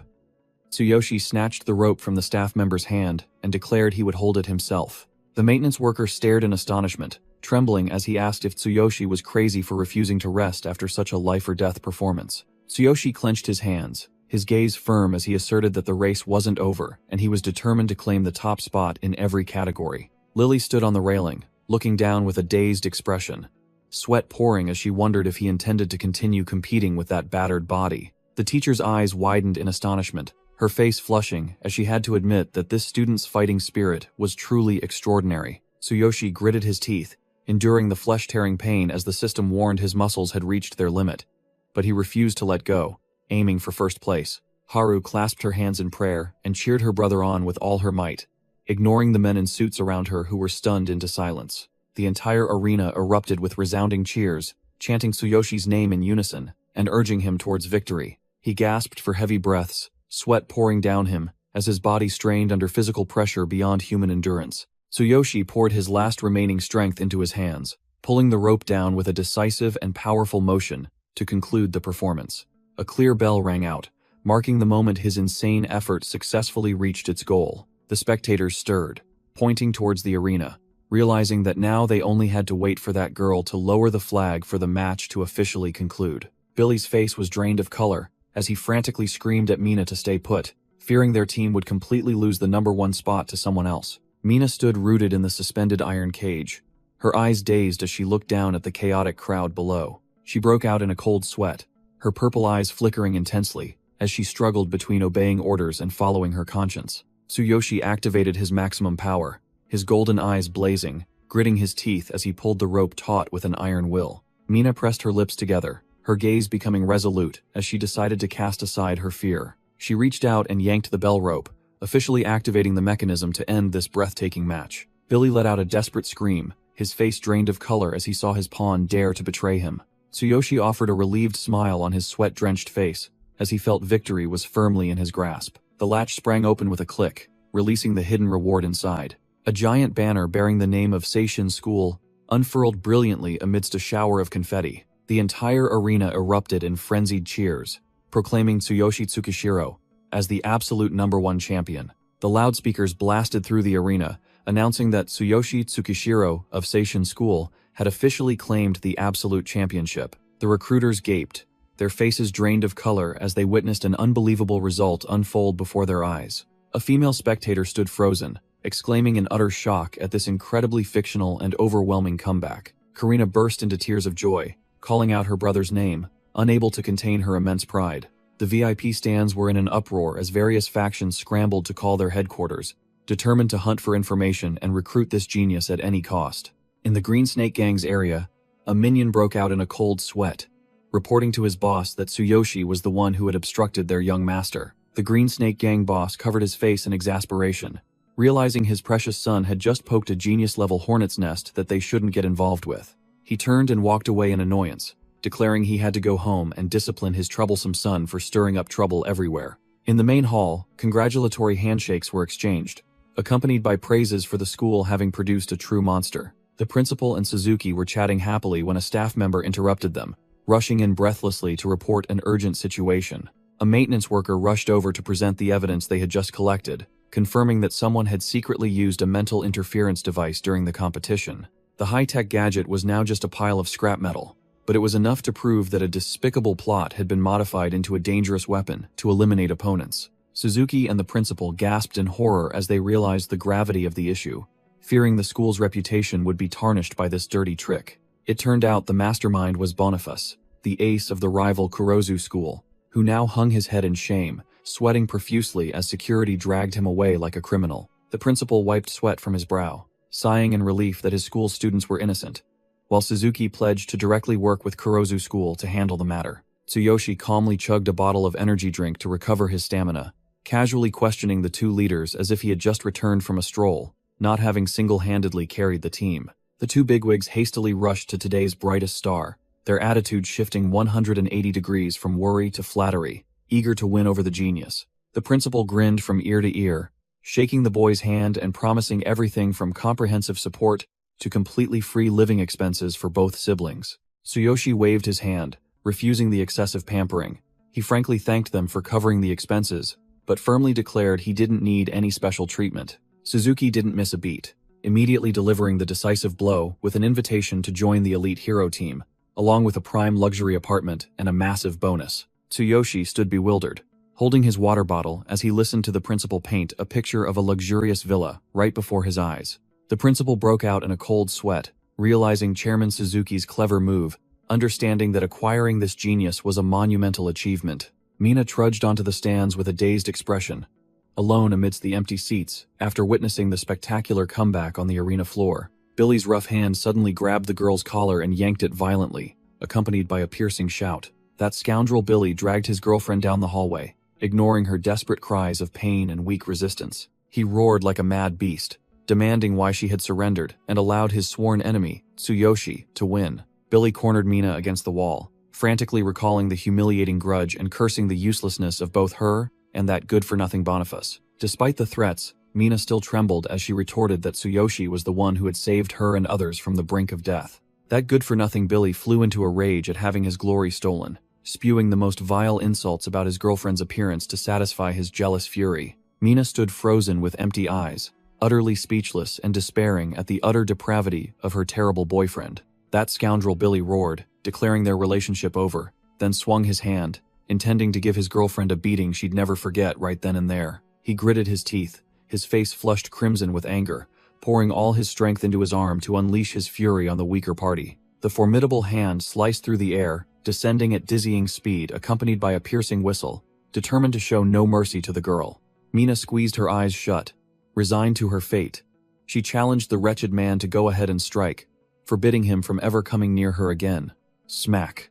A hand, hard as cold steel, suddenly appeared, blocking the heaven-shattering slap right in front of the girl, making the space seem to freeze. Tsuyoshi stepped out of the shadows with a cold, domineering aura, declaring that he had found the one behind everything. Billy was sweating profusely, his face drained of color, as he realized the one who had just blocked his attack with one hand was his sworn enemy, Tsuyoshi. Mina's tear-filled eyes were wide, her cheeks flushed, as she looked at her savior, who appeared just in time like a guardian deity. Tsuyoshi, without a word, twisted the bully's arm, making him tumble to the floor and cry out in agony. Tsuyoshi stepped on the defeated foe, his golden eyes blazing, teaching the pampered brat a lesson about the line between a joke and life or death. Billy lay flattened on the floor, sweating profusely, but still tried to threaten his opponent by invoking his father, the boss of the Green Snake Gang. Tsuyoshi uttered a chilling remark about incurable stupidity, then swung his hand, delivering a thunderous slap that seemed to tear the surrounding space apart. The destructive slap sent Billy flying straight into the wall, creating a loud impact that shook the entire arena. Mina stood rooted to the spot, her mouth agape in utter astonishment at the overwhelming power and brutality of the person who had just saved her life. The pampered brat clutched his face, groaning miserably from his broken teeth. His earlier arrogance had vanished, replaced only by agonizing humiliation. Billy, clutching his head, fled for his life like a dog with its tail between its legs, while looking back and uttering empty threats, as Tsuyoshi calmly challenged him to return any time. Vivian rushed into the scene, looking for her friend, shouting questions about the situation and reporting that Billy was frantically looking for someone. The blonde girl froze, her face drained of color and sweating profusely, when she saw the god of slaughter Tsuyoshi also looming there. Tsuyoshi shot a cold glare back, declaring bluntly that even if she surrendered, he would never forgive them for what they had done to his sister, Karina. Tsuyoshi's retreating figure faded away, leaving the two girls standing frozen, trembling with fear and a heavy sense of guilt weighing on their shoulders. Tsuyoshi stopped midway when he heard a desperate cry echoing from behind him. He turned his head, eyes sharp as razors, coldly asking if these defeated foes had anything else to settle. Mina, scared out of her wits, immediately prostrated herself on the ground, bowing her head repeatedly to apologize for tormenting Karina, ignoring Vivian, who was still bewildered and didn't understand the situation. Mina's face was deathly pale. She frantically screamed apologies while Vivian innocently asked why they had to do that. Tsuyoshi stood tall like the Grim Reaper, responding to the two bullies' belated act of repentance with deadly silence. Mina hastily pushed her best friend's head to the ground, forcing her to kneel and bow as well. Both trembled like leaves, swearing to mend their ways in hopes of forgiveness. He turned his back and walked away without hesitation, splashing cold water on their faces with the declaration that their apology was meaningless compared to Karina's pain. Tsuyoshi uttered a philosophical threat, asking directly if a knife wound could heal simply with an empty apology. The two bullies could only kneel in silent, utter humiliation and fear, not daring to utter another word before his overwhelming aura. Tsuyoshi's footsteps decisively faded away, leaving a chilling silence for those who had just narrowly escaped death. Tsuyoshi coldly ordered the small fry to stand up, as he had heard enough of their empty apologies. He entered the changing room, revealing his scarred, bulging muscles, and just wanted to quickly change and go home to Karina. While putting on his shirt, Tsuyoshi calculated the prize money and dreamed of a villa with an elevator for Karina to move around more easily. The locker door slammed shut decisively, ending all preparations to return to normal life. Rayleigh's lackeys lay scattered on the floor, their eyes dazed, looking at the one they once bullied, who had now transformed into a monster. While pulling his t-shirt over his head, Tsuyoshi casually asked if these defeated foes had any more tricks up their sleeves. Rayleigh and his group, scared out of their wits, immediately prostrated themselves on the floor, screaming apologies for the years they had treated Tsuyoshi as a mere errand boy. Tsuyoshi sweated profusely in exasperation, feeling that everywhere he went today, he encountered cowards kneeling before him as if he were a living god. As soon as he exited the school gate, Tsuyoshi was surrounded by classmates cheering about his divine long jump, which only annoyed him, making him want to escape. Karina, standing with Haru on crutches, smiled teasingly as she saw her formidable older brother suddenly become as famous as a superstar. Vivian and another female student rushed over, screaming the news that the madman Billy was bringing his entire gang for revenge. Before they could finish speaking, Billy lunged forward, mercilessly kicking Mina away, cursing her as a wretched obstacle. The pampered brat frantically attacked both Mina and Vivian indiscriminately, screaming that he was more than capable of dealing with everyone without relying on his gangster boss father. Rayleigh's face drained of color when he realized Billy was the son of the Green Snake Gang boss, and trembling, asked Tsuyoshi if he knew he had just poked a hornet's nest. Though scared out of his wits, Rayleigh still puffed out his chest to show off, declaring he would protect big brother Tsuyoshi to prove his new loyalty. Tsuyoshi casually adjusted his tie, ordering Rayleigh's group to step back and simply focus on ensuring Karina's safety. He cracked his neck, warming up, his cold eyes declaring that after today, he would no longer need to hide his hero identity. Tsuyoshi's eyes blazed with a murderous purple light, ready to teach the small fry before him an unforgettable lesson about the disparity in power levels. Tsuyoshi activated his true power, donning his spiky dark goblin armor, enveloped in purple lightning, displaying an utterly overwhelming combat power of 16,000. Billy's lackeys were terrified when they saw the hero's aura, while the panicked young master screamed, promising to double their wages to force his subordinates to rush to their deaths. The minions charged in with fiery determination like moths to a flame, swinging their clubs, intending to gang up on the enemy as soon as they met to make a name for themselves. A powerful blow landed directly on the target, but the sound it made was as sharp as hitting a rock face, not human flesh. Tsuyoshi glided like a ghost with blazing purple eyes, creating an invisible pressure that sent the obstructing trash flying to both sides. Billy, standing behind, sweating profusely, screamed orders at his useless subordinates, not to just stand there, but to attack simultaneously. The mohawk-haired thug poured all his strength into his arm, raised the iron bar high, and roared ferociously to intimidate his stubborn opponent. Tsuyoshi coldly activated his ultimate physique, his sharp eyes looking at the enemy as if at an ant struggling in vain. The iron bar descended with terrifying speed, creating a loud clang, making the thug certain he had crushed his arrogant target.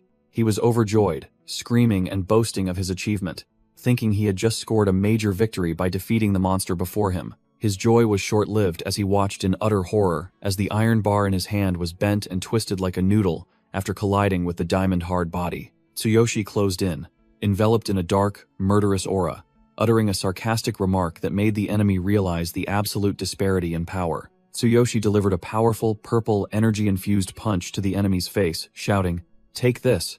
The impact created terrifying shockwaves, sending both the minions and the curious classmates flying as screams echoed through the air. Ah! He glided through the dust cloud, his purple eyes blazing with murderous intent, easily dodging and counterattacking, leaving the small fry no time to react. Rayleigh and his lackey stood outside, mouths agape in awe. Amazing. Tsuyoshi is truly our big brother. At this rate, he might even unite all the schools, Karina exclaimed in astonishment. Big brother, it's like you've become a different person. While Haru, blushing furiously, was captivated. Karina, your brother is so cool. What kind of girls does he like? Tsuyoshi charged into the encirclement like a tiger descending from the mountains, sending numerous burly thugs flying into the air, making them fall like ripe figs. One thug tried to ambush him with an iron pipe, but Tsuyoshi's overwhelming power crushed the weapon, sending fragments scattering. Tsuyoshi stood tall in his imposing black armor, holding the twisted iron bar, coldly glancing at the trembling remnants of the gang. Still, so many of you? He activated a stream of purple electricity that ran along the iron bar in his hand, declaring with chilling arrogance, "I'll clear them all out in one go." A colossal pillar of purple lightning erupted from Tsuyoshi, illuminating the entire area, terrifying the thugs out of their wits before his absolutely overwhelming power. On the rooftop of the tall building, two powerful shadowy figures stood with their arms crossed, observing the sea of purple lightning sweeping below with amusement. Sandor, the one hidden in spiky armor, lavished praise on the terrifying precision and power of Tsuyoshi's skills, calling them a cut above the rest. Two bosses appear. Dane Guild, master of Final Glory, and Sandor, leader of Angry Dragon, begin to growl and fight over this lucrative prey. Sandor narrows his eyes suspiciously under his hood, asserting that Tsuyoshi was the culprit behind the regional power outage during the previous awakening test. The old man Dane sneers, listing a series of Tsuyoshi's achievements from winning the Morningstar tournament to preventing disasters, proving he is the real deal. Dane emphasizes that the Supernova tournament is approaching, and a monster like Tsuyoshi is the perfect piece that every guild is frantically hunting for. The battle for talent this year will be fiercer than ever, because the tournament rankings will directly determine the distribution of lucrative resources. Dane leans back and laughs triumphantly, believing that the goal of testing Tsuyoshi's abilities has been perfectly achieved, and now it's time to reap the rewards. Suddenly, a loud noise rings out, and the walls shake violently, signaling that the verbal negotiations between the two S-rank bosses have ended. Sandor's aura explodes as he curses the cunning old Dane, while fresh blood splatters from his shoulder after a sudden ambush he couldn't block in time. Tsuyoshi dives down from above with glowing red wings, bringing a lightning storm ready to crush the ground where the thugs are standing. He shouts a warning for everyone to get down and then activates Thunder Chain Fall, dyeing the entire space purple with wide-range destructive power. The Blue Snake Gang minions scream in agony as the purple current sweeps through, tossing them aside like tattered dolls. Billy collapses to the ground, his face turning pale,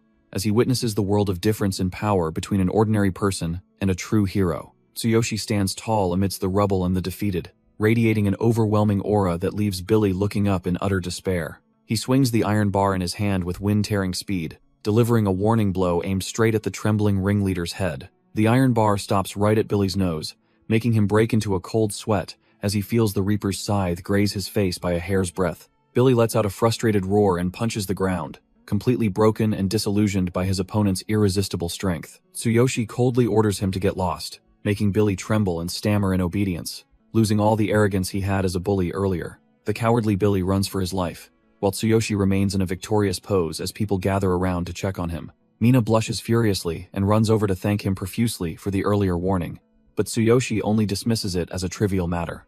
Rayleigh and the other nobodies immediately swarm him with flattery, demanding to form a team to ride his coattails and asking for a management position under the boss. Tsuyoshi looks at this annoying crowd with weary eyes, breaking into a cold sweat before kicking them all out to get some peace. Sunset blankets the school, closing a turbulent day where the old order was shattered by absolute power. Tsuyoshi helps Karina home, explaining to her that excessive power is a double-edged sword that attracts trouble and jealousy. He casually announces the shocking news that the chairman of the Hero Association has given him a 10 million yen bonus and a luxury apartment. Karina is shocked to her core, her eyes wide and mouth agape as she screams in disbelief at such a massive fortune. Tsuyoshi smiles and explains that the new apartment has an elevator, so she won't have to struggle with the stairs every day anymore. Karina's eyes well up with tears of emotion, realizing her overpowered brother did everything just out of concern for her legs.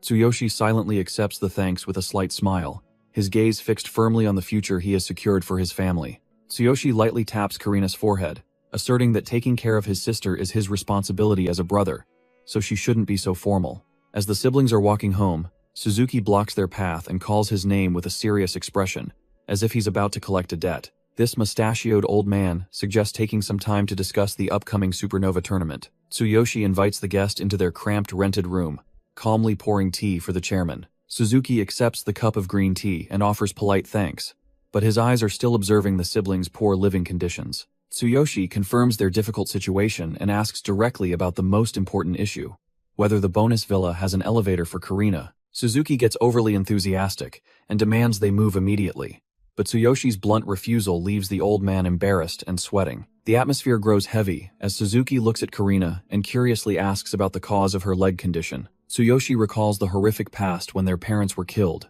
and Karina's legs were crushed by the darkness, destroying 98% of her nerve cells. After hearing the tragic story, Suzuki shows clear sorrow and offers a sincere apology for reopening the family's wounds. Suzuki drops a bombshell about the regeneration elixir going up for auction next month, the only chance for Karina's legs to fully recover. Tsuyoshi is shocked to hear about the miracle medicine, but the old man quickly pours cold water on him, saying that to participate, he must meet two extremely harsh conditions. This item is a top-tier drop from an A-rank darkness dungeon monster, a liquid gold substance with divine body reconstructing capabilities. Suzuki holds up a finger to state the first condition. He must hold a C-rank hero title just to get a ticket through the door. Before the shock fades, the old man delivers the final blow that leaves the listener stunned. He must have at least 1 billion yen in capital to prove his financial standing. Tsuyoshi's face darkens, and cold sweat pours down as he hears the unimaginable figure of 1 billion yen for a student. To reach C-rank, he must place in the top 3 of the Supernova tournament, the only path to squeeze into the elite high society at the auction. Suzuki opens a briefcase of money, but helplessly admits that no matter how much power he has, he cannot manage to provide 1 billion yen in support. Tsuyoshi looks at the stack of cash in his hand with a sharp gaze, his brain working at full capacity to find a way to earn 1 billion within a short month. A flash of inspiration hits him, as he remembers the bitter medicine he once drank with Sakura, and comes up with a crazy idea to manufacture capsules to make a fortune. Tsuyoshi's mind works fast, calculating the packaging of otherworldly pharmaceuticals into modern capsules to earn the full 1 billion yen in 1 month. He turns sharply to press Suzuki, confirming that placing in the top 3 of the Supernova tournament is the pass to C rank. Suzuki explains that this tournament is a high-stakes arena where major guilds field their most promising fighters to compete for status. He emphasizes that performance will determine power and dungeon resources, things more important than life itself, to the hunter world. With the drive to get rich flooding his brain, Tsuyoshi grabs Suzuki's shoulders and demands to join the fight immediately, regardless of any tedious procedures. Suzuki breaks into a cold sweat, trying to warn him that this is a true life-and-death battlefield, not a game for students. Ignoring all warnings, Tsuyoshi takes off like a rocket, only stopping to ask for the registration location before vanishing in an instant. Suzuki is left in a cloud of dust, only able to shout in despair that he will arrange a car to take him to the headquarters. The aftershock of his brother's terrifying acceleration makes the curtains in Karina's room flutter, leaving her bewildered as to what just happened. At the bustling Hero Alliance headquarters, Tsuyoshi and Suzuki have arrived, where he begins questioning the old man about the real reason he chose him. Suzuki scratches his head and sighs in the elevator about the pressure for results and how talented kids all run to other factions for better benefits. He explains that rookies hate the association's rigid rules and prefer the freedom of the guilds. Tsuyoshi nods, understanding the issue. Tsuyoshi delivers a highly reliable closing statement, saying he will do his best not to disappoint him, his sharp eyes filled with determination. As soon as they reach the counter, the registration officer bluntly cuts Tsuyoshi off, saying he doesn't meet the requirements for the Supernova tournament. Suzuki is startled, thinking there were still reserve spots, but the registration officer coldly confirms there are spots, but the problem lies elsewhere. She pushes up her bright red glasses, scrutinizing the file and declaring flatly that Tsuyoshi has 0 achievements in the system to qualify for the fight. She points to the screen and explains the rules. He must place in the top 3 inches at least 2 public dungeons, while Tsuyoshi's record is blank except for a trivial test. Suzuki is in utter panic because the tournament is only a week away, making grinding in a few days an impossible task, but Tsuyoshi remains calm and tells him to relax. While Suzuki was despairingly thinking that this match was over, Tsuyoshi innocently asked what public dungeons were and why they were so important. Suzuki had no choice but to explain about the 6 public dungeons, ranging from D rank to B rank, emphasizing that only teams placing in the top 3 inches, any 2 of them would advance. The race was heating up by the hour, with dozens of formidable opponents vying for a spot, while there was less than a week left to form a team. Tsuyoshi turned and walked away proudly, boldly declaring that he would secure a top 3 position in at least 2 public dungeons before the tournament began. Suzuki and the registration officer stared at each other, mouths agape, as if they had just heard a fantasy story.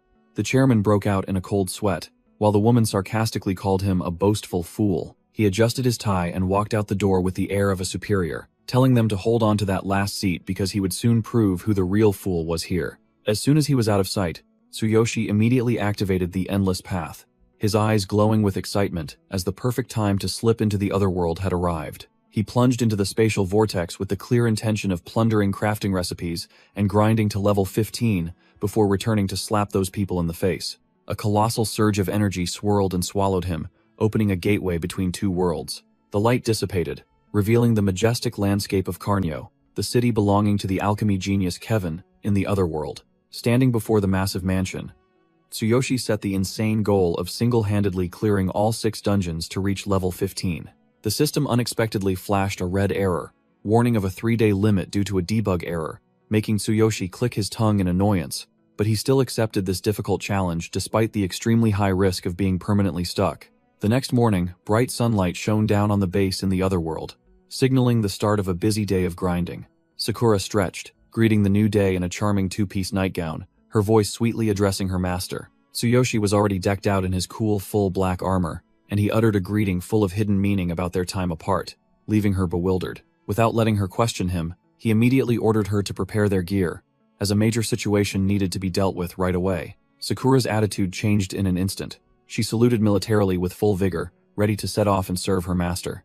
The 2 walked down the street, Tsuyoshi glancing at the bustling crowd and commenting on the characteristic vibrancy of the city under Kevin's rule. Sakura explained as they walked that Master Kevin was holding a refining tournament with enormous rewards to attract talented individuals and valuable medicinal ingredients. Catching a whiff of benefits, Tsuyoshi immediately inquired about the prize structure to see if it was worth his effort. She excitedly listed a series of impressive rewards, from basic alchemy recipes to rare level-up potion recipes for the champion and his direct disciples. Tsuyoshi's eyes lit up as he calculated the terrifying value of those recipes, realizing this was a goldmine to earn back 10 billion yen upon returning to the real world. Sakura listed the prizes, 1 basic potion recipe and 2 level-up recipes, making the money addict's eyes gleam instantly. Tsuyoshi sealed the deal in an instant, declaring he would snatch first prize, leaving Sakura bewildered because it deviated from their planned meeting with Kevin. He grabbed her hand and dragged her along, spouting rhetoric that he had to win fair and square, not through backroom deals and begging. Sakura sighed helplessly, knowing her master's greedy nature all too well, and resigned herself to the plan being delayed yet again. Fulin suddenly jumped out to block their path with a disdainful expression, scoffing at Tsuyoshi for being a weakling daring to show up at her master's tournament. Tsuyoshi put on a dumbfounded face and asked who she was, delivering a powerful mental blow that made Sakura, standing behind him, unable to hold back her laughter. Fulin was furious, yelling that she was the one who sat next to him in the previous exam and was bitterly made to lose first prize by him. He nonchalantly said he remembered and dismissed the matter, then directly asked where the competition registration was, as if she were a guide NPC. She crossed her arms, putting on a superior air, warning that her senior brother, Blue Shaman Vincent, was also participating and advised him to give up early to avoid humiliation. Tsuyoshi completely ignored the threats and walked straight past, leaving Fulin screaming and a mysterious shadow observing from afar with an annoyed expression. Tsuyoshi flashed his signature innocent smile, treating the surrounding threats as mere whispers in the wind. A cunning-faced fox beastman jumped out, with the nameplate Blue Shaman Vincent, level 15 appearing above his head, displaying an extremely arrogant attitude. Vincent pointed directly at Tsuyoshi, insulting him as a weak human daring to act superior, making Fulin turn pale with fear and quickly hide behind him. The old fox gnashed his teeth bitterly, smugly declaring that Tsuyoshi had walked right into a trap after being expelled from Carnio. He shouted loudly for his subordinates, and immediately 2 large henchmen appeared from behind, forming a pincer movement to threaten their prey. Fulin frantically tried to stop her senior brother, attempting to explain that Tsuyoshi, though weak, was not a bad person, to avoid a brawl. Vincent roared at her to shut up, furiously accusing her of shaming their master's sect and threatening to deal with both of these adulterous scoundrels. Tsuyoshi calmly stepped forward to shield the cat girl, coldly declaring that his next actions would only be in legitimate self-defense. Right in front of the registration office, Tsuyoshi signaled Sakura to stay out of it, not wanting her to dirty her hands with the surrounding trash. Fulin anxiously asked if he intended to take them all on, while Tsuyoshi's hand was already accumulating golden lightning, his actual combat power display reaching 16,000. The orc lackey holding a dagger sneered contemptuously, mocking Tsuyoshi as a coward hiding behind a woman's skirts and warning him not to underestimate him. A bulging, muscular arm swept aside all obstacles, and a booming voice rang out, demanding everyone make way for him to show off. Bloodshot eyes full of killing intent glared from beneath the iron helmet, and the large brute declared that Big Brother Vincent's enemy was also his mortal foe. It was Gillette, a level 18 berserker of the Boar clan. He brandished a baseball bat covered in sharp spikes, ready to crush his opponent. Vincent scoffed, deeming a human participating in the tournament a joke, and ordered Gillette to swiftly deal with the useless fellow. Fulin turned back and glared at them with sharp eyes.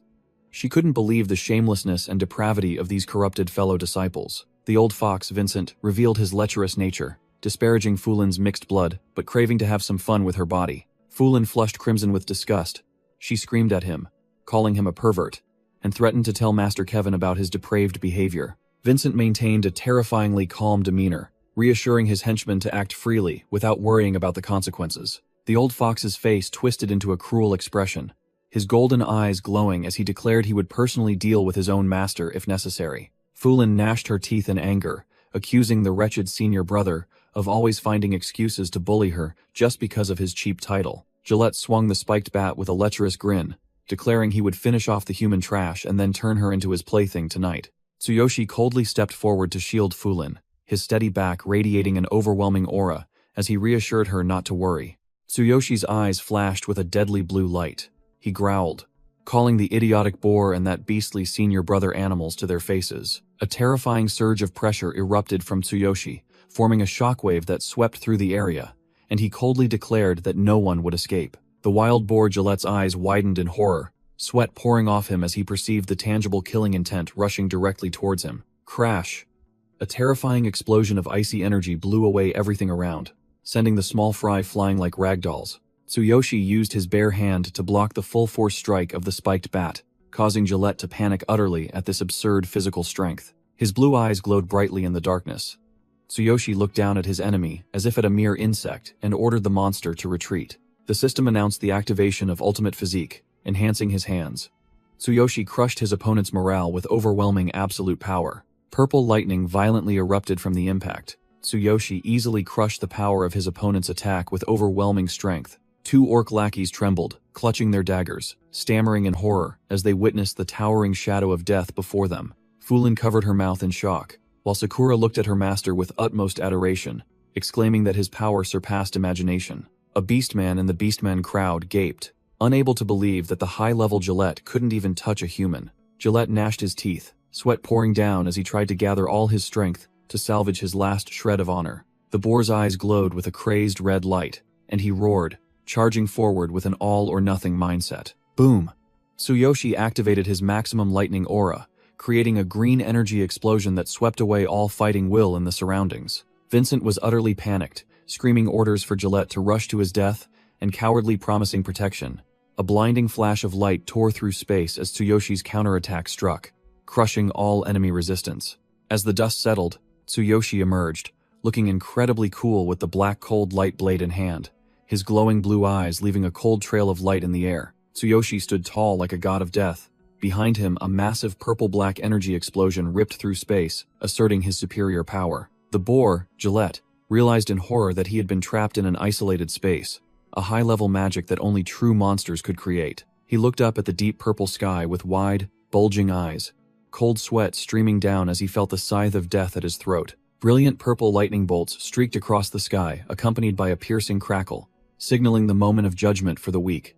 Tsuyoshi activated Thunderous Ambush, descending from above at light speed, his body enveloped in lightning, ready to crush his opponent. Gillette was completely paralyzed, only despair remaining in his mind as he realized he had no chance left to block or counterattack. A brilliant blue sword energy was unleashed, tearing through the wind with destructive power enough to flatten any obstacle in its path. The slash collided powerfully with the spatial barrier, creating electric sparks that flew everywhere and breaking the structure of the isolated area. Tsuyoshi's eyes suddenly widened in surprise, as if some unexpected variable had occurred, causing his attack to go off course or be interfered with. The ground shattered into large, smoking green chunks, and Gillette trembled as he stared at the deathly chasm the sword had carved right next to his feet. Tsuyoshi was stunned when his ultimate attack was completely neutralized by a mysterious blue flame. He shivered, sensing a terrifying energy that had just intervened in the battle. A powerful voice from above demanded a halt, leaving Gillette standing dumbfounded, still reeling from his narrow escape from death. Vincent froze when he heard his name called, realizing that big trouble had just arrived right at the entrance to the tournament. Kevin appeared proudly with a blue flame in his hand, the legendary genius shaman bluntly scolding his disciples for defiling the honor of the shaman world. The old fox, Vincent, immediately revealed his true cowardly nature, sweating profusely and bowing apologetically to his master. Kevin glared with powerful, glowing eyes, questioning why his foolish disciples were causing trouble here instead of preparing for the important tournament. Fulin seized the opportunity, feigning pitiful tears, rushing to her master to complain about being bullied by Vincent, while Sakura observed from behind. Sakura narrowed her eyes vigilantly, immediately recognizing the extraordinary aura of the legendary shaman who had just appeared. Tsuyoshi stared at the newcomer, quickly deducing that this person was the one who had unleashed the blue flame to stop his attack. Vincent trembled uncontrollably, trying to fabricate a lie-filled excuse that he was merely teaching the rude human and Fulin on behalf of his master. Kevin narrowed his eyes imperiously, questioning what right this troublesome disciple had to teach others in his stead, right in front of everyone. Vincent was scared out of his wits, sweating profusely, stammering denials, not daring to show off before his master's wrath. With just a cold dismissal, Kevin made the orc lackeys turn pale with fear, cowering on the ground and trembling uncontrollably under the master's pressure. The small fry quickly apologized profusely, then tucked their tails and ran for their lives, not daring to linger for another second to save their meager lives. After clearing out the trash, Kevin turned to ask his precious disciple Fulin why she was still loitering around this place after failing the exam. Fulin switched to Oscar-winning mode, feigning distress as she explained that she was merely guiding the human expert who had defeated her to this place. Kevin was startled to hear that the one who had defeated his beloved disciple dared to come and participate in this harsh refining tournament. Tsuyoshi stepped forward with a dignified demeanor, presenting a letter of recommendation from Chairman Doug and greeting Kevin proudly, as if they were equals. The name Doug immediately made Kevin take a second look. He seemed surprised to see a rookie with such a credible endorsement from that senior. After reading the letter and understanding Tsuyoshi's physical condition, Kevin immediately changed his attitude, agreeing to lead him inside and leaving Vincent to sulk in a corner. Kevin instructed his disciple Vincent to prepare the ingredients for the tournament, warning him to do it well and not to disgrace his master. Tsuyoshi turned back, bewildered, asking where Sakura had disappeared to, while Kevin continued to walk silently, leading the way inside. The old man began to scrutinize the contents of the letter, suspecting Tsuyoshi used forbidden drugs or dark magic to survive while his body was being eroded by darkness.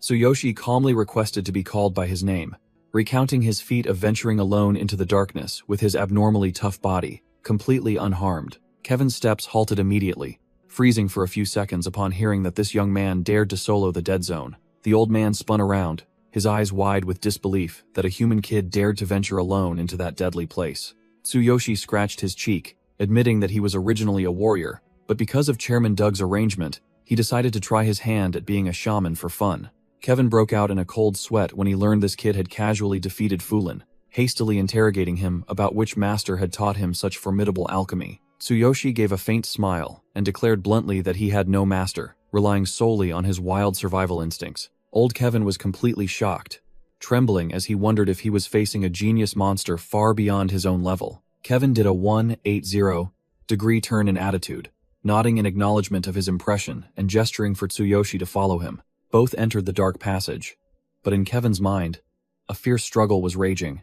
His enormous ego refused to accept the existence of a genius who surpassed him. Standing before a wall carved with ancient script, Kevin began to boast about his own power, reiterating that Doug had introduced the young man here because he held the laws of earth and wind. The old man confidently asserted that the medicine he refined contained the power of the laws that could purify darkness, while Tsuyoshi chuckled along to humor him. A rough wooden door appeared before their eyes, strictly sealed by a series of emerald green magic circles. Kevin pushed the door open, solemnly introducing it as his private alchemy sanctuary, where he created masterpieces. Inside was a massive library with floating herbs, where Kevin proudly declared himself the master of medicinal knowledge and more passionate about research than anyone else. Tsuyoshi looked at the stone crafting table filled with fancy tools, pretending to be amazed and asking if it increased the effectiveness of alchemy to flatter the old man. Having his ego stroked, Kevin tilted his head with feigned modesty, saying the table was just decent, but his self-satisfaction had already gone through the roof. Kevin secretly underestimated Tsuyoshi, as incompetent for not recognizing the value of the high-grade herbs, thinking he was just a clueless novice, not worth bothering with. The old man continued his self-praise, thumping his chest and asserting his unrivaled status in the field of alchemy, especially now that he held the laws of earth and wind. He requested a drop of blood to check his physical condition, and Tsuyoshi obediently offered his hand, agreeing instantly like an exemplary student. The sharp blade made a decisive cut on his finger. The fresh drop of blood fell into the porcelain bowl with a soft plink. Kevin began to cast his magic.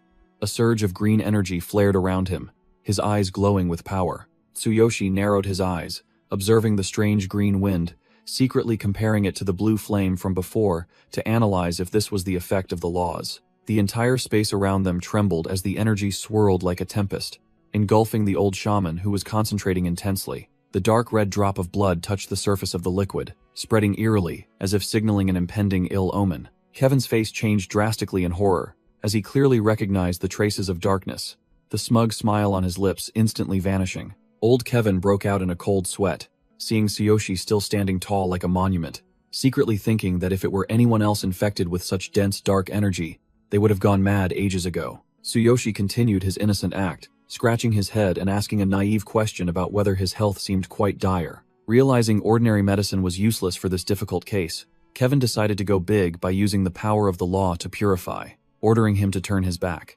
Young Tsuyoshi obediently turned around, a polite smile on his face as he apologized for bothering the old man. But inwardly, he was surely calculating his next moves.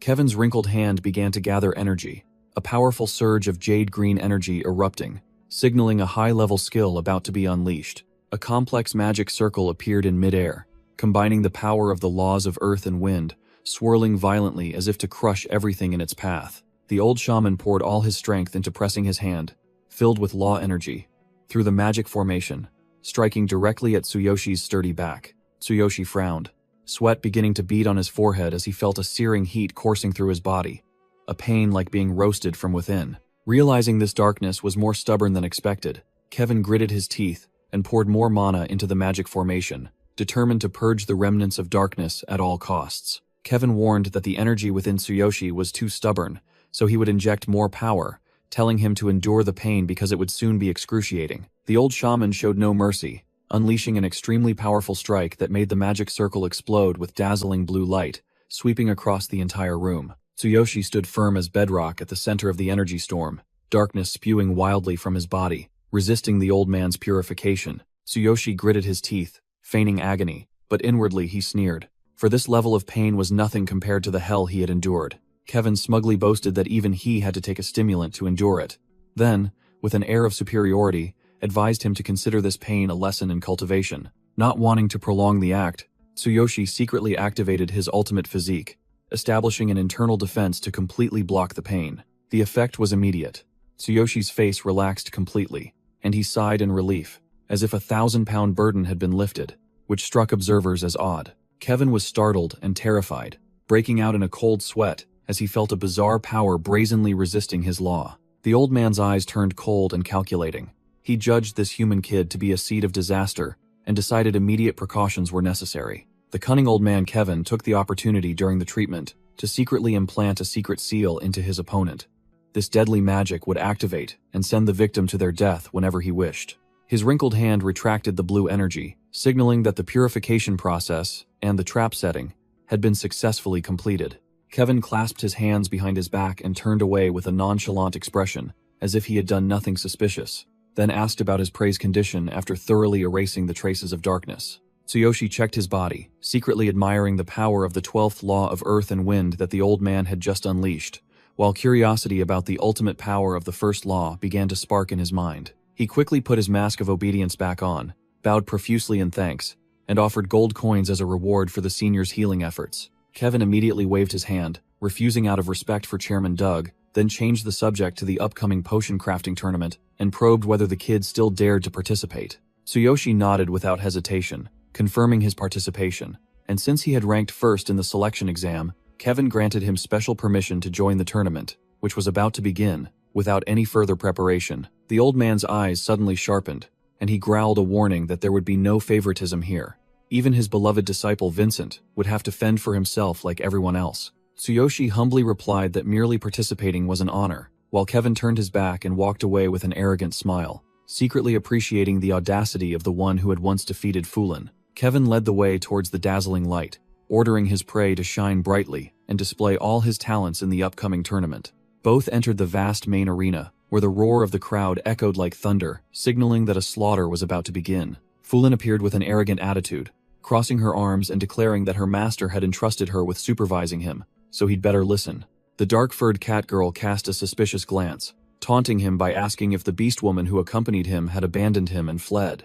The moment Tsuyoshi mentioned Fulin's name, she bristled and flushed crimson, yelling that a pathetic mortal had no right to call her by her given name. Tsuyoshi gave a fake laugh and then concluded with "Understood, Fulin," as if to deliberately provoke her sky-high pride. Fulin walked ahead, leading the way, her mouth incessantly disparaging him, saying he stood no chance against the senior blue shamans. But Tsuyoshi merely calmly asked if she would be participating. She lowered her face, bitterly admitting that because she hadn't won first place in the recent exam, she had been stripped of her right to participate, yielding the stage to her senior brothers. Tsuyoshi feigned an apology out of politeness, but Fulin brushed it off. She acted gentlemanly, accepting her defeat and admitting that he was indeed a formidable opponent.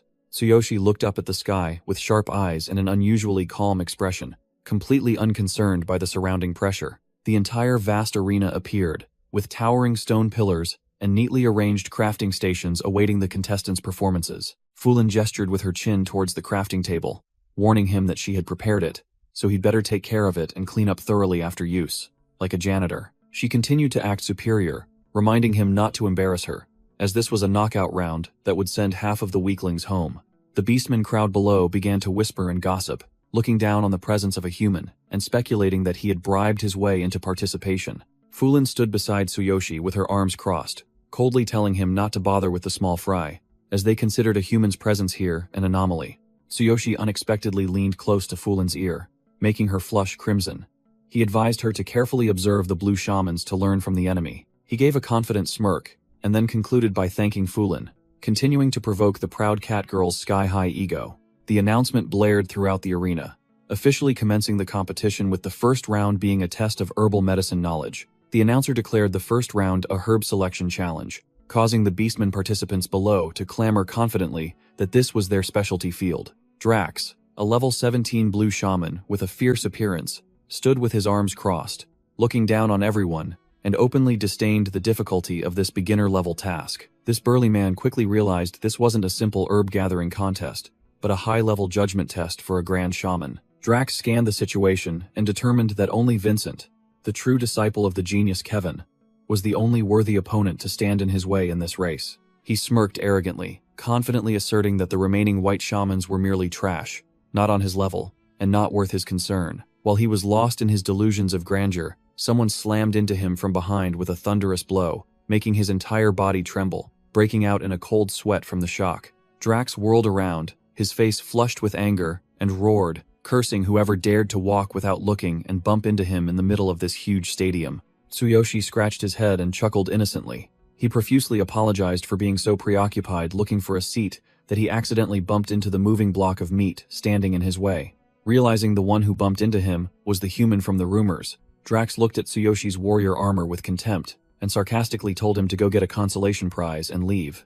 Vincent also appeared and added fuel to the fire. He scoffed that Tsuyoshi was merely someone relying on his connection with Master Kevin and should be content being a monster-slaying punching bag instead of making a fool of himself here. Drax stood with hands on hips, insulting Tsuyoshi as an incompetent good-for-nothing who only relied on connections, and advised him not to bring his empty head into this intellectual game. Tsuyoshi coldly stared at the burly man in front of him, thinking that if it weren't for the competition rules, he would have sent this guy's jaw flying with a single punch. Vincent intervened with a hypocritical expression, warning Tsuyoshi to watch his mouth if he didn't want to be disqualified immediately. Tsuyoshi turned his back and walked away arrogantly, throwing back a chilling remark, telling them to thank the rules for saving their pathetic lives and to just wait and see. The alluring elf announcer with her captivating figure appeared, stirring up the atmosphere, and declared the first round officially open. She held up a board with a sample, explaining the rules. Quickly identify the potion ingredients and collect enough materials within the time limit. A line of mysterious veiled assistants carrying baskets of ingredients entered the arena, preparing for the fierce competition about to unfold. The test, personally crafted by the genius Kevin, required contestants not only to be quick and sharp-eyed, but also to appraise the quality of the ingredients with extreme precision. Fulin stood, leaning against the wall, observing with a worried expression. She feared the weakling Tsuyoshi would be devoured by the formidable blue shamans in this round. In the VIP stands, Conte was prattling on, flattering Kevin and boasting about his beloved disciple, while the old fox Kevin modestly replied with a hint of hidden meaning. Conte, a powerful level 33 red shaman, began to probe Kevin about his favorite disciple, Vincent, to see if he was truly as formidable as rumored. The old fox, Kevin, while enjoying a glass of red wine, skillfully steered the conversation to Drax, praising him as a promising rookie to flatter his opponent's ego. Conte was surprised to hear that a human was participating in the competition, and Kevin immediately confirmed it was Tsuyoshi, the one personally sponsored by Chairman Doug. Kevin smirked, revealing the shocking truth that this unorthodox warrior had once defeated his female disciple to claim first place, leaving everyone stunned. The shocking news almost made Conte fall off his chair. He couldn't believe that someone who had never trained as a shaman could achieve such an absurd feat. After a moment of bewilderment, Conte regained his composure and declared that if it were true, then even he would have to be wary of this bizarre human. Down in the arena, Tsuyoshi stood proudly at the crafting table, exuding a cold and detached aura, completely separate from the highly stressed beastman crowd. He glanced at the meager baskets of ingredients in the assistant's hands and immediately recognized the deadly trap of this round. The quantity was only enough for half of the participants. In Tsuyoshi's mind, a survival strategy quickly formed, because the upcoming chaotic scramble for ingredients would eliminate those who were slow or ended up with trash. Instead of panicking like the clueless rookies around him, Tsuyoshi smirked and activated his divine eye, ready to use his hack to sweep up the best items in extreme excitement. The alluring elf announcer loudly announced the first test was to create a beginner cooling potion, making the entire stadium hold its breath. Immediately, the beastmen participants charged at each other like hungry beasts, creating a chaotic scene of trampling each other to survive and snatch resources. Tsuyoshi froze for a few seconds. He was genuinely surprised by the frantic reaction speed and thorough preparation of these orthodox mages. But a hacker didn't need to rush. He calmly activated his divine eye, his eyes flashing with powerful blue lightning to scan for information. The system immediately analyzed the problem and spat out the precise answer, consisting of 3 necessary ingredients: fire spirit grass, wood core, and dried vine. With the answer firmly in hand, Tsuyoshi pushed off the ground and shot forward like an arrow, leaving hesitation behind to plunge into the battle for survival. However, when he arrived, he only saw a chaotic mess of contestants punching and kicking wildly, trampling over each other to snatch the last branches. An arrogant fox-headed beastman had quickly snatched up some ingredients and was now swaggering, boasting that he could complete this test with his eyes closed. Tsuyoshi glanced at the ingredients in his opponent's hand, secretly admitting that these blue shamans did have some real skill, not just empty boasts. Nevertheless, defeat was not in his vocabulary. Tsuyoshi tightened his gloves, his sharp eyes asserting that he would turn the tables at all costs. Tsuyoshi flexed his muscles, his eyes burning with determination as he declared it was time to show these bookworms the true power of a warrior. He transformed into a phantom of speed, activated thunderous ambush attack, and shot forward, his main target being the green-skinned orc holding ingredients at the front. Vincent was gleefully holding his ingredients when he suddenly flinched, utterly bewildered by the insane shockwave the human had just created. From above, Kevin and the old guild elder also flinched in surprise, not understanding how this madman intended to use warrior skills for the test. Kevin narrowed his experienced eyes, his expression filled with doubt and calculation as he witnessed Tsuyoshi's unconventional move. The green-skinned orc was bewildered when he suddenly saw the sky darken, cold sweat breaking out as he felt a giant shadow engulfing him. He turned around and almost had a heart attack when he saw Tsuyoshi looming right behind him, his eyes glowing brightly amidst a cloud of dark, murderous aura. The orc let out a pathetic scream, clutching his face in terror, as if he had just seen death itself come for him. In the instant of impact, Tsuyoshi coldly cancelled his thunderous ambush attack skill, breaking gracefully right in front of his prey. Simply using his overwhelming presence to make his opponent tremble in fear was enough. Tsuyoshi stood towering like a mountain, crushing the poor orc's will. Tsuyoshi activated his divine eye, scanning directly for the finest fire spirit grass in the basket of the blushing female assistant. He politely thanked her, then turned and walked away with great poise, leaving the orc and the other trembling small fry behind. In the highest stands, Conte and the guild elder chortled with delight, appreciating his trick of using warrior skills to intimidate and then canceling the attack. A beastman broke out in a cold sweat when he realized Tsuyoshi was not only fast but also snatched up top-grade goods, wondering if he was hacking or just incredibly lucky. Tsuyoshi stood towering like a war god. In his hand was the premium wood core he had just acquired, and at his feet was the werewolf, too terrified to even breathe. He reached out and brushed past the petrified werewolf's face to pick up the dried vine, completing his collection at lightning speed. The alluring elf announcer announced the end of the competition time, signaling for the team of appraisers to enter the stage. The veiled appraisers glided forward like reapers, ready to inspect the 3 mandatory ingredients: fire spirit grass, wood core, and dried vine. A foolish boar man was immediately kicked off the stage for bringing only random fruits instead of medicinal herbs. Truly a good-for-nothing. Announcements of disqualifications rang out continuously, as the incompetent beastmen were successively eliminated in utter humiliation. Drax was called, confirming he had chosen the correct ingredients, his face puffed up with pride as he awaited the final appraisal result. The dazzling score of 84 out of 100 appeared in the arena, an excellent result affirming the caliber of this battle mage. He smirked smugly, considering this sky-high score to be self-evident, beyond dispute. In the VIP stands, Conte and the guild elder nodded in satisfaction, sparing no praise for the speed and accuracy of his beloved disciple. It was Vincent's turn to step up. This old fox immediately caused a stir with a record-breaking score of 94 out of 100, his top-tier selection far surpassing the small fry. Even Kevin had to widen his eyes in surprise, uttering words of praise that his genius disciple had truly brought honor to his master. Vincent leisurely raised his glass to celebrate his victory, confidently asserting that the top spot in the first round was already in his pocket, bragging prematurely. Fulin stood below, breaking into a cold sweat.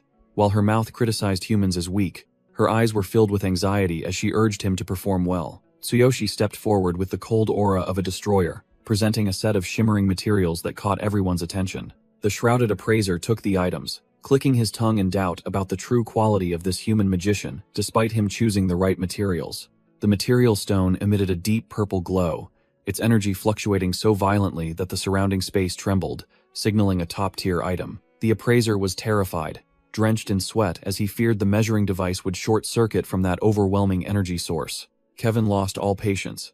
The old man stood up and roared, demanding the lackeys stop stalling and announce the damn results immediately. The appraiser trembled like a leaf, stammering out Tsuyoshi's name amidst the arena's tension-filled atmosphere. The premium item exploded with a brilliant purple lightning aura, asserting a level of quality far superior to the previous trash. A dazzling score of 100 points appeared like a resounding slap to the faces of those who looked down on him, confirming absolute, flawless quality. Both Kevin and Conte stood agape, their eyes bulging and faces paling at the human's unbelievable turnaround.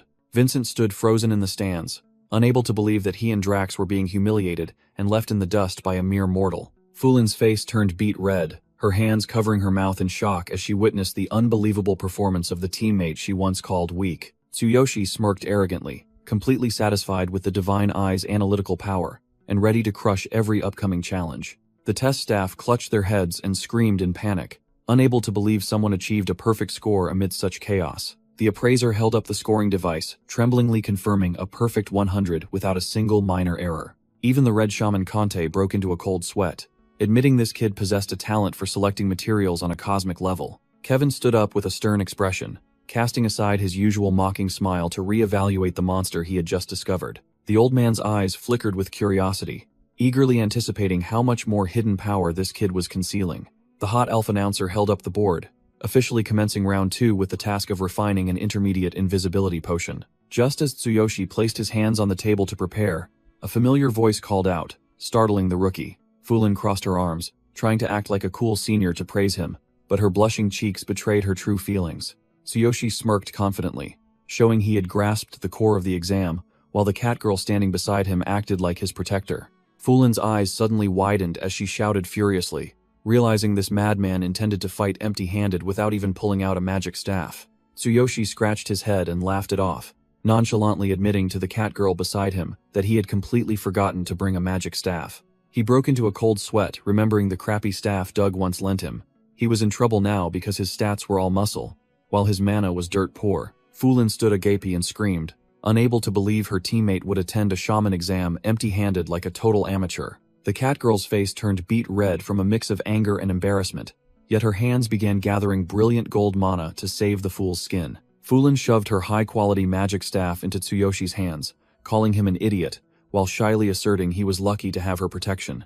Tsuyoshi gripped the staff, feeling the surge of power, and sincerely thanked the tsundere girl for her timely assistance. With a powerful weapon in hand and the refining pedestal ready, Tsuyoshi regained his cool composure, confidently declaring victory was within his grasp. Fulin turned away and crossed her arms to hide her blushing face, threatening him to make sure he won this match to make her proud. The female assistants brought out trays of materials, announcing the life or death rules. Crush and refine immediately, with only 1 life, and a 30-minute limit. The crowd of participants began to panic, as the intermediate invisibility potion was a difficult challenge meant only for blue shamans, where a single mistake meant total failure. Kevin sat regally on his high throne like a king, coldly declaring that these harsh conditions were a filter to weed out the weak. The old man narrowed his eyes calculatingly, wanting to verify if Tsuyoshi was a once-in-a-millennium genius or just a lucky fraud about to be unmasked. The veiled assistants quickly placed the material trays on the tables.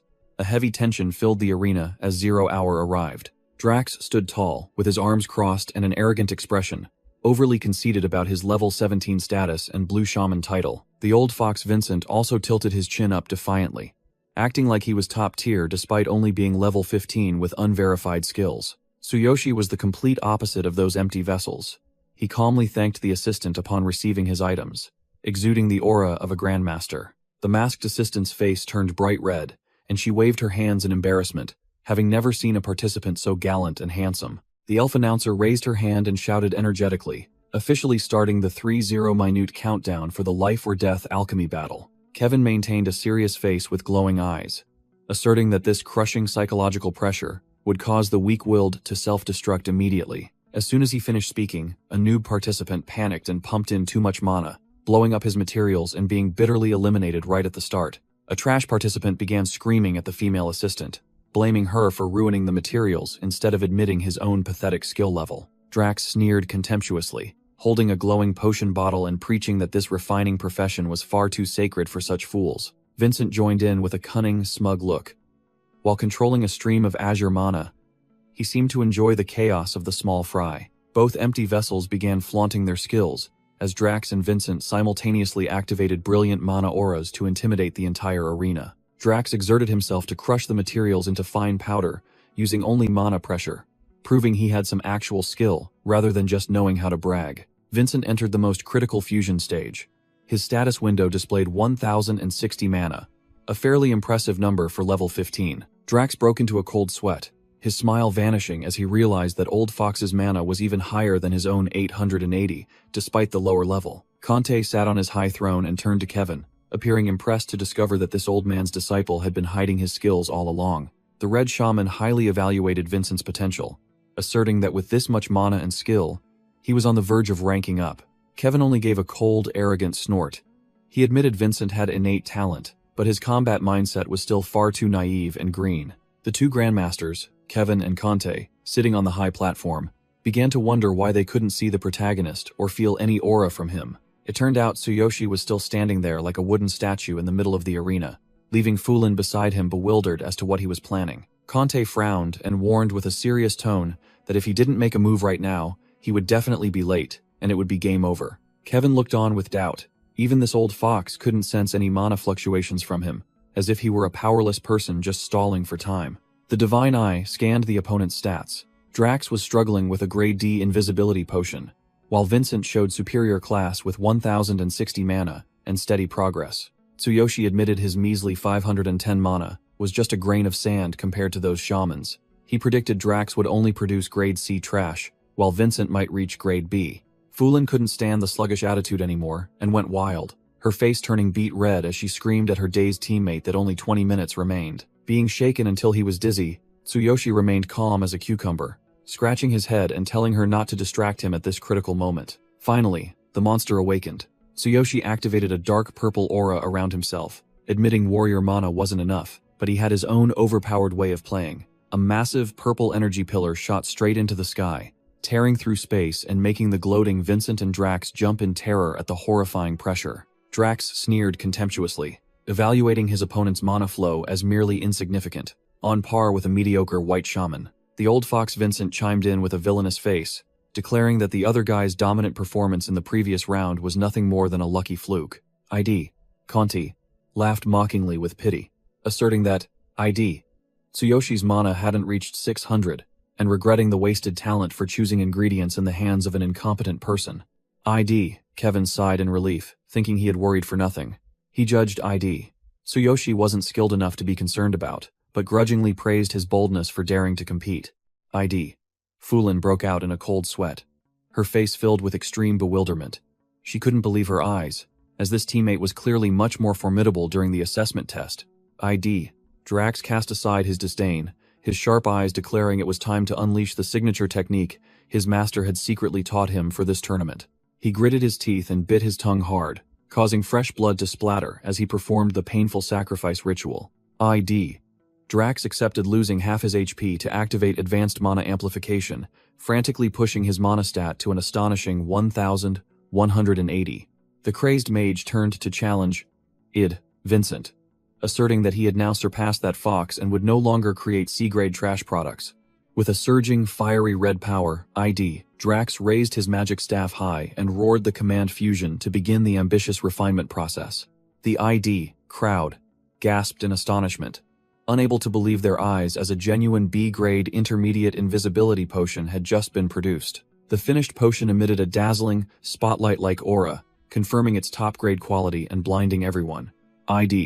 Drax puffed out his chest and laughed loudly with arrogance, confidently challenging everyone to step forward and compare their skills with his nearly perfect masterpiece.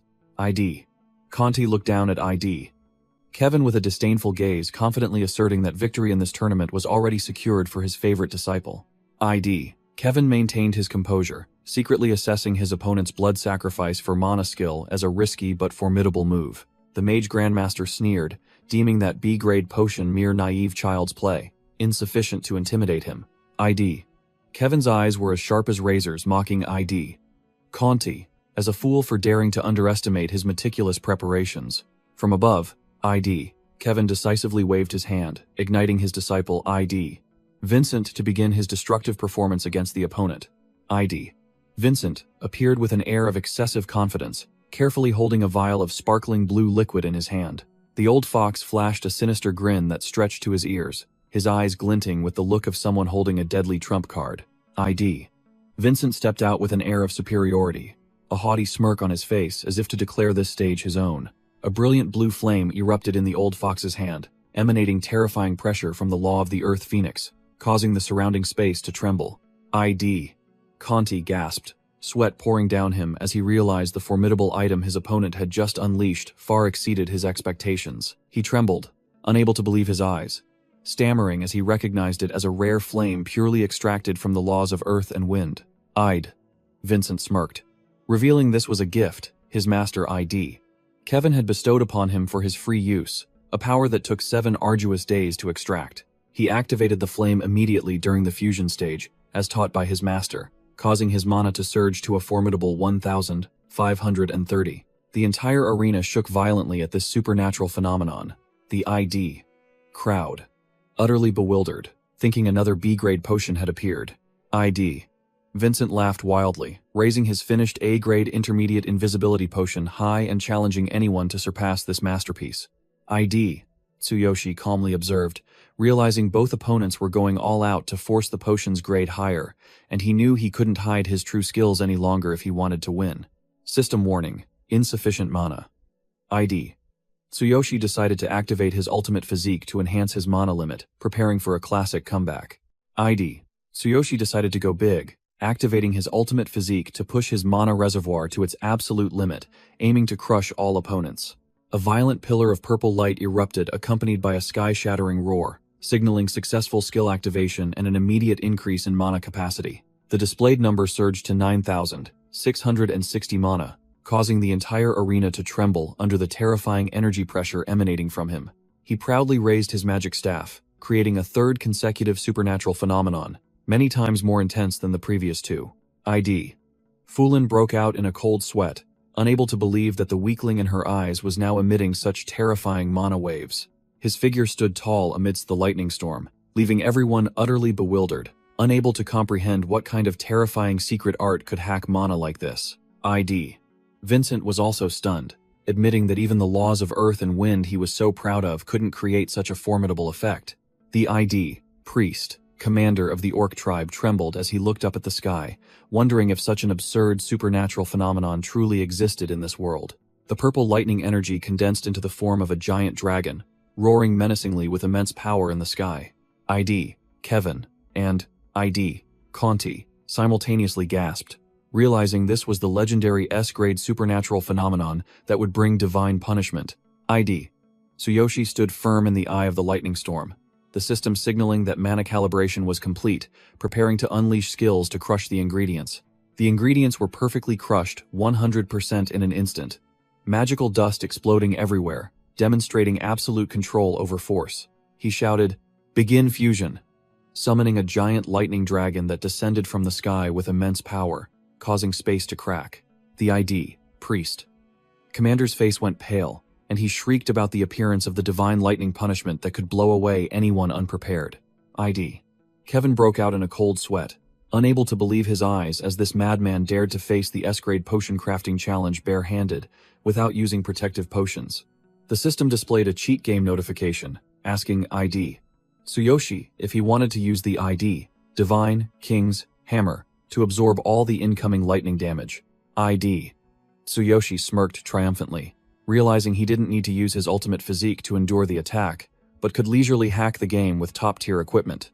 He summoned the ID. Divine King's Hammer, asserting that lightning was mere child's play for this legendary weapon, posing no threat whatsoever. ID. Tsuyoshi raised the gigantic glowing hammer high, taking the full brunt of the destructive lightning and formidably transforming it into his own energy. ID. Conte and the ID. Guild Elder stood frozen, trembling as they wondered what terrifying pressure was suffocating the surrounding space. Purple-black lightning surged wildly in the air, signaling a destructive power compressed to its limit with a frightening growl. ID. Tsuyoshi stood proudly like a god, using the ID. Divine King's Hammer to fully block the divine lightning punishment descending upon him, without flinching. The greedy hammer devoured all the lightning energy into its core before ID. Tsuyoshi commanded to recall this heavy weapon into storage. He activated his skill with cold, glowing eyes, decisively and powerfully commanding the energy fusion process to begin. ID. Tsuyoshi controlled the stream of golden energy, pouring it directly into the potion bottle, creating immense pressure that made the surrounding space shriek. A blinding explosion of light erupted from the center of the arena, sweeping across the entire ID crowd, forcing everyone to cover their eyes from the terrifying power. The dust cleared, revealing ID. Tsuyoshi standing proudly with his back turned, the system confirming he had just finished crafting a top-grade S-grade intermediate invisibility potion. ID. Kevin was stunned, speechless, sweat pouring down him as he realized this kid had just created a masterpiece that he himself could only achieve by using all the laws of earth and wind. ID. Conti lost his composure, yelling at ID. Kevin that human must have used a hack tool, Unable to accept this harsh truth, Conti furiously leapt down into the arena, insisting on dragging Kevin, along to immediately re-evaluate this absurd result. Conte.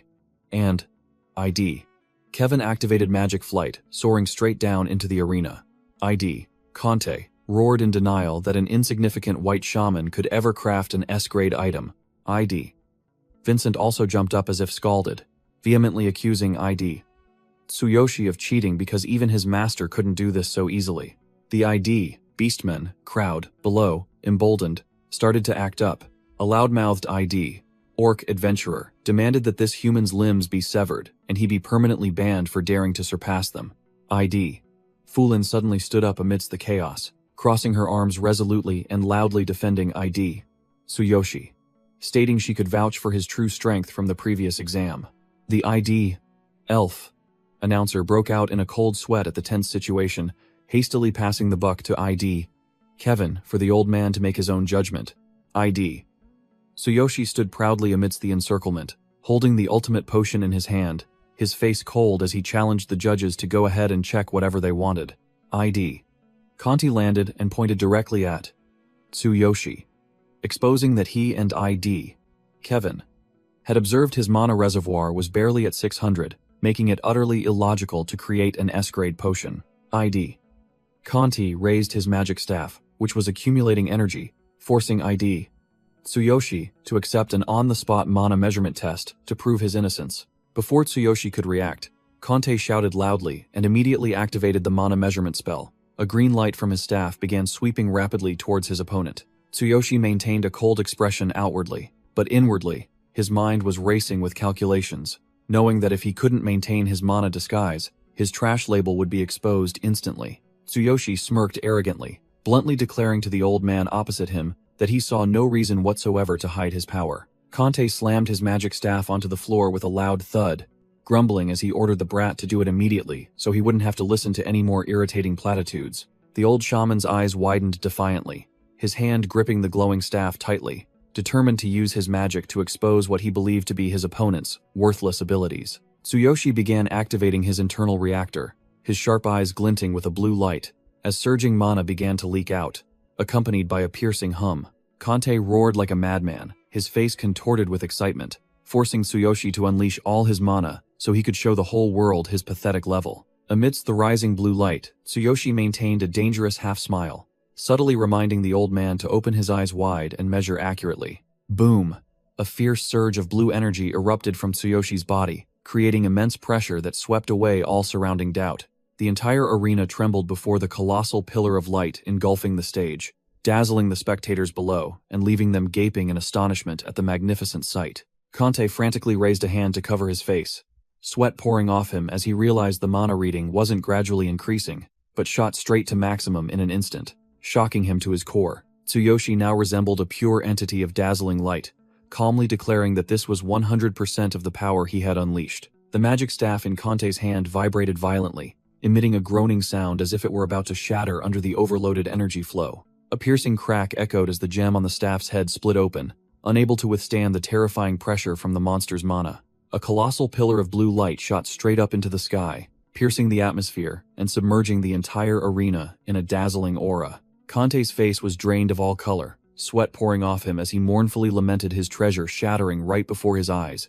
his voice trembling. The old man's eyes widened in horror, his pupils contracting as he realized the power he had just provoked belonged to a true monster. Tsuyoshi turned his back with a superior air, coldly asking if his recent performance was enough to satisfy the old man. He stood proudly in his black armor, his sharp eyes full of confidence, asserting his superior class without needing to exert much effort. Conte stared intently at the remnants of the energy explosion, forced to utter words of admiration despite trembling with fear internally. The old man changed his tune faster than flipping a rice paper, hastily humbling himself to apologize and justify that his previous doubts were simply because he had never seen anyone so overwhelmingly powerful. Conte flatteringly placed a hand on Tsuyoshi's shoulder, praising him to the heavens as a once-in-a-millennium genius, while Tsuyoshi merely responded with feigned humility. Tsuyoshi held the potion in his hand with sharp eyes, pressuring old man Conte to immediately acknowledge his superior class. Conte broke out in a cold sweat as he held the S-grade potion in his hand,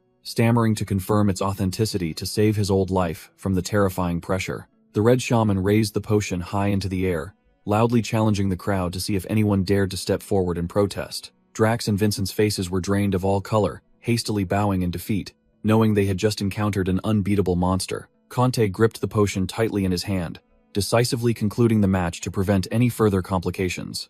The old man loudly declared Tsuyoshi the champion, while Tsuyoshi stood behind him, exuding the overwhelming aura of the one who dominated the game. Fulin covered her mouth in astonishment, her eyes wide with admiration, and her face flushed as she saw him truly accomplish the impossible. Tsuyoshi flashed an arrogant half-smile, his eyes gleaming with the confidence of one who had just crushed all opponents. He raised his hand in a victory sign and turned to thank Fulin, his charming demeanor leaving her completely stunned. The catgirl's face flushed crimson, her heart pounding and legs trembling, completely smitten by his overwhelming power and deadly charm. Fulin's face turned beet red, her green eyes wide open due to extreme embarrassment from her crush's gratitude. The mischievous catgirl struck a V-sign pose, playfully sticking out her tongue and adorably taking all the credit for herself. Tsuyoshi stood arrogantly with his arms crossed in his black armor, facing the calculating, scrutinizing gaze of old Fox Kevin. Kevin couldn't deny his innate talent, secretly marveling at a young human who possessed such supreme shamanic skill.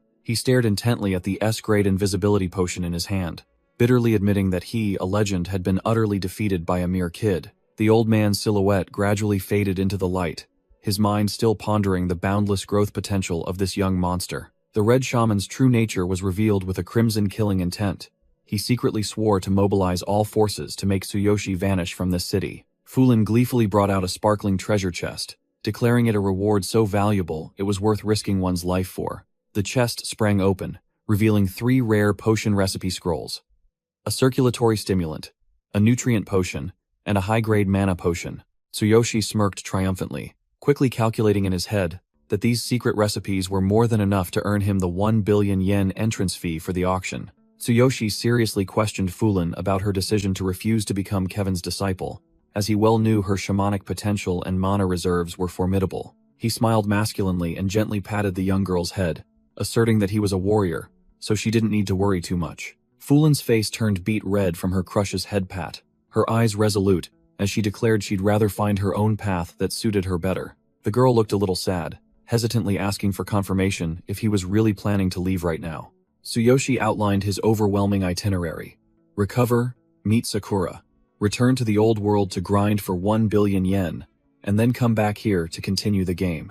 As soon as Sakura's name was mentioned, Fulin immediately puffed out her cheeks in jealousy, fiercely interrogating him about who that girl truly was to him. He smirked confidently, firmly stating that Sakura was just a friend and comrade, believing she would soon return to reunite with them. Hearing the reassuring answer, the catgirl blushed shyly, instructing him to definitely stop by and see her before he left to receive a secret gift. The clueless Tsuyoshi scratched his head, wondering why he couldn't get the gift right there, causing Fulin to frantically shriek in protest at his lack of tact. The girl spun around to hide her flushed face, not forgetting to playfully scold that idiot before promising to see him again later. Tsuyoshi stood, scratching his head, bewildered as to why Fulin had stormed off with such a huge fit of pique, truly a young man single by his own merits. Back in his room, he lay down on the bed and began to carefully examine the infinite ring, a hot item he hadn't had time to check the stats for. The system unexpectedly displayed a severe nerf notification, warning of a debug error that limited him to a maximum of 3 days in the other world, and required a corresponding cooldown in the real world. Instead of panicking, he smirked and recalculated his grinding plan, briefly wondering about the debug error, but quickly setting it aside to focus on his main objective. He neatly stored the wooden box in his consciousness storage, his demeanor utterly calm, as if these new rules were nothing but a trifle. Tsuyoshi activated the infinite path with an excited smile, ready to bring his goods back to the real world and change his life. Within the shifting light, his sole objective was to bring back the 3 recipes and effortlessly rake in 1 billion yen. As soon as he returned to the real world, Chairman Suzuki immediately showed off a towering skyscraper, introducing it as the temporary room he had prepared for this family. Karina's eyes widened, her mouth agape at the luxuriousness of their new residence, speechless before the unimaginable opulence. Tsuyoshi, looking dapper in a suit, pushed his sister's wheelchair, both of them overwhelmed by Boss Suzuki's enthusiasm. As they moved into their dream apartment, Suzuki affirmed the Hero Alliance's lavish spending power, declaring Tsuyoshi a worthy investment and ready to provide him with everything he needed. Tsuyoshi scratched his head with a wry smile, but his eyes were full of calculation as he requested one bedroom be converted into a laboratory for him to showcase his potion-making skills right at home. Suzuki broke out in a cold sweat from surprise, unable to believe that a wet-behind-the-ears rookie intended to venture into the field of potion-making, which demanded specialized knowledge. The boss nodded instantly, promising to set up all the necessary equipment that very afternoon, making Tsuyoshi push his sister's wheelchair with a jubilant heart, as his plan was going too smoothly. Tsuyoshi smirked confidently, sealing the deal to start raking in billions tonight. He strode confidently through the streets, his shoes stepping on the shadows of ants carrying their prey, signaling the start of a new hunt. 2 guards blocked his path with insolent attitudes, threateningly asking if this brat knew what kind of hornet's nest he had stumbled into. Tsuyoshi stood tall, adjusting his tie, and flatly declared that he had come to the Blue Snake hideout to settle a debt of grievances fairly.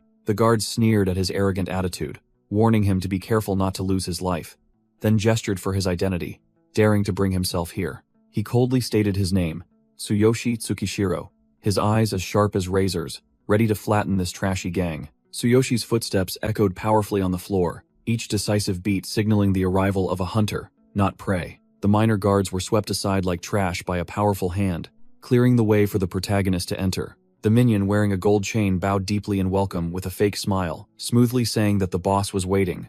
Tsuyoshi glanced at the minion's face and immediately recognized him as the scum who had beaten innocent people in his memories.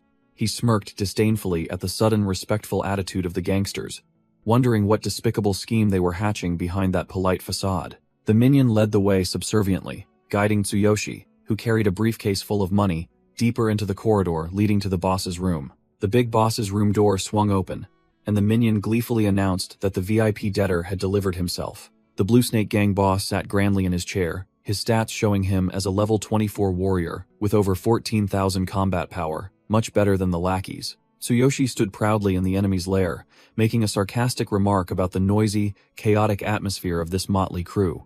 The silver briefcase was opened, revealing stacks of crisp new bills that he tossed onto the table to settle the 600,000 yen debt, principal and interest, fairly. Tsuyoshi waved his hand, saying there was no need for formalities. He intended to introduce a new character, while the minion was still dazzled by the money just thrown out.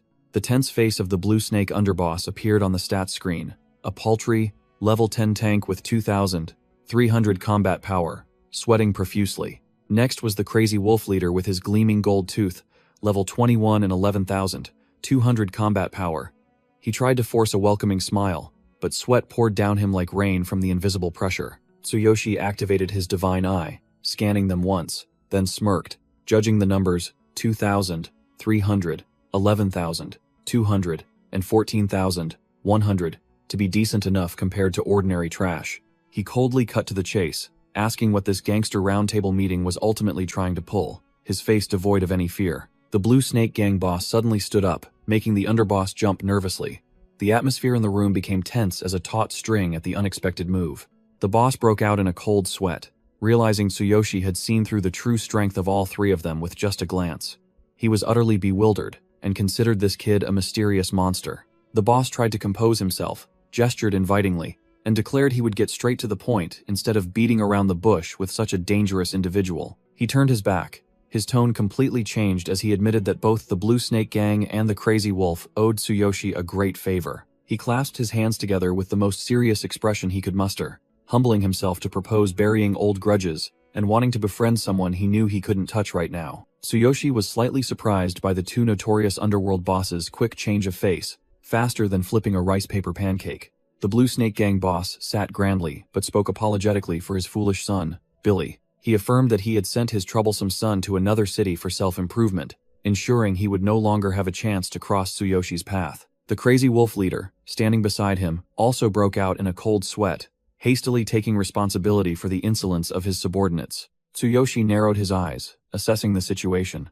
He began to piece together the recent events, with a look of deep suspicion. He held up his space ring, and realized he had been careless not to detect the tracking spell embedded within the mage's ring.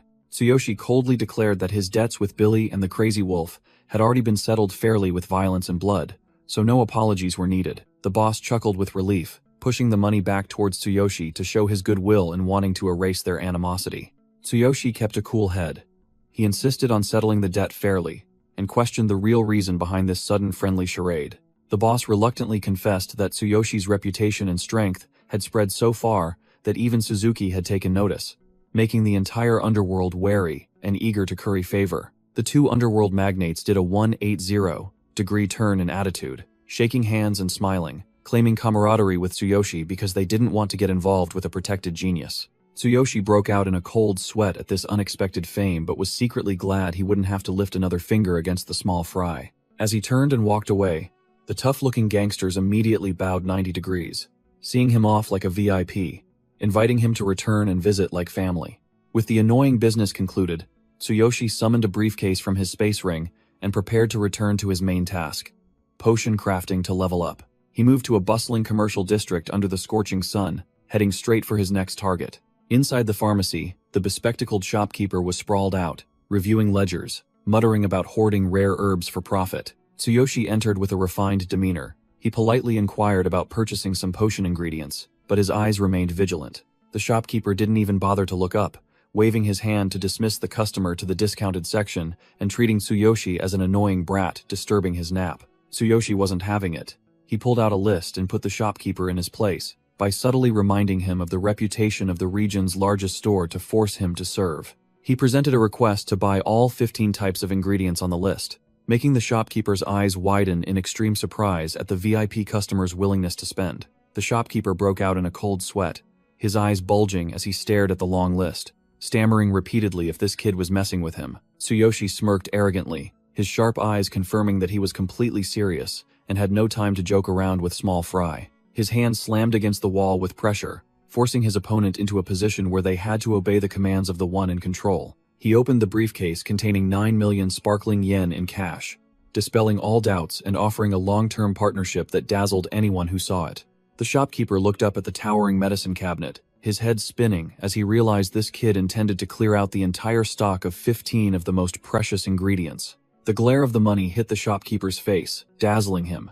His disdainful attitude vanished, replaced by the greed of someone who had just landed a VIP customer. Tsuyoshi stood there with an imposing aura. He had meticulously calculated with his divine eye that even after paying off the gangsters, the remaining money was more than enough for him to manipulate the market. The shopkeeper immediately changed his tune faster than flipping a rice paper pancake, subserviently inviting Tsuyoshi to sit in the honored guest chair and urging his staff to provide impeccable service. The bespectacled assistant received the order form, her face drained of color, sweating profusely from the enormous workload that needed to be handled immediately. The shopkeeper tremblingly brought a hot cup of tea, his voice still reeling as he reconfirmed that Tsuyoshi wanted to monopolize all ingredients for the entire coming month. The bespectacled shopkeeper scrutinizingly asked about the payment method, while Tsuyoshi remained seated with the calm demeanor of a true magnate. He coldly asked directly about the main issue, the total cost for today's batch of ingredients, without bothering to beat around the bush. Hearing the quoted price of 6.6 million yen,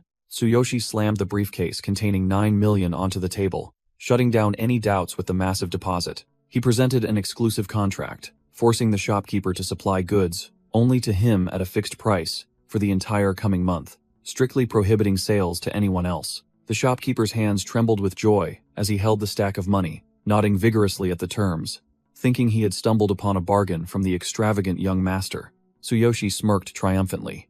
He knew full well that ingredient prices were about to skyrocket, so he quickly secured his insurance with this devilish contract to begin crafting tonight. Sunset descended upon the tall buildings, signaling the start of a long, busy night filled with the insane calculations of the one who held the future. He entered the newly acquired luxury apartment, contentedly surveying the high-spec laboratory, perfectly equipped to begin his leveling grind with stimulants. Karina looked bewildered, not understanding where her brother had learned potion crafting skills, and also mentioned President Suzuki's excessive generosity in covering all these costs. Tsuyoshi knelt to reassure his sister, his eyes resolute, as he promised to repay this debt of gratitude to Suzuki 100-fold with his overwhelming power. Karina opened her innocent eyes wide, still not understanding why her brother had turned their home into a potion brewery for some mysterious reason. Tsuyoshi's gaze was cold, yet filled with determination.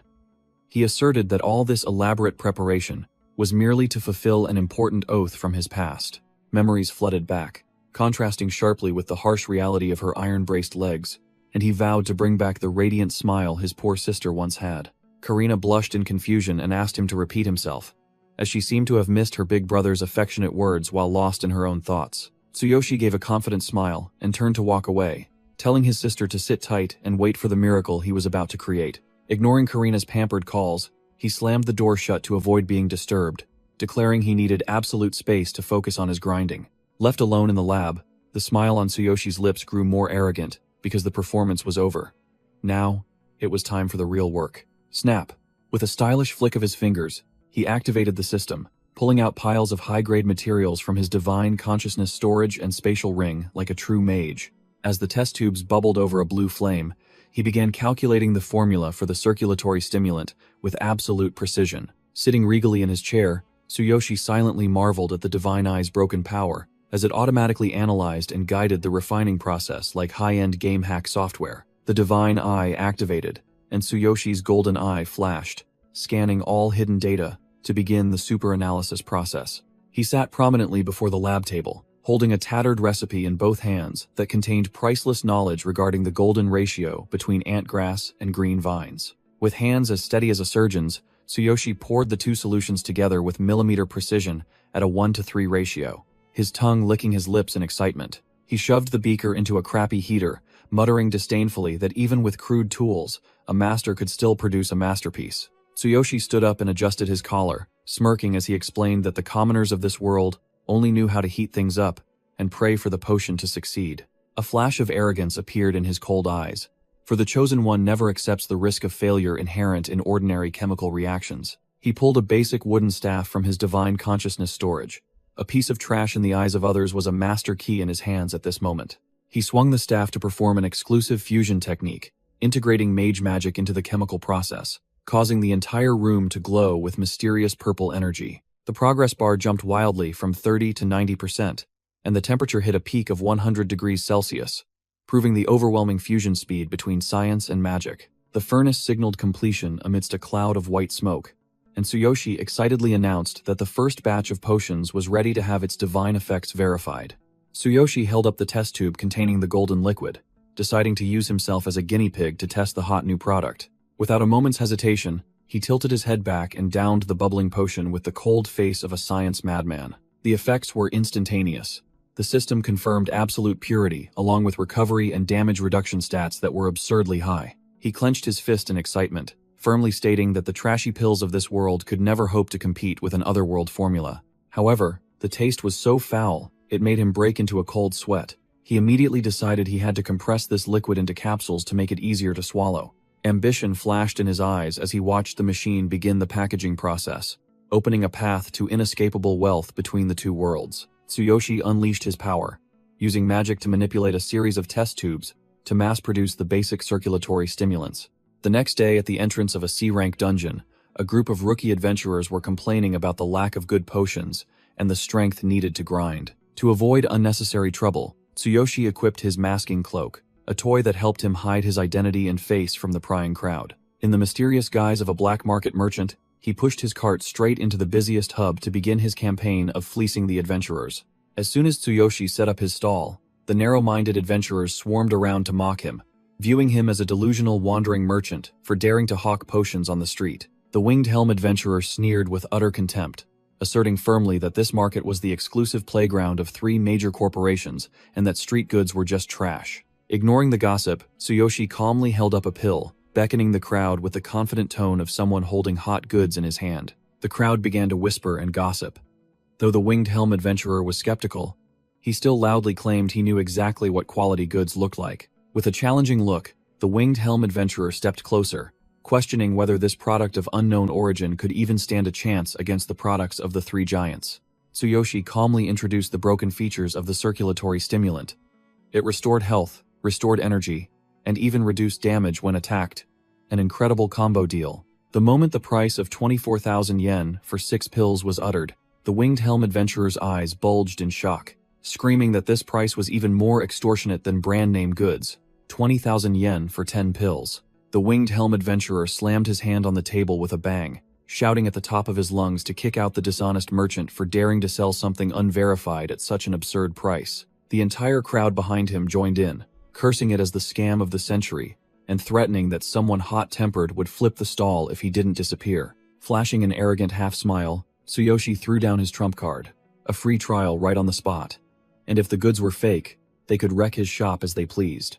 Tsuyoshi held the pill in his hand with a mysterious expression, setting the condition that if they were impressed, they had to buy the whole box. He wouldn't sell them individually. The winged helm adventurer broke into a cold sweat but still stubbornly accepted the challenge, not forgetting to threaten to finish off the merchant if the quality was poor. Without needing many redundant words, Tsuyoshi decisively flicked the pill through the air with his finger. The crowd of watching adventurers began to laugh, mocking that betting on this street medicine was truly a farce for people with too much money. The winged helm adventurer opened his mouth and caught the pill perfectly, swallowing it with a gulp and widening his eyes to wait for any negative bodily reactions. He was so stunned he froze as a burst of energy exploded around him, displaying a notification that recovery speed increased by 45% and damage reduction by 12% for 10 minutes. Tsuyoshi wore an arrogant half-smile under his hood, coldly asking if this broken effect was worth the price he had set. The winged helm adventurer glowed brightly as if he had just received a divine power buff, leaving his companion standing next to him agape in shock.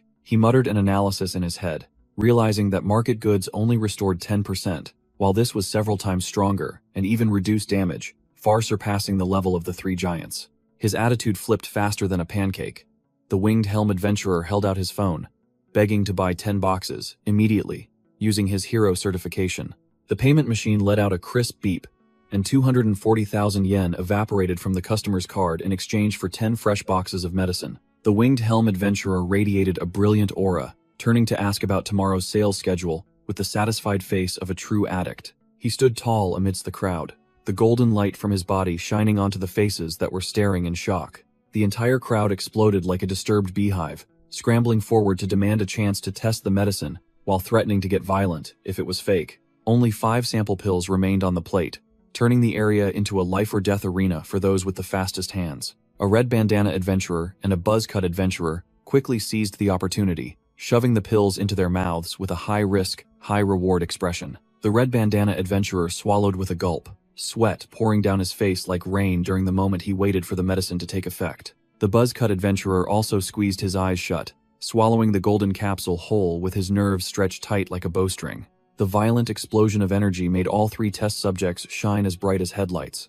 Tsuyoshi smirked and asked if their eyes were finally open. The shopping frenzy officially triggered as a series of hands holding hero cards reached out, screaming to buy a dozen boxes regardless of the price. The crowd went wild, rushing in like hungry zombies, screaming to buy the goods, while Tsuyoshi stood there as composed as a god. He smirked with a calculating grin under his hood, playing a psychological game by limiting each person to a maximum of 10 boxes to stimulate demand. The entire area turned into a chaotic market as adventurers made frantic phone calls, urging their comrades to bring money to hoard the goods for speculation and profit. Tsuyoshi's golden eyes shimmered with sharpness. He understood perfectly that this retail sale was just the first stepping stone in his plan to earn 1 billion yen for his tuition. His true goal was to use this craze to lure the 3 biggest sharks in the pharmaceutical industry into knocking on his door themselves. An endless line of people formed, and as money and goods were exchanged continuously, Tsuyoshi's pockets swelled at a dizzying speed amidst the joy of his customers. At the magnificent headquarters of Red Tier Pharmaceuticals, one of the 3 pharmaceutical giants, the atmosphere was becoming suffocating and extremely tense. In the strategy meeting room, the manager pointed at the plummeting sales chart, bitterly admitting that the market was being manipulated by that mysterious black medicine. The bespectacled man and the researcher broke out in a sweat, confirming that this formidable product did not belong to any of their competitors. They stared at the briefcase containing the recently collected samples, bewildered as to how such tiny pills could have such a devastating impact on the market. The researcher trembled as he held the report, admitting that these pills were high-tech masterpieces, to the point where it was hard to believe they were called unbranded goods. The executives breathed a sigh of relief, fortunate that this wasn't a competitor's product. Otherwise, they would have been kicked out of the market long ago. Even with the most advanced machinery, they couldn't analyze the ingredients. The managers were completely clueless about the identity of the genius behind this medicine. The door burst open, and a cold voice declared that if this was black market goods, then the products of the 3 giants were nothing but failed trash. The managers were scared stiff, quickly standing up and bowing deeply to greet the powerful president, who had just appeared, with utmost subservience. Misa, the powerful president of Red Tier Pharmaceuticals, sat cross-legged with an air of authority next to her butler, Tommy, sternly declaring that they could not afford to fall behind. She bitterly admitted that the drug seller changed locations constantly like a ghost, making it incredibly difficult to track their whereabouts. Misa's fiery red eyes were sharp as knives. She brushed aside all slow excuses and emphasized that the company was on the brink of danger. Unable to sit idly by and wait for death, the president coldly ordered her butler, Tommy, to prepare the car immediately so she could personally resolve the issue. At the dungeon gate, the crowd of adventurers was going wild, scrambling to bid 20, 30 times the price just to get their hands on the last boxes of medicine. The adventurers were frantic over the miraculous effectiveness of the new medicine, ready to pay 30 times the original price to acquire the hot commodity. A week passed, and Tsuyoshi sat in the shadows, collecting money until his hands ached. Everything was going smoothly, exactly as he had planned. He smirked calculatingly under his hood, certain that the fat prey was about to deliver itself to him. The medicine craze reached its peak when a burly man shouted a bid of 100 times the price just to compete for a purchase slot with the chaotic crowd. Misa appeared with an air of authority beside her luxury car with her butler, Tommy, flatly declaring that she would pay that exorbitant price just for 10 minutes of conversation. Tsuyoshi's golden eyes flashed with triumph. He knew the big fish had finally taken the bait. The sleek black limousine pulled to a stop, and the security guard stood watch strictly, preparing for the million-dollar negotiation. Misa sat elegantly cross-legged in the car, holding a glass of red wine, confidently introducing herself as the president of Red Tier Pharmaceuticals. Tsuyoshi sat opposite her with an unnervingly calm demeanor, coldly responding to the pharmaceutical magnate's greeting. He narrowed his eyes, assessing his opponent, quite surprised that the head of one of the 3 major pharmaceutical companies was a young woman. Misa narrowed her eyes, assessing the opponent's youthful voice, then went straight to the main point. She wanted to buy out the formulas for all 3 types of medicine. Tsuyoshi coldly extended his hand towards his partner, casually demanding an exorbitant price of 10 billion yen without hesitation. Misa paused for a moment, her sharp eyes widening in disbelief that this young man dared to demand such an outrageous sum. The pharmaceutical magnate placed her wine glass on the table with a clink, trying to regain the upper hand by calling the price expensive and asking if he needed to consult with his associates. She crossed her legs proudly, countering with a price drop to 3 billion yen and asserting that this was already an enormous sum for those formulas. Misa narrowed her eyes, calculating with a sharp gaze, secretly thinking that this person was just putting on a show to inflate the price and doubting his true role in the organization. Tsuyoshi brushed aside all bargaining, firmly stating that 10 billion was the final price and revealing that he personally created everything without any associates. The golden eye under his hood flashed with a penetrating gaze. He pressed his opponent with a critical question about the crisis Red Tier Corporation was facing. Misa broke out in a cold sweat as she realized she was facing a lone pharmaceutical genius. Her initial confidence completely crumbled under his psychological attack. Tsuyoshi held up his phone to directly show the market chart, exposing the brutal truth that Red Tier's market share was plummeting due to its inferior products compared to competitors. Misa broke out in a cold sweat as she realized this mysterious young man had anticipated every move and completely grasped the corporation's weaknesses. Tsuyoshi delivered another critical blow by threatening to sell the exclusive formulas to formidable competitors if Misa didn't close the deal immediately. The pharmaceutical magnate drained her glass of red wine to calm her fiercely wavering spirit under the suffocating pressure from her opponent. Admitting that the man before her was a monstrous genius, Misa gritted her teeth and accepted the 10 billion yen price, but demanded to know her partner's true identity. Tsuyoshi agreed to reveal himself on the condition that she keep this secret absolutely confidential to avoid unnecessary trouble. He pulled down his hood, revealing a youthful face with a bandage on his cheek, confidently introducing himself as Tsuyoshi Tsukishiro. Misa froze completely, unable to believe her eyes that the person who had just cornered a corporate president was merely a snot-nosed kid. She stammered as she awkwardly shook his hand, her initial arrogance completely replaced by a mix of horror and admiration. Butler Tommy respectfully presented the powerful black card containing 10 billion yen, which had been directly linked to Tsuyoshi's information. Tsuyoshi casually took the money and turned to leave, leaving Misa and her butler to bow in absolute awe as they bid him farewell. Tsuyoshi coldly pushed his card away, leaving behind a question filled with doubt about the bitter 10 billion yen price. Misa regained her magnate's demeanor, firmly asserting that that youthful face was the guarantee for the most profitable investment in the corporation's history. The old butler, Tommy, nodded in agreement,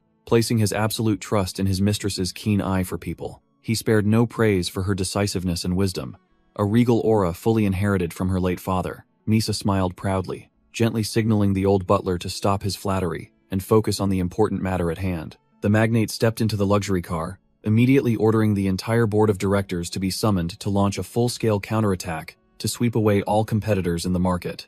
At a luxurious cafe, a piercing scream echoed, making even the sign outside seem to tremble. Suzuki's jaw dropped, and he broke out in a sweat when he heard that the kid in front of him had gathered 10 billion yen for the entry fee in just one short week. Tsuyoshi gave a calm, wry smile, putting a finger to his lips to signal the chairman to quiet down before revealing all the secrets. The crowd in the cafe began to whisper and gossip, their curious eyes drawn to the young man whose name had just been mentioned, along with the insane sum of 10 billion. Tsuyoshi lightly tossed the black card containing 10 billion yen onto the table, as if it were loose change, to secure a spot in the auction. Suzuki broke out in a cold sweat at the kid's extravagance, insisting on following him to learn from his next business ventures out of sheer curiosity. Tsuyoshi held up 2 fingers, finalizing his second condition.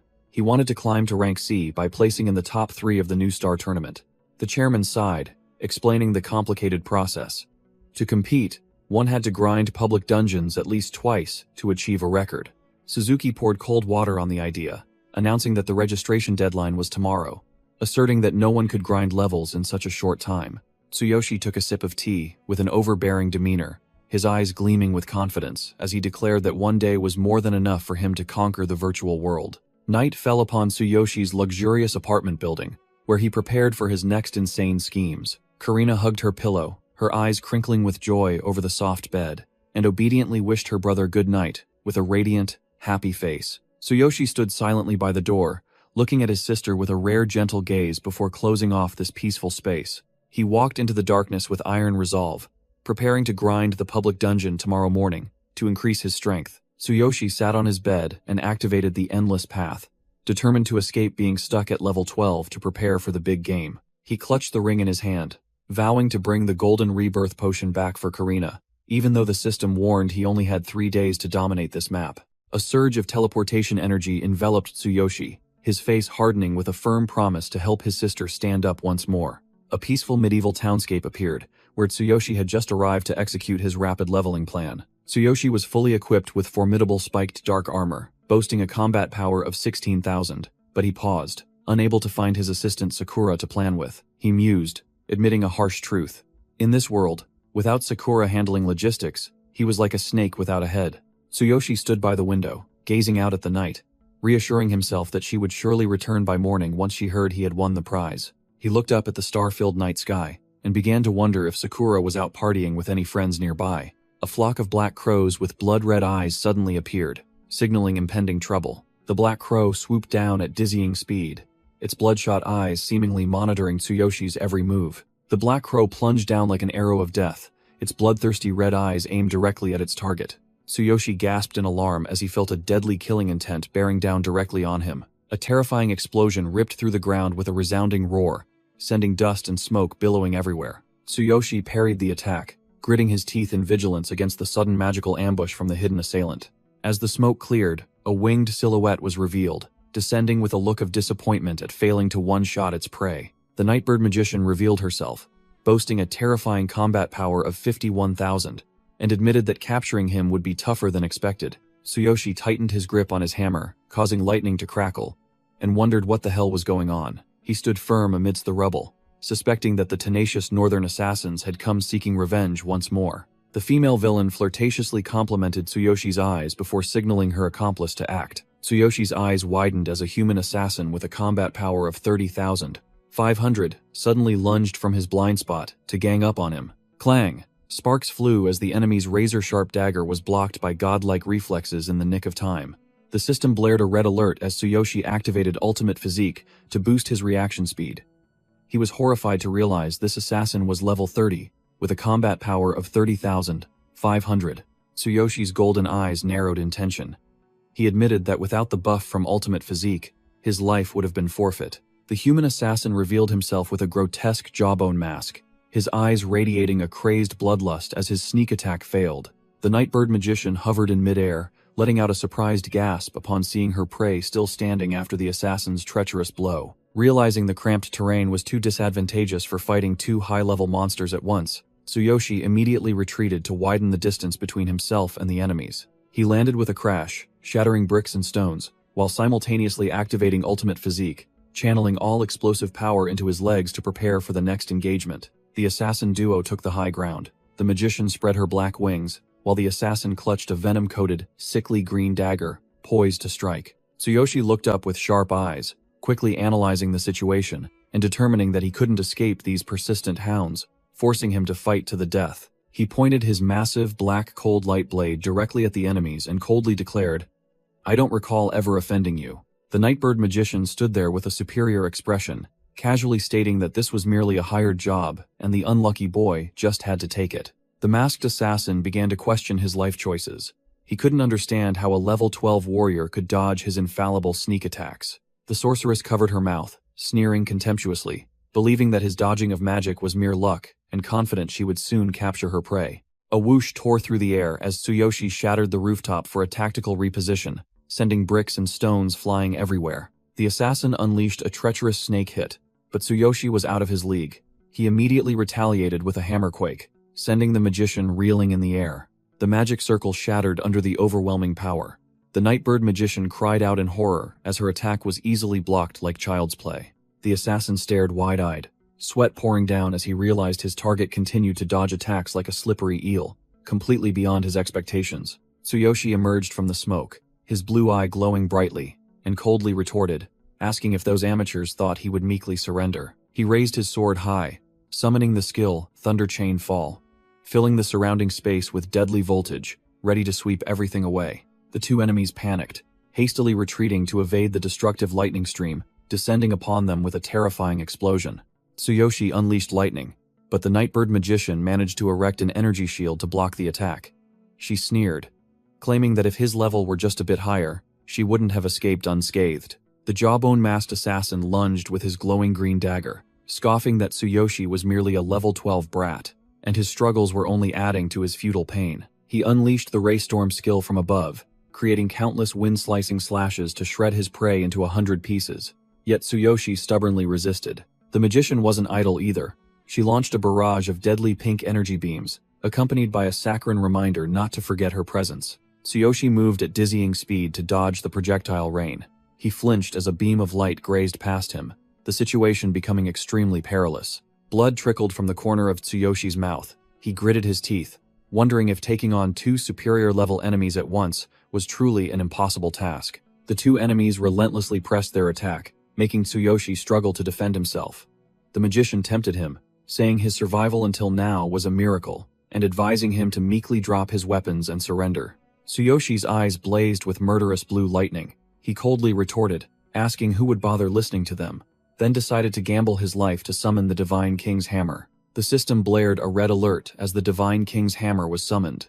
The terrifying energy pressure emanating from it made both the magician and the assassin recoil in horror, covering their faces.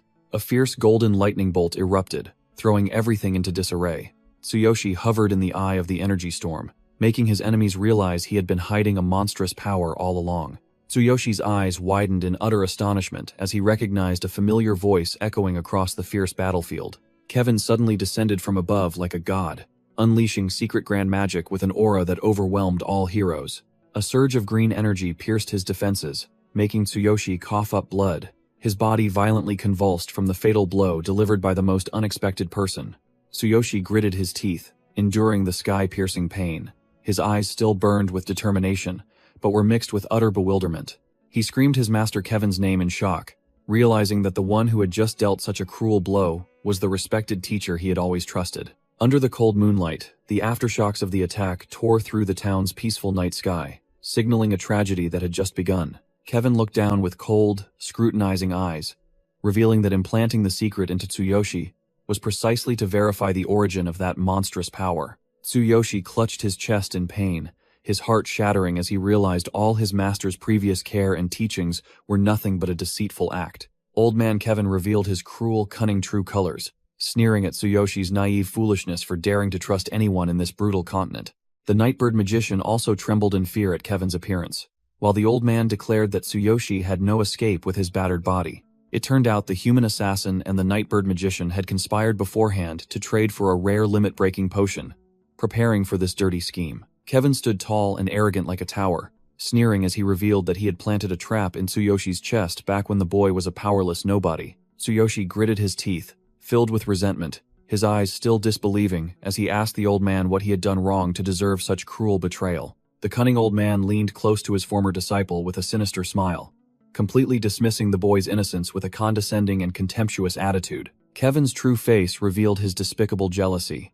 He declared that Tsuyoshi's superior refining talent was a threat, leading to his death because he was too weak to protect himself. Instead of fearfully begging, Tsuyoshi lowered his head and burst into laughter, as if he had just heard the funniest story in the world about the old man's reason for murder. His eyes sharp as razors, Tsuyoshi openly insulted the renowned Grandmaster Kevin, declaring him nothing more than a coward afraid of being surpassed by a junior. The words struck a nerve, darkening Kevin's face.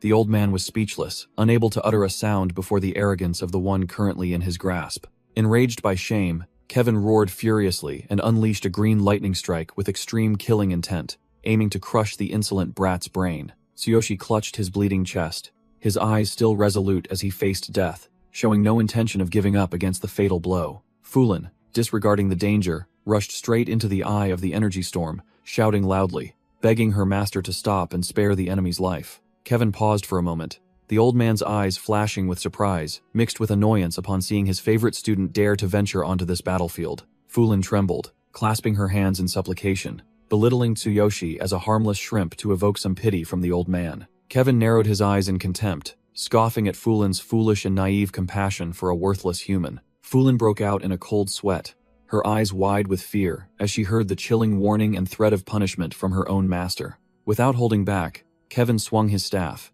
creating an immense pressure wave that blew his troublesome disciple out of the combat zone. The old man furiously activated his ultimate skill, Annihilation, vowing to crush the enemy's brain into dust today, regardless of anyone's intervention. Fulin helplessly reached forward, crying out Tsuyoshi's name in despair as she saw the deadly light descending upon him. The human assassin and the nightbird magician clicked their tongues in praise of Kevin's ruthlessness, asserting that anyone who angered the old man would only die in agony. Amidst the deadly energy storm, Tsuyoshi calmly raised his head, his eyes sharp, and uttered a defiant challenge. "Is that so?" Old man Kevin's eyes bulged as he realized the destructive energy from his staff was being blocked and devoured by an invisible force. The divine selection system blared a red alert, announcing that the update progress had reached 10% and began siphoning all surrounding energy to mend Tsuyoshi's life. Instead of being crushed, Tsuyoshi converted his opponent's attack into energy to nourish himself, creating an explosion that sent old man Kevin flying far away. The old fox Kevin flew freely through the air like a kite with a broken string, due to the terrifying recoil from his own technique. He gnashed his teeth, broke out in a cold sweat, and screamed in panic, unable to understand why all his magic power had been drained in the blink of an eye. The nightbird magician and the human assassin below gaped in astonishment, unable to believe their eyes when they saw the target still alive and well after the assassination blow. Fulin stared blankly into the dust cloud, her eyes wide open, stammering Tsuyoshi's name in utter bewilderment. Tsuyoshi stood up, his chest glowing green, admitting that it was thanks to Fulin's precious stalling that he managed to activate his survival mechanism in time. The moment the secret in his chest exploded, the system issued a life-threatening alert and forced a version update to repair the damage immediately. He explained that the update process required continuous energy absorption, and if interrupted, he would revert to his previous state of a lightning-struck, charred corpse. Cornered, Tsuyoshi decided to play his trump card, activating the summoning of the Divine King's Hammer for a fight to the death. A colossal thunder dragon materialized behind him, Tsuyoshi screaming wildly, accepting his body being torn apart by energy in exchange for destructive power. He reached out and firmly grasped the dazzling light converging in the air, boldly declaring that he would send all these bastards to meet their ancestors immediately. The Divine King's Hammer officially descended with a shocking crash, emanating an overwhelming pressure that made the surrounding space feel as if it would shatter into pieces. The system blared warnings about his insufficient level to wield such a powerful item, and Tsuyoshi's muscles entered a hellish loop, constantly exploding and regenerating in agony. Kevin's eyes widened in horror.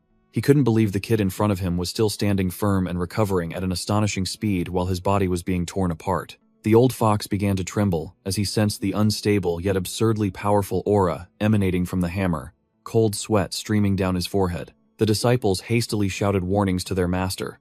Both the nightbird magician and the human assassin had to brace themselves, preparing to combine their strength to fend off the monster. Tsuyoshi smirked arrogantly within his shadowy form, wildly enjoying turning disaster into opportunity as the system continuously repaired his crumbling body. Without another second of hesitation, he swung the colossal hammer with sky-high killing intent, roaring to crush everything into dust. Kevin and the Nightbird Magician hastily poured all their strength into erecting an energy shield to block the destructive attack. The human assassin laughed arrogantly, confidently asserting that this double layer of defense was impenetrable. But his smile vanished as the Divine King's hammer descended, crushing the fragile energy shield like a crumpled piece of paper. All three, master and disciples, turned pale, watching in utter horror as their absolute defense was blown away in an instant. Tsuyoshi emerged from the purple-black lightning storm like a malevolent deity, growling as he reiterated his promise to tear them apart. The scene shifts to another forest, where someone's blood-soaked footsteps crushed the dry leaves on the ground.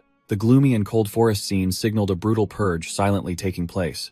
The cat assassin strode powerfully in her green attire, closing in on her trembling prey. A level 58 beastman warrior knelt on the ground, weeping and begging for his life in utter cowardice. She coldly looked down at her enemy, asking him in return if he had ever spared her father in the past. The beastman warrior turned pale, sweating profusely as he tried to explain that he was merely a pawn, not the mastermind. Sakura officially revealed herself with the prowess of a level 72 warrior, her entire body radiating a lightning aura and killing intent that terrified her enemy. She raised her death ledger, her eyes blazing, coldly asserting that the names of all accomplices who harmed her father were fully recorded within it. The coward knelt on the ground, pleading desperately, blaming the current Beast King's father entirely for forcing him to commit evil deeds. Sakura sighed in exasperation, her hand on her sword hilt, promising to soon send all his accomplices to the underworld to reunite for good.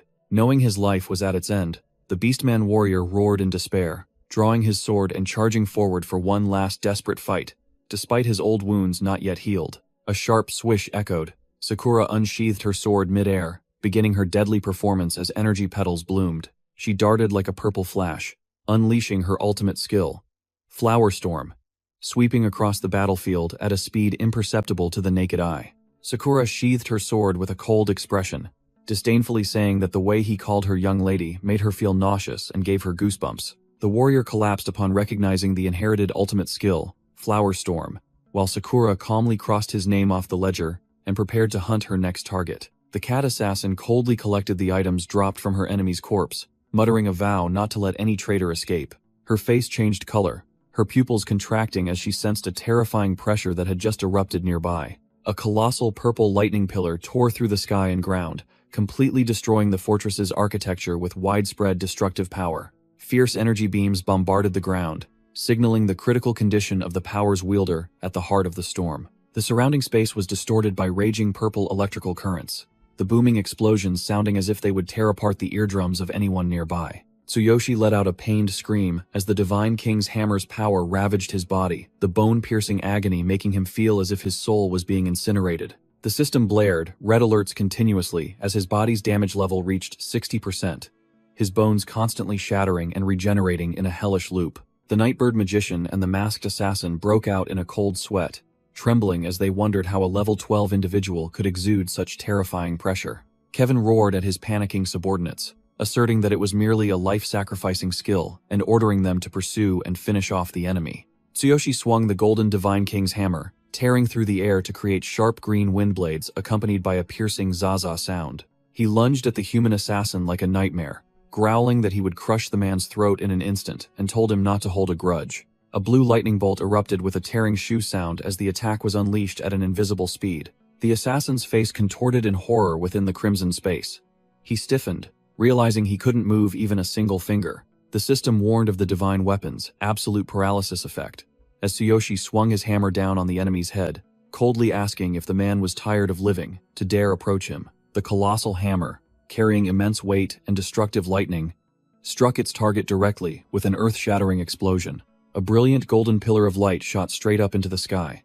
The level 30 human assassin with over 30,000 combat power dropped to a perfect 0, confirming the enemy was completely annihilated. Tsuyoshi agreed to absorb energy from the defeated foe to upgrade the system to 48%, ignoring the warning that his body was on the verge of collapse with 66% damage. Looking down from above at the death pit where Tsuyoshi was radiating a dense purple killing intent, Kevin shouted frantically, ordering the remaining group to absolutely avoid close-quarters combat. Drax broke out in a cold sweat seeing the level 30 human assassin vanish in an instant, while the Nightbird Magician was scared witless, hastily screamed for surrender to Kevin to save her pathetic life. Tsuyoshi appeared like a fiend with a savage grin, mocking the idea of surrender while his body was shattering. With the damage warning reaching 70%, a colossal, brilliant golden pillar of light shot straight up into the sky. Tsuyoshi coldly declared that begging for mercy now was utterly meaningless for one already destined for death. The Nightbird magician was utterly horrified. Realizing her death sentence had been pronounced, she desperately flapped her wings, trying to escape the destructive energy surge closing in. Reflected in her fear-widened pupils was Tsuyoshi bringing down the Divine King's hammer with lightning speed, leaving her no time to react. An earth-shattering explosion echoed as the attack struck its target directly, incinerating the magician in a sea of purple flames and lightning. The Nightbird magician's corpse fell freely like a bird with broken wings, while the system announced the upgrade process had reached 63% by absorbing energy from the defeated foe. Tsuyoshi landed heavily amidst the rubble with a loud thud, his body screaming in agony as the damage level had skyrocketed to a deadly 76%. Kevin gritted his teeth, cursing the useless minions who had ruined his stalling plan. He realized that Madman Tsuyoshi wanted to use that destructive power to drag him to hell with him. Kevin cackled wildly, his emerald eyes flashing with utter disdain at his enemy's attempt to drag him down with him. The old shaman flew into the air, activating a colossal earth, wind, and lightning law matrix, arrogantly declaring that a genius like him would never be dragged into the mud. Tsuyoshi stood frozen before a brilliant green magical wall, where the ancient destructive power of the law of annihilation was being powerfully recreated. Looking down from above, Kevin uttered a condescending compliment, remarking that the ant below had forced him to unleash the ultimate power of the laws. The law of earth and wind roared, forming a terrifying energy storm, tearing through space and devouring everything in its path. The green vortex violently swept through the buildings, crushing all obstacles into dust with a terrifying roar. Tsuyoshi madly charged straight into the eye of the storm to take the full brunt of the attack. The system blared red alerts continuously, as his body's damage level reached a deadly 86%. He laughed arrogantly on the brink of life and death, directly feeling the power known as law tearing at every fiber of his flesh.